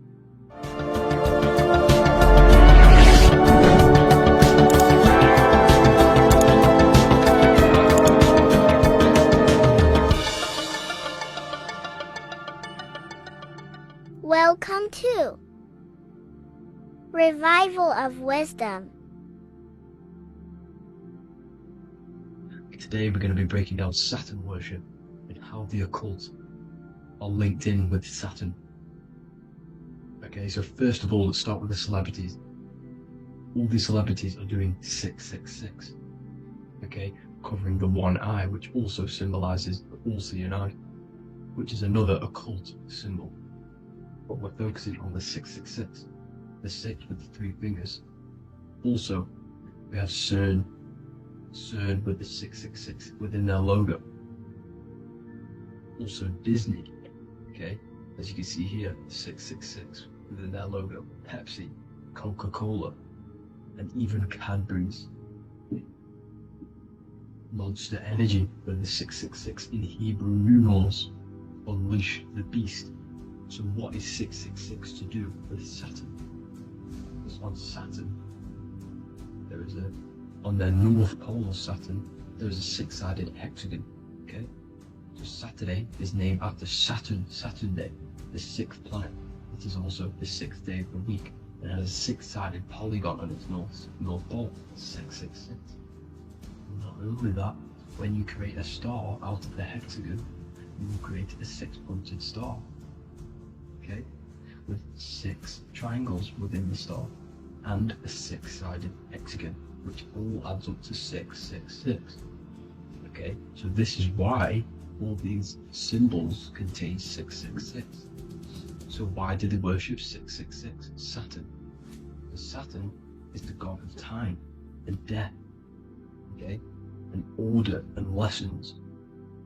Okay, Saturn is a very cold and dry being. That is the 6th planet from the sun. Okay, Saturn represents the winter, which symbolizes death. Okay, because all nature dies within winter because the sun's not there. So it represents darkness and death. It rules the zodiac sign of Capricorn. Okay, so in the celestial cycle, Saturn is always opposite the sun. So it's the opposite of the sun. So they're worshipping this energy which is death-like. Okay, this god which is death and does not bring life. Okay, also is the god of time. Okay, also in the Roman and in Greek it's called Chronos. Okay, which is just a translation for time. It's also known as the Father Time, aka the Grim Reaper. Okay, the Grim Reaper. Keep that in mind. We'll come back to this. Here are some more logos with Saturn. Okay, Nike, Internet, Wi-Fi. Okay, all these occult logos all worship Saturn. They are a satanic occult. They worship this death god, this evil god. Okay, this is where the cube now comes in. Okay, because what colour is associated with Saturn? It's black, because it's the absence of light. It's opposite the sun. So black is the colour associated with Saturn. Each planet has its own colour associated with it. Okay, so when you make the cube, okay, as you can see here, the cube out of the polygon, it creates what? A black cube. Okay, and the Kabbalah, okay, Kabbalah means cube, Allah means the god, the cube god. These religions are secretly worshipping this cube god, the god of death, Saturn, Satan. It's the same entity behind it all. Okay, so also we have these black cubes in Australia, Denmark, all around the world, these black cubes, because this occult is worldwide. Saturn, Satan taking over this realm. Okay, also with this black cube, they walk around it like the rings of Saturn. Around the black cube of Saturn with the rings, they walk around in circles. What are circles? Cycles. What is a cycle? Time. The time god. This is why it has a ring around it, because it represents time, cycles. Okay, and this is another depiction of Saturn, always depicted with this Reaper staff. Okay, keep in mind this staff, just like we associated with aka the Grim Reaper. The Grim Reaper also wears a black robe, representing Saturn with the same staff. Can you see it? this is where it comes in. Okay? The same thing, look, the same staff with the black robe, black representing Saturn, the god of death. Okay, the Grim Reaper, Satan. Okay? Also, when you graduate from university, what do? You wear a cube on your head, a black cube with a black robe. This is Saturn worship. See, this is how Saturn, Satan, has tricked the world into worshipping him, not God, the sun, which represents God. So what is a corona? Because a corona is a crown, a circle, okay? A set of concentric circles of light seen around a luminous body. So Saturn, so this is why they used to worship Saturn by wearing crowns in ancient days, and we still do to this day. The king or queen has a crown, a corona. Also, corona, the drink. Corona adds up to 666, just like Saturn is 666. But like you see in the corona, you see the staff. You see this staff, just like the staff of Saturn, the Saturn god, like the Grim Reaper, with the black robe and the staff, just like the Saturn god. What is the Grim Reaper? It's a killer, it represents death, just like Saturn, the god of death and time. So all these occults and secret societies all worship the 666 god, which is Saturn, Satan. All of our energy is being put into Saturn, okay? And Saturn, Satan, is harnessing all of this energy.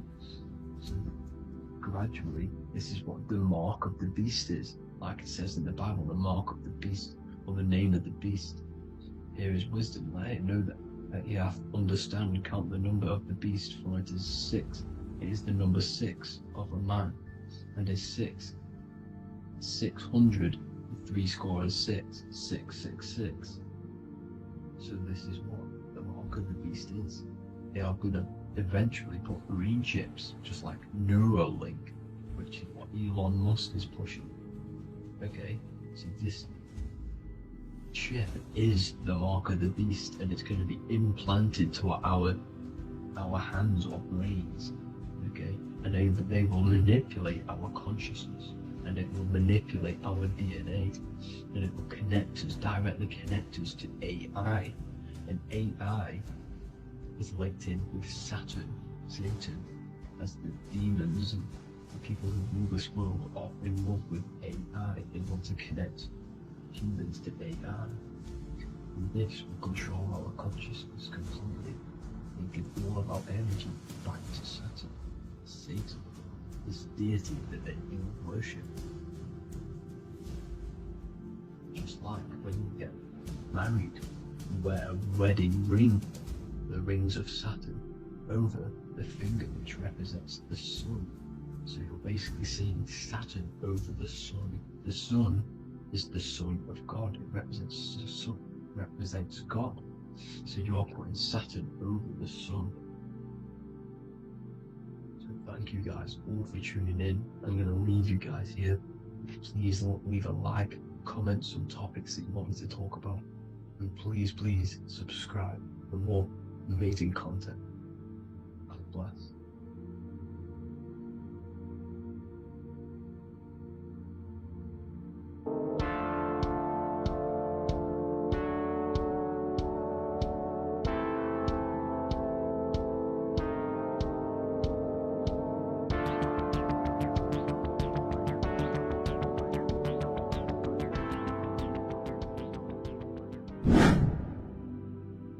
What is good, YouTube? Today we're going to be talking about the astral plane and how the cosmology fits into the astral plane. Okay, so first let's go over the astral plane and go over the different layers of reality so that you can understand reality more. You are a multi-dimensional being. You are not you are in all of these realities at the same time. They all interweave into one big reality. But there are different planes, they are different vibrational dimensions, there are different dimensions of reality. The mind is the root cause of reality. We're living in the mind of God. Everything is being thought into existence from the root cause, from the universal mind. This is why the ancient Egyptians said, all is mind. We're living in the mind of God. And we are a microcosm of this mind. This is why we all have the same mind. This mind is the world of thoughts. Now, this world of thoughts is just the thought alone. For example, it is the thought of a chair. But then when you start to imagine this chair and you start to mentally see the chair, you're now manifesting the thought, the singular thought, into some sort of form. So now you're imagining the chair. You're imagining the form of this chair, which is then manifesting into the astral plane. The astral plane is the world of thought forms manifesting. So when you are imagining something, you are seeing into the astral plane. Okay? Your third eye, it is an eye because it sees the astral plane. It is seeing the other side through imagination, through dreaming. Well, we'll go over dreaming later. So, the thought of a chair is a singular thought. The imagination of the chair is the manifestation of the chair. And in the astral plane, it's basically the world of all the chairs that could ever exist. So you're thinking of the chair as a singular thought, which is the mental plane. The astral plane is the imagination of that chair, is the thought, the manifestation of it. Depending on the vibrational state of the thought will depend what level of the astral plane it will go to. For example, if you're thinking about a chair to torture someone on it, it's going to go on the lower astral plane. Or if you're thinking and imagining happy things, it's going to go to the higher astral plane. So wherever your mindset is, that we call it a mindset because your mind is setting frequencies to certain things. Thoughts are frequencies. And a mindset is setting your frequency, setting your mind to a certain frequency. So when you set your mind to a certain frequency and you imagine something in that frequency, you're going to match everything in the astral plane that are on that similar frequency, just like you would in the physical world. Because we're all in these worlds right now as we speak, but we can't see them with the two physical eyes. We can feel it though. When you're around someone and you've just met a new person, for example, you can feel their vibration, and if you're not on a similar vibrational match, you will not get along with that person, or you just won't not get along, but you won't connect with that person because you're on two opposing frequencies, not matching. And this is something you can't see, you can only feel, because it's the astral plane. It exists within the astral plane. Everything in the astral plane is made out of vibrations. So if you do astral project, and if you already know how to astral project, you will see beings and people and things that are on the same frequency as you. This is why before you astral project, you need to sort your vibration out before you astral project, because you are projecting your consciousness into this. It's the mind. The mind is the bridge. It can move between realities. You are a observer. You are a observing soul which observes different realities, and the mind is the bridge between all of these different realities. The mind can choose. If you want to project into the astral, you set your mind to it, you can. Okay, so let's not get off track. The lower astral plane is where demons are. The higher astral plane is where heavenly beings are. Heaven and hell are kind of a real thing. The etheric plane is a powerful substance, the ether, the fifth element that they don't tell us about. If you type in on Google the 5 elements, they will try to remove it with wood or metal, because they don't want you knowing about the ether. Ether is the energy double behind all physical objects. So the ether is very important. It is the 5th element. It is part of the physical world, but it's also part of the astral world. It is on either side. You see how they're showing you the truth in the language? Ether and either are the same word. The ether has 1 foot in the astral and 1 foot in the physical world. It's a substance that connects the physical to the astral world. It is the either.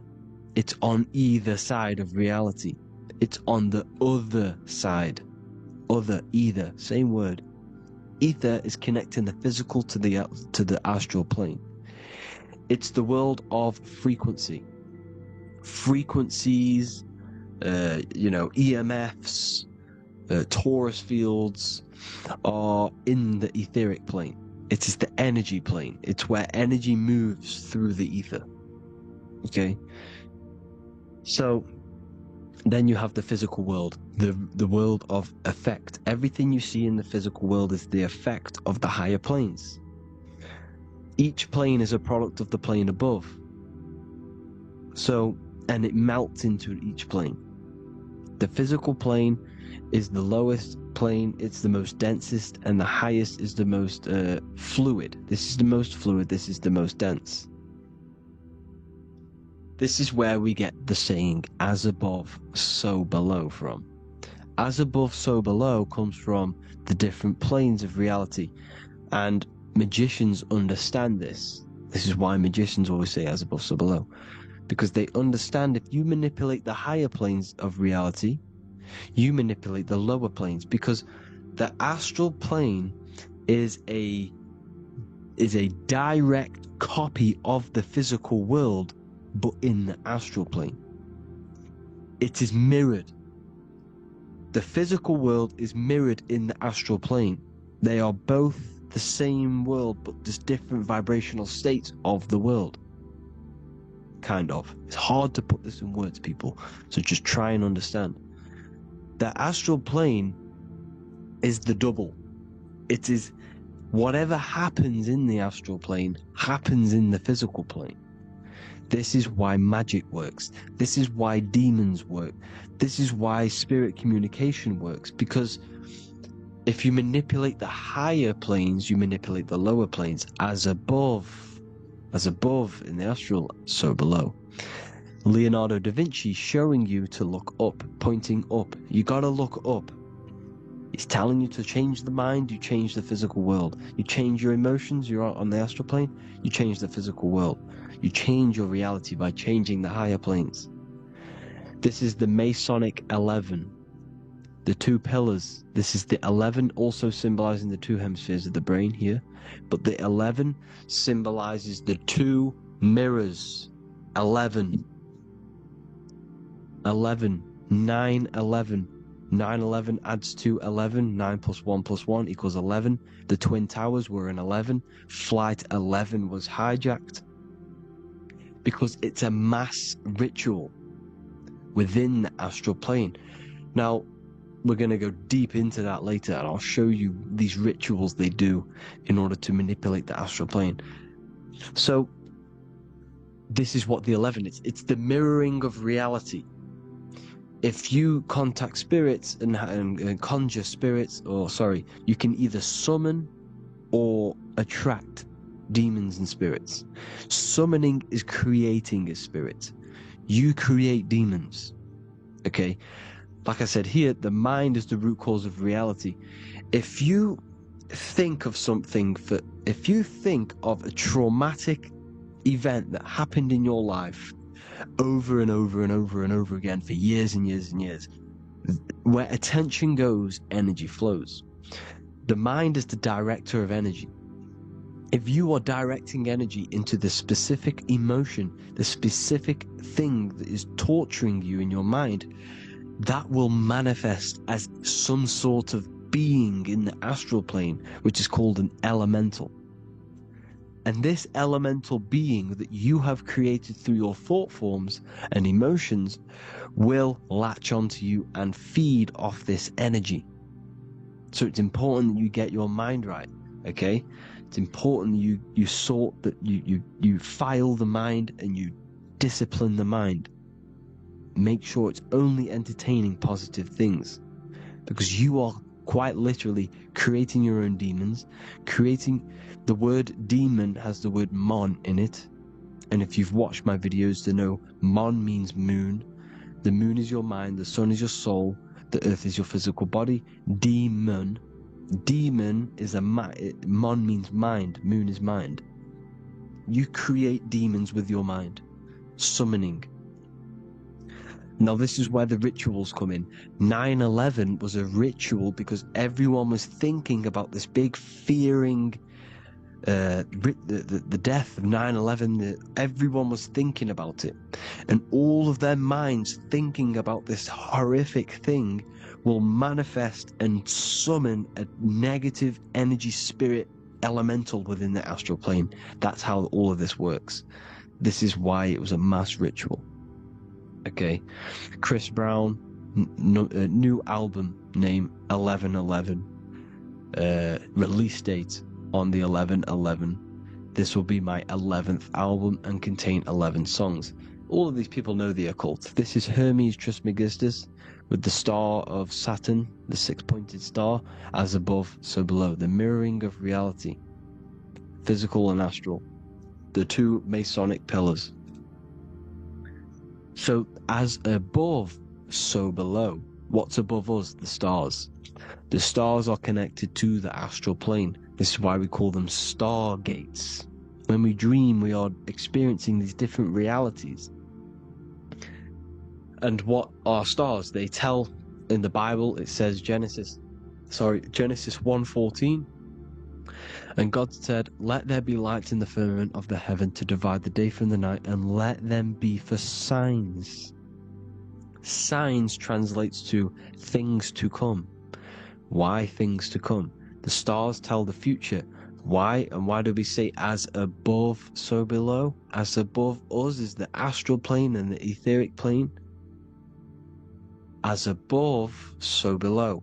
Whatever happens in the stars happens on Earth. The stars are connected to the astral plane. Above us is the astral plane. We are a star in a physical body. This is why we say Mr., Sister, stir equals star. The E and the A are interchangeable. We are stars, and the stars are the start of our incarnation. We start in the stars, same root word, and we descend through the seven energies, which are our seven chakras. Then we enter the heart of the soul system. Heart rearranged spells Earth, and this is the true cosmology. Here's the Masonic cosmology. This is Masonic now. Here's the firmament. Let there be a firmament in the midst of the waters to divide the waters from above from the waters that below. Genesis 1:6. The firmament, firmament comes from the word firma, Latin, I'm pretty sure. Which means firm. When something is firm, meaning it's stable, it does not move, it is firm. The firmament is firm. So is the firmament. Genesis 1:6. What does he say? Genesis 1:3, sorry. Let there be light. This is before the sun and the moon was created. Let there be light. Before the sun and the moon was created, light was appeared. So what's that tell you? This is a holographic projection from some sort of light being, some sort of projector. And that projector is the all-seeing eye you see in the Masonic cosmology. This is the all-seeing eye projecting the light beams. Let there be light. Everything is made out of light. The universe is created out of light waves. The torus field is one unit of light. The light projecting this reality is Polaris. Okay, the famous all-seeing eye. Now, what else? Then we have after let there be light in Genesis 1:16, and God made the two great lights. This is the sun and the moon, electric, magnetic, male and female.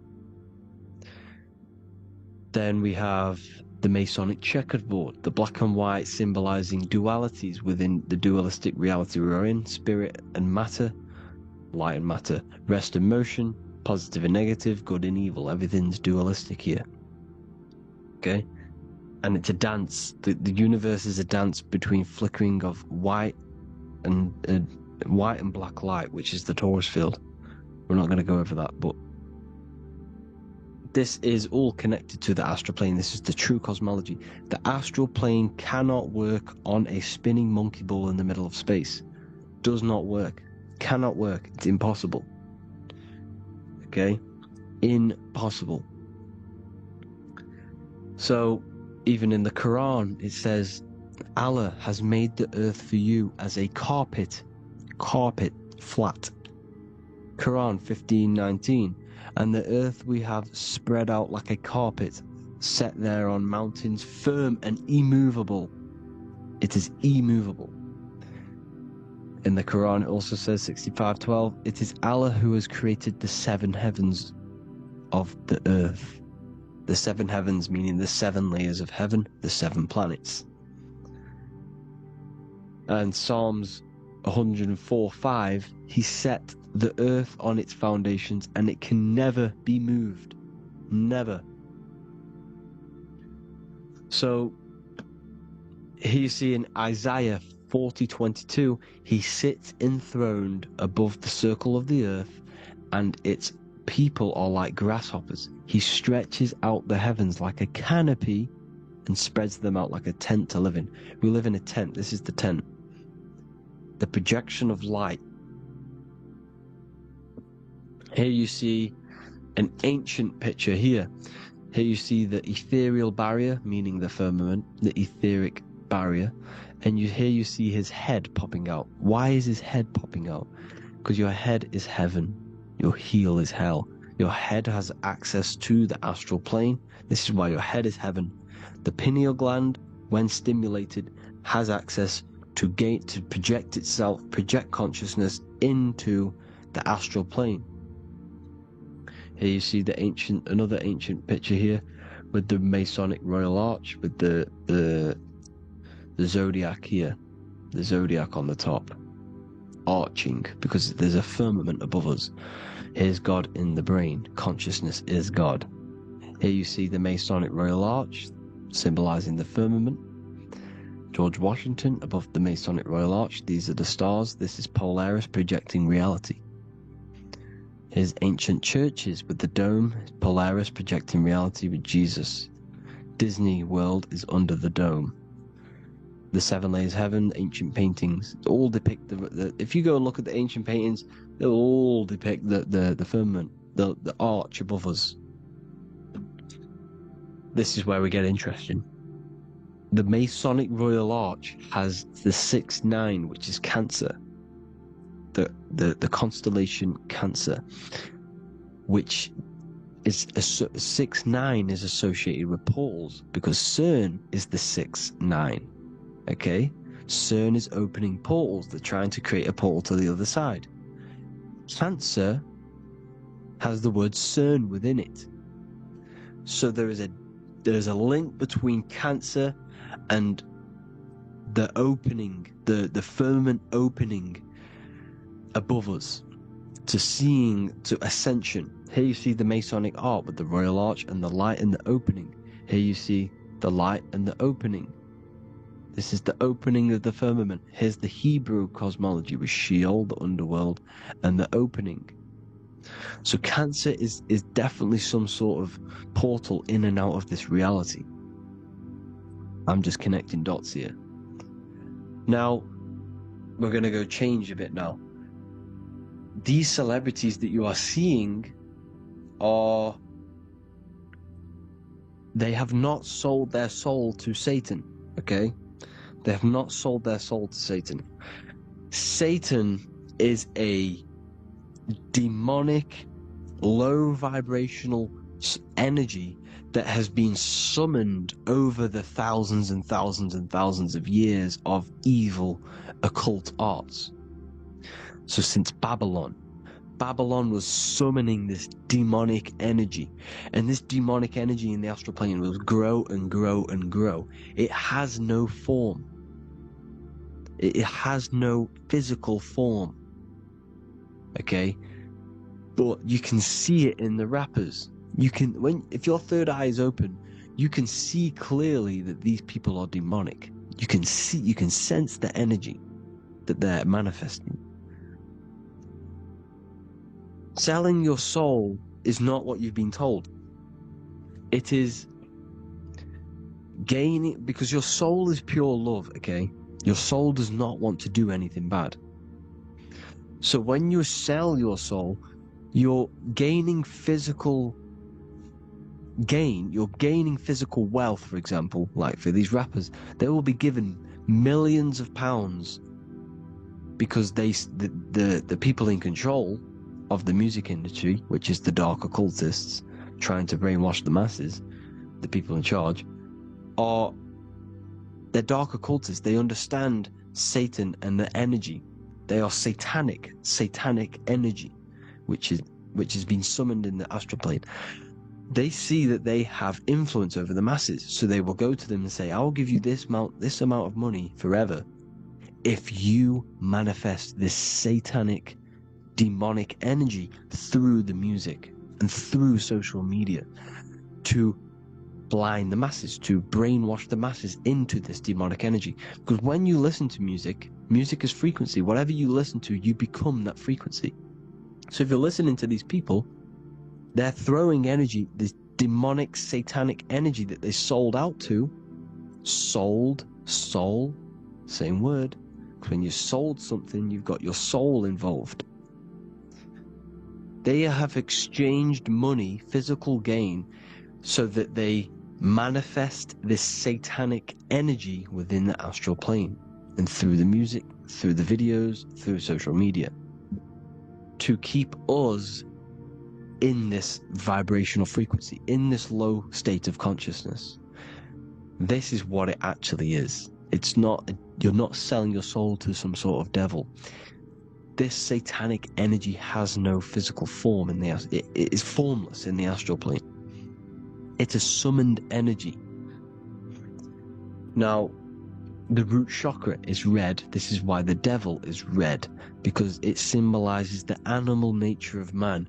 When you are operating off your root chakra, you will kill, you will fight, you will do anything to survive, because it's all about survival mode in the root chakra.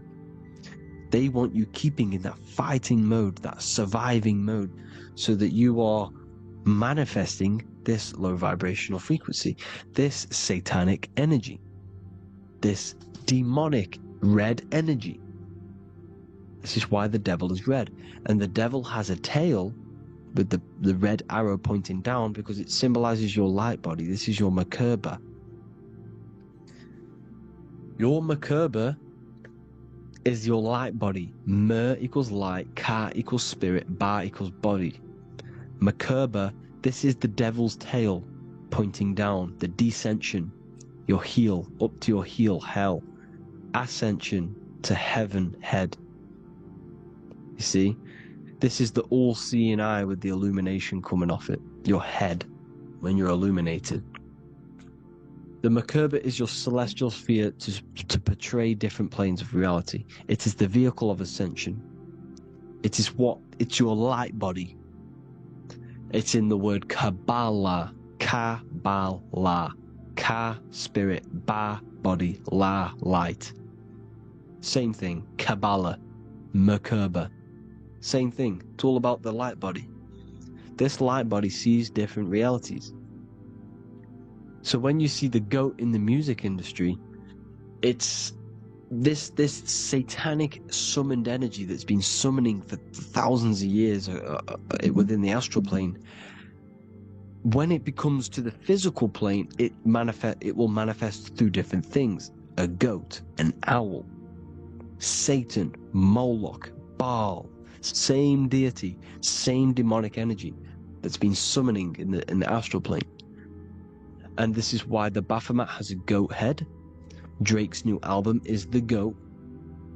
The Polo G, the Masonic G, with the goat. And here's Rylo Rodriguez in the mirror, with the goat in the mirror and him in his physical body. It symbolizes, the mirror symbolizes the astral plane, because he's manifesting the goat, the demonic energy. He's sold out to the demonic energy.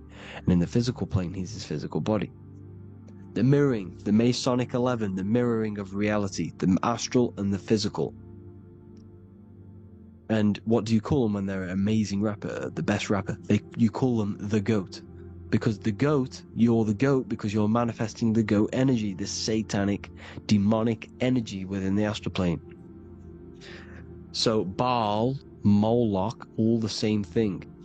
Because in the astral plane, if you want to gain spirits to come to you and communicate you, in the physical world, if you want to communicate with spirits, you have to gain their attention. You can either gain their attention or come together and agree to create some sort of being, which is Satan. Okay? You can, like I said earlier, you can create these beings, you can summon them or attract them. One way to attract them is sacrificing. In order for you to become God, man, to turn to God, you have to sacrifice your life. You have to sacrifice, not drinking, not doing things, not doing anything demonic, not doing anything bad, not eating meat. You have to sacrifice yourself to become the light.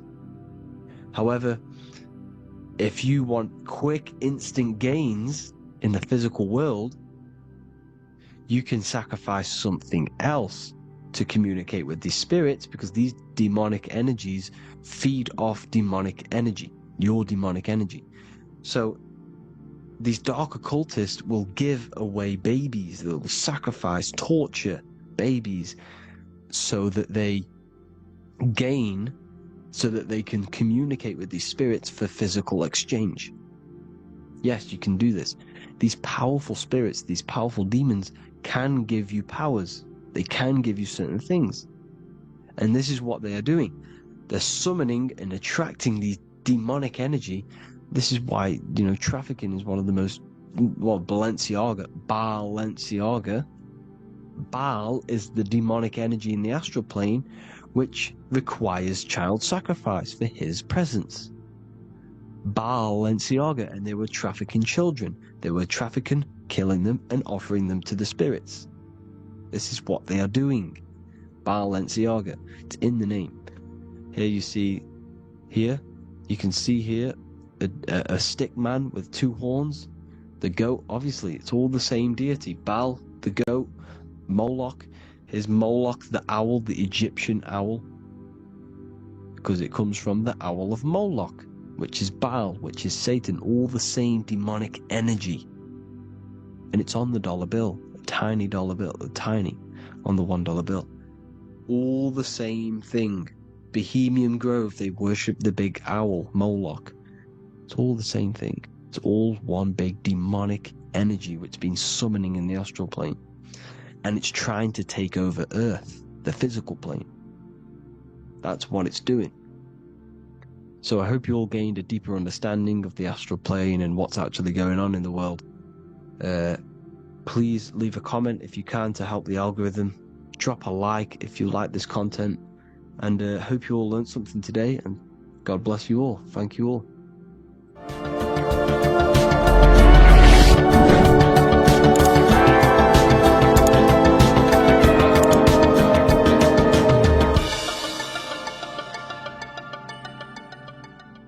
In this video, we're going to be talking about the evolution of consciousness. You are born human, however you possess consciousness, which is the awareness behind your being, the awareness behind your thoughts, the experiencer behind your five senses, the experiencer, the observer behind your thought, emotions, and senses. You are an eye, an invisible consciousness looking through a lens which is your body. Your body produces this physical world that you experience. Your brain produces this world. your brain and body is a technological computer. However, you are an infinite, ever-expanding consciousness behind this physical body. And there is an evolution of consciousness, a cosmic journey of expansion. And this is why we see so much pyramid symbolism in the occult and esoteric world, and especially within Freemasonry.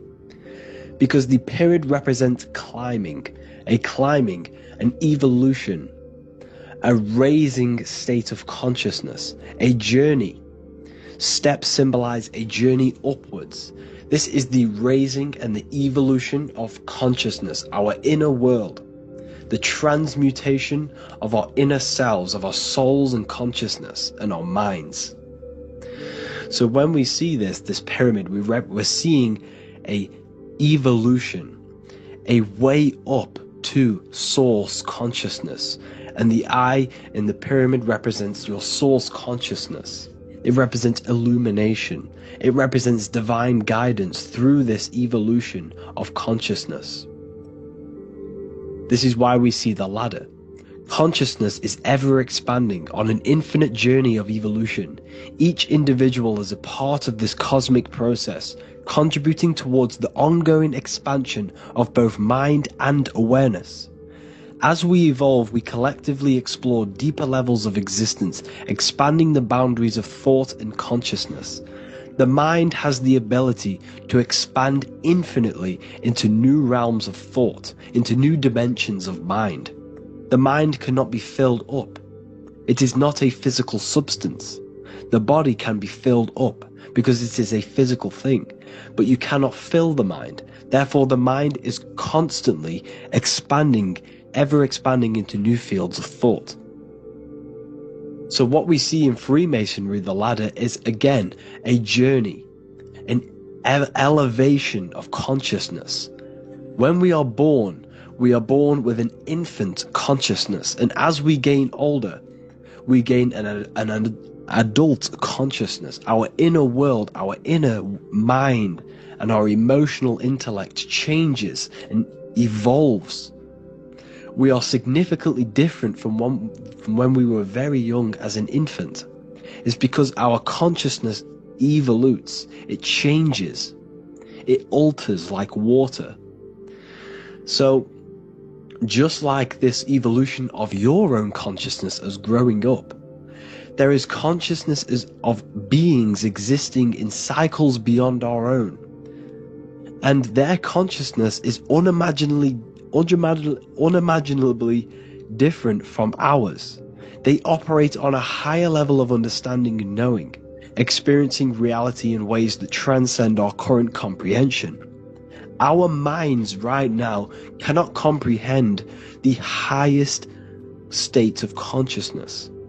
There are entities, there are beings beyond our own, existing in higher dimensions of consciousness that we cannot comprehend because they have expanded. They are on a further way up the ladder of consciousness. However, we are all on the same journey. None of us can take the same journey. There is one ultimate goal, reaching source consciousness. However, this is always ever expanding. However, we are all on a different journey. There is one truth, one source, one goal. However, there are billions in different ways of reaching it, and we are all on these different paths to source consciousness, to this ladder, this evolution of universal evolution. Okay? Their awareness is attuned to new dimensions of existence, reflecting a more advanced stage in the cosmic journey of consciousness evolution. So when you take DMT, you are shot into these higher realms of consciousness where you meet these beings who look similar to these images. They are not speaking to you physically. They don't speak to you three-dimensionally through vibration and words. They speak to you mentally. If you have done DMT, then you know this. And if you have met these beings, then you know this. You might have even met some of these types of beings on mushrooms or any psychedelic drugs. Because ultimately, when you take these mind-altering substances, it's altering your consciousness. It's merging your consciousness with the spirit of that substance. And you are essentially attuning your mind to higher dimensions of consciousness. That's why we say we're getting high when we take these substances. Therefore, when you meet these beings on DMT, you are essentially meeting beings who are attuned to higher dimensions of consciousness, and they speak to you mentally. They speak to you telepathically through thought, because the universe is mental. Everything exists within the mind. The way you are now, your physical existence, is a state of mind. Mind, thought creates matter. Spirit and matter are two opposing ways of thinking. If we have a very spiritual mind, we have an expanded mind, we are a spiritual person through the mind. However, if we have a very low state of consciousness where we think about food, sex, lust, and all physical things, then we have a physical consciousness. Matter and spirit are two opposing forces, two ways of thinking. The mind attunes itself to different levels of understanding in different dimensions. So, essentially, this is what we're looking at. The body is a vessel for the fluidic, formless consciousness, a temple that houses the essence of our awareness. While the five senses are limited to perceiving only the physical plane, the mind transcends these limitations, capable of perceiving the full scope of reality. It is through the mind that we access deeper truths beyond the material, tapping into boundless nature of existence. Physical existence is a thin band, a thin layer of reality. It's like 0.001% of reality. And your five senses are only tuned into this layer of reality. But the five senses are, by design, only allowed to perceive physicality. But the mind has the power to expand beyond this physical five-sense state. The mind has the power to expand and evolute. It is a conscious decision whether you want to take this path or not. You can stay in a three-dimensional way of thinking, or you can expand your consciousness from within. It's not an external journey. There is no God going to save you. You must save yourself. Therefore, behind every single one of these eyes is the same source consciousness. However, we are all different cells in a different journey. The organs in your body, the cells in your body are all alive. They all possess same consciousness, universal consciousness. However, we are all on a different journey of evolution. As above, so below. As the baby is in the mother's womb, when the baby becomes conscious there is a world outside of its mother, what does it do? It presses and seeks a way out to be born in the other world outside of its mother. It is the same with your consciousness, your mind. When your mind becomes aware that there is realities beyond the immediate surroundings, it seeks a way out. And this is exactly what I'm doing to you now. I am now expanding your mind and telling you there is other ways of reality. There is other dimensions of consciousness which you can access through inner transmutation, through different ways of thinking, spiritualism and meditating and connecting with yourself and detaching from external things. We can upgrade our consciousness. Your body is a womb. Why Jesus says you must be born again to see the kingdom of God, because you are born physically and then you must be born again spiritually, awakening your inner consciousness. So like I said, as the baby is in the womb, it's the same principle. As above, so below. You were a baby, you were in your mother's womb, and you figured out there is a world outside of your mother, so you seek to way out your mother to be born in another world. It's the same now. You must do this now. This is your spiritual evolution. This is the evolution of consciousness. It's ever expanding. When you die, this is a transition. You must learn to not fear death. This is another part of your spiritual journey. You must master death. Therefore, Like I said before, the mind has limitless capacity to expand into new realms of thought, continuously exploring uncharted ideas and concepts without boundaries. The mind can ever expand, it can never be filled, it can never ever know everything. There is infinite fields of knowledge, infinite fields of thought. Your current state is just one stage on an infinite pathway. You won't remain human forever. The human experience is a crucial phase where we learn to balance polarities, master the fundamental laws of the cosmos. It is a period of growth and transformation, preparing us for the next stages in our cosmic evolution. The goal is to strive for perfection, yet the true perfection is unattainable. It's like a tunnel, and there is a light at the end of the tunnel. And as you walk through this tunnel, the light is ever moving backwards. You should forever seek to meet that light, but you will never meet that light because consciousness is ever expanding. You should strive for perfection, yet knowing that perfection is forever unattainable. The journey is endless, with each step revealing deeper layers of understanding and experience. The pursuit of growth and expansion is itself the essence of our evolution.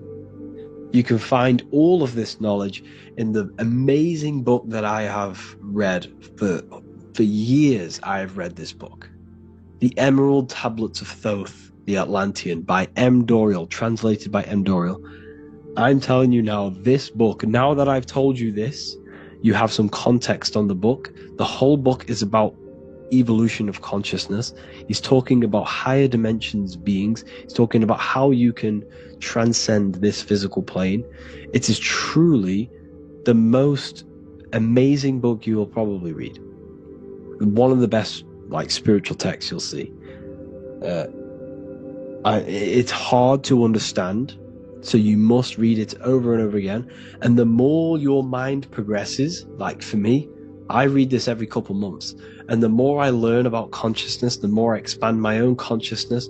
And every time I read this book, I pick out something new that just completely blows my mind. Because you can only understand this book to your level of consciousness, to your level of understanding. So now that I've told you all this information, go and read this book and it will absolutely blow your mind.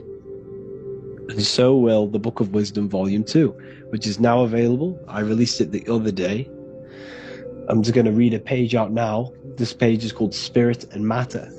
The Earth is not merely a dense, lifeless rock drifting through space. It possesses spirit, a living essence that animates its form. But what do we mean by spirit? Spirit in esoteric terms refers to the energy, the life force, animating the principles infused in matter. So essentially, what this page is talking about is how everything has spirit, consciousness within it. You are the middle, you are spirit and matter. You have the ability to expand your mind to the God self and raise above our animal instinct, our material self, and know the divine and expand. Animals cannot do this. Animals are not self-aware. Humans possess self-awareness. We can observe our consciousness. We can say, why do I exist? We can look in the mirror and know that we need growth. And this is what Anunnaki means. Anu means above. Anu was the supreme god of the sky, which is a metaphor. He represents spirit above, heaven. Anu came down to earth and married Ki, the goddess of the earth, which represents matter. It's a myth, it's an allegory. Anu married Ki and gave birth to the Anunnaki. Spirit came down and infused with matter and gave birth to the human, which is you.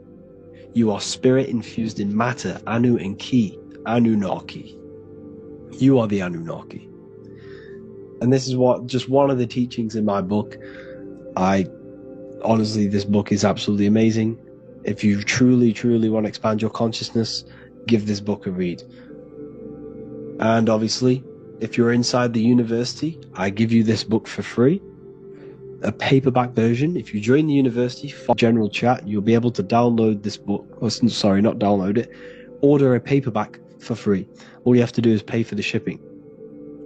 You'll also gain amazing knowledge inside of my library, where your mind will just be overblown with the amount of esoteric books. There's over 45 rare occult books, plus you get a PDF of the Volume 1 and Human Health Guide. You get reoccurring updates where I expand on symbolism, occultism, where you will just feel absolutely amazing once you understand esotericism in yourself. You'll also learn how to create the dream reality that you want with the Manifestation Mastery course, where I teach you how your consciousness creates reality. You'll have a real lectures where I post lectures on symbolism, occultism, esotericism. There's a conscious community and live calls and Q&A where you can ask me questions and I'll answer your questions. I just want to say thank you to everyone who has joined the university. Thank you for even liking and watching this video. Any support I just appreciate every single one of you. Please, if you can, leave a comment and a like on this video and let me know any videos you want me to make in the future. And I will start uploading a lot more to the YouTube. So yeah, thank you all for tuning in today. Have an amazing day.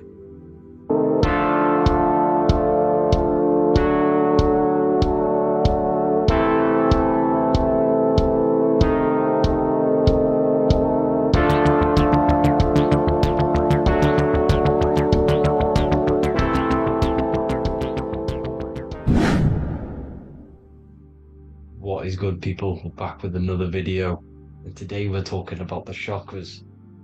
Let's jump straight into this because I know there's been a lot of requests for this video. So let's jump straight into this. So you have 7 chakras, right? 7 chakras, and these chakras are feeding off your electromagnetic field, known as your aura. This is both positive and a negative pole, male and female, right? This electromagnetic field is made out of electric and magnetism, and together they come as electromagnetic. Now, your chakras, the word chakra just means wheel, spinning wheel, because that's what they are. They're spinning wheels of energy. They do not exist on this physical plane, they exist on the etheric plane. Okay? Now, these energy centers are known to regulate your emotions, and each energy center controls the organs and cells in that particular area of the body. So for example, your sacral chakra will control the cells and organs of your sexual reproduction area. Okay, the navel chakra or solar plexus will control the digestion in your body. Same with the heart, same with the throat, right? So they are like mini brains for each center of your body. They run along up the spine, but notice the crown chakra exists outside the body. It's just above the head. Now, this process of the chakras is obviously the 7 colors of the rainbow, starting from red, which is the lowest vibrational color, all the way to violet, which is the highest vibrational color. This, like I said, these energy centers are feeding off your electromagnetic field. So if these chakras are unbalanced, they are taking too much energy from your electromagnetic field, making it weaker. Now, this is the North Pole. As you all know, the Earth is flat, and we live inside of a giant torus field. And the North Pole is the Earth's heart chakra. And this is why the Aurora Borealis, or the Northern Lights, whatever you want to call them, that's why they are green, and they are being emitted from this center point of the Earth, because it's symbolizing the heart chakra, which is green, right? Now, you do work your way up to these. However, this is a torus field. You are a torus field. You have different layers of this torus field, right? And you need to balance all of these chakras, but you can't move up these chakras until you open the one below it. So it's like a stairway. You can't go to your solar plexus without going through your sacral. You see? So you have to work up these. However, you have to work up these and then live from the heart, because the heart is the center of the torus field. It's the balance between male and female poles, positive and negative poles.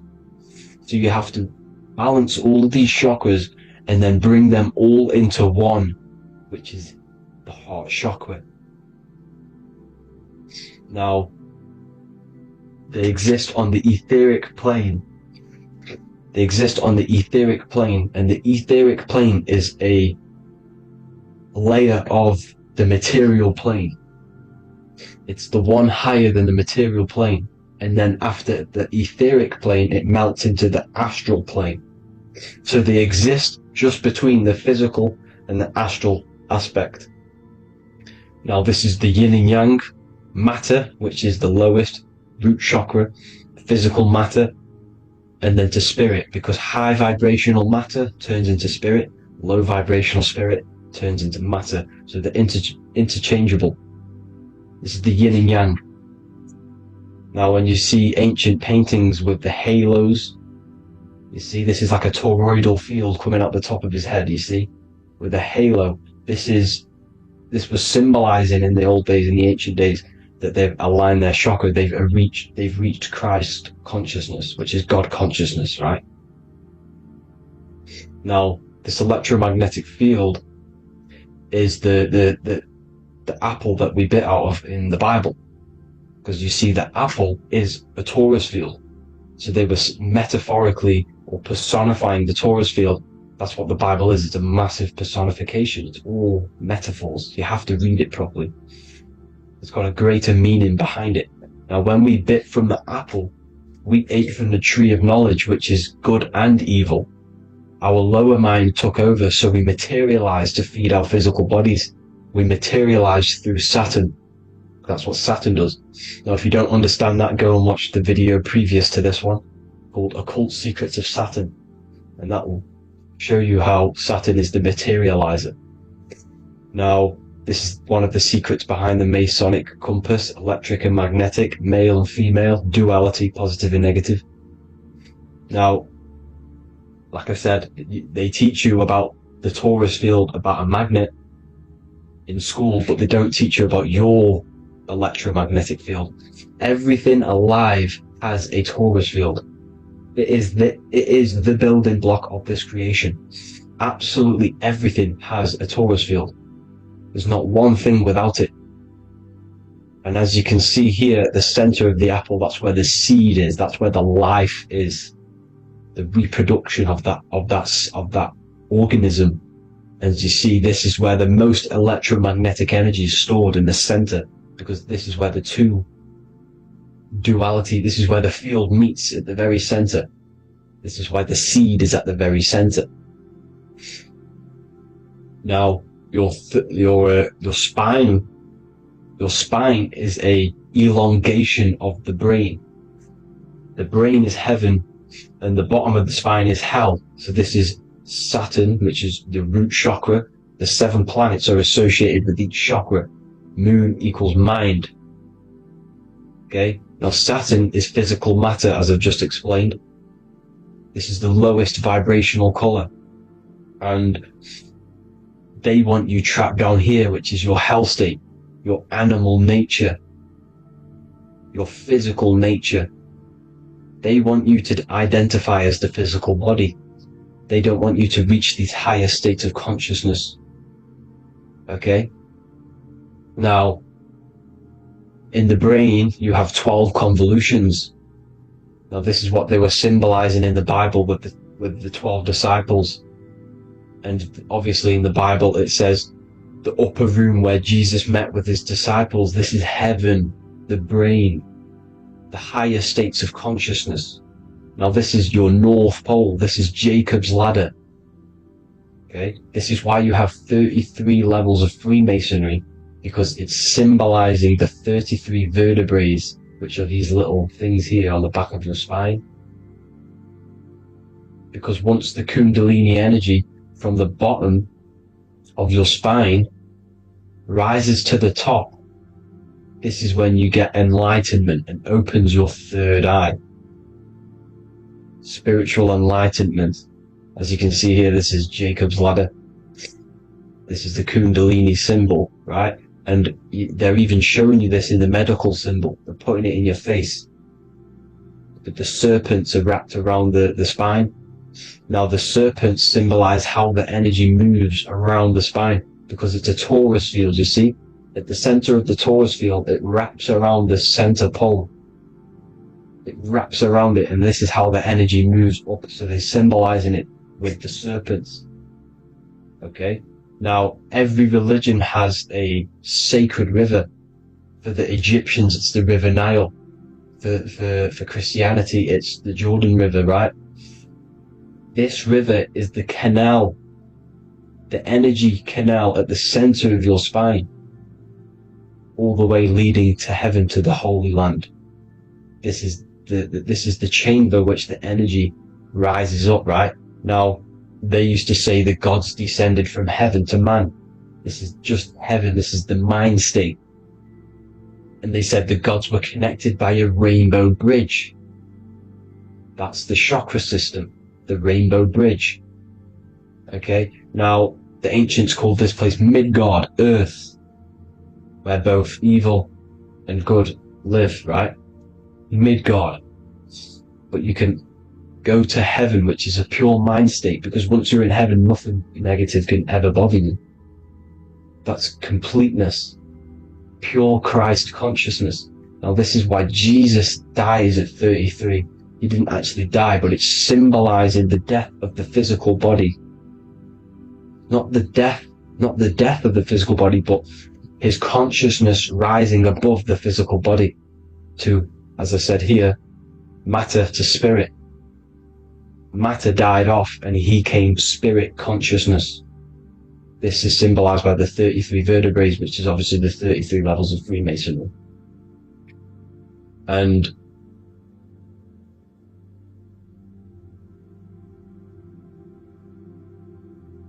now the pineal gland, which is at the very top of this Jacob's ladder, or the River Jordan, the canal, your 33 vertebrae on your spine.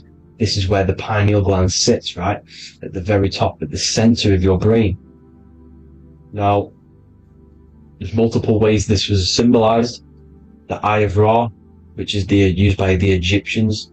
Now, this pineal gland is the seat of consciousness. This is where your consciousness is stored, right? And the ancient Sumerians used the pine cone, hence why it's got the word pineal gland, the seat of the soul consciousness. It produces DMT, dimethyltryptamine, which is known as the spirit molecule. And the pineal gland is wrapped in microcrystals, and we all know crystals transfer frequency and energy. Now, radios use crystals. A radio is a frequency transmitter, turning a frequency into a frequency that we can hear with our ears, right? Because all the radios are actually playing right now in your ears. However, our ears can't pick it up, so the radio transmits it into a frequency that we can hear using crystals. So this is the power of crystals, and this is what our third eye is wrapped in, crystals. Now, this third eye is not actually your third eye, it's your first eye. When you're being materialized in your mother's womb, this is the first gland that is produced, and everything's built around it, because it is the consciousness. It is your consciousness. Your consciousness never dies, ever. It's an eternal essence. It lives forever. You never actually die. Only the mortal body dies. Now that's what we call life. Life is abided by time, and time is change. And change is what we call life, because everything's constantly moving and transforming into different things, right? Now let's not get off track. The pine cone is obviously, this is in the Vatican here. The pine cone is symbolized as the pineal gland, pine. And this is the opened pine cone. The opened pine cone means, or symbolizes, the awakened man, the awakened third eye. But the ones here, which the Sumerian gods are holding, these are shut pine cones, symbolizing the unawakened man. But let's not get confused, people. These gods were not gods. They are human beings just like you. They reached Christ consciousness. They are nothing more special than you. They just had the ability to reach Christ consciousness. And obviously their knowledge was far more intelligent than ours, far more advanced than ours. They knew the truth about this reality to the depths. Now, the ancient Hindus had a goddess called Kundalini, which is said that she descended by the means of a ladder or a cord from heaven, which is symbolizing the spinal cord. Now, this is what Hickory Hickory Dock, the mouse went up the clock and came back down. This is all these stories, like Santa as well. Santa comes up and then down the chimney. This is symbolizing the Christ oil. There's an oil which is produced in your pineal gland, right? And this oil travels down the spine. And once it's down on the spine, you must have to raise your consciousness, just like I said, but the chakras, you have to raise your consciousness, raise your vibration to heat up this oil and turn it into a gas. And it travels back up the spine through like the serpents up the spine, and this awakens the third eye once it's coming back up the spine and hits the pineal gland. This is the secret behind Santa and Hickory Hickory Dock, because Santa comes down and feeds the presents and goes back up the chimney, and he lives in the North Pole, the positive pole. This is the North Pole, people, and the presence is your sacred oil. This oil, your physical body, is the furnace. It's the spiritual furnace, which you have to heat up this oil by raising your frequency and turning it into a gas to rise up this chamber, the River Jordan, to your third eye, right? Now, this is an alchemical process. Your body is the alchemical furnace. It says in the Bible, if therefore thine eye be single, thy whole body shall be filled with light. I shouldn't have cut that out, but that's what it says. The light of the body is thine eye. If therefore thine eye be single, thy eye shall be filled, their body shall be filled with light. This is symbolizing the pineal gland, enlightening the body, the spiritual body, filled with light. Now, as I said, they want you kept down here, which is the root chakra, which is your animal nature, which is obviously mind, matter over mind. This is the symbol of Saturn, right? As you say, we're built of body, mind, and spirit, the Holy Trinity. That is the sun, moon, and earth. The sun's your soul, solar. Moon is your mind. Earth, which is the cross, which is your physical body, the 5 elements, right? So body, mind, and spirit. So the Saturn symbol is actually made out of the cross on top, which is the earth, and the moon on the bottom, which is symbolizing matter over mind, because earth is physical matter. You don't want to be matter over mind. You need to be mind over matter. See, they want you identifying as your physical body. They don't want you to realize you're an eternal consciousness. You're an eternal essence of consciousness which never dies. They want you trapped in your animal nature. And this is why the Baphomet has a goat head, because it's symbolizing your animal nature, which is evil. Not evil, but you're more likely to do evil things, right? Which brings bad karma. That's your animal side. This is why the Baphomet has an animal goat head. As you can see here, he's got the Kundalini energy here. So when you see the inverted cross, the cross is your body, as you can see here. The inverted cross means your chakras downwards, down here, your head's down here, your mind is down here, but your mind needs to be up here, which is the upwards cross, which is Christ consciousness. And as we all know, 7 colors of the rainbow, 7 planets, 7 chakras. Red light is low frequency and long range. This is why Saturn is the slowest moving celestial body, and it's the lowest chakra, because it's low frequency, long range. The moon being the crown chakra, which is high frequency, this is why the moon moves around the quickest. The moon is your crown chakra. which mirrored in mind. See, so there are multiple ways of your chakras becoming blocked. Now, each chakra has a specific intelligence. It has a specific thing that it's doing for the body, right? Now, this can be overused. It can be abused. For example, masturbation. That keeps you down here in your sacral chakra because you're abusing the energy center. You're abusing your sexual energy, which is then becoming unbalanced. So this is how energy, this is why these centers are pulling more energy out your electromagnetic field, because these centers are wheels. The chakras just mean spinning wheel of energy. So when you're abusing these certain centers, you're pulling energy out of your electromagnetic field, which is making your field weaker, which is making your frequency lower, which makes you prone to diseases, prone to lower negative energy, right? So you need to align these chakras. You need to unbalance them. And as you can see here, you can screenshot these to see how they're blocked. I'm not going to go over each one because it'll take me forever, but have a little read yourself. This is why they're blocked. Now, the ancients used to say Aum when they meditated. Now, these are the 7 vowels. There's not 5 vowels, there's actually 7. Now, when they say Aum, they're aligning all their chakras by saying this when meditating. This is where the Aum originated from. Now, emotion is energy in motion. So if you're feeling a certain way, that's the energy you've put in motion.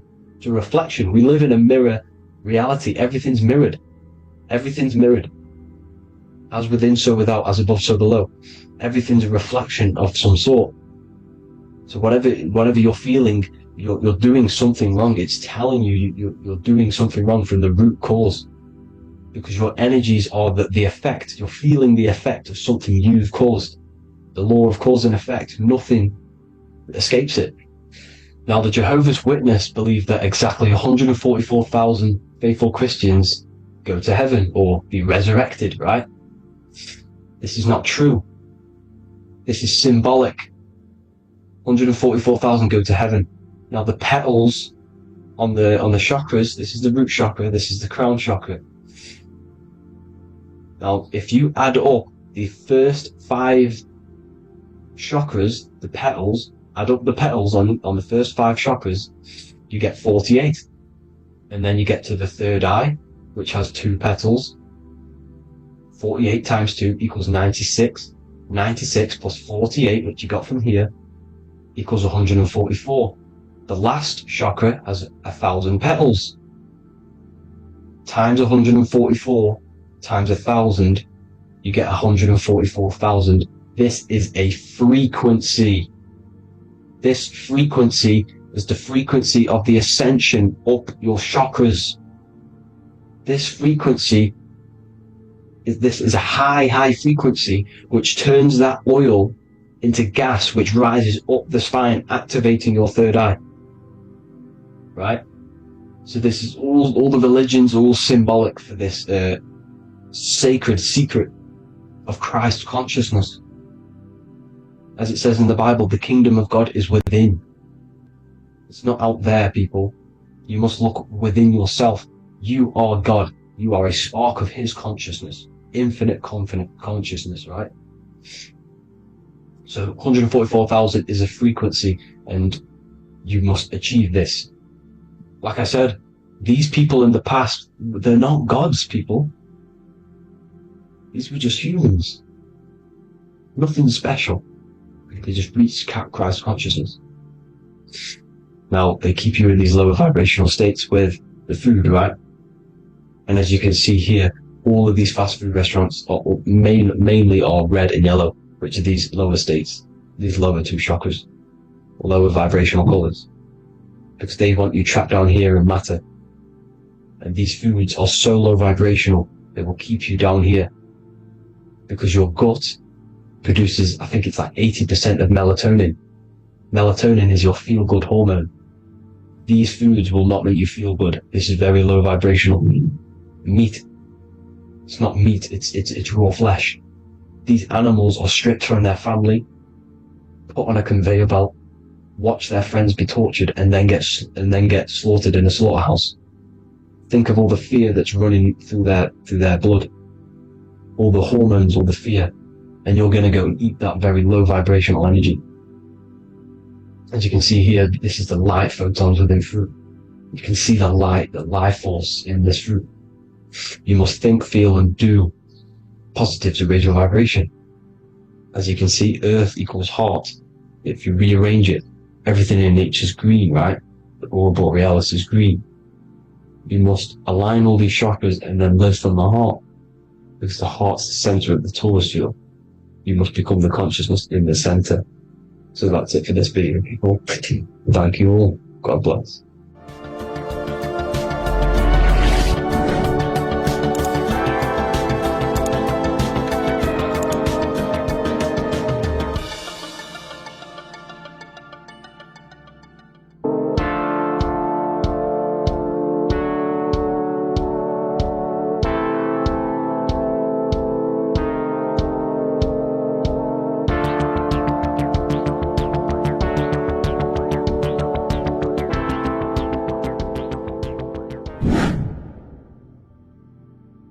What's good, people? We're back with another video. This is going to just be a quick video. Manifestation, magic, bending reality. So let's jump straight into this. So you have a conscious and a subconscious part of your mind. The conscious is what you're conscious of, what you're actually doing, where you can choose or not.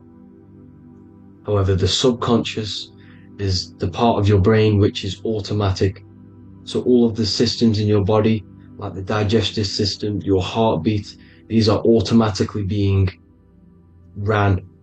And you do not have to tell these systems to do anything. You do not have to consciously tell your heart to beat. It's automatically doing it. And this is what the subconscious mind is controlling.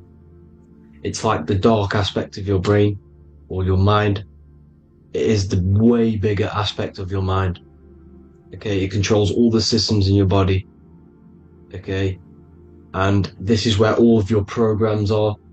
So when you're in it, from your childhood, what you've learned in school, all of these things are being kept in your subconscious. Maybe traumas and stuff like that. So the subconscious is the female aspect, and the conscious is the male aspect, because the male is all about action and doing, and the female is more about creation, creativity, intuition. So you have a right and a left hemisphere of your brain, and these are obviously male and female. The right side of your brain is your female. It's to do with creativity, imagination, intuition, insight. Okay, and this is one of the most important sides of the brain. This side of the brain is the most attacked, the elites, whatever you want to call them. This side is one of the most important, because obviously your intuition is a massive part of reality. And if you don't have intuition, then you lose track of the things around you. You can't consciously feel if things are wrong or right. They don't want you to have intuition or creativity or imagination. They want you in the left side of your brain, which is just reasoning, logic, and basic things. So they just want you to tell you what you want, tell you what to learn, and then that's it. They don't want you thinking for yourself, which is the right side of the brain. So whatever the conscious side of your mind impresses the subconscious side of your mind. So if you do affirmations, for example, if you consciously do affirmations every day, you're reprogramming your subconscious mind. You're impressing a vibration and a word into your subconscious mind, and therefore it will reprogram it. So the male and female aspect are symbolized by the Star of David as well. The male being the upside triangle, the female being the downside, connected all in one, because we both have male and female energy. So every thoughts are electric, which is the male aspect. Emotions are magnetic, which is the female. Each thought creates a wave of vibration. in all directions. So think of it like a water drop in a pool, but it going out in every single direction. It's not just flat. And these thoughts have a certain frequency, has a certain vibration. That vibration has a certain frequency. And this affects your aura. Every thought, every emotion directly impacts your aura and the strength of your aura. So if you're angry all the time, your aura in the astral plane will look red. However, if you're happy, it'll be more like blue and green.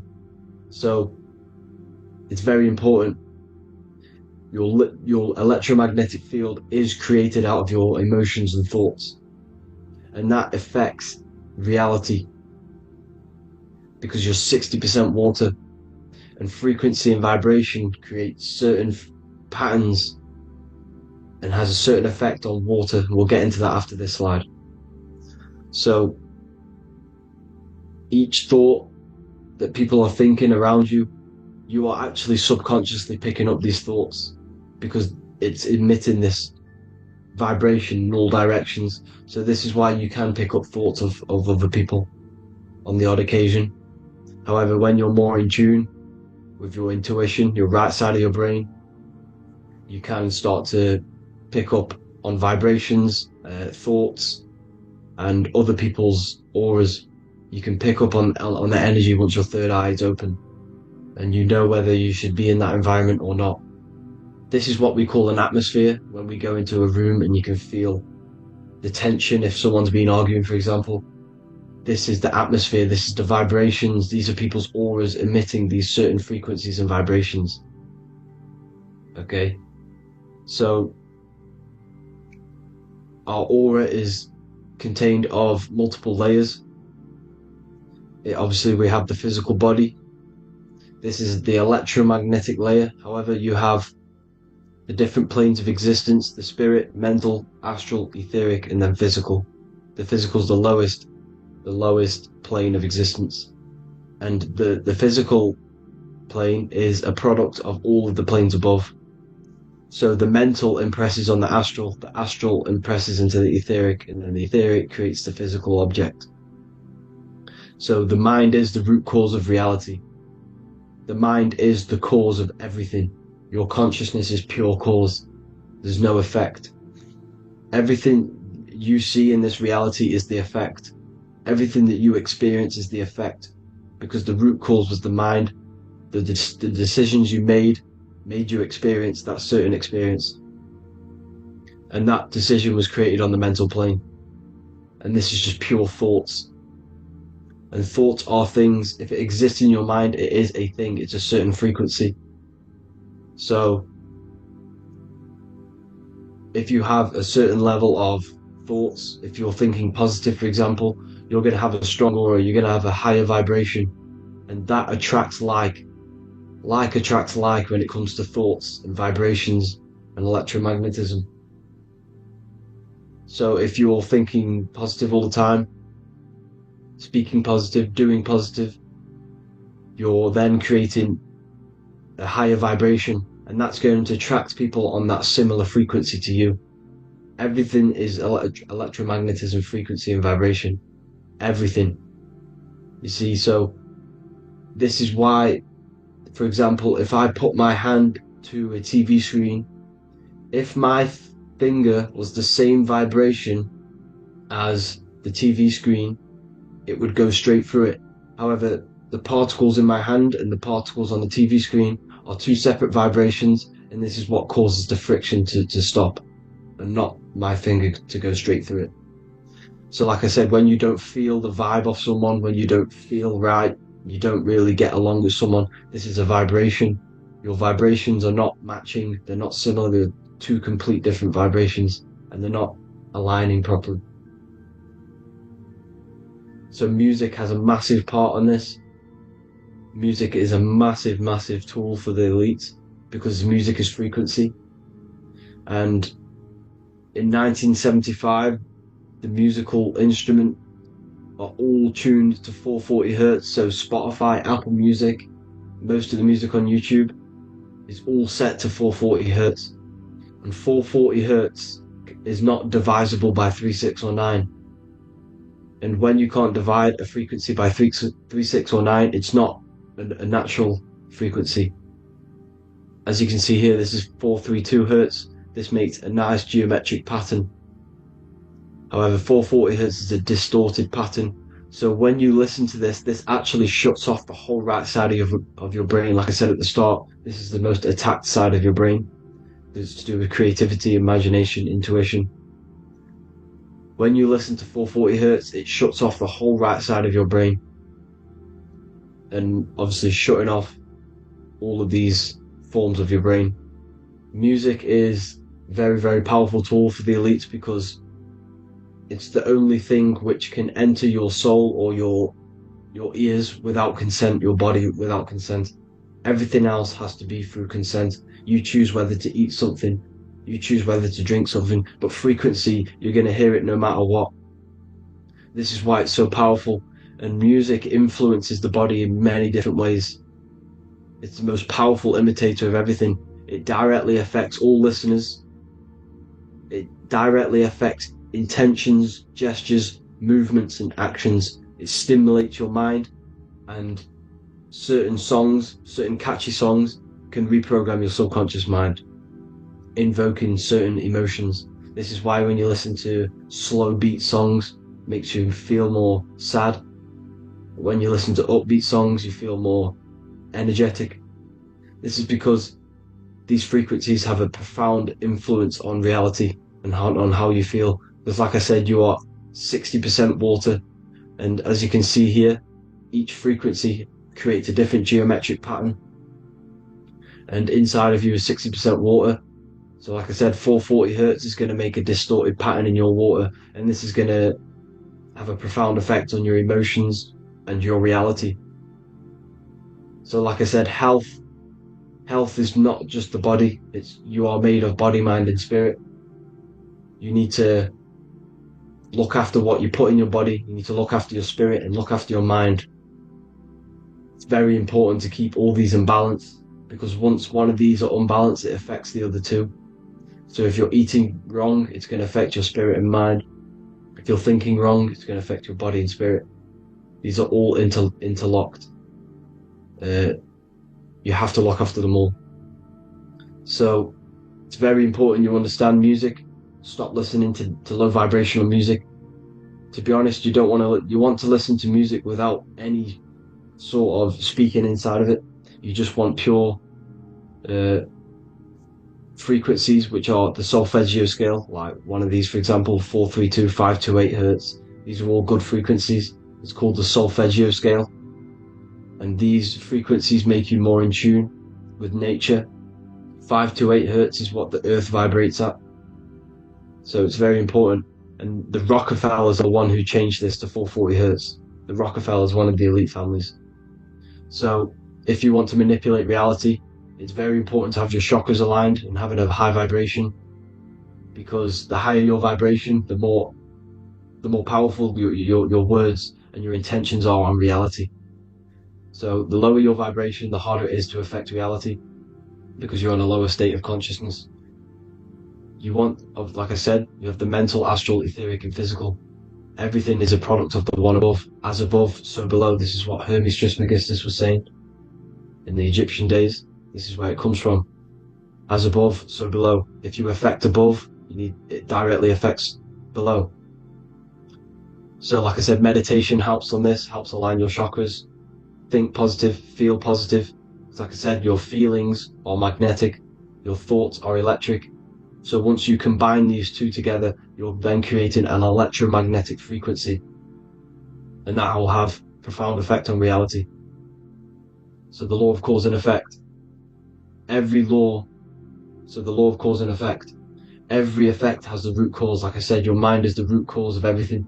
Every decision you make is having a different effect on reality. Everything happens for a reason due to the root cause, which is your mind. You choose everything that happens in your life. Okay? So it's very important you understand this, and you constantly make the right decisions, the good decisions, to have good effects on your reality. You have to be very conscious of this law because nothing escapes this law. This is the law of all consciousness. So think about it. Imagine a massive ball of consciousness. However, off this ball are different sparks, and each one of these sparks are in each and everyone's body. This spark is governed by these laws, the law of cause and effect, the law of correspondence, the 7 Hermetic principles. It's very important you understand this because this mass ball of consciousness is what is obeying these laws, and everyone has this spark of consciousness inside their third eye. And like I said, everyone is the same consciousness. This is why if you do bad unto someone else, that will directly affect your reality. So if you hurt someone, it's going to come back to you in one way or another because you are that same consciousness. This is like a mirror reality. As within, so without. Whatever you feel on the inside, you're gonna see that on the outside. You're gonna experience that reality, whatever you've impressed. So there's different ways to bend reality to your will. This is kind of a sort of magic. So obviously you have black magic, which is manipulating reality to harm and influence others, or to be very selfish. And then you have white magic, which is manipulating reality for the good of humanity. So you do have to be very careful with your intentions, people, when you're trying to manipulate reality, because this is nothing to be played with. If you are manipulating reality for the wrong reason, it's going to come and bite you in the ass in some way or another. Because everything is balanced. Everything balances out in this reality. Nothing escapes the laws. Not one thing escapes the laws. So if you're stealing from yourself, because it's just going to come back in one way or another. Inside of everyone's heart, you know whether you're doing good or wrong. You know, you can feel it when you do something wrong. You can feel it when you do something good. The heart is the center of the torus field. It's balance. And this is why you say follow your heart, because it's the center of the torus field. It's very important to listen to this inner voice inside of you, because that is telling you the right things to do, the good decisions to make. And when you keep following that voice, that good voice inside of you, it takes you to your life path. Very important to follow that voice. However, don't let the ego get in the way of it. Don't care what your friends are going to say. It's very important to understand this. So, you have different ways of manipulating reality. You have sigil magic. This is where you create your own sigil or symbol. You create your own sigil and symbol, and then you charge it. You behind that symbol, you have an intention. So, for example, if you want to manifest wealth, you create a sigil which represents what you want. You create that sigil, you draw it out, you charge it, because wherever your attention goes, energy flows. So whatever your attention is, you're sending energy that way. So what you do with your eyes and your hands, you place attention on the sigil. Imagine that it's glowing. Imagine that you're sending energy to the sigil. And then you burn the piece of paper once you've done this. And then after this, you meditate on that symbol. You constantly think about that symbol, because that symbol is the frequency, is the thing that you want to manifest. So that's one way. Or you can just meditate on your reality. So imagine yourself having already what you have. This is what they call a mindset. You must set your mind to the frequency what you want to manifest. Okay? So if you want to manifest wealth, for example, imagine yourself being wealthy. What would it feel like? What would you be doing? Imagine a scene in your mind. Constantly do this, and you're putting out that frequency. Like I said, you must think, because the thoughts are electric, and then you must feel, which is magnetic. Together, this creates an electromagnetic frequency, and this is how you attract things to you. You will attract the certain people to come in your life to bend reality to your will. Okay? Or you've got mirror magic. Stare yourself in the mirror, because a mirror reflects light. It also reflects energy. So you've got to be very careful with what you say to a mirror. You've got to be very, very, very careful, because whatever you send into that mirror is directly sent straight back to you. So if you're thinking negative, you're sending negative energy back straight to you, and that's going to have an effect on your reality. Affirmations are very important, because your words are frequency. Your words are vibrations, and each word you say has a certain frequency. If it's if it's positively charged, it's going to affect you positively. If it's negatively charged, because like I say, your brain and your mind is like the director of energy. That's what your brain is, and it directs energy into certain things. You can either positively charge it or negatively charge it, and this brain is creating your reality constantly. It's manifesting your reality constantly in the present moment. So this is what the government knows. The government know your mind is the root cause of reality. This is why they call themselves a government. The New World Order is not being manifested by them. They are controlling the information. They are controlling your perception of this reality. And they know the mind is the root cause of reality. Therefore, if they control your perception of reality and your information, what you believe, you're going to manifest that information, that perception. So we, the people as a collective consciousness, are the ones manifesting this New World Order. You see, so this isn't black magic. They're actually tricking us into manifesting their own their plans, this New World Order. You see, this is how smart these people are. They know how to get around the laws of reality. They know how to bend reality to their will without facing the consequences. They're getting humanity to do it. You see, there is a collective consciousness. As like I said, we all have that same spark of consciousness, right? So, as a collective consciousness, we are on a very low vibration at the moment. However, we are waking up rapidly. There are more and more people waking up at the moment, and light always chases away the shadow. Light is a lot more powerful than darkness, you see. So, one person waking up has a massive effect than one person being asleep.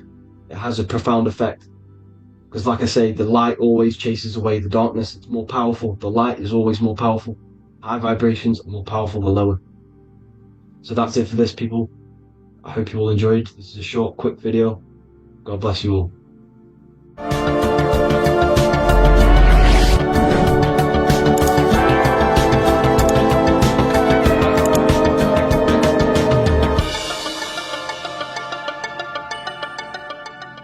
Greetings everyone, it's Revival of Wisdom. I facilitate human enlightenment through occult and esoteric teachings. I hope this video expands your mind into a new field of thought. In this video we're going to be discovering the true esoteric meaning of the 7 planetary energies. So let's jump straight into this. In order to fully understand this, you must understand the esoteric teaching of as above, so below, and as within, so without. Our inner world is mirrored into our external material reality. We have a physical voice, which you are hearing right now, and I also have an inner voice, which no one else can hear. The inner world is invisible, and the external world is visible. In other words, the inner world is the spiritual world, and the outer world is the material world. The inner world of ourselves reflects and projects our outer world, which means everything in our external reality is somewhat reflection of our internal self. You are made in the image and likeness of God. You yourself are the universe experiencing itself in a 3-dimensional physical form. The Newtonian science has programmed you to believe that you are a physical being inside of a physical universe. They did this to limit your mind to only believing there is a physical universe and that you are separate from the universe or God. But you yourself are the divine essence of the universe, experiencing itself in a physical plane, which means everything you see is inside of you, including the stars, the planets, and the elements. As above, so below. As within, so without. An example of this is the 4 physical elements: fire, earth, water, and air. In the external world, these are physical elements. In our internal world, they represent the 4 bodies of consciousness.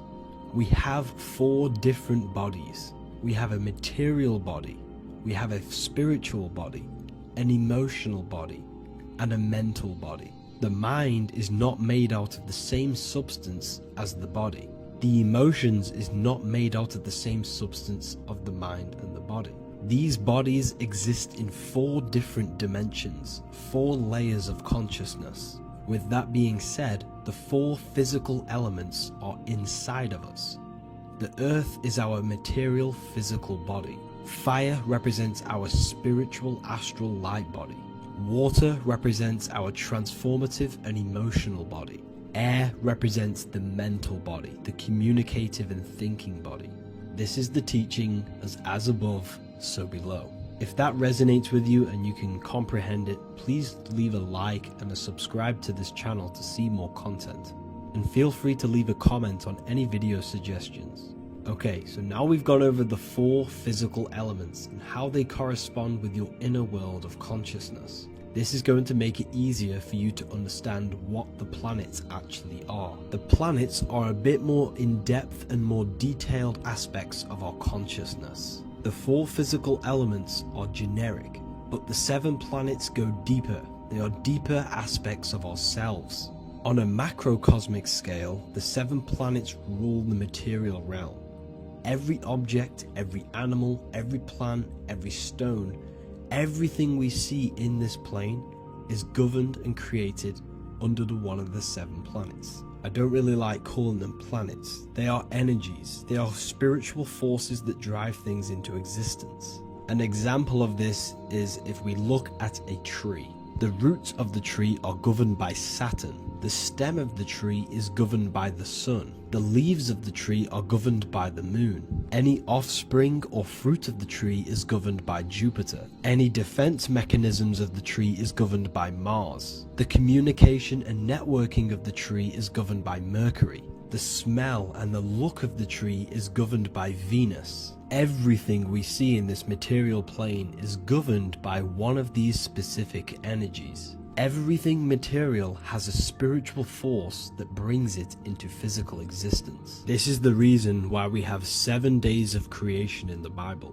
The 7 days of the week, all governed by the planetary energies. Monday is moon day for the moon. Mars governs Tuesday. Mercury is Wednesday. Jupiter is Thursday. Venus is Friday. Saturn is Saturn day. And Sunday is for the sun. This is the reason why there are so many 7s in this physical plane. 7 days of the week, the 7 colors, the 7 chakras, the 7 diatonic musical notes, the 7 lamps on the Jewish candlestick, the G inside of the Masonic square and compass. G is the 7th letter.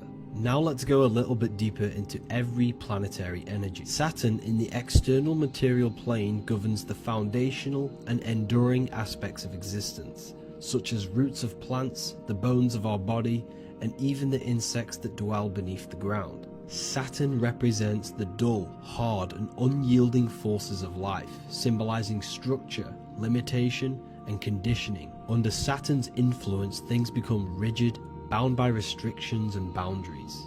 This is the reason why Saturn is known as Father Time, because Saturn rules anything that is a restriction and a limitation, which is time. The whole of this material plane is governed by time. You will be born and you will die. This explains why there is so much Saturn symbology in this material plane. Saturn is one of the most important planetary energies. You are a spiritual being in a physical body. Your light, your consciousness is bound to the physical body until you learn how to escape the physical body. The body is a limitation for our infinite minds and spiritual bodies. Our infinite mind is stuck in this material body, governed by Saturn's limitation of time, matter, and space. Now let's dive into what Saturn means to our consciousness within our internal world. We've gone over what Saturn means in the external world. What does it mean to our consciousness? Internally, Saturn embodies the conditioning within our consciousness. When the Saturnian aspect of our consciousness dominates, we become overly rigid, fixated, and restricted in our thinking and actions. For example, Saturn's influence is strongly felt in today's world, where many people's minds are confined to societal norms and conditioned responses. Saturn is the aspect of our consciousness, our minds, such as limiting belief systems and limiting thoughts and emotions. This is the negative thought that you can't get rid of, that's holding you back. This is a Saturn aspect of our consciousness. However, this is not a negative thing. The Saturnian aspect of our consciousness is a great teacher, guiding us through difficult life lessons that ultimately lead us to growth and expansion. Saturn's energy allows us to experience and overcome fears and limitations so our minds can expand into new fields of thought, into new life.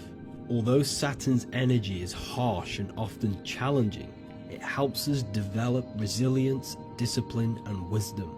However, in the modern day, this Saturnian energy has overpowered the minds of the masses, fostering excessive rigidity and limitation. This is why we see so much Saturn symbolism. It's literally everywhere because our minds are being dominated by the Saturnian limiting aspect of our consciousness. Now, let's move on to the moon. The moon, or lunar energy, in the external material macrocosm plane governs the elements of water, influencing the natural cycles such as the ocean tides, which rise and fall in harmony with the moon's phases. Beyond water, the moon also guides instinctual behaviors such as animal migrations. Birds, insects, and other creatures rely on the moon's subtle energies to navigate their journeys. For example, dung beetles use polarization patterns in the moonlight to orient themselves and travel safely home. The moon creates the months. M-O-N is moon. There are 28-day cycles, and this 28-day cycle of the moon is reflected in the woman's body, known as the menstrual cycle. The moon is a feminine energy, governing the feminine elements such as water and the feminine cycles of the body. The moon is the womb. This is why eggs have the same color as the moon, because eggs are ruled by the moon's energy. Now that's the external world. The internal world, the moon symbolizes the emotion aspect of our consciousness. It represents the subconscious mind, the seat of intuition and psychic abilities. Just like in the external world, things are born out of the moon, such as eggs and the womb. The subconscious mind acts as a womb for our conscious mind. Our deep subconscious emotions and programs are born into light into the conscious mind and controls the conscious mind. The moon represents our hidden psyche, our shadow self. Now let's go on to the sun. The sun represents the life force. In the material external world, the sun is ruling over pretty much all life. The sun gives life to all things. Without the sun, animals could not exist, the human body could not work, and plants would not grow. The sun is the life force. It's the soul of the world. Now, in our internal world of consciousness, the sun represents our passion, our drive, our conscious mind. The aspect of our internal world that wants to drive things and give life to physical manifestation. Now we go on to Mars energy. Mars is well known for being the god of war. Mars energy manifests into the material plane through anything that seeks to protect or defend itself. For example, the holly tree. The holly tree leaves are very sharp and they defend itself. Anything that is protective in the material world has Mars energy and is governed by this specific aspect of consciousness. For example, any predators or animals such as hedgehogs with spines on their backs for protection. Mars represents all things that is driven by conflict, aggression, and defense. Now, internally, inside of our inner world, Mars symbolizes the aspect of our consciousness that is focused on self-preservation and protection. Mars governs our ego, the instinctual urges of anger or maintaining reputation. Mars is not evil. It's necessary. Sometimes it's necessary for us to protect ourselves. Mars is the aspect of our consciousness that is anger, rage, the desire to fight or conquer. When this energy is activated within our consciousness, we become defensive, assertive, and even combative, ready to dominate others and destroy obstacles in our way. Now let's move on to Venus energy. Venus in the external material world manifests its energy through the aesthetics of creation. This planet governs the beauty and harmony found in nature. including the nurturing environment of a mother's womb where life begins. Venus embodies the essential love, not only in romantic relationships, but also in the bonds between family members and all living beings. Venus represents relationships. We have relationships between plants, animals, they all depend on each other to give life. Plants provide food and medicine, while living creatures contribute to their own growth and pollination. Internally, Venus represents the aspect of our consciousness that yearns for relationships and connections with others. This is an aspect of our consciousness that encourages to care for our physical appearance and embracing beauty. Aesthetics play a role in our interactions and self-expression. This is why there is a beauty brand called Venus. Now let's move to Jupiter energy. Jupiter in the material plane manifests its energy as forces of fortune, abundance, and wealth. This energy manifests itself as plants, as fruits that we can consume and eat in abundance. Anything that is nourishing and cultivated by the earth for humanity and animals. Jupiter embodies the giving energy that provides for and sustains life, fostering growth and ensuring that resources are available to all. Its influence is seen in the natural cycles of abundance, where fruits must grow and ripen before they are enjoyed, symbolizing the importance of effort and patience.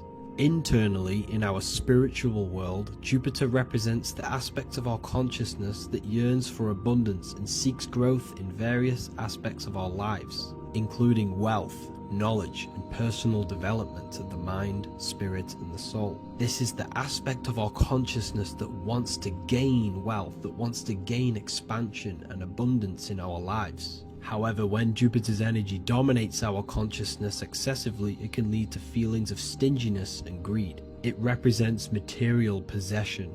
The last planet is Mercury. Mercury in the external world governs the vital elements such as seeds, air, communication, education, and electricity. Known as the messenger of the gods, Mercury rules over intellect, communication, and the transmission of knowledge. Mercury's state of consciousness manifests itself in the material plane as the network between trees and plants, how they all communicate together. It represents the intelligence behind all physical things. It's the intelligence behind the seed that allows it to grow into a plant. Mercury's creative energy is manifested in the nervous system of the human body and all living animals. The intricate messenger that transmits signals from the body to the brain and then to the mind. This intelligence within us allows us to facilitate thought and movement. Internally, in our spiritual aspects of consciousness, Mercury is the state of consciousness that seeks knowledge, understanding, and intellectual growth and expansion. This part of us is curious, eager to learn, and driven to communicate ideas and information. It represents our mental body. The Roman god Mercury is often depicting flying because this symbolizes the air. Air represents our mental body. When the Mercury aspect of our consciousness dominates, we become highly intellectual, constantly seeking information, analyzing situation, and communicating our ideas. While this can enhance our understanding and ability to interact with the world, an excess of Mercury's influence can lead to overthinking, excessive analysis, and focus on intellect over emotions or intuition. Okay, so they are the 7 planetary energies in the external world and your internal world of consciousness. These energies are manifested in the Roman mythology as human beings. They are depicted as human beings, but this is nothing but symbolism. These gods never existed physically. They represent aspects of our consciousness and spiritual forces that govern the material plane. Every material object, every intelligence, every piece of life in this universe is governed and brought into existence by one of these spiritual forces. Now, I hope this video has expanded your mind into a new realm of thought. Make sure to leave a like, a comment, and subscribe to the channel for more occult and esoteric information. You can read more about this topic and many more occult and esoteric teachings inside of my books, the Book of Wisdom Volume 1 and the Book of Wisdom Volume 2. I honestly advise that not everyone reads these books. These are books which will completely transform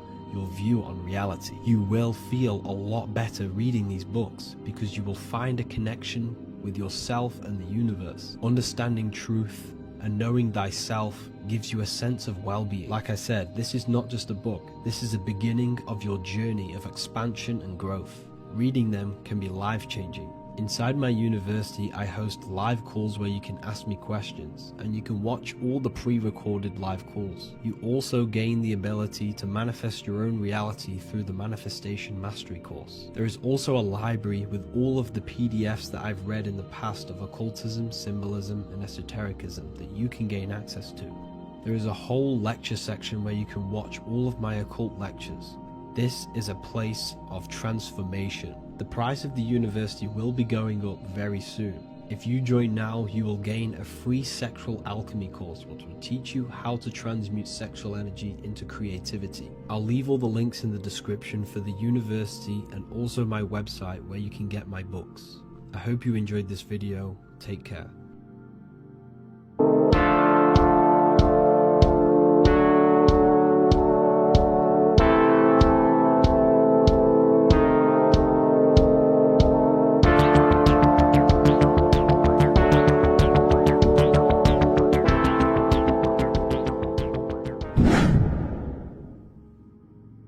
Welcome back, people. We're back with another video. Let's jump straight into this. Make sure to tune in till the end because this has got so much information in this video. So sit back and enjoy.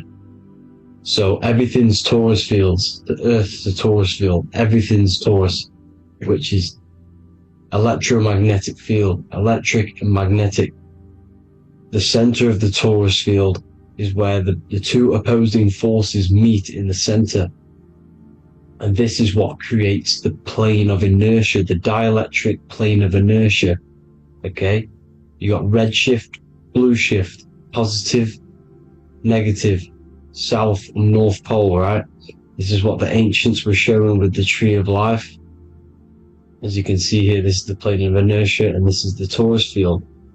Everything consists of this. Everything is a Taurus field. A atom is a Taurus field. Okay, now the inertia is the 0 point. So this plane is a 0 point. It's the balance between two poles. Okay, now this creates matter because matter is two opposing forces in motion equalized. So these two forces coming together is what creates matter on this physical plane. And this is why we can't see the electromagnetic field, because it consists of one of the elements, which is either electric or magnetic, but when they combine together is what creates this physical plane, which is physical matter, which is light in motion. Now everything is one.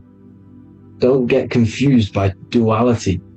Duality is two opposing forces, but them two opposing forces are created by the same substance. It's two aspects of the same substance. So for example, water and ice are the same thing, you know what I'm trying to say, but it's two aspects of the same substance because all is one. The whole universe is one. All goes back to the one, which is God, the creator, or magnetism, whatever you want to call it, because magnetism pulsates. Electricity has two poles, red shift, blue shift. Okay, so red shift, blue shift is electricity, and electricity vibrates, and all vibration always comes back to a standstill point. But magnetism is what pulsates. This is why your heart pulses. You breathe, which is a pulse. This is the breath of the universe, magnetism. Now this is why the earth is green, okay? Earth can be spelt heart. If you just move the H to the beginning, it spells heart, okay? Because the heart is the center of the Taurus field, which is the heart chakra for us humans, okay? We consist of the same field, as you already know. Heart being the center, which is green, which is the center of the 7 colors. The center of the 7 colors. This is the most powerful chakra in your body. People think it's the crown chakra, but it's the heart chakra because it's the center of the torus field. You must align them all and combine them all into one, which is the heart chakra. Now, Earth is green. Nature's green. Okay, this is because we live on heart chakra, the plane of inertia. It's the center of the torus field. Okay, and this is what the Egyptians called Isis, which is nature. Nature is balanced, and nature is female, Mother Nature, because it looks after us with the fruit it grows with abundance, and the water. It's a female energy, Mother Nature, and this is the symbolism of an equal, balanced arms. This is the scales, it's balanced. Mother Nature is balanced. This is why the sky is blue, because what comes after the heart chakra? Blue. Sky is blue. We live in Midgard. This is what the ancients called Midgard. You don't have to take this tree literally. It's a metaphor. We live in Midgard, where both positive and negative duality here. Now, Mount Meru. Mount Meru was known as the center of the earth, okay, or known as Hyperborea. And this is the North Pole, the electromagnetic North Pole. But when I say Mount Meru, it's not an actual mountain. They weren't saying there was a real mountain in the center of the earth, a magnetic rock. No. The plane of inertia, okay, there's something called a hyperboloid. That's what it's called, a hyperboloid. And this is the center of the torus field. And this hyperboloid is what is in the shape of a mountain, you see? So if I go to this next one, they say Hyperborea on this map. Why do they call it Hyperborea? Because this is the hyperboloid in the center of the torus field. And this is the electromagnetic mountain, a metaphor. Mountain, what they're metaphorically saying, this is the electromagnetic mountain at the center, the double vortex, the center of the torus field, which is the North Pole. Pole of electromagnetic energy. So this is why they call it Hyperborea. It comes from the word hyperboloid.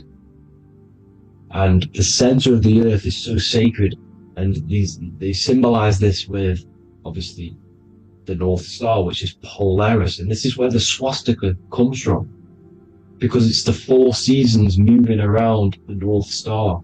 This is the Big Dipper constellation moving around the North Star, which is Polaris. There's that pole again. Pole.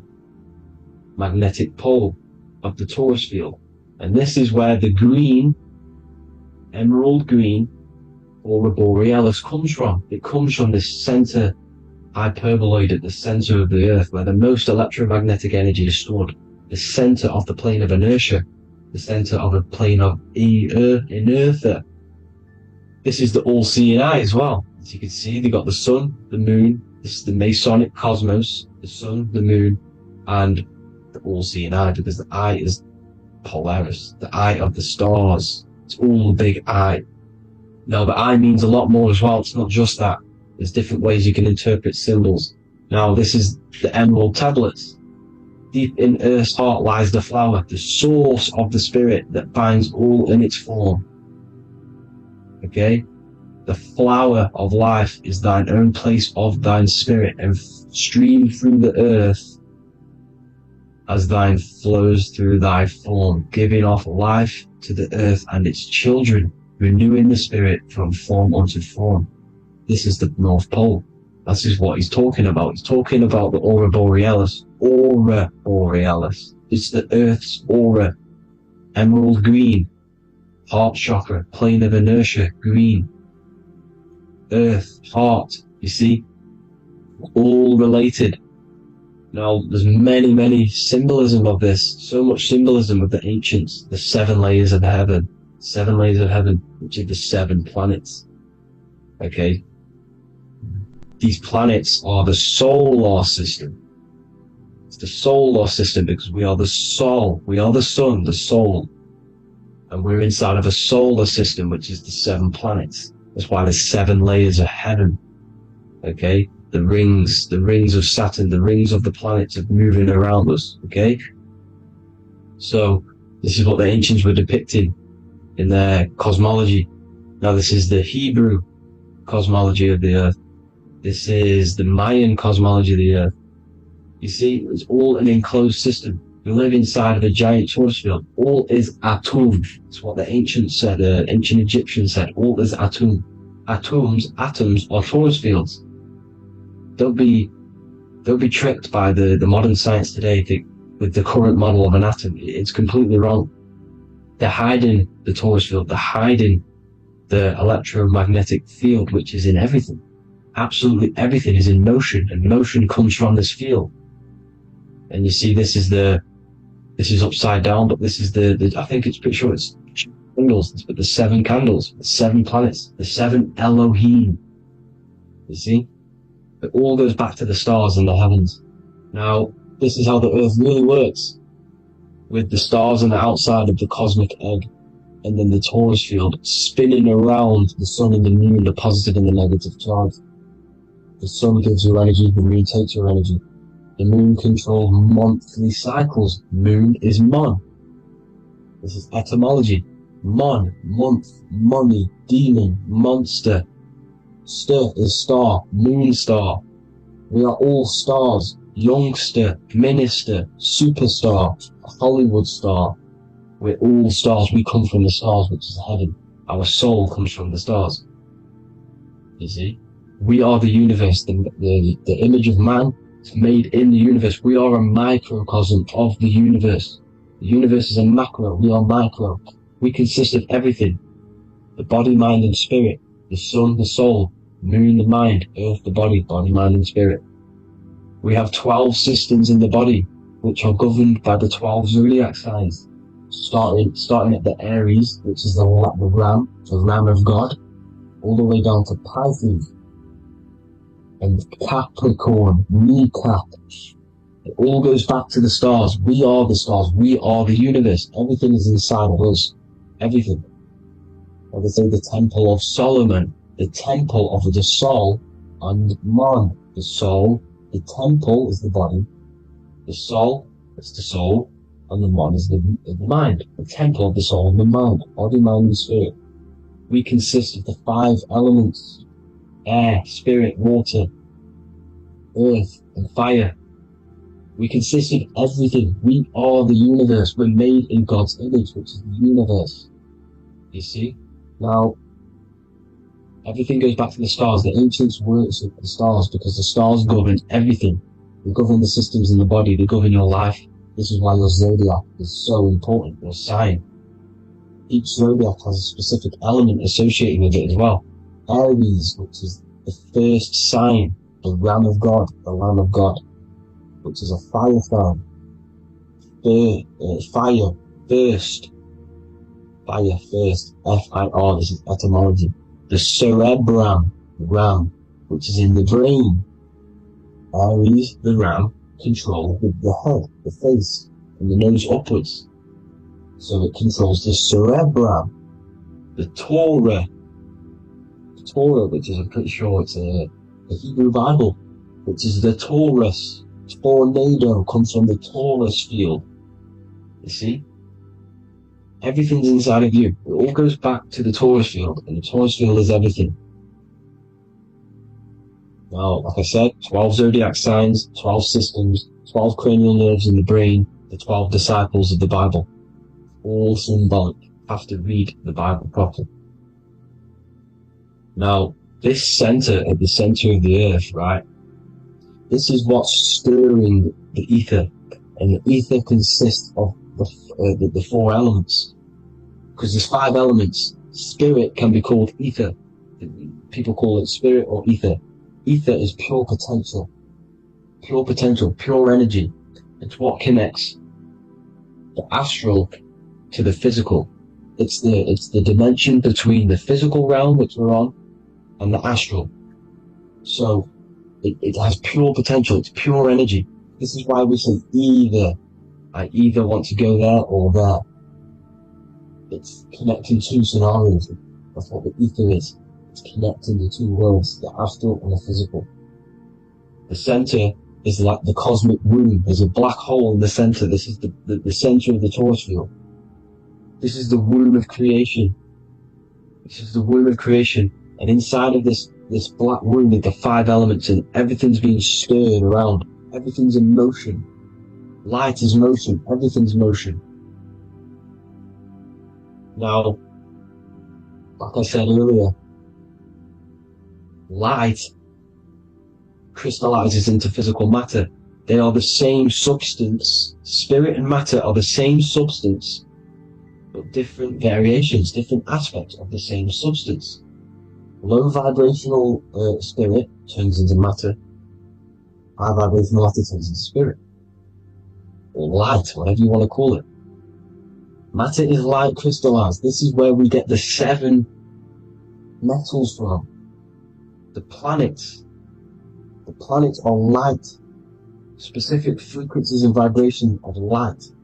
When these lights, or the planets, materialize, material metals materialize, they turn into the 7 metals. Saturn turns into lead. That's why lead is red. Saturn is red. The sun turns into gold. That's why the gold is yellow and the sun is yellow. You see, Saturn is the time god.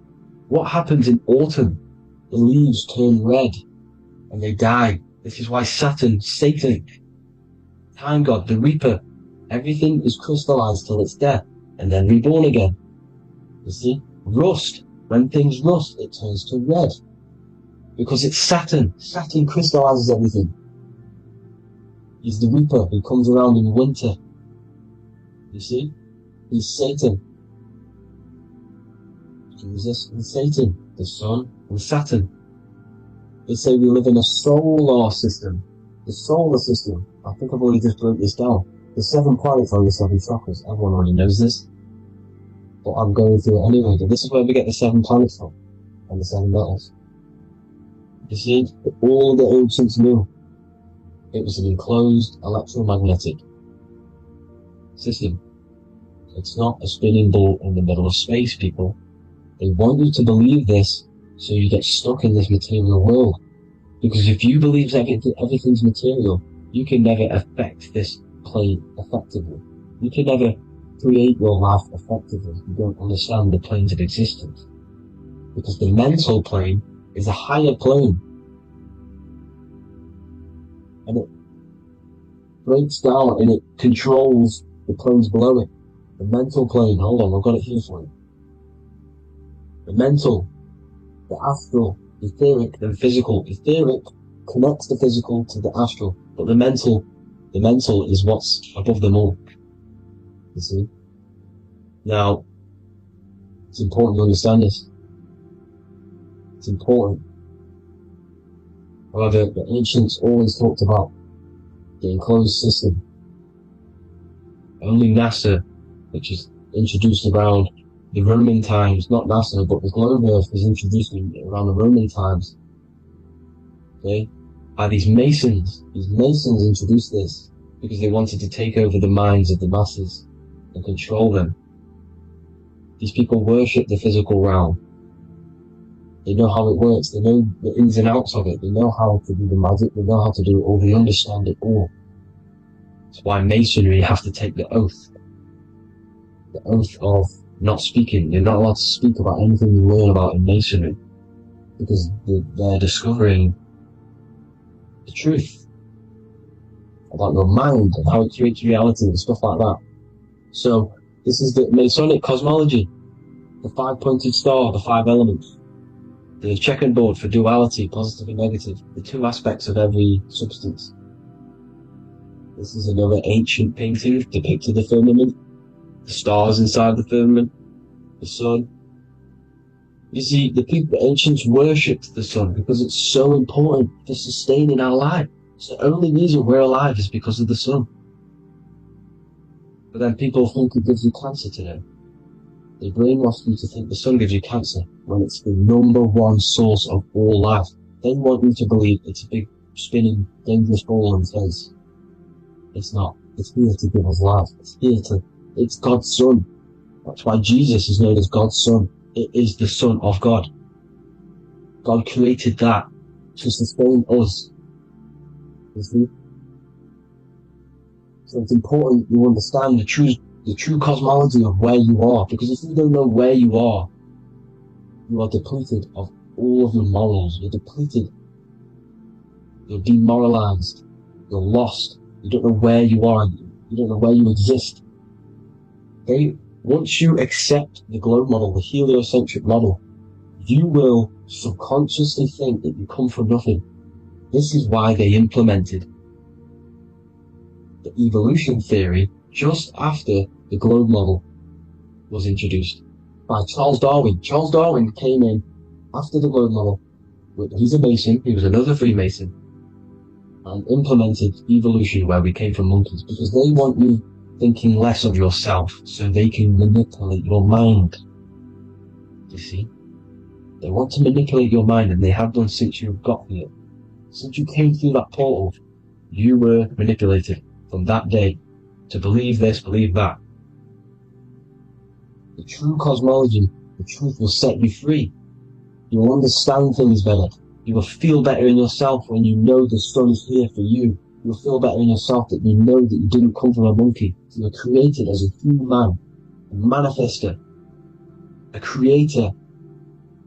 You're so intelligent. Your mind is amazing. It can manipulate matter, mind over matter. See? Thank you all people for tuning in. Tap in with yourself. Love yourself.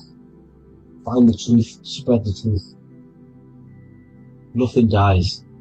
Nothing in this creation dies. Everything's energy. Everything's light. Light can never die. You're a light being. That's why it says Q. Q man. Q is light in Hebrew. Or Latin. Either one of the two. You are light. You're a light being. You never die. Ever, ever, ever die. Ever. Stop thinking you're going to die. This body will die because it contains electricity. And electricity always goes back to a standstill point because of vibration. Electricity vibrates. You are pure light. You will never ever die. Thank you all people. God bless. Make sure to like, subscribe and share.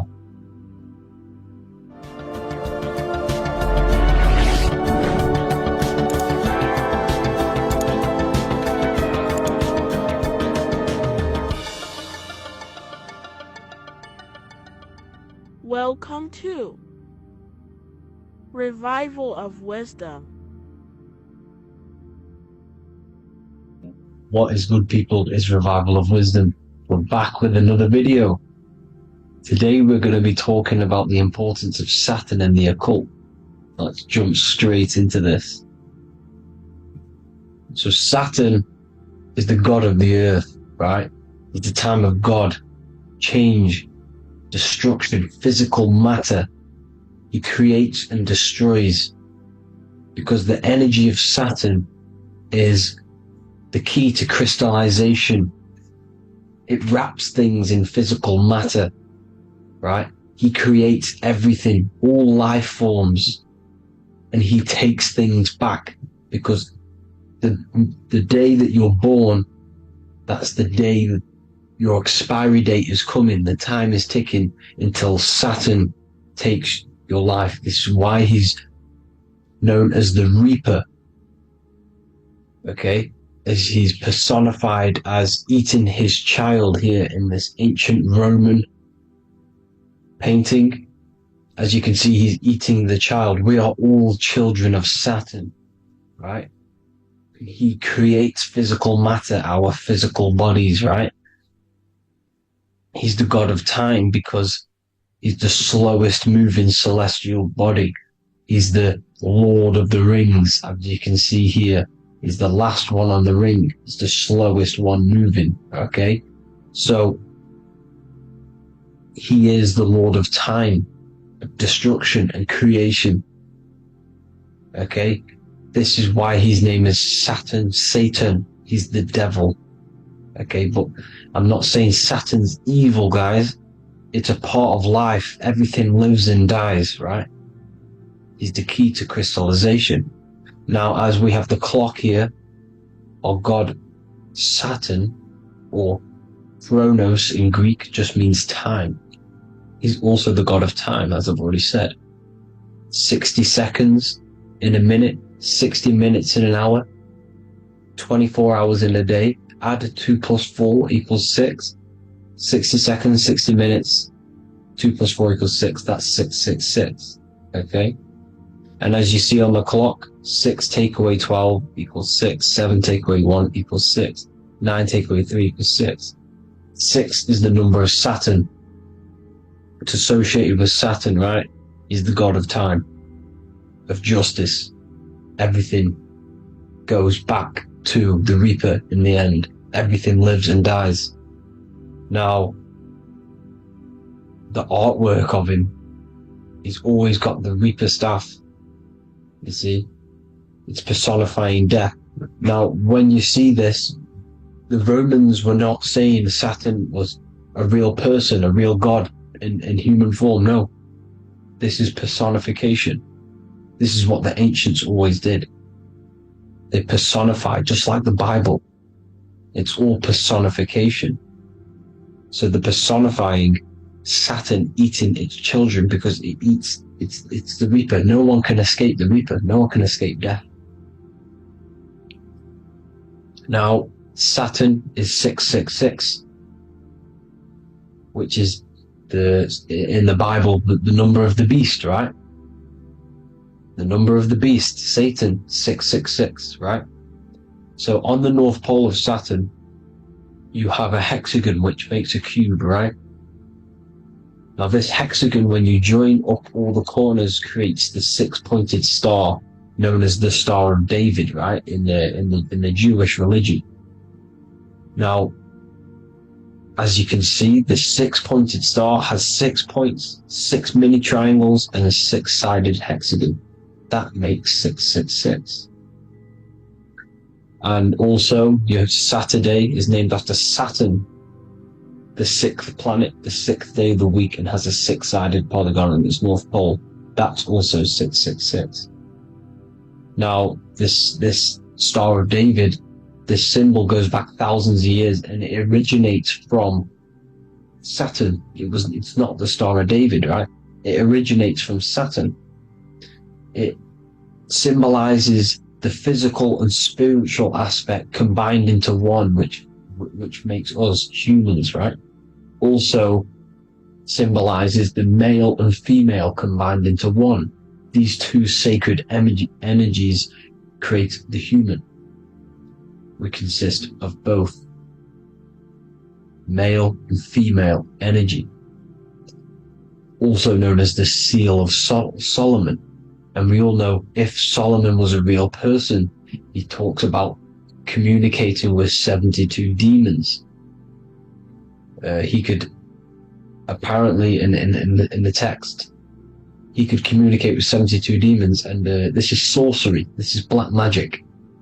Now, this symbol is associated with hexing people. When you place a hex on someone, that is a form of witchcraft, which a hex is just a curse. When you're cursing someone, this is black magic. Now, the black magician would stand in the middle of the symbol and cast his spells onto other people. Now, this symbol is obviously on the $1 bill, twice on the $1 bill.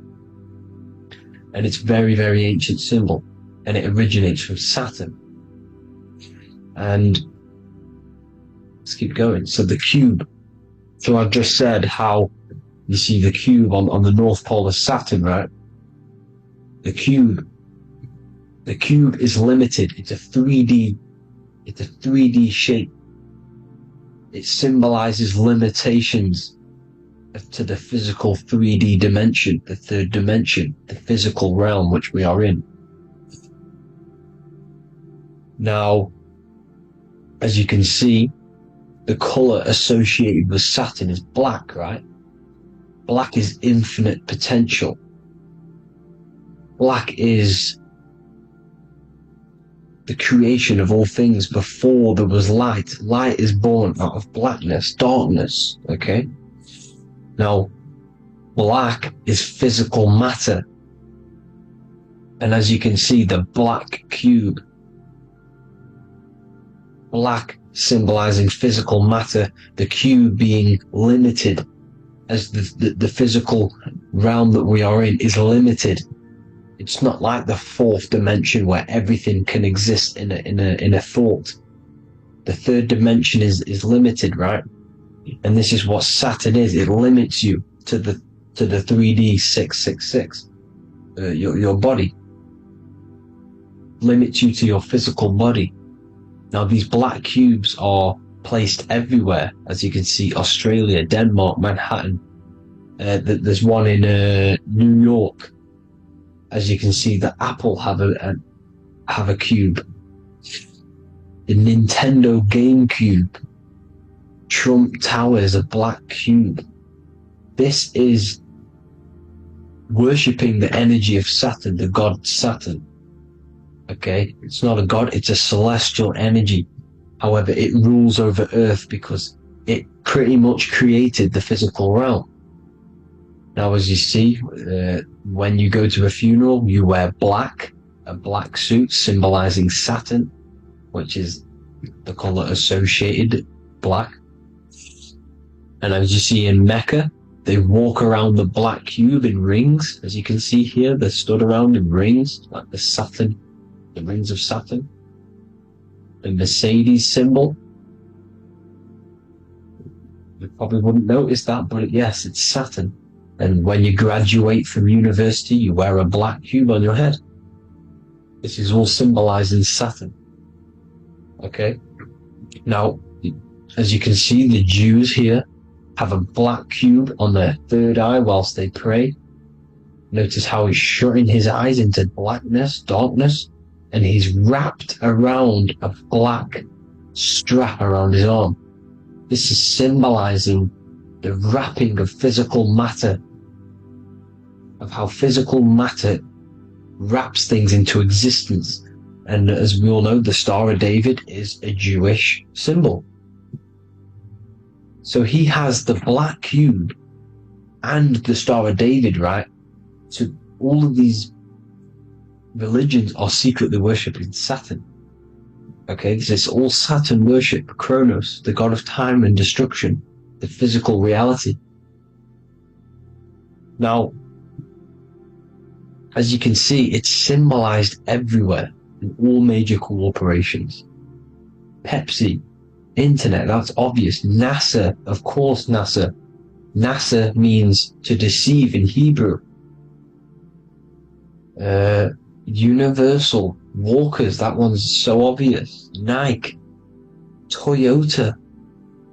So many different ways they symbolize it. You either see the rings of Saturn or the black cube, as I just showed you here, the Nintendo and the Mercedes, right? It's absolutely everywhere. Now, they also use 666 to symbolize it, as I've just broken it down to you. 666, the World Economic Forum. We all know how they're trying to enslave us into this new world agenda. Google Chrome, CERN, Disney, Coca-Cola, Cadbury's, all of these have 666. Now every UPS barcode has 666. And even www. is Hebrew for 666, as you can see here.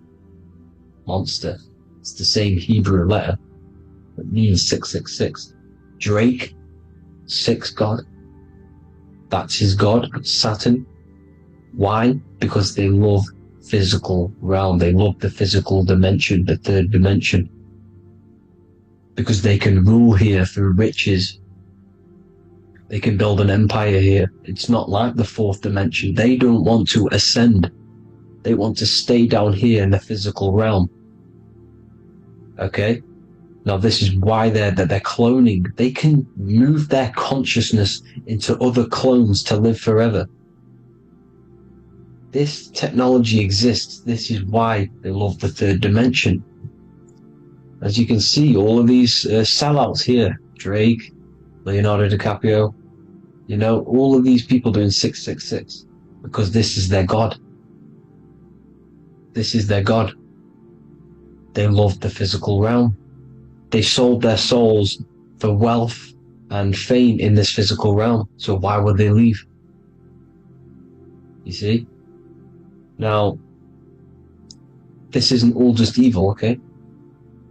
So you have 7 chakras, right? You have 7 days of the week, 7 solfeggio scale notes. These are frequencies, the solfeggio scale. Now, it's called the Saturn Moon Matrix because the moon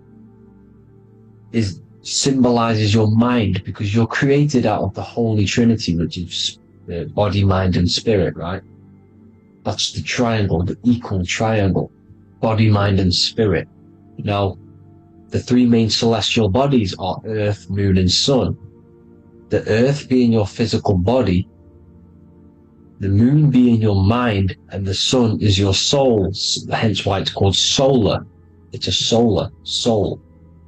Now, these symbols are alchemical symbols, so when you're doing alchemy, you use these symbols to obviously symbolize what we're talking about. Now, as you can see, these are all the symbols of the planets. Of Saturn is created out of the moon on top, the moon on the bottom and the earth on top, as you can see here. You see? And this creates the number 5. Now, with the moon being your mind and the earth being your physical body, this is mind over matter, because the earth is your body's matter. This is matter over mind. You don't want to be matter over mind. This is low states of consciousness. You won't be mind over matter. You see, to manipulate matter, to create your own reality. Now, obviously, we all know Saturn is associated with the lowest chakra, which is the root chakra. This is to deal with your animal instincts. When you're down here, you identify as the physical body. You don't know anything spiritual. You're you have a pure physical mind. You don't believe in anything spiritual. This is survival mode, consumption. They want you trapped down here, which is matter over mind. They don't want you to create your own reality, which is mind over matter. You see? Now, that's what Jupiter is. Saturn is the moon on the bottom and the earth on top. But Jupiter is the moon on top with the earth on the bottom. That's mind over matter, you see? So, these chakras are an ascension process from matter, physical matter to spiritual. This is the ascension. This is the stairway to heaven. This is Jacob's ladder. You see? Now, the number 5, which is obviously associated with Saturn as well, which create the symbol for Saturn, created the number 5. You have 5 senses, 5 elements, 5 physical elements. As we all know, Saturn crystallizes everything into physical matter out of the 4 elements. 5 fingers and toes, 5 points of man. Okay, the number 5 is the number of justice. Saturn holds things back. He restrains things from you, makes you learn the lesson. Now, 666 is not all evil. 666 is the atomic structure of the carbon atom. 6 protons, 6 electrons, 6 neutrons, right? We are carbon-based life forms. All life forms are based on the bonding properties of the element carbon. Because Saturn crystallizes everything into physical matter. Now, the Masons symbolize this with the checkered boards. They have the black square, which is obviously matter, as I just said, the black cube, and spirit is the white square, because white is eternal light. White and light, you see? Black is physical matter. Now, this is what we are. The point of our soul is to transmute from matter to spirit, but these are interchangeable. This is the constant cycle between spirit and matter, spirit and matter. High vibrational matter turns into spirit. Low vibrational spirit turns into physical matter. You see? Now, we are carbon-based life forms. This is what 666 is, the number of the beast. Well, when I say we, the physical body is the beast. It's the animal. It's the carbon suit to operate in this physical dimension, in this physical realm. See? It's the vehicle used to operate in this physical realm. But your mind isn't from this physical realm, you see? The brain is the physical manifestation of the soul. Okay? So, as you can see here, the spine is an extension of the brain. Everything goes back to the brain. This is literally what your physical body is. You see, this is the nervous system, and everything reports back to the brain, and everything's controlled from this control center. And this spinal column, at the top of the spinal column, is your third eye, which is known as the pineal gland. And this is the seat of consciousness. It's the center of consciousness. That is your true self, pure consciousness. This body is just a physical body. This body is mortal. This body runs out, but your consciousness lives forever. They don't want you knowing this. This is why they keep you down here in your lower chakra. They want you to believe everything is just physical. They don't want you to believe in the spiritual side of reality. Because this way they can manipulate you, right? They want you matter over mind because they know your mind creates reality. They know your mind is the root cause of reality. You manifest your own reality from the inside out. So this is why they control your perception of reality. They control your information in order to manifest their new world order. You, who are ignorant to knowledge and wisdom, you who are ignorant are manifesting their agenda because you accept their information and their perception of this reality. Now, this is why they tell you the globe model, the heliocentric model, to trap you into physical matter. Now, if you understood about this true form of this realm, you'd understand that there's a spiritual side behind everything. The spiritual side, something has to exist. The root cause of reality is higher planes of existence. It happens in the mind before it happens on the physical plane. You see? They don't want you knowing this. They want you matter over mind, which is the symbol for Saturn. Moon over Earth. The Holy Trinity.